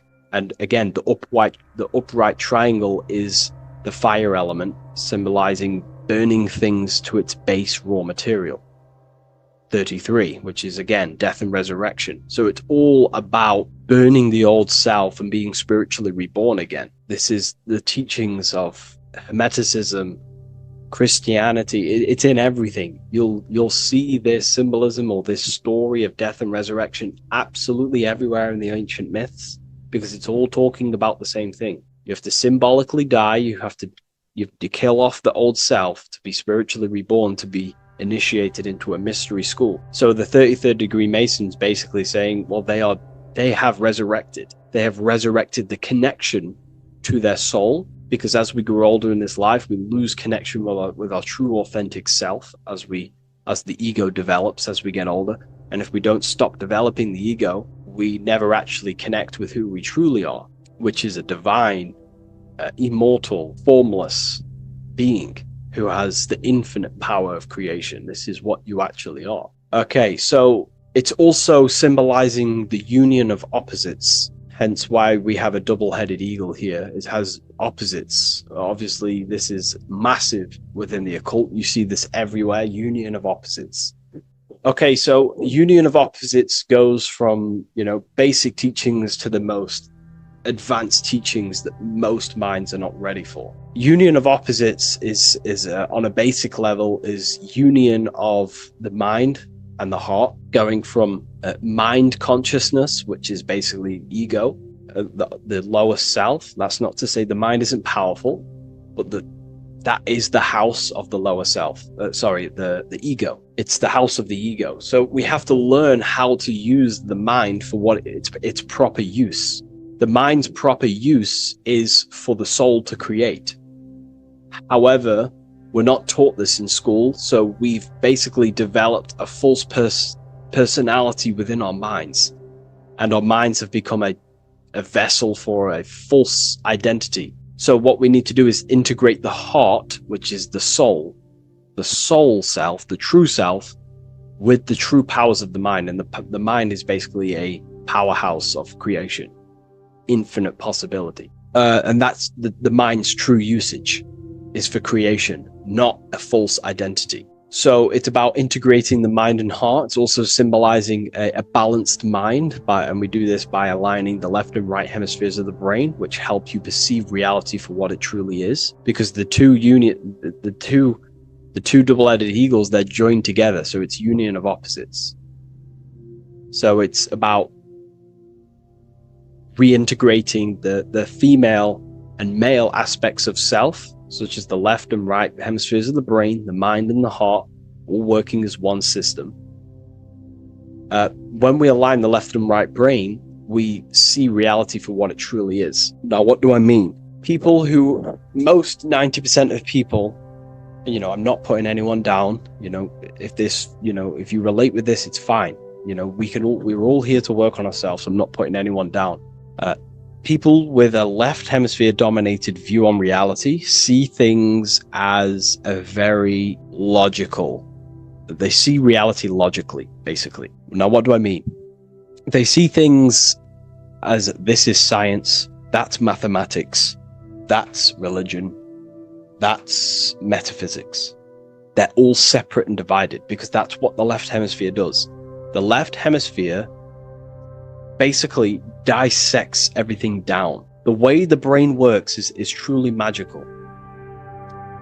The right hemisphere of the brain allows us to basically see a bigger perception on reality. It sees the bigger picture. The bigger picture, for example, the woods. It sees the woods as a whole unified woods. But then the left hemisphere of the brain takes that view and perception of the woods, dissects it down and analyzes it into individual branches, trees, leaves, animals, insects. But in reality, it's all one, because all is manifested from the one God, the one source, the unmanifested consciousness, the unmanifested force. So it's union of this. We have to view the world as in, yes, everything is one, but I'm also living in my personal consciousness. Yes, there is a collective consciousness. We're all one consciousness, but I also have my personal consciousness. I need to think about both, making sure that my thought, emotion, and action is contributing towards the evolution of myself and the evolution of humanity. A person who is only left hemisphered only thinks about themselves mainly, 90% of the time. They only, they're trapped in ego, and the individual can't see pattern recognition, really. Pattern recognition is more the right hemisphere because it sees the whole. So it's about aligning the brain hemisphere so we can actually see reality for what it is, so we can, without distortion or illusion, and be neutral. Okay, we have light rays. Light rays are very symbolic within the occult, especially Freemasonry. Light rays are symbolic of force. Force and form. These are the two dualities within the occult. Force and form. The internal world is force, external world is form. Everything outside of you is a formation of force. No force ever takes place on the physical plane. All force takes place within mental, astral, or etheric. The physical world is formation. Therefore, what is the force that drives you? What is the desire that's a force? Emotion, force, thought, force. What are the forces driving you to take action in the physical world? And we need to gain mastery over these forces. Light is also a symbolic of knowledge, because knowledge is considered light. This is why Freemasons say going from darkness to light. Darkness is ignorance. People who are only aware of their five senses, they don't want to know anything else. Their minds are completely shut off. I have my belief system. That's it. I'm happy. I don't care. That's their ego limiting themselves and building their own prison. Light, on the other hand, is about going from a state of unconsciousness, not being aware, into a state of light. Light makes things reveal itself. If I shine light on you when it's dark, I reveal truth. You're there, you're manifested. If you're in a dark room and I shine a torch on you, you're revealed. The veil is lifted. The darkness is gone. So this is symbolic of light revealing higher truths to yourself as you walk the path of self-realization and gnosis. So light is symbolic of this also. They have high amounts of intelligence, a 33rd degree Mason. They have a lot of light. They have a lot of knowledge. They've researched a lot of things. They're intelligent in many different areas of life, within speech, within grammar, the way they portray thought, their mastery, their level of mastery, their understanding of themselves is very advanced. They also know a lot about physiology, about the brain, about the body, life, consciousness, astrology. They know a lot. They have a lot of light. 33rd degree Mason. Me, myself, I'm not a part of Freemasonry, and if I ever do become a part of Freemasonry or any order, I will openly share it to all of you. This information has come from following the chains of thought through self-study and self-realization, and studying Freemasonry from an external view. You can gain a lot of insight just by studying symbolism itself. Masonry is about being a builder. That's what the word Mason is. Mason is about building. The word Mason means builder, and It's about building the self. We're all building either our prison of our soul or we're building our freedom of our soul. Every single one of you. Every time you reject something that if you reject if you did something wrong and you reject you being wrong, someone tells you you were wrong, but you reject that, or they try to give you a piece of information and you reject it, you're building your mind's prison, stone by stone. But the person who has an open mind to all things is freeing their mind, freeing their soul. So we're all builders of our soul, and we're all builders of reality also. And we're all building Earth. This is the building project is Earth. We're all contributing towards it through our thoughts, emotions, and actions. These are our God-gifted powers: thought, emotion, action. These are our rights to operate in the world. These are your buttons to control the character in the game. So I hope this information has given you a lot of insight about this symbol. Please leave.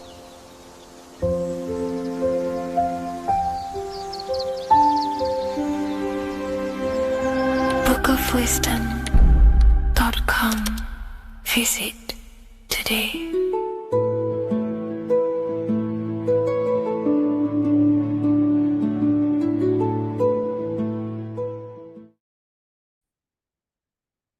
Hello, Seeker. Welcome to Revival of Symbolism, a channel devoted to the language of esoteric symbolism, guiding you to discover yourself and expand your consciousness into deeper realms of thought. I'm Harry B. Joseph, also known as Revival of Wisdom, and today we're going to be discussing this particular piece of artwork of the eye and the checkerboard together, and the esoteric teachings behind the veils of these symbols. So the first thing we must look at is, of course, the eye. The eye being a symbol of consciousness. The eye is the inner witness inside of ourself. This eye is referring to the internal eye of perception inside of our mind. The mind that gives us the ability to perceive and to understand things internally.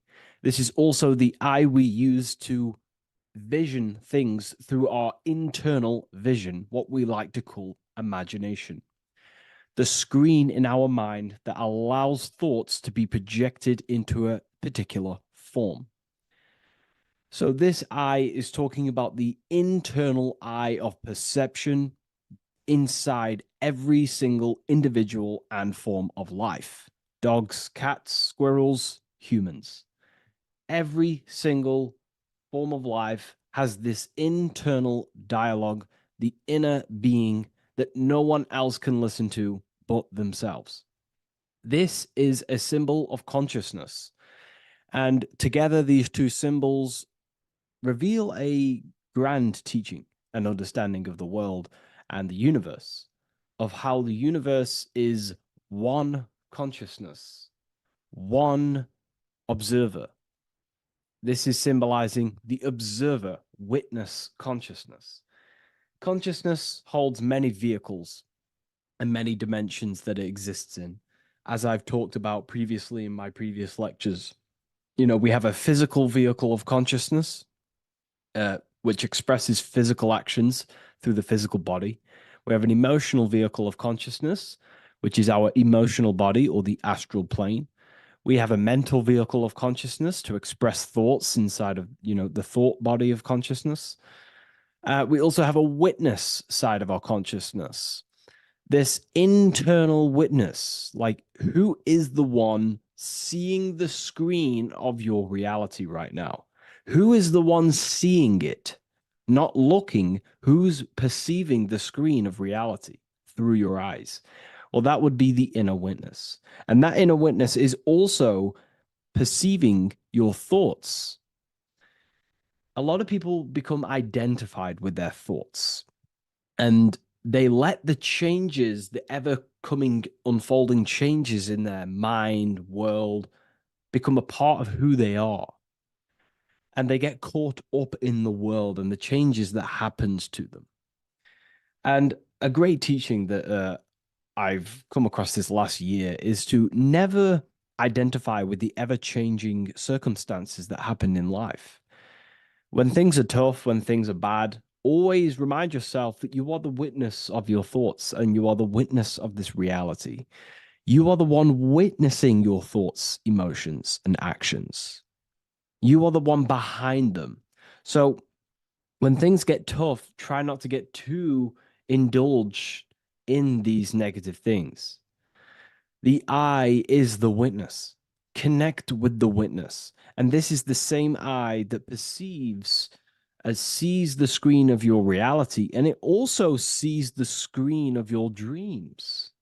So this witness consciousness is transcending your physical day life and reality, and it's also witnessing your dreams. It's the same observer who's observing your reality now, but also observing your dreams.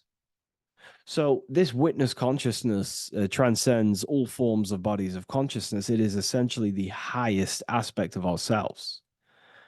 And it is literally the thought voice, the inner thinker, because you are not the external body. You are not the being outside your mind. You are the being inside your mind who is actively thinking. I like to call what you are, what we are as consciousness is consciousness in action. We are the thinking inner thinker, the inner being. And it's about becoming into contact with that inner being again to unveil who we truly are. If we sit back and truly have a thinking session of, closing your eyes and going inside yourself, and you ask yourself, who am I truly? Who am I beyond all of my beliefs, memories, my body? Who am I beyond that? And it will lead you to the inner voice, the inner dialogue. But again, you are not the voice. You are the one hearing the voice. You are the silent, invisible one, the one behind the veil. So this is ultimately what the I is representing. It is representing the inner self shining, looking down upon the earth, upon duality, right? But this also reveals a great teaching as well, is that consciousness is universal. It is not something solely given to you. It is universal. It is a part of a greater whole. Consciousness is personal and also impersonal. We have our personal sense of self.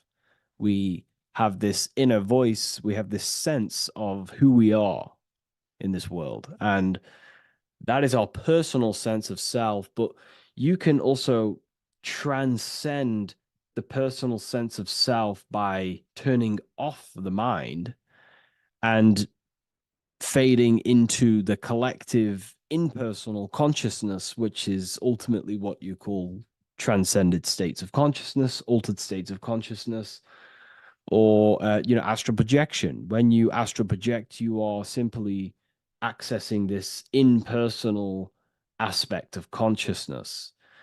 And this is ultimately what the symbol is representing with the checkered board floor, because the checkered board floor is duality, division. There is many, many different forms, but the I is singular. This is representing how the universe is one witness being, one consciousness expressing itself in infinite life forms and into division. But ultimately, division is an illusion. Consciousness fades into an impersonal consciousness. So the checkered board floor and the I above symbolizes how consciousness fractals itself and crystallizes into many different forms of personalized consciousness. The self, the sense of self, right? And this is why we always say, I am. I. If we look at the word I and the the word I. So we have I, which is I am, and you also have the word I, which is like the I you see here in the sky. The I, and if you look at the beginning of some words, you have inside. You also have internal, intelligence. You know, all things to do with the inner self. Most words begin with an I, which is, I find, is a great connection because it's referring to the inner intelligence, the inner being, the inner sense of self. So the universe is essentially one being expressed in many different forms. That's also found in the word universe, uni, coming from the root word unite, meaning oneness, unification, united, and verse being a verse of a song, because we're all playing the song of consciousness, which is an ever unfolding song, an unfolding vibration, an unfolding creation. So this is simply representing how consciousness fractals itself into many different forms. And when we identify with our self consciousness, our sense of self, we no longer realize that we're a part of a greater whole. We're part of a unified field of consciousness. And there is only actually one true being in the universe, and that is the inner witness. And that inner witness is inside of every living form. And in order to truly process that, it takes a lot. You know, you have to disintegrate who you truly think you were before you wake up to this universal truth.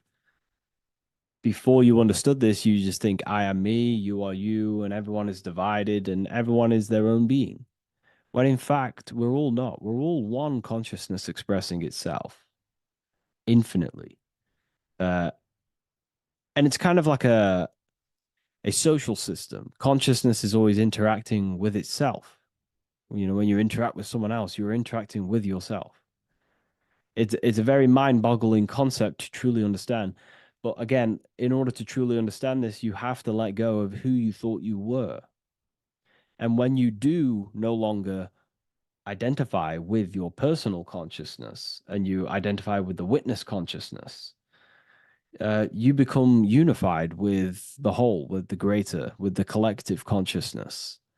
And this changes the way you think, you feel, and act, because you then realize that we're all playing a part of creation on this earth. You know, we're all contributing towards the building project of Earth.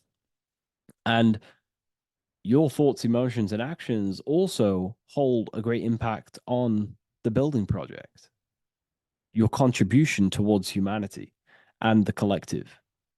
And you start to have empathy for other people and you start to care for other people naturally by understanding this concept. And it's a very important concept because if the whole world truly understood this, you know, we would live in a better reflection in the material world.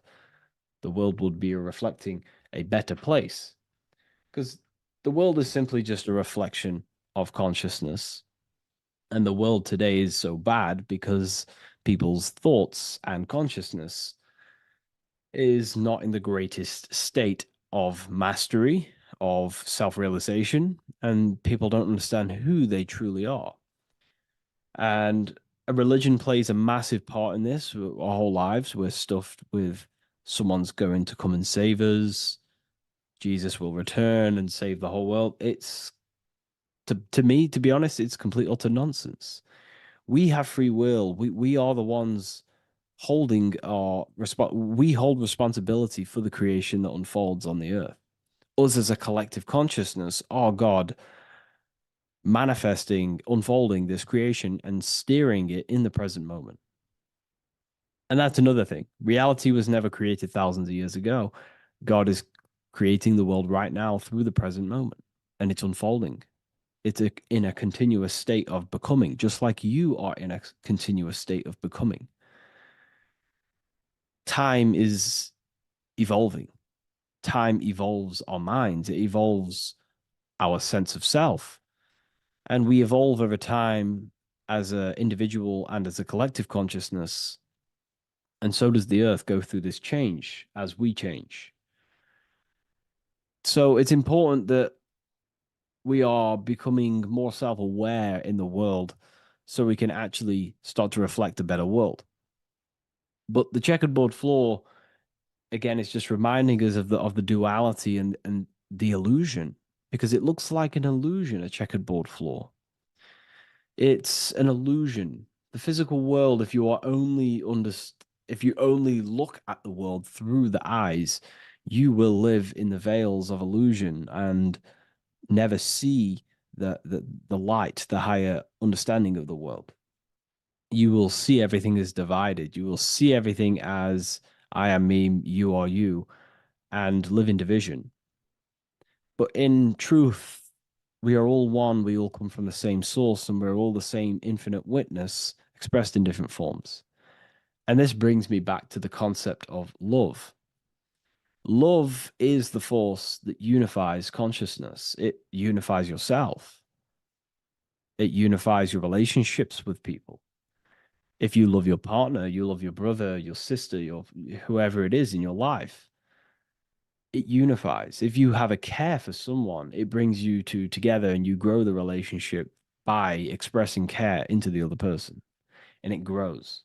So love is a very expanding, it allows things to grow, and it unifies things.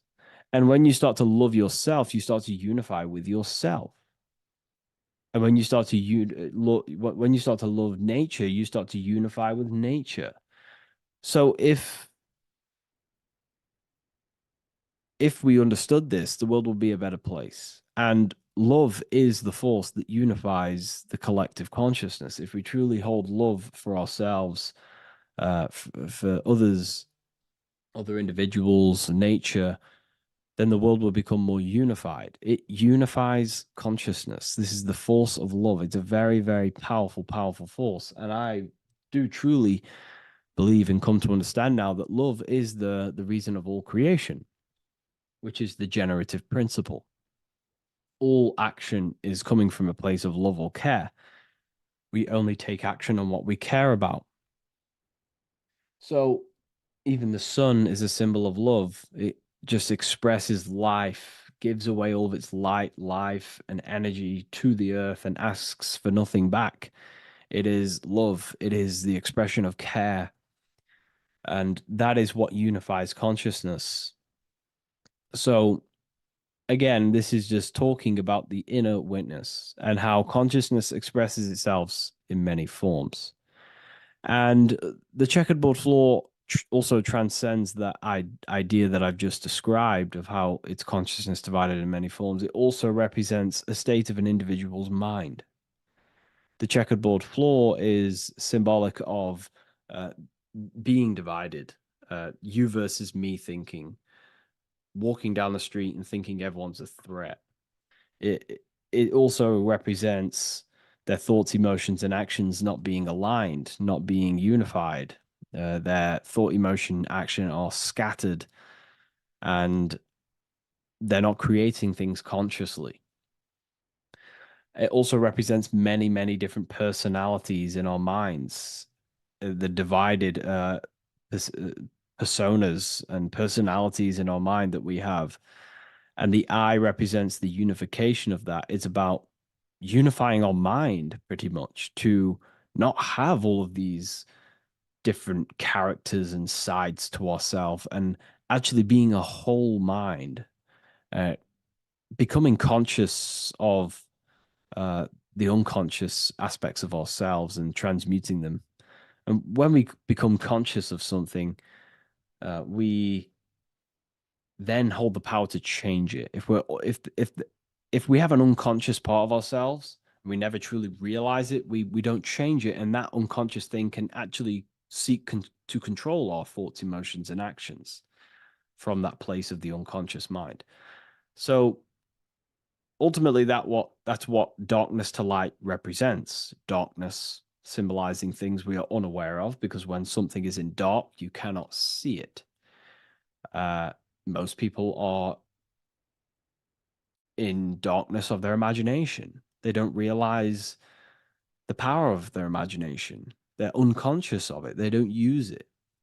And to become conscious of that is to put it into light. Shedding light on something reveals something. If I shine a torch on an object, it's going to reveal it. It's the truth. So it's about becoming conscious of the aspects of ourselves that we may be unconscious of, and actually using them and transforming them as tools. And again, we have the eye with light, with white and black. This is duality. You are also the witness consciousness, as previously mentioned, and the witness consciousness thinks in duality. We think we are the hater and the lover. We are the deceiver and the truther. The truth is that consciousness thinks within duality, and within the mind, beyond the witness, there is duality in thought. But in truth, you are not either. You are neither the positive or negative thought. You are the witness of it. There's a great saying in the Gospel of John, and I can't remember exactly the words, but it goes something along the lines of, lift the wood, I am there. Lift the stone, I am there. It's basically saying that everything is the I am, everything is the same consciousness. No matter where you go in the universe, you're talking to self. You're talking to the same thing. You're seeing the same thing. It is the same consciousness that is everywhere. So consciousness thinks within duality, and it is the light and the dark, and we have the ability to transform between them. And some people think that, darkness is all evil. Darkness is not inherently evil. Darkness is not inherently evil. There are dark aspects of the world that help you actually progress into the light. Without the darkness, consciousness can't move into the light, into knowingness. Without bad, there is no evil. They are needed. Both of them are needed. So in order to understand the light, you have to understand darkness. And there are some forces of some forces of darkness in the universe that are purposely there to cause certain things to then push you and activate the good or the light. Some Gnostic texts talk about how there are beings very powerful beings that purposely descend themselves into darkness on purpose to make things happen in certain people's lives, so it actually pushes them towards the light, towards the good. So, this is ultimately the whole allegory of Satan is. Satan was created by God, and Satan is necessary, which is symbolic of darkness. It's symbolic of evil, the evil forces of the universe, because the universe is simply just one force of consciousness, and that one force can express itself in good and evil. The power of the mind can be used to kill, or the power of the mind can be used to create amazing things. So there is only one force in the universe, symbolized by the one eye, the one force of consciousness, and that one force can be used for light and dark, which is the checkered board. It's also symbolic of the checkered board being on the ground, symbolizing the earth, which is base awareness, duality thinking, base consciousness, stuck in division consciousness. And the one eye symbolizes unification of the mind, a balanced internal perception. We're rising from the ground to the sky, symbolizing from heavy to the light, from darkness to light. The eye is also symbolizing perception, what we perceive, And this is ultimately the end goal of all occult and esoteric research, is to gain more light, to gain a higher perception of the self, to gain a higher I, a higher perception. That's why the I is always raised above, symbolizing you're chasing the I, you're chasing a higher perception of yourself and reality and the universe. It also reveals the teachings of the I that is always watching you. There is an I always watching you. And then that I is the laws that governs consciousness. Consciousness, or your mind, is governed by certain laws that your mind cannot escape, such as cause and effect, vibration, mentalism, correspondence, rhythm. The 8 universal principles that pretty much crystallize consciousness into a reality. Your mind cannot escape the law of cause and effect. That force is too powerful to escape. Therefore, this is the I watching you. This is the I that has governance over you. It is the laws. But then again, on a negative context of the I can then become a symbol of surveillance. Hence why certain organizations and companies in the world use the symbol of the I, symbolizing surveillance, gaining, manipulation and surveillance over humanity and certain things and data. So there's light and dark of every symbol. It's just depending on how you use it. But ultimately, that is the teachings of the checkered board and the eye in the sky.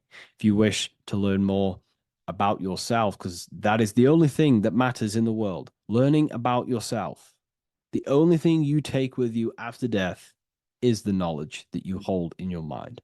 You can't take your car, you can't take your possessions, you can't take your money. The only thing you take is your consciousness, your level of mastery, and the things you know. With that being said, I'll see you inside Ethereal University if you decide to join, and I'll see you in the next video.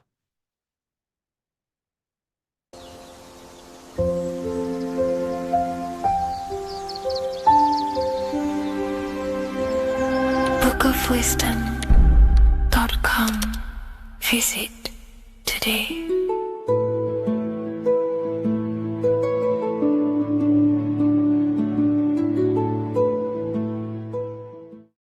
There is a secret meaning behind the number 666. 666 is 3 sixes. The number 3 in occult and esoteric numerology represents the 3 aspects of human consciousness. We see this symbolism in the all-seeing eye with the light and the triangle. The triangle is the number 3.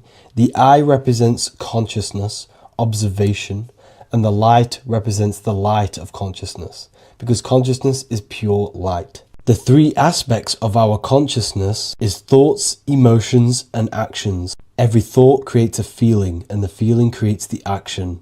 All physical manifestation is driven from these 3 aspects of our consciousness.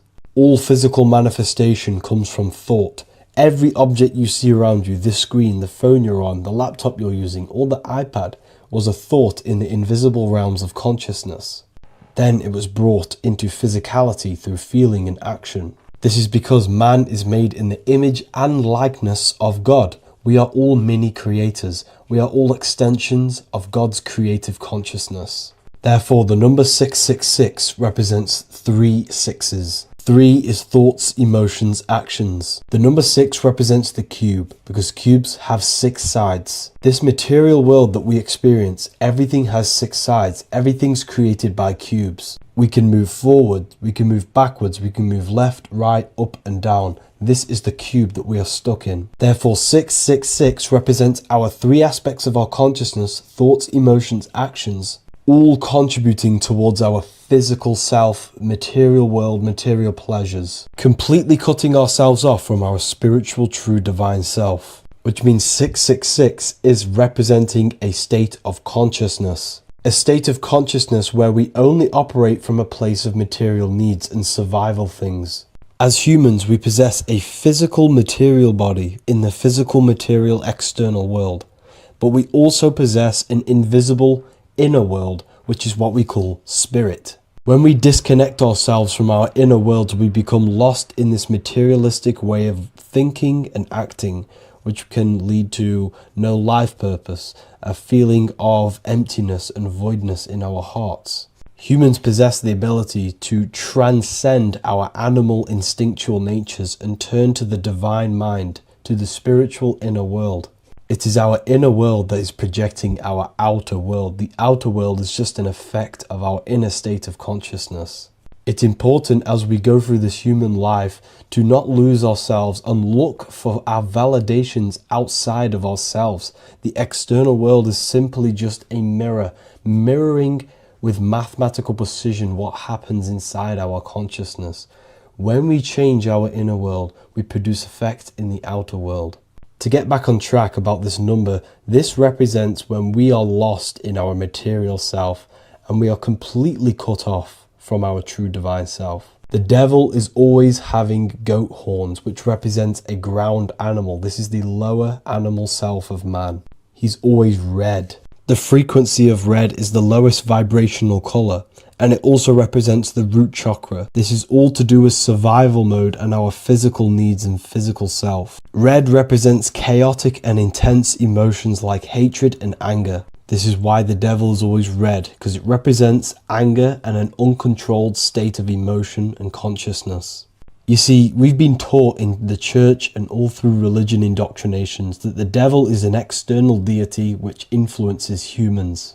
And in fact, this is nothing but a metaphorical story. The devil is a character which represents an aspect of the human mind, the lower aspect of the human mind, a facet of our own consciousness and psyche. The voice that we have in our head that tells us to do these negative things is not an external deity pushing us to do something bad. This is an aspect of our own mind. Jesus and Satan are just two characters which represent the two voices that we have in our own consciousness. In fact, the word devil was never present in the early Gospels. Instead, what was mentioned was a spirit of evil.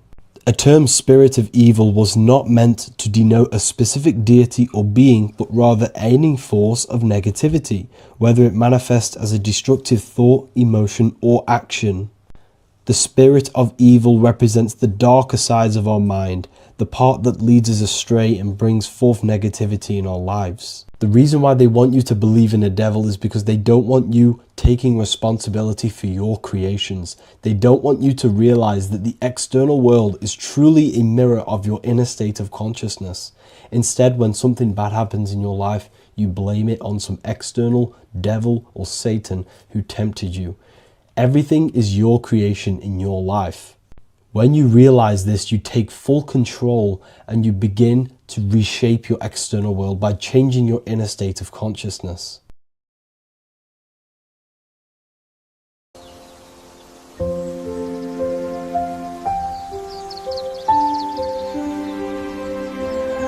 bookofwisdom.com.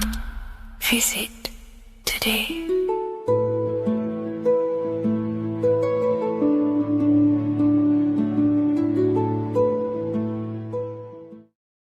Welcome back, people. We're back with another video. Let's jump straight into this. Make sure to tune in till the end because this has got so much information in this video. So sit back and enjoy.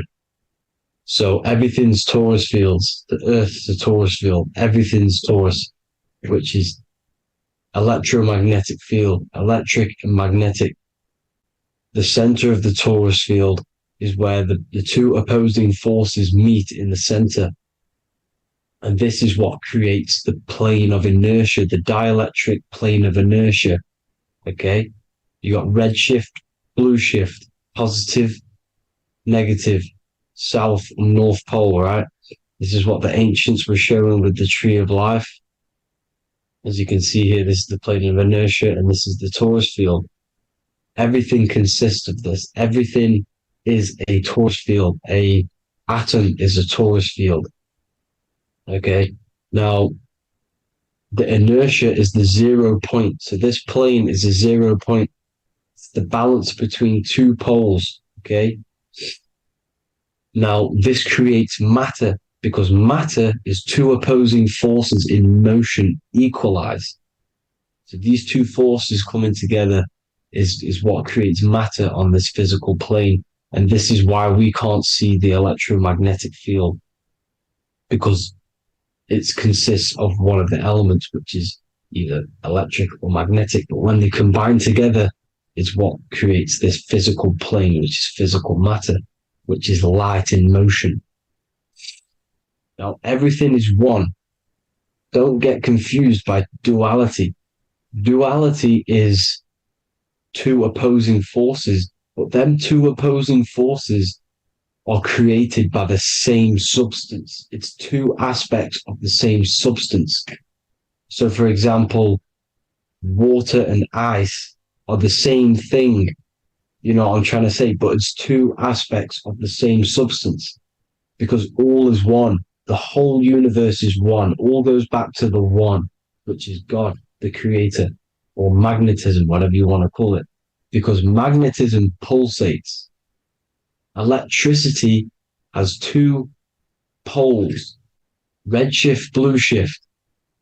Okay, so red shift, blue shift is electricity, and electricity vibrates, and all vibration always comes back to a standstill point. But magnetism is what pulsates. This is why your heart pulses.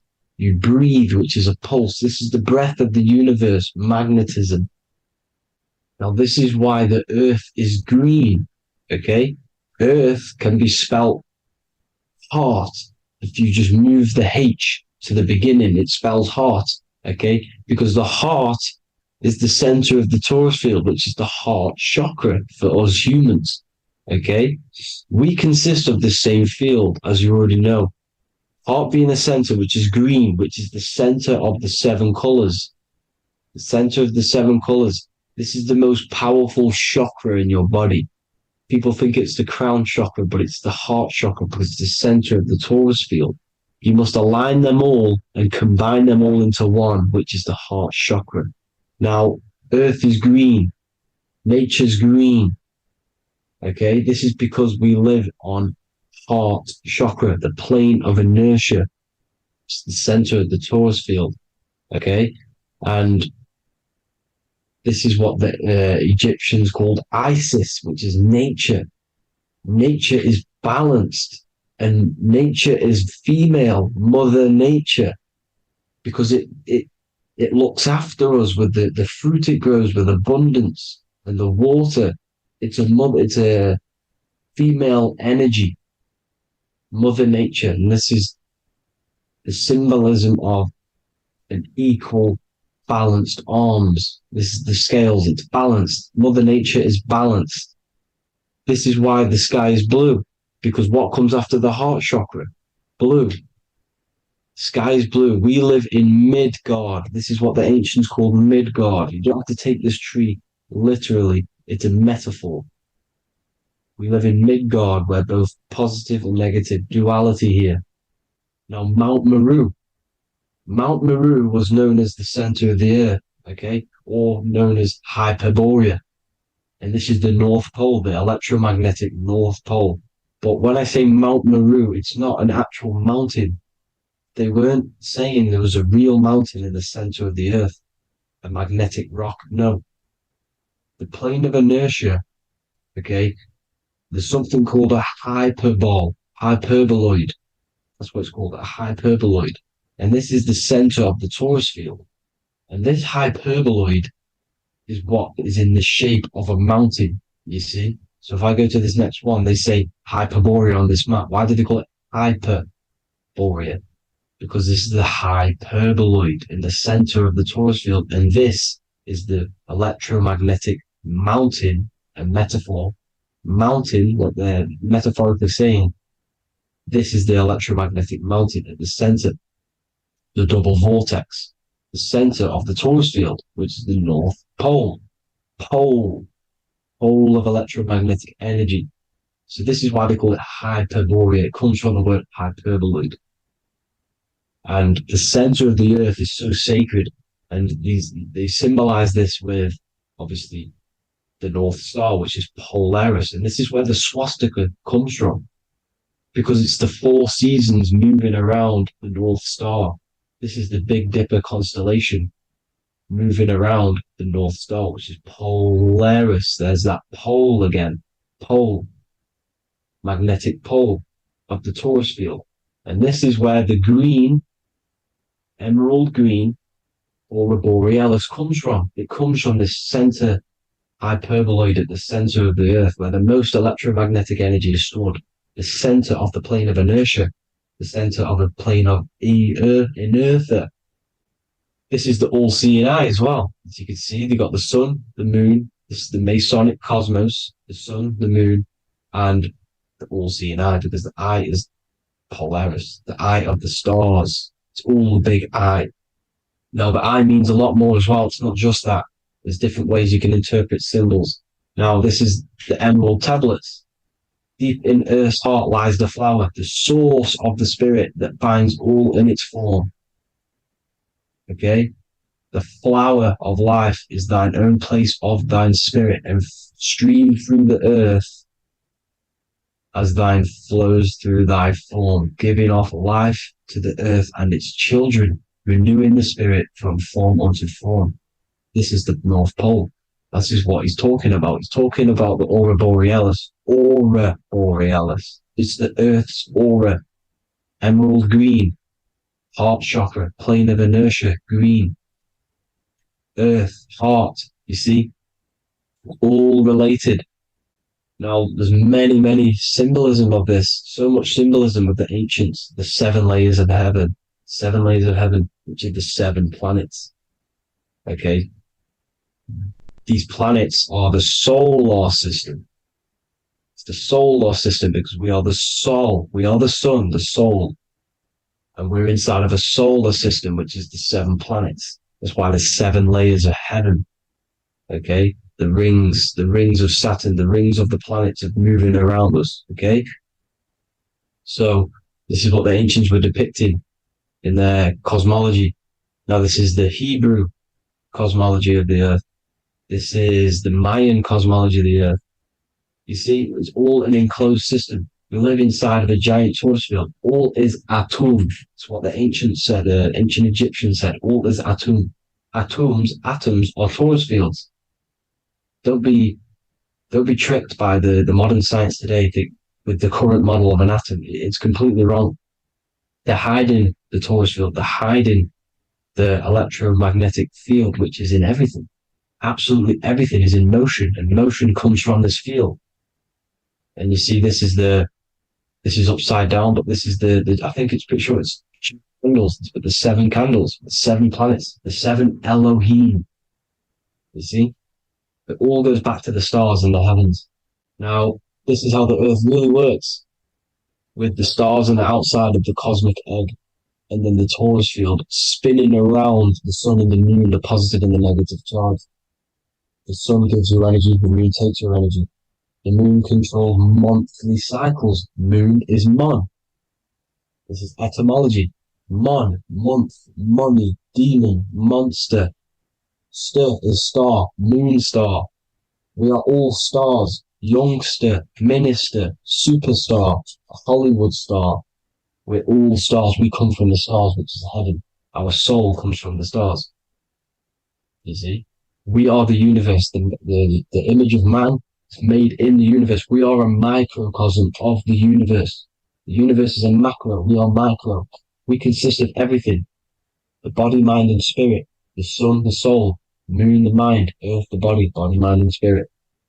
We have 12 systems in the body, which are governed by the 12 zodiac signs.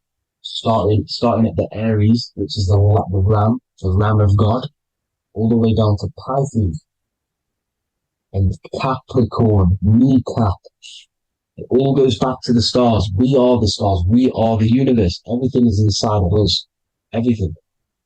Like they say, the Temple of Solomon, the Temple of the Soul, and man. The soul, the temple is the body.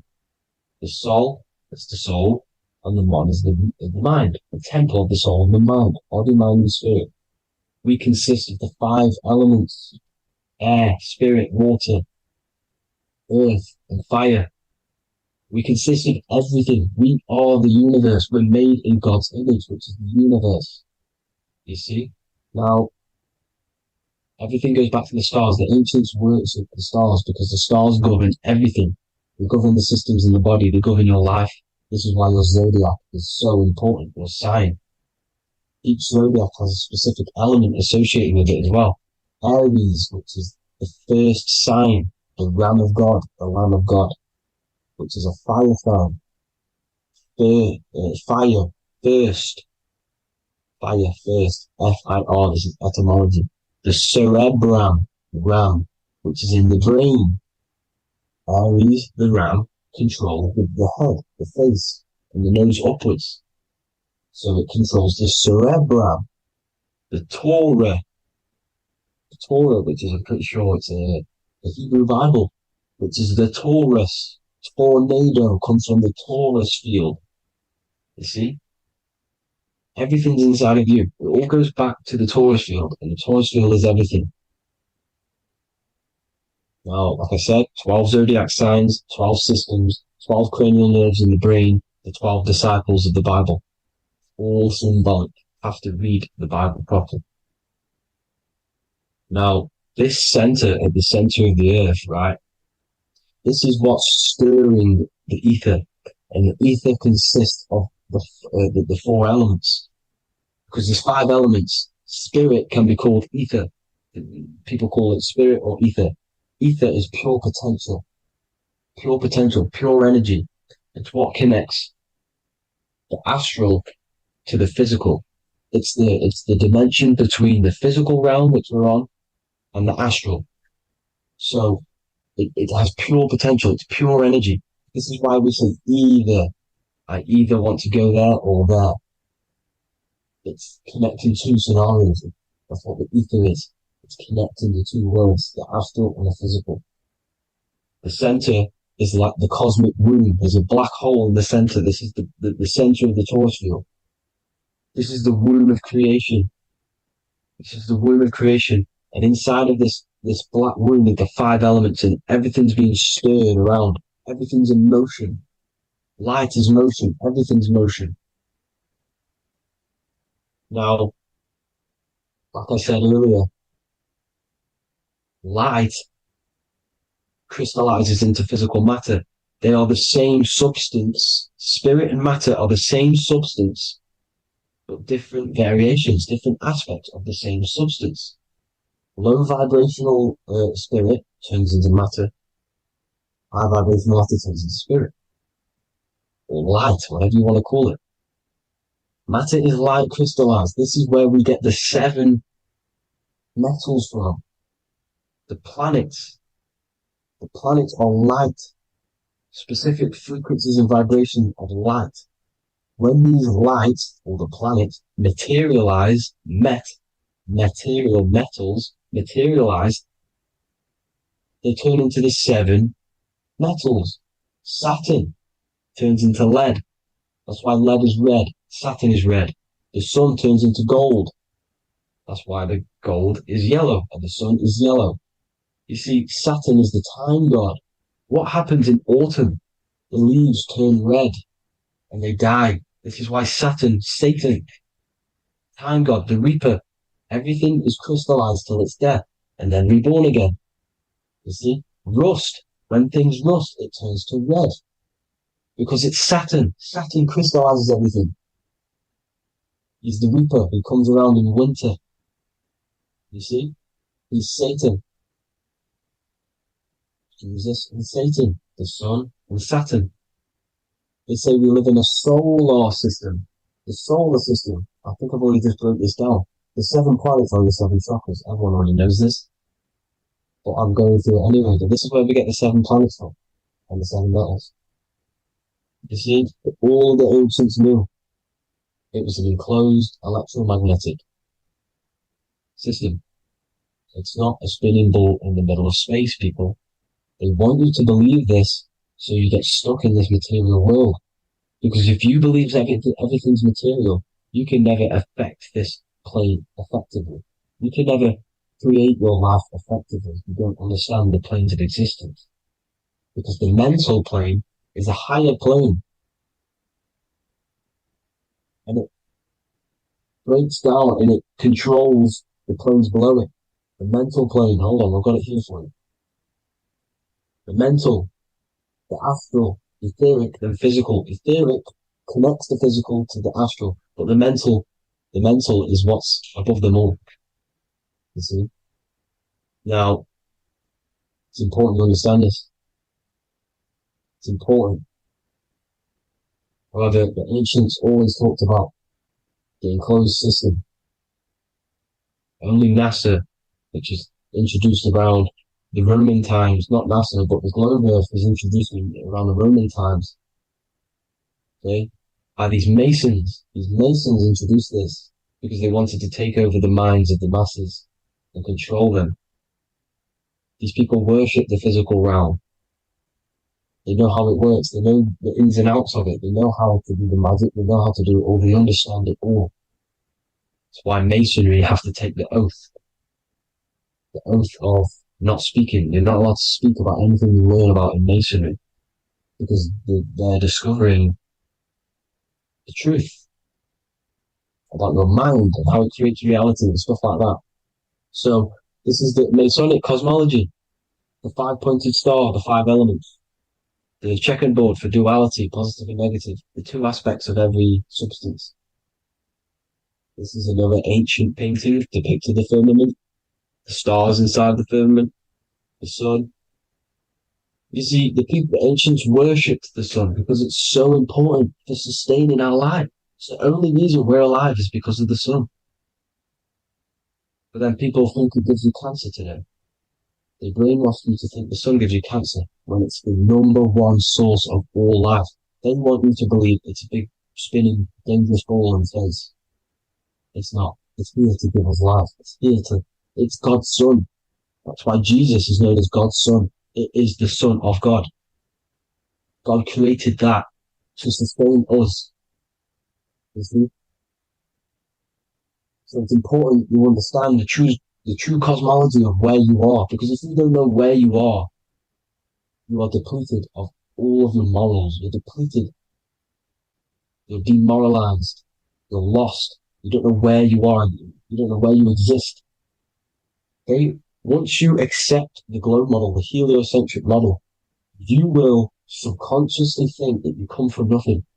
This is why they implemented the evolution theory just after the globe model was introduced by Charles Darwin. Charles Darwin came in after the globe model. He's a Mason, he was another Freemason, and implemented evolution where we came from monkeys, because they want you thinking less of yourself so they can manipulate your mind. You see? They want to manipulate your mind, and they have done since you got here. Since you came through that portal, you were manipulated from that day to believe this, believe that. The true cosmology, the truth will set you free. You will understand things better. You will feel better in yourself when you know the sun is here for you. You'll feel better in yourself that you know that you didn't come from a monkey. You were created as a human, a manifester, a creator. You're so intelligent. Your mind is amazing. It can manipulate matter, mind over matter. See? Thank you all people for tuning in.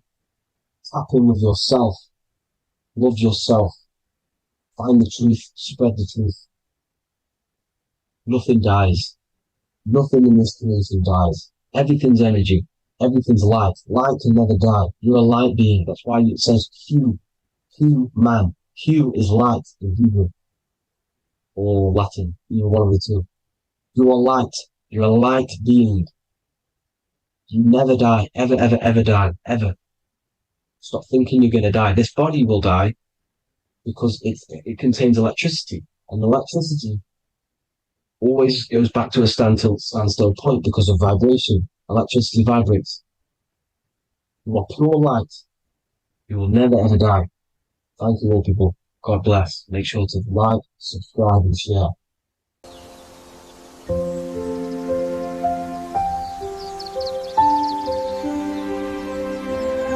bookofwisdom.com Visit today.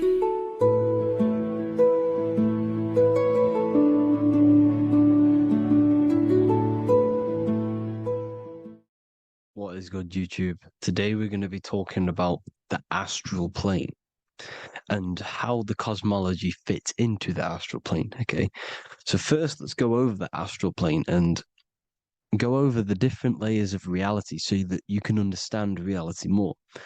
You are a multi-dimensional being. You are not in these, you are in all of these realities at the same time. They all interweave into one big reality.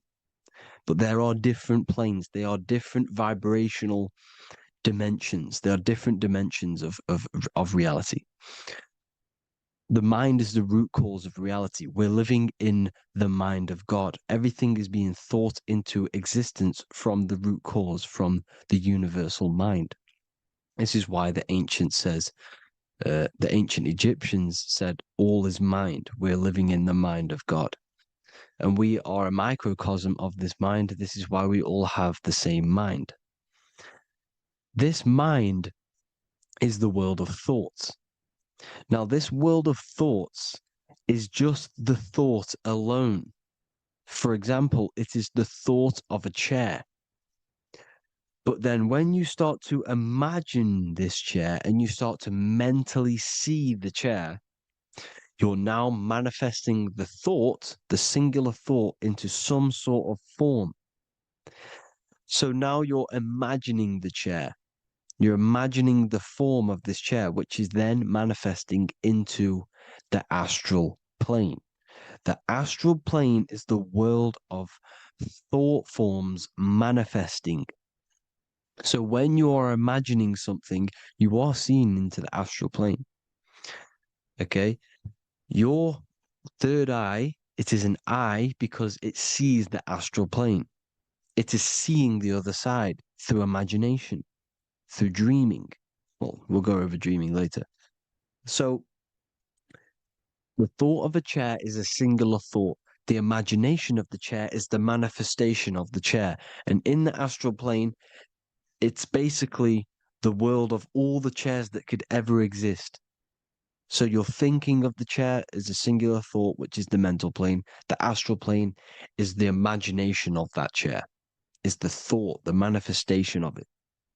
Depending on the vibrational state of the thought will depend what level of the astral plane it will go to. For example, if you're thinking about a chair to torture someone on it, it's going to go on the lower astral plane. Or if you're thinking and imagining happy things, it's going to go to the higher astral plane. So wherever your mindset is, that we call it a mindset because your mind is setting frequencies to certain things. Thoughts are frequencies. And a mindset is setting your frequency, setting your mind to a certain frequency. So when you set your mind to a certain frequency and you imagine something in that frequency, you're going to match everything in the astral plane that are on that similar frequency, just like you would in the physical world. Because we're all in these worlds right now as we speak, but we can't see them with the two physical eyes. We can feel it though. When you're around someone and you've just met a new person, for example, you can feel their vibration, and if you're not on a similar vibrational match, you will not get along with that person, or you just won't not get along, but you won't connect with that person because you're on two opposing frequencies, not matching. And this is something you can't see, you can only feel, because it's the astral plane. It exists within the astral plane. Everything in the astral plane is made out of vibrations. So if you do astral project, and if you already know how to astral project, you will see beings and people and things that are on the same frequency as you. This is why before you astral project, you need to sort your vibration out before you astral project, because you are projecting your consciousness into this. It's the mind. The mind is the bridge. It can move between realities. You are a observer. You are a observing soul which observes different realities. And the mind is the bridge between all of these different realities. The mind can choose. If you want to project into the astral, you set your mind to it, you can. Okay? So let's not get off track. The lower astral plane is where demons are. The higher astral plane is where heavenly beings are. Heaven and hell are kind of a real thing. The etheric plane is a powerful substance, the ether, the fifth element that they don't tell us about. If you type in on Google the 5 elements, they will try to remove it with wood or metal because they don't want you knowing about the ether. Ether is the energy double behind all physical objects. So the ether is very important. It is the 5th element. It is part of the physical world, but it's also part of the astral world. It is on either side. You see how they're showing you the truth in the language? Ether and either are the same word. The ether has 1 foot in the astral and 1 foot in the physical world. It's a substance that connects the physical to the astral world. It is the either. It's on either side of reality. It's on the other side. Other, either, same word. Ether is connecting the physical to the astral plane. It's the world of frequency. Frequencies, EMFs, torus fields are in the etheric plane. It is the energy plane. It's where energy moves through the ether. Okay? So then you have the physical world, the world of effect. Everything you see in the physical world is the effect of the higher planes. Each plane is a product of the plane above. So, and it melts into each plane. The physical plane is the lowest plane, it's the most densest, and the highest is the most fluid. This is the most fluid, this is the most dense. This is where we get the saying, as above, so below from. As above, so below comes from the different planes of reality. And magicians understand this. This is why magicians always say as above, so below. Because they understand if you manipulate the higher planes of reality, you manipulate the lower planes. Because the astral plane is a direct copy of the physical world, but in the astral plane. It is mirrored. The physical world is mirrored in the astral plane. They are both the same world, but just different vibrational states of the world. Kind of. It's hard to put this in words, people. So just try and understand.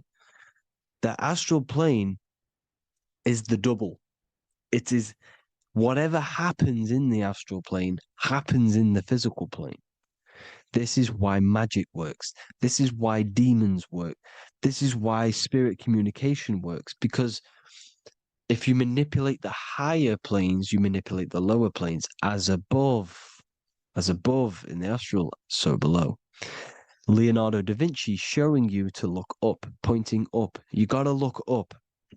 He's telling you to change the mind, you change the physical world. You change your emotions, you're on the astral plane, you change the physical world. You change your reality by changing the higher planes. This is the Masonic 11, the 2 pillars. This is the 11, also symbolizing the 2 hemispheres of the brain here.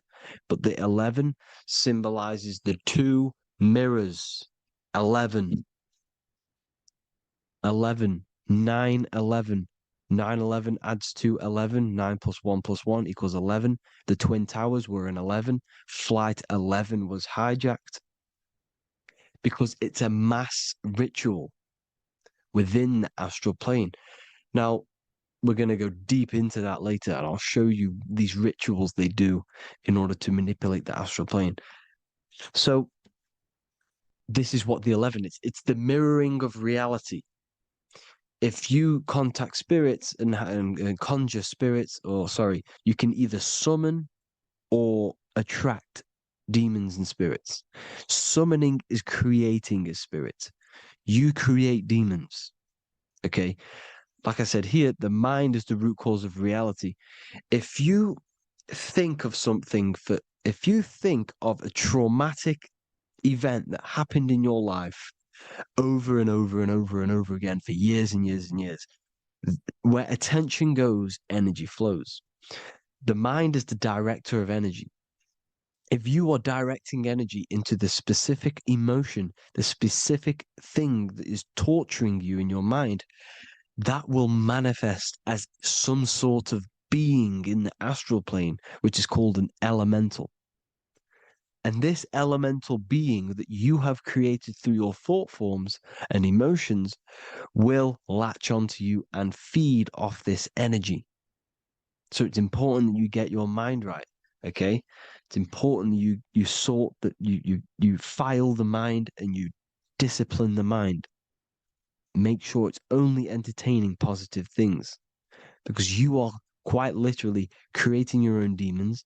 Creating the word demon has the word mon in it, and if you've watched my videos to know, mon means moon.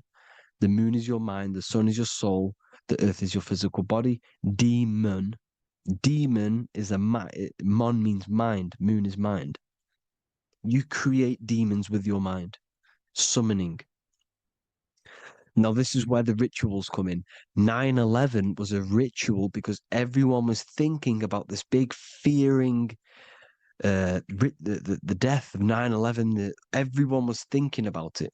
And all of their minds thinking about this horrific thing will manifest and summon a negative energy spirit elemental within the astral plane.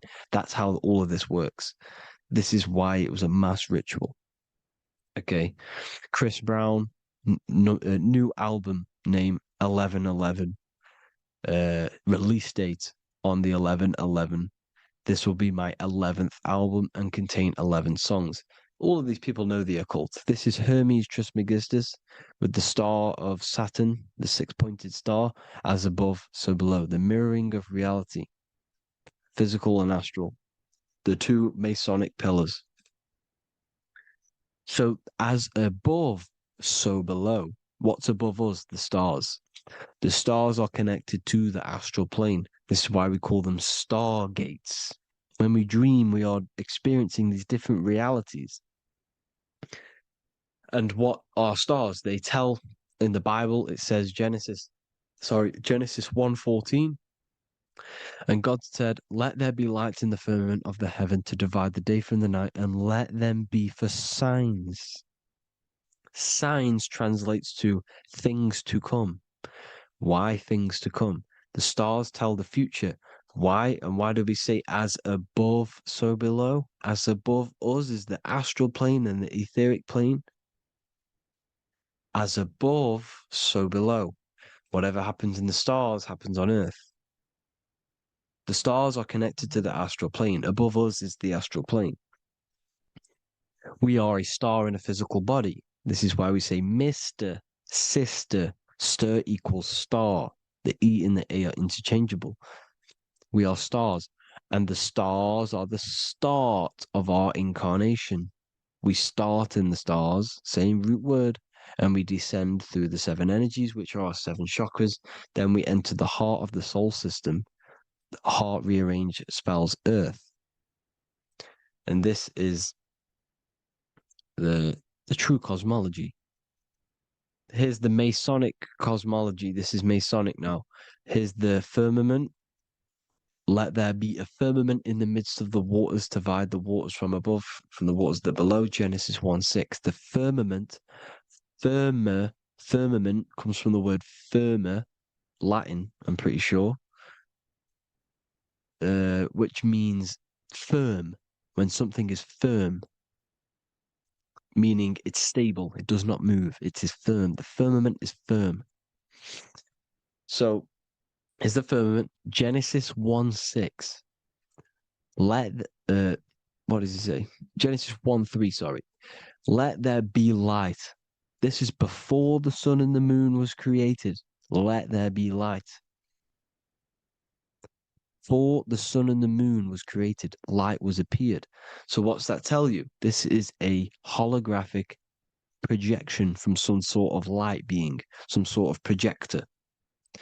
And that projector is the all-seeing eye you see in the Masonic cosmology. This is the all-seeing eye projecting the light beams. Let there be light. Everything is made out of light. The universe is created out of light waves. The torus field is one unit of light.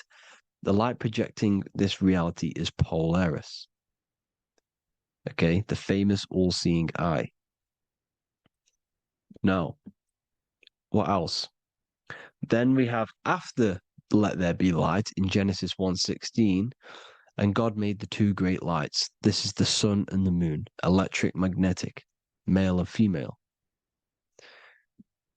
Then we have the Masonic checkerboard, the black and white symbolizing dualities within the dualistic reality we're in, spirit and matter, light and matter, rest and motion, positive and negative, good and evil. Everything's dualistic here.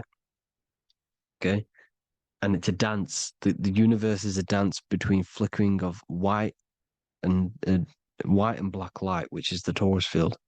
We're not going to go over that, but this is all connected to the astral plane. This is the true cosmology. The astral plane cannot work on a spinning monkey ball in the middle of space. Does not work. Cannot work. It's impossible. Okay? Impossible. So, even in the Quran, it says, Allah has made the earth for you as a carpet, flat. Quran 15:19. And the earth we have spread out like a carpet, set there on mountains, firm and immovable. It is immovable. In the Quran, it also says 65:12, it is Allah who has created the seven heavens of the earth. The seven heavens meaning the seven layers of heaven, the seven planets. And Psalms 104:5, he set the earth on its foundations and it can never be moved. Never. So here you see in Isaiah 40:22, he sits enthroned above the circle of the earth and its people are like grasshoppers. He stretches out the heavens like a canopy and spreads them out like a tent to live in. We live in a tent. This is the tent. The projection of light. Here you see an ancient picture here. Here you see the ethereal barrier, meaning the firmament, the etheric barrier. And here you see his head popping out. Why is his head popping out? Because your head is heaven. Your heel is hell. Your head has access to the astral plane. This is why your head is heaven. The pineal gland, when stimulated, has access to project itself, project consciousness into the astral plane. Here you see another ancient picture here with the Masonic Royal Arch, with the zodiac here, the zodiac on the top, arching because there's a firmament above us. Here's God in the brain. Consciousness is God. Here you see the Masonic Royal Arch, symbolizing the firmament. George Washington above the Masonic Royal Arch. These are the stars. This is Polaris projecting reality. Here's ancient churches with the dome. Polaris projecting reality with Jesus. Disney World is under the dome. The seven layers of heaven, ancient paintings, all depict if you go and look at the ancient paintings, they'll all depict the firmament, the arch above us. This is where we get interesting. The Masonic Royal Arch has the 6-9, which is Cancer. The constellation Cancer, which is 6-9 is associated with portals because CERN is the 6-9. Okay, CERN is opening portals. They're trying to create a portal to the other side. Cancer has the word CERN within it, so there is a link between Cancer and the opening, the firmament opening above us to ascension. Here you see the Masonic art with the Royal Arch and the light and the opening. Here you see the light and the opening. This is the opening of the firmament. Here's the Hebrew cosmology with Sheol, the underworld, and the opening. So Cancer is definitely some sort of portal in and out of this reality. I'm just connecting dots here. Now, we're going to go change a bit now. These celebrities that you are seeing they have not sold their soul to Satan, okay? They have not sold their soul to Satan. Satan is a demonic, low vibrational energy that has been summoned over the thousands and thousands and thousands of years of evil occult arts. So since Babylon was summoning this demonic energy, and this demonic energy in the astral plane will grow and grow and grow. It has no form. It has no physical form. Okay? But you can see it in the rappers. If your third eye is open, you can see clearly that these people are demonic. You can sense the energy that they're manifesting. Selling your soul is not what you've been told. It is gaining, because your soul is pure love, okay? Your soul does not want to do anything bad. So when you sell your soul, you're gaining physical gain. You're gaining physical wealth, for example, like for these rappers. They will be given millions of pounds because the people in control of the music industry, which is the dark occultists trying to brainwash the masses, the people in charge, they're dark occultists. They understand Satan and the energy. They are satanic energy, which has been summoned in the astral plane. They see that they have influence over the masses, so they will go to them and say, "I will give you this amount of money forever if you manifest this satanic, demonic energy through the music and through social media to blind the masses, to brainwash the masses into this demonic energy." Because when you listen to music, music is frequency. Whatever you listen to, you become that frequency. So if you're listening to these people, they're throwing energy, this demonic, satanic energy that they sold out to. Soul, same word. When you sold something, you've got your soul involved. They have exchanged money, physical gain, so that they manifest this satanic energy within the astral plane and through the music, through the videos, through social media, to keep us in this vibrational frequency, in this low state of consciousness. This is what it actually is. It's not, you're not selling your soul to some sort of devil. This satanic energy has no physical form it is formless in the astral plane. It's a summoned energy. Now, the root chakra is red. This is why the devil is red, because it symbolizes the animal nature of man.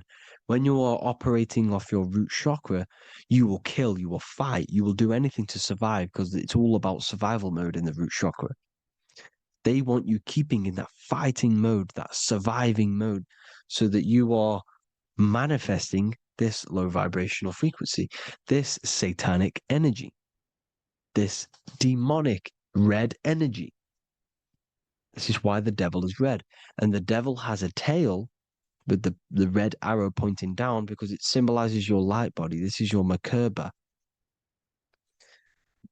Your Merkaba is your light body. Mer equals light, Ka equals spirit, Ba equals body. Merkaba, this is the devil's tail pointing down, the descension, your heel, up to your heel, hell.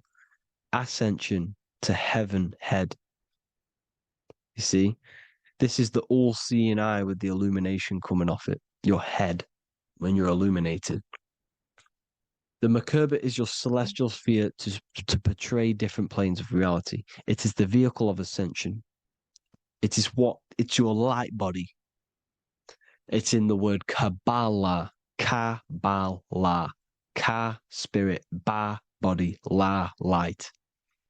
same thing. Kabbalah, Merkaba, same thing. It's all about the light body. This light body sees different realities. So when you see the goat in the music industry, it's this satanic summoned energy that's been summoning for thousands of years within the astral plane. When it becomes to the physical plane, it will manifest through different things. A goat, an owl, Satan, Moloch, Baal, same deity, same demonic energy that's been summoning in the astral plane. And this is why the Baphomet has a goat head. Drake's new album is the goat. The Polo G, the Masonic G, with the goat. And here's Rylo Rodriguez in the mirror with the goat in the mirror and him in his physical body.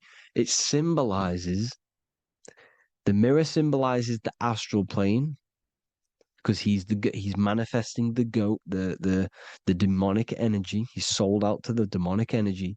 And in the physical plane, he's his physical body. The mirroring, the Masonic 11, the mirroring of reality, the astral and the physical.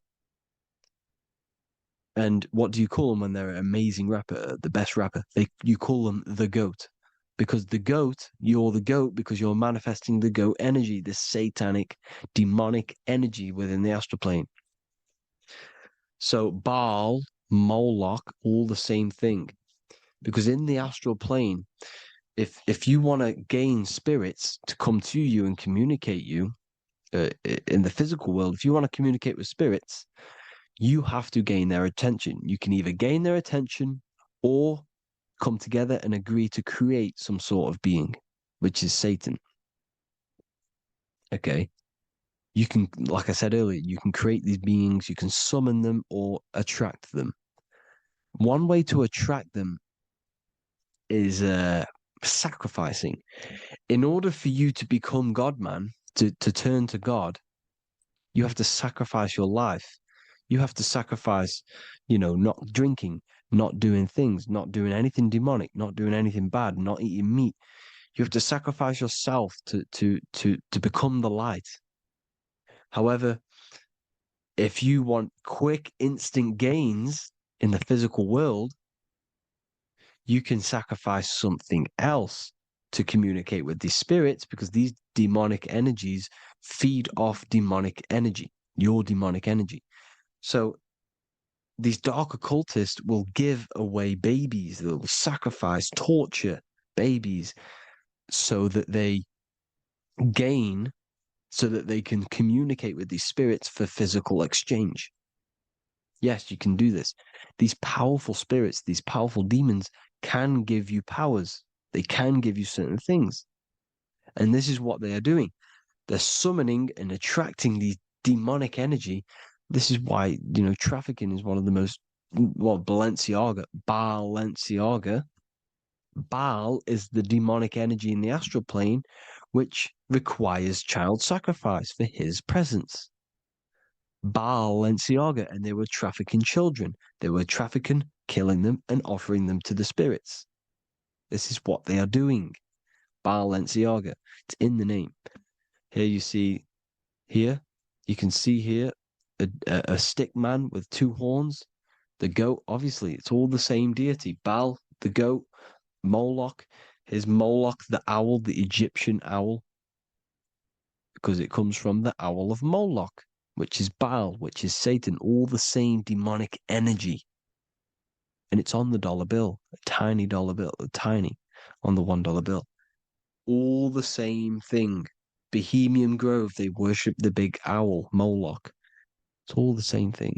It's all one big demonic energy which has been summoning in the astral plane. And it's trying to take over Earth, the physical plane. That's what it's doing. So I hope you all gained a deeper understanding of the astral plane and what's actually going on in the world. Please leave a comment if you can to help the algorithm. Drop a like if you like this content. And hope you all learned something today. And God bless you all. Thank you all.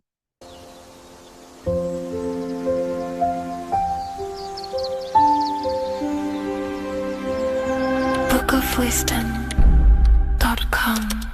Visit today.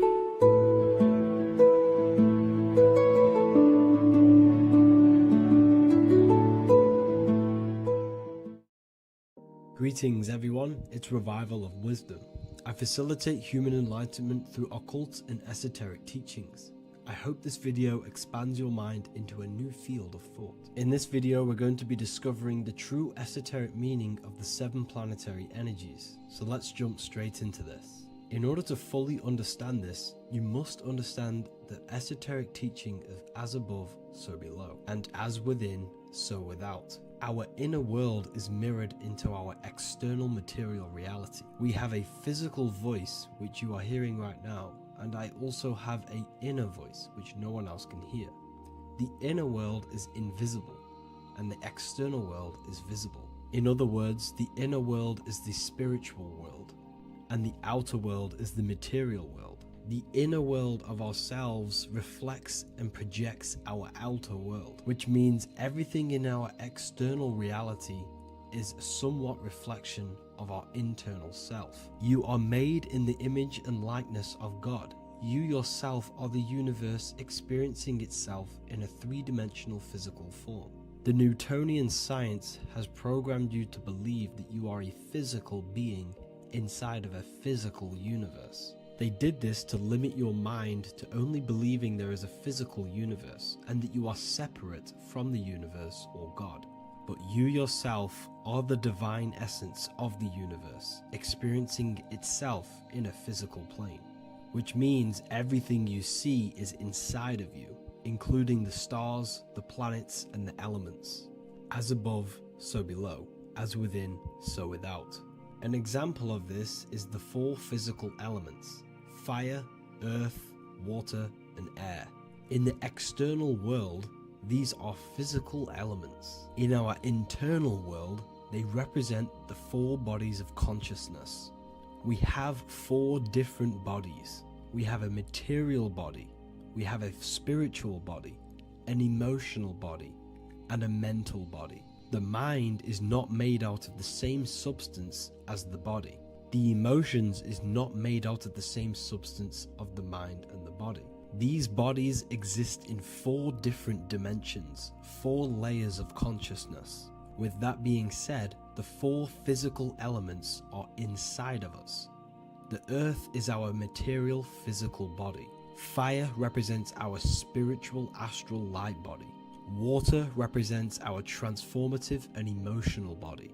Air represents the mental body, the communicative and thinking body. This is the teaching as above, so below. If that resonates with you and you can comprehend it, please leave a like and a subscribe to this channel to see more content. And feel free to leave a comment on any video suggestions. Okay, so now we've gone over the 4 physical elements and how they correspond with your inner world of consciousness. This is going to make it easier for you to understand what the planets actually are. The planets are a bit more in-depth and more detailed aspects of our consciousness. The 4 physical elements are generic, but the 7 planets go deeper. They are deeper aspects of ourselves. On a macrocosmic scale, the 7 planets rule the material realm.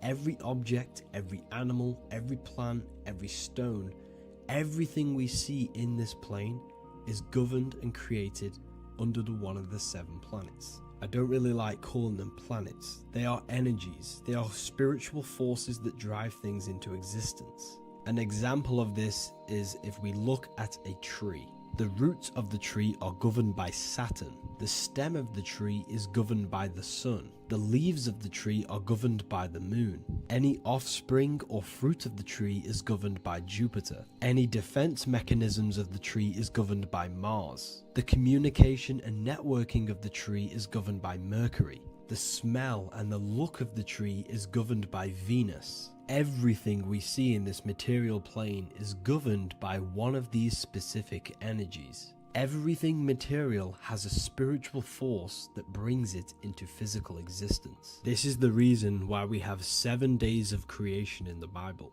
The 7 days of the week, all governed by the planetary energies. Monday is moon day for the moon. Mars governs Tuesday. Mercury is Wednesday. Jupiter is Thursday. Venus is Friday. Saturn is Saturn day. And Sunday is for the sun. This is the reason why there are so many 7s in this physical plane. 7 days of the week. the 7 colors, the 7 chakras, the 7 diatonic musical notes, the 7 lamps on the Jewish candlestick, the G inside of the Masonic square and compass. G is the 7th letter. Now let's go a little bit deeper into every planetary energy. Saturn in the external material plane governs the foundational and enduring aspects of existence, such as roots of plants, the bones of our body, and even the insects that dwell beneath the ground. Saturn represents the dull, hard, and unyielding forces of life, symbolizing structure, limitation, and conditioning. Under Saturn's influence, things become rigid, bound by restrictions and boundaries. This is the reason why Saturn is known as Father Time, because Saturn rules anything that is a restriction and a limitation, which is time. The whole of this material plane is governed by time. You will be born and you will die. This explains why there is so much Saturn symbology in this material plane. Saturn is one of the most important planetary energies. You are a spiritual being in a physical body. Your light, your consciousness is bound to the physical body until you learn how to escape the physical body. The body is a limitation for our infinite minds and spiritual bodies. Our infinite mind is stuck in this material body, governed by Saturn's limitation of time, matter, and space. Now let's dive into what Saturn means to our consciousness within our internal world. We've gone over what Saturn means in the external world. What does it mean to our consciousness? Internally, Saturn embodies the conditioning within our consciousness. When the Saturnian aspect of our consciousness dominates, we become overly rigid, fixated, and restricted in our thinking and actions. For example, Saturn's influence is strongly felt in today's world, where many people's minds are confined to societal norms and conditioned responses. Saturn is the aspect of our consciousness, our minds, such as limiting belief systems and limiting thoughts and emotions. This is the negative thought that you can't get rid of, that's holding you back. This is a Saturn aspect of our consciousness. However, this is not a negative thing. The Saturnian aspect of our consciousness is a great teacher, guiding us through difficult life lessons that ultimately lead us to growth and expansion. Saturn's energy allows us to experience and overcome fears and limitations so our minds can expand into new fields of thought, into new life. Although Saturn's energy is harsh and often challenging, it helps us develop resilience, discipline, and wisdom. However, in the modern day, this Saturnian energy has overpowered the minds of the masses, fostering excessive rigidity and limitation. This is why we see so much Saturn symbolism. It's literally everywhere because our minds are being dominated by the Saturnian limiting aspect of our consciousness. Now, let's move on to the moon.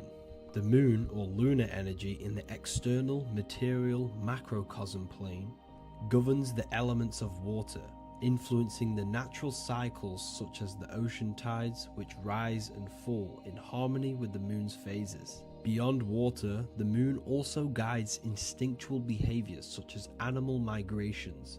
Birds, insects, and other creatures rely on the moon's subtle energies to navigate their journeys. For example, dung beetles use polarization patterns in the moonlight to orient themselves and travel safely home. The moon creates the months. M-O-N is moon.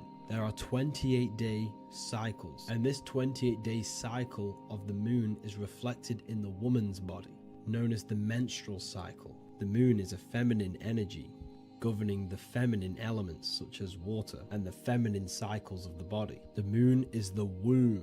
This is why eggs have the same color as the moon, because eggs are ruled by the moon's energy. Now that's the external world. The internal world, the moon symbolizes the emotion aspect of our consciousness. It represents the subconscious mind, the seat of intuition and psychic abilities. Just like in the external world, things are born out of the moon, such as eggs and the womb. The subconscious mind acts as a womb for our conscious mind. Our deep subconscious emotions and programs are born into light into the conscious mind and controls the conscious mind. The moon represents our hidden psyche, our shadow self. Now let's go on to the sun. The sun represents the life force. In the material external world, the sun is ruling over pretty much all life. The sun gives life to all things. Without the sun, animals could not exist, the human body could not work, and plants would not grow. The sun is the life force. It's the soul of the world. Now, in our internal world of consciousness, the sun represents our passion, our drive, our conscious mind. The aspect of our internal world that wants to drive things and give life to physical manifestation. Now we go on to Mars energy. Mars is well known for being the god of war. Mars energy manifests into the material plane through anything that seeks to protect or defend itself. For example, the holly tree. The holly tree leaves are very sharp and they defend itself. Anything that is protective in the material world has Mars energy and is governed by this specific aspect of consciousness.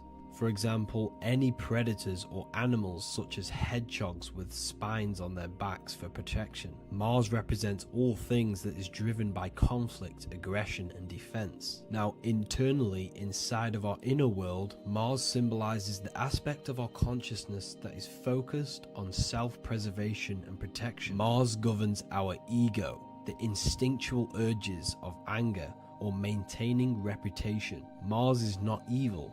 It's necessary. Sometimes it's necessary for us to protect ourselves. Mars is the aspect of our consciousness that is anger, rage, the desire to fight or conquer. When this energy is activated within our consciousness, we become defensive, assertive, and even combative, ready to dominate others and destroy obstacles in our way. Now let's move on to Venus energy. Venus in the external material world manifests its energy through the aesthetics of creation. This planet governs the beauty and harmony found in nature, including the nurturing environment of a mother's womb where life begins. Venus embodies the essential love, not only in romantic relationships, but also in the bonds between family members and all living beings. Venus represents relationships. We have relationships between plants, animals. They all depend on each other to give life.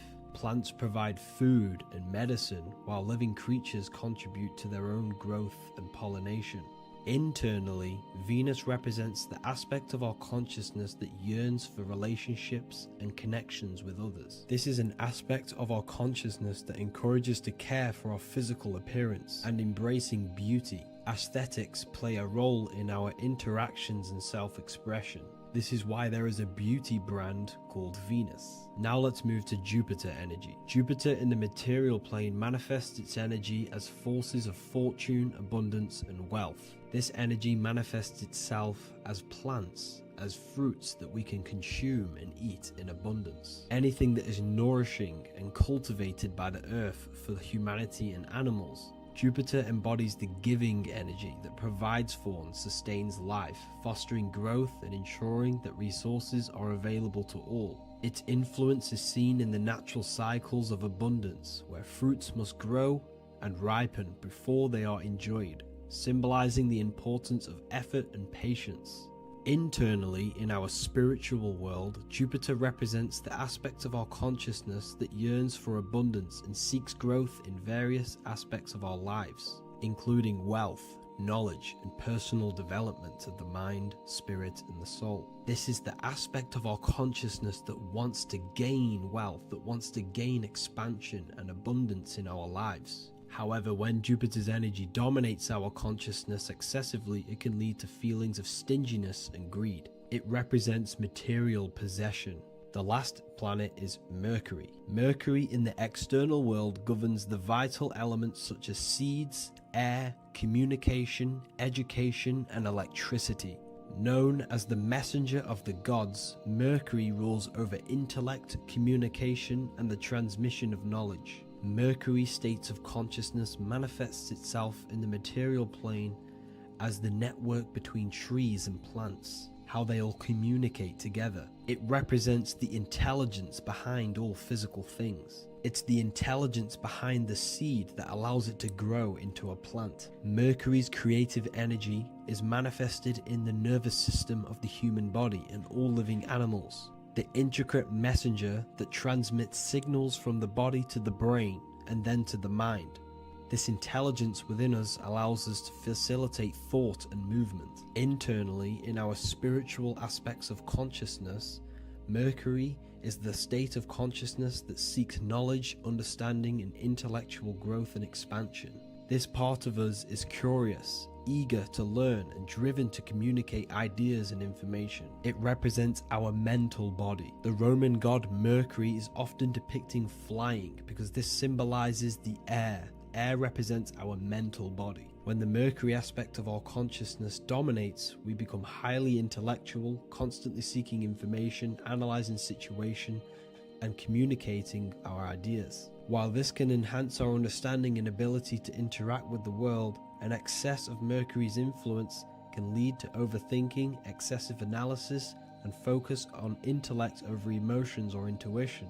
Okay, so they are the 7 planetary energies in the external world and your internal world of consciousness. These energies are manifested in the Roman mythology as human beings.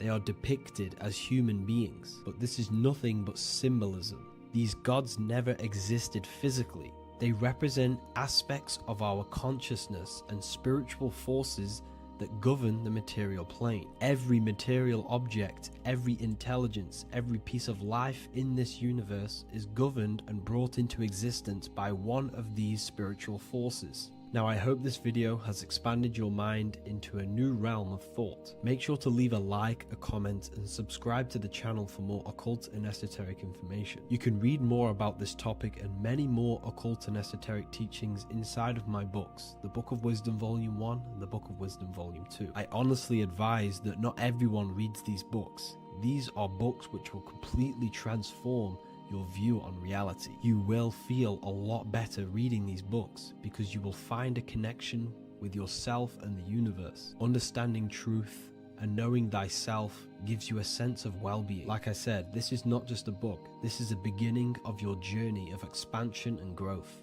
Reading them can be life-changing. Inside my university, I host live calls where you can ask me questions, and you can watch all the pre-recorded live calls. You also gain the ability to manifest your own reality through the Manifestation Mastery course. There is also a library with all of the PDFs that I've read in the past of occultism, symbolism, and esotericism that you can gain access to. There is a whole lecture section where you can watch all of my occult lectures. This is a place of transformation. The price of the university will be going up very soon. If you join now, you will gain a free sexual alchemy course which will teach you how to transmute sexual energy into creativity. I'll leave all the links in the description for the university and also my website where you can get my books. I hope you enjoyed this video. Take care.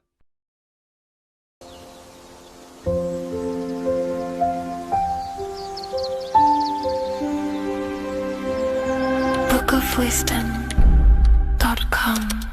Visit today.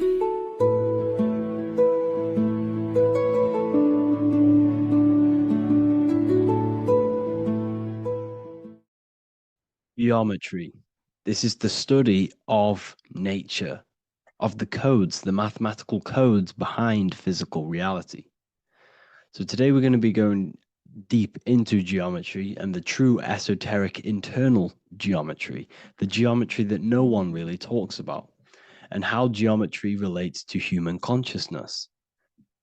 So essentially, what we must understand when it comes to geometry, the basics of geometry is everything is vibration, and this vibration is vibrating on a certain frequency, and this certain frequency creates a geometric shape, which is why in nature we see all of these different geometric shapes. All matter takes form in shapes. So if we put sand on a plate and we vibrate the plate on a specific frequency, we see that the sand goes into specific geometric shapes and patterns. So essentially, matter is energy condensed. It's energy vibrating on a low frequency, vibrating at a certain frequency. So matter is condensed energy, and each geometric shape is manifesting and showing a specific energy. Some shapes carry more energies than others. For example, the cube is what traps energy. A square is what traps energy. So geometry and the flowers are basically how energy manifests itself into physical matter.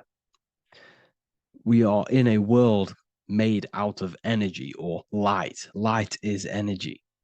So everything is vibration, everything is frequency, and everything is energy. Even the words, each atom in our body, everything. So everything in nature has these mathematical energetic codes. So geometry is basically the study of nature and the shapes that are in nature and their energetic principles. Because like I said, matter is energy. So this is what we call cymatics, when we place water in a petri dish and we shine light on top and we vibrate the water. And we can capture, this creates certain patterns. Each frequency, like you see here, has its own pattern. So what we are seeing here in the physical plane is essentially energy condensed into physical reality. We see it in the turtle. We see it in every single form in nature.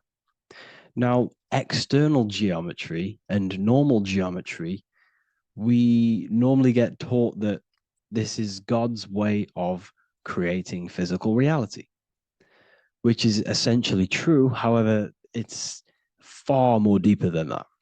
Far, far, far more deeper. Okay, so what geometry truly is, it's not God's codes to reality. What we must understand is what the brain truly is. And what we must understand is that we are not in the world. We are not in the universe. The universe is us ourselves, and the world is produced by our brain itself. Okay? So the way you must understand how the brain works, so what you visually see, so geometry is to do with what we visually see. And what we visually see is heavily connected with our eyes, which are an extension of the brain. The eyes are the brain. And essentially how we see is energy enters the eyes, and each eye goes to the optic nerve. And this energy is transferred into electricity, which travels to the back of the brain, to the visual cortex of our brain. And this is where the image is produced, what we see. Therefore, the world outside of us is truly inside of us. It's a projection from within the brain. The brain is an energy condenser, a decelerator, an energy decelerator. Everything outside of us is basically formless energy.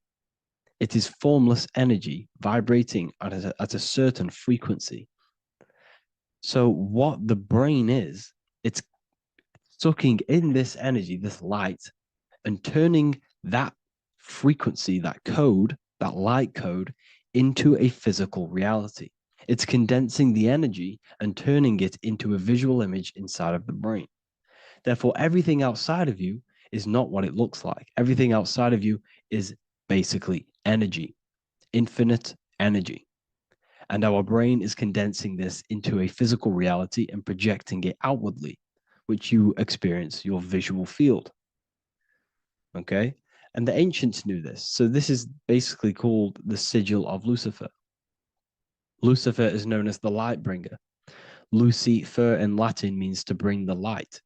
This is the sigil of Lucifer, which shows the visual field and the brain. We also see this in the Google Play symbol. It's a powerful symbol showing you the visual field, which is basically a symbol that tells you that reality is inside of the brain. The brain is what produces reality, but consciousness is not produced in the brain. The brain is essentially a consciousness downloader. It's a computer, and it's a reality simulator. The body is a simulation of physical reality. You are inside of the body experiencing the body simulation. The body produces this reality. It's a piece of technology. So Lucifer is to bring the light. Lucifer is the light being produced in our brains. Okay? So this is why they say Lucifer can tempt you. Lucifer can be the devil because it represents physicality. It represents the false light. Lucifer can trick you because it represents the physical world can trick who you truly are. So now that you understand how the brain is basically an energy decelerator and it creates and simulates a reality to your consciousness, you are no longer a person in a universe. You are the universe itself experiencing itself. Therefore, geometry is heavily linked in with the brain. Geometry is essentially how your brain and how your eyes decode energy. So what you are seeing is the math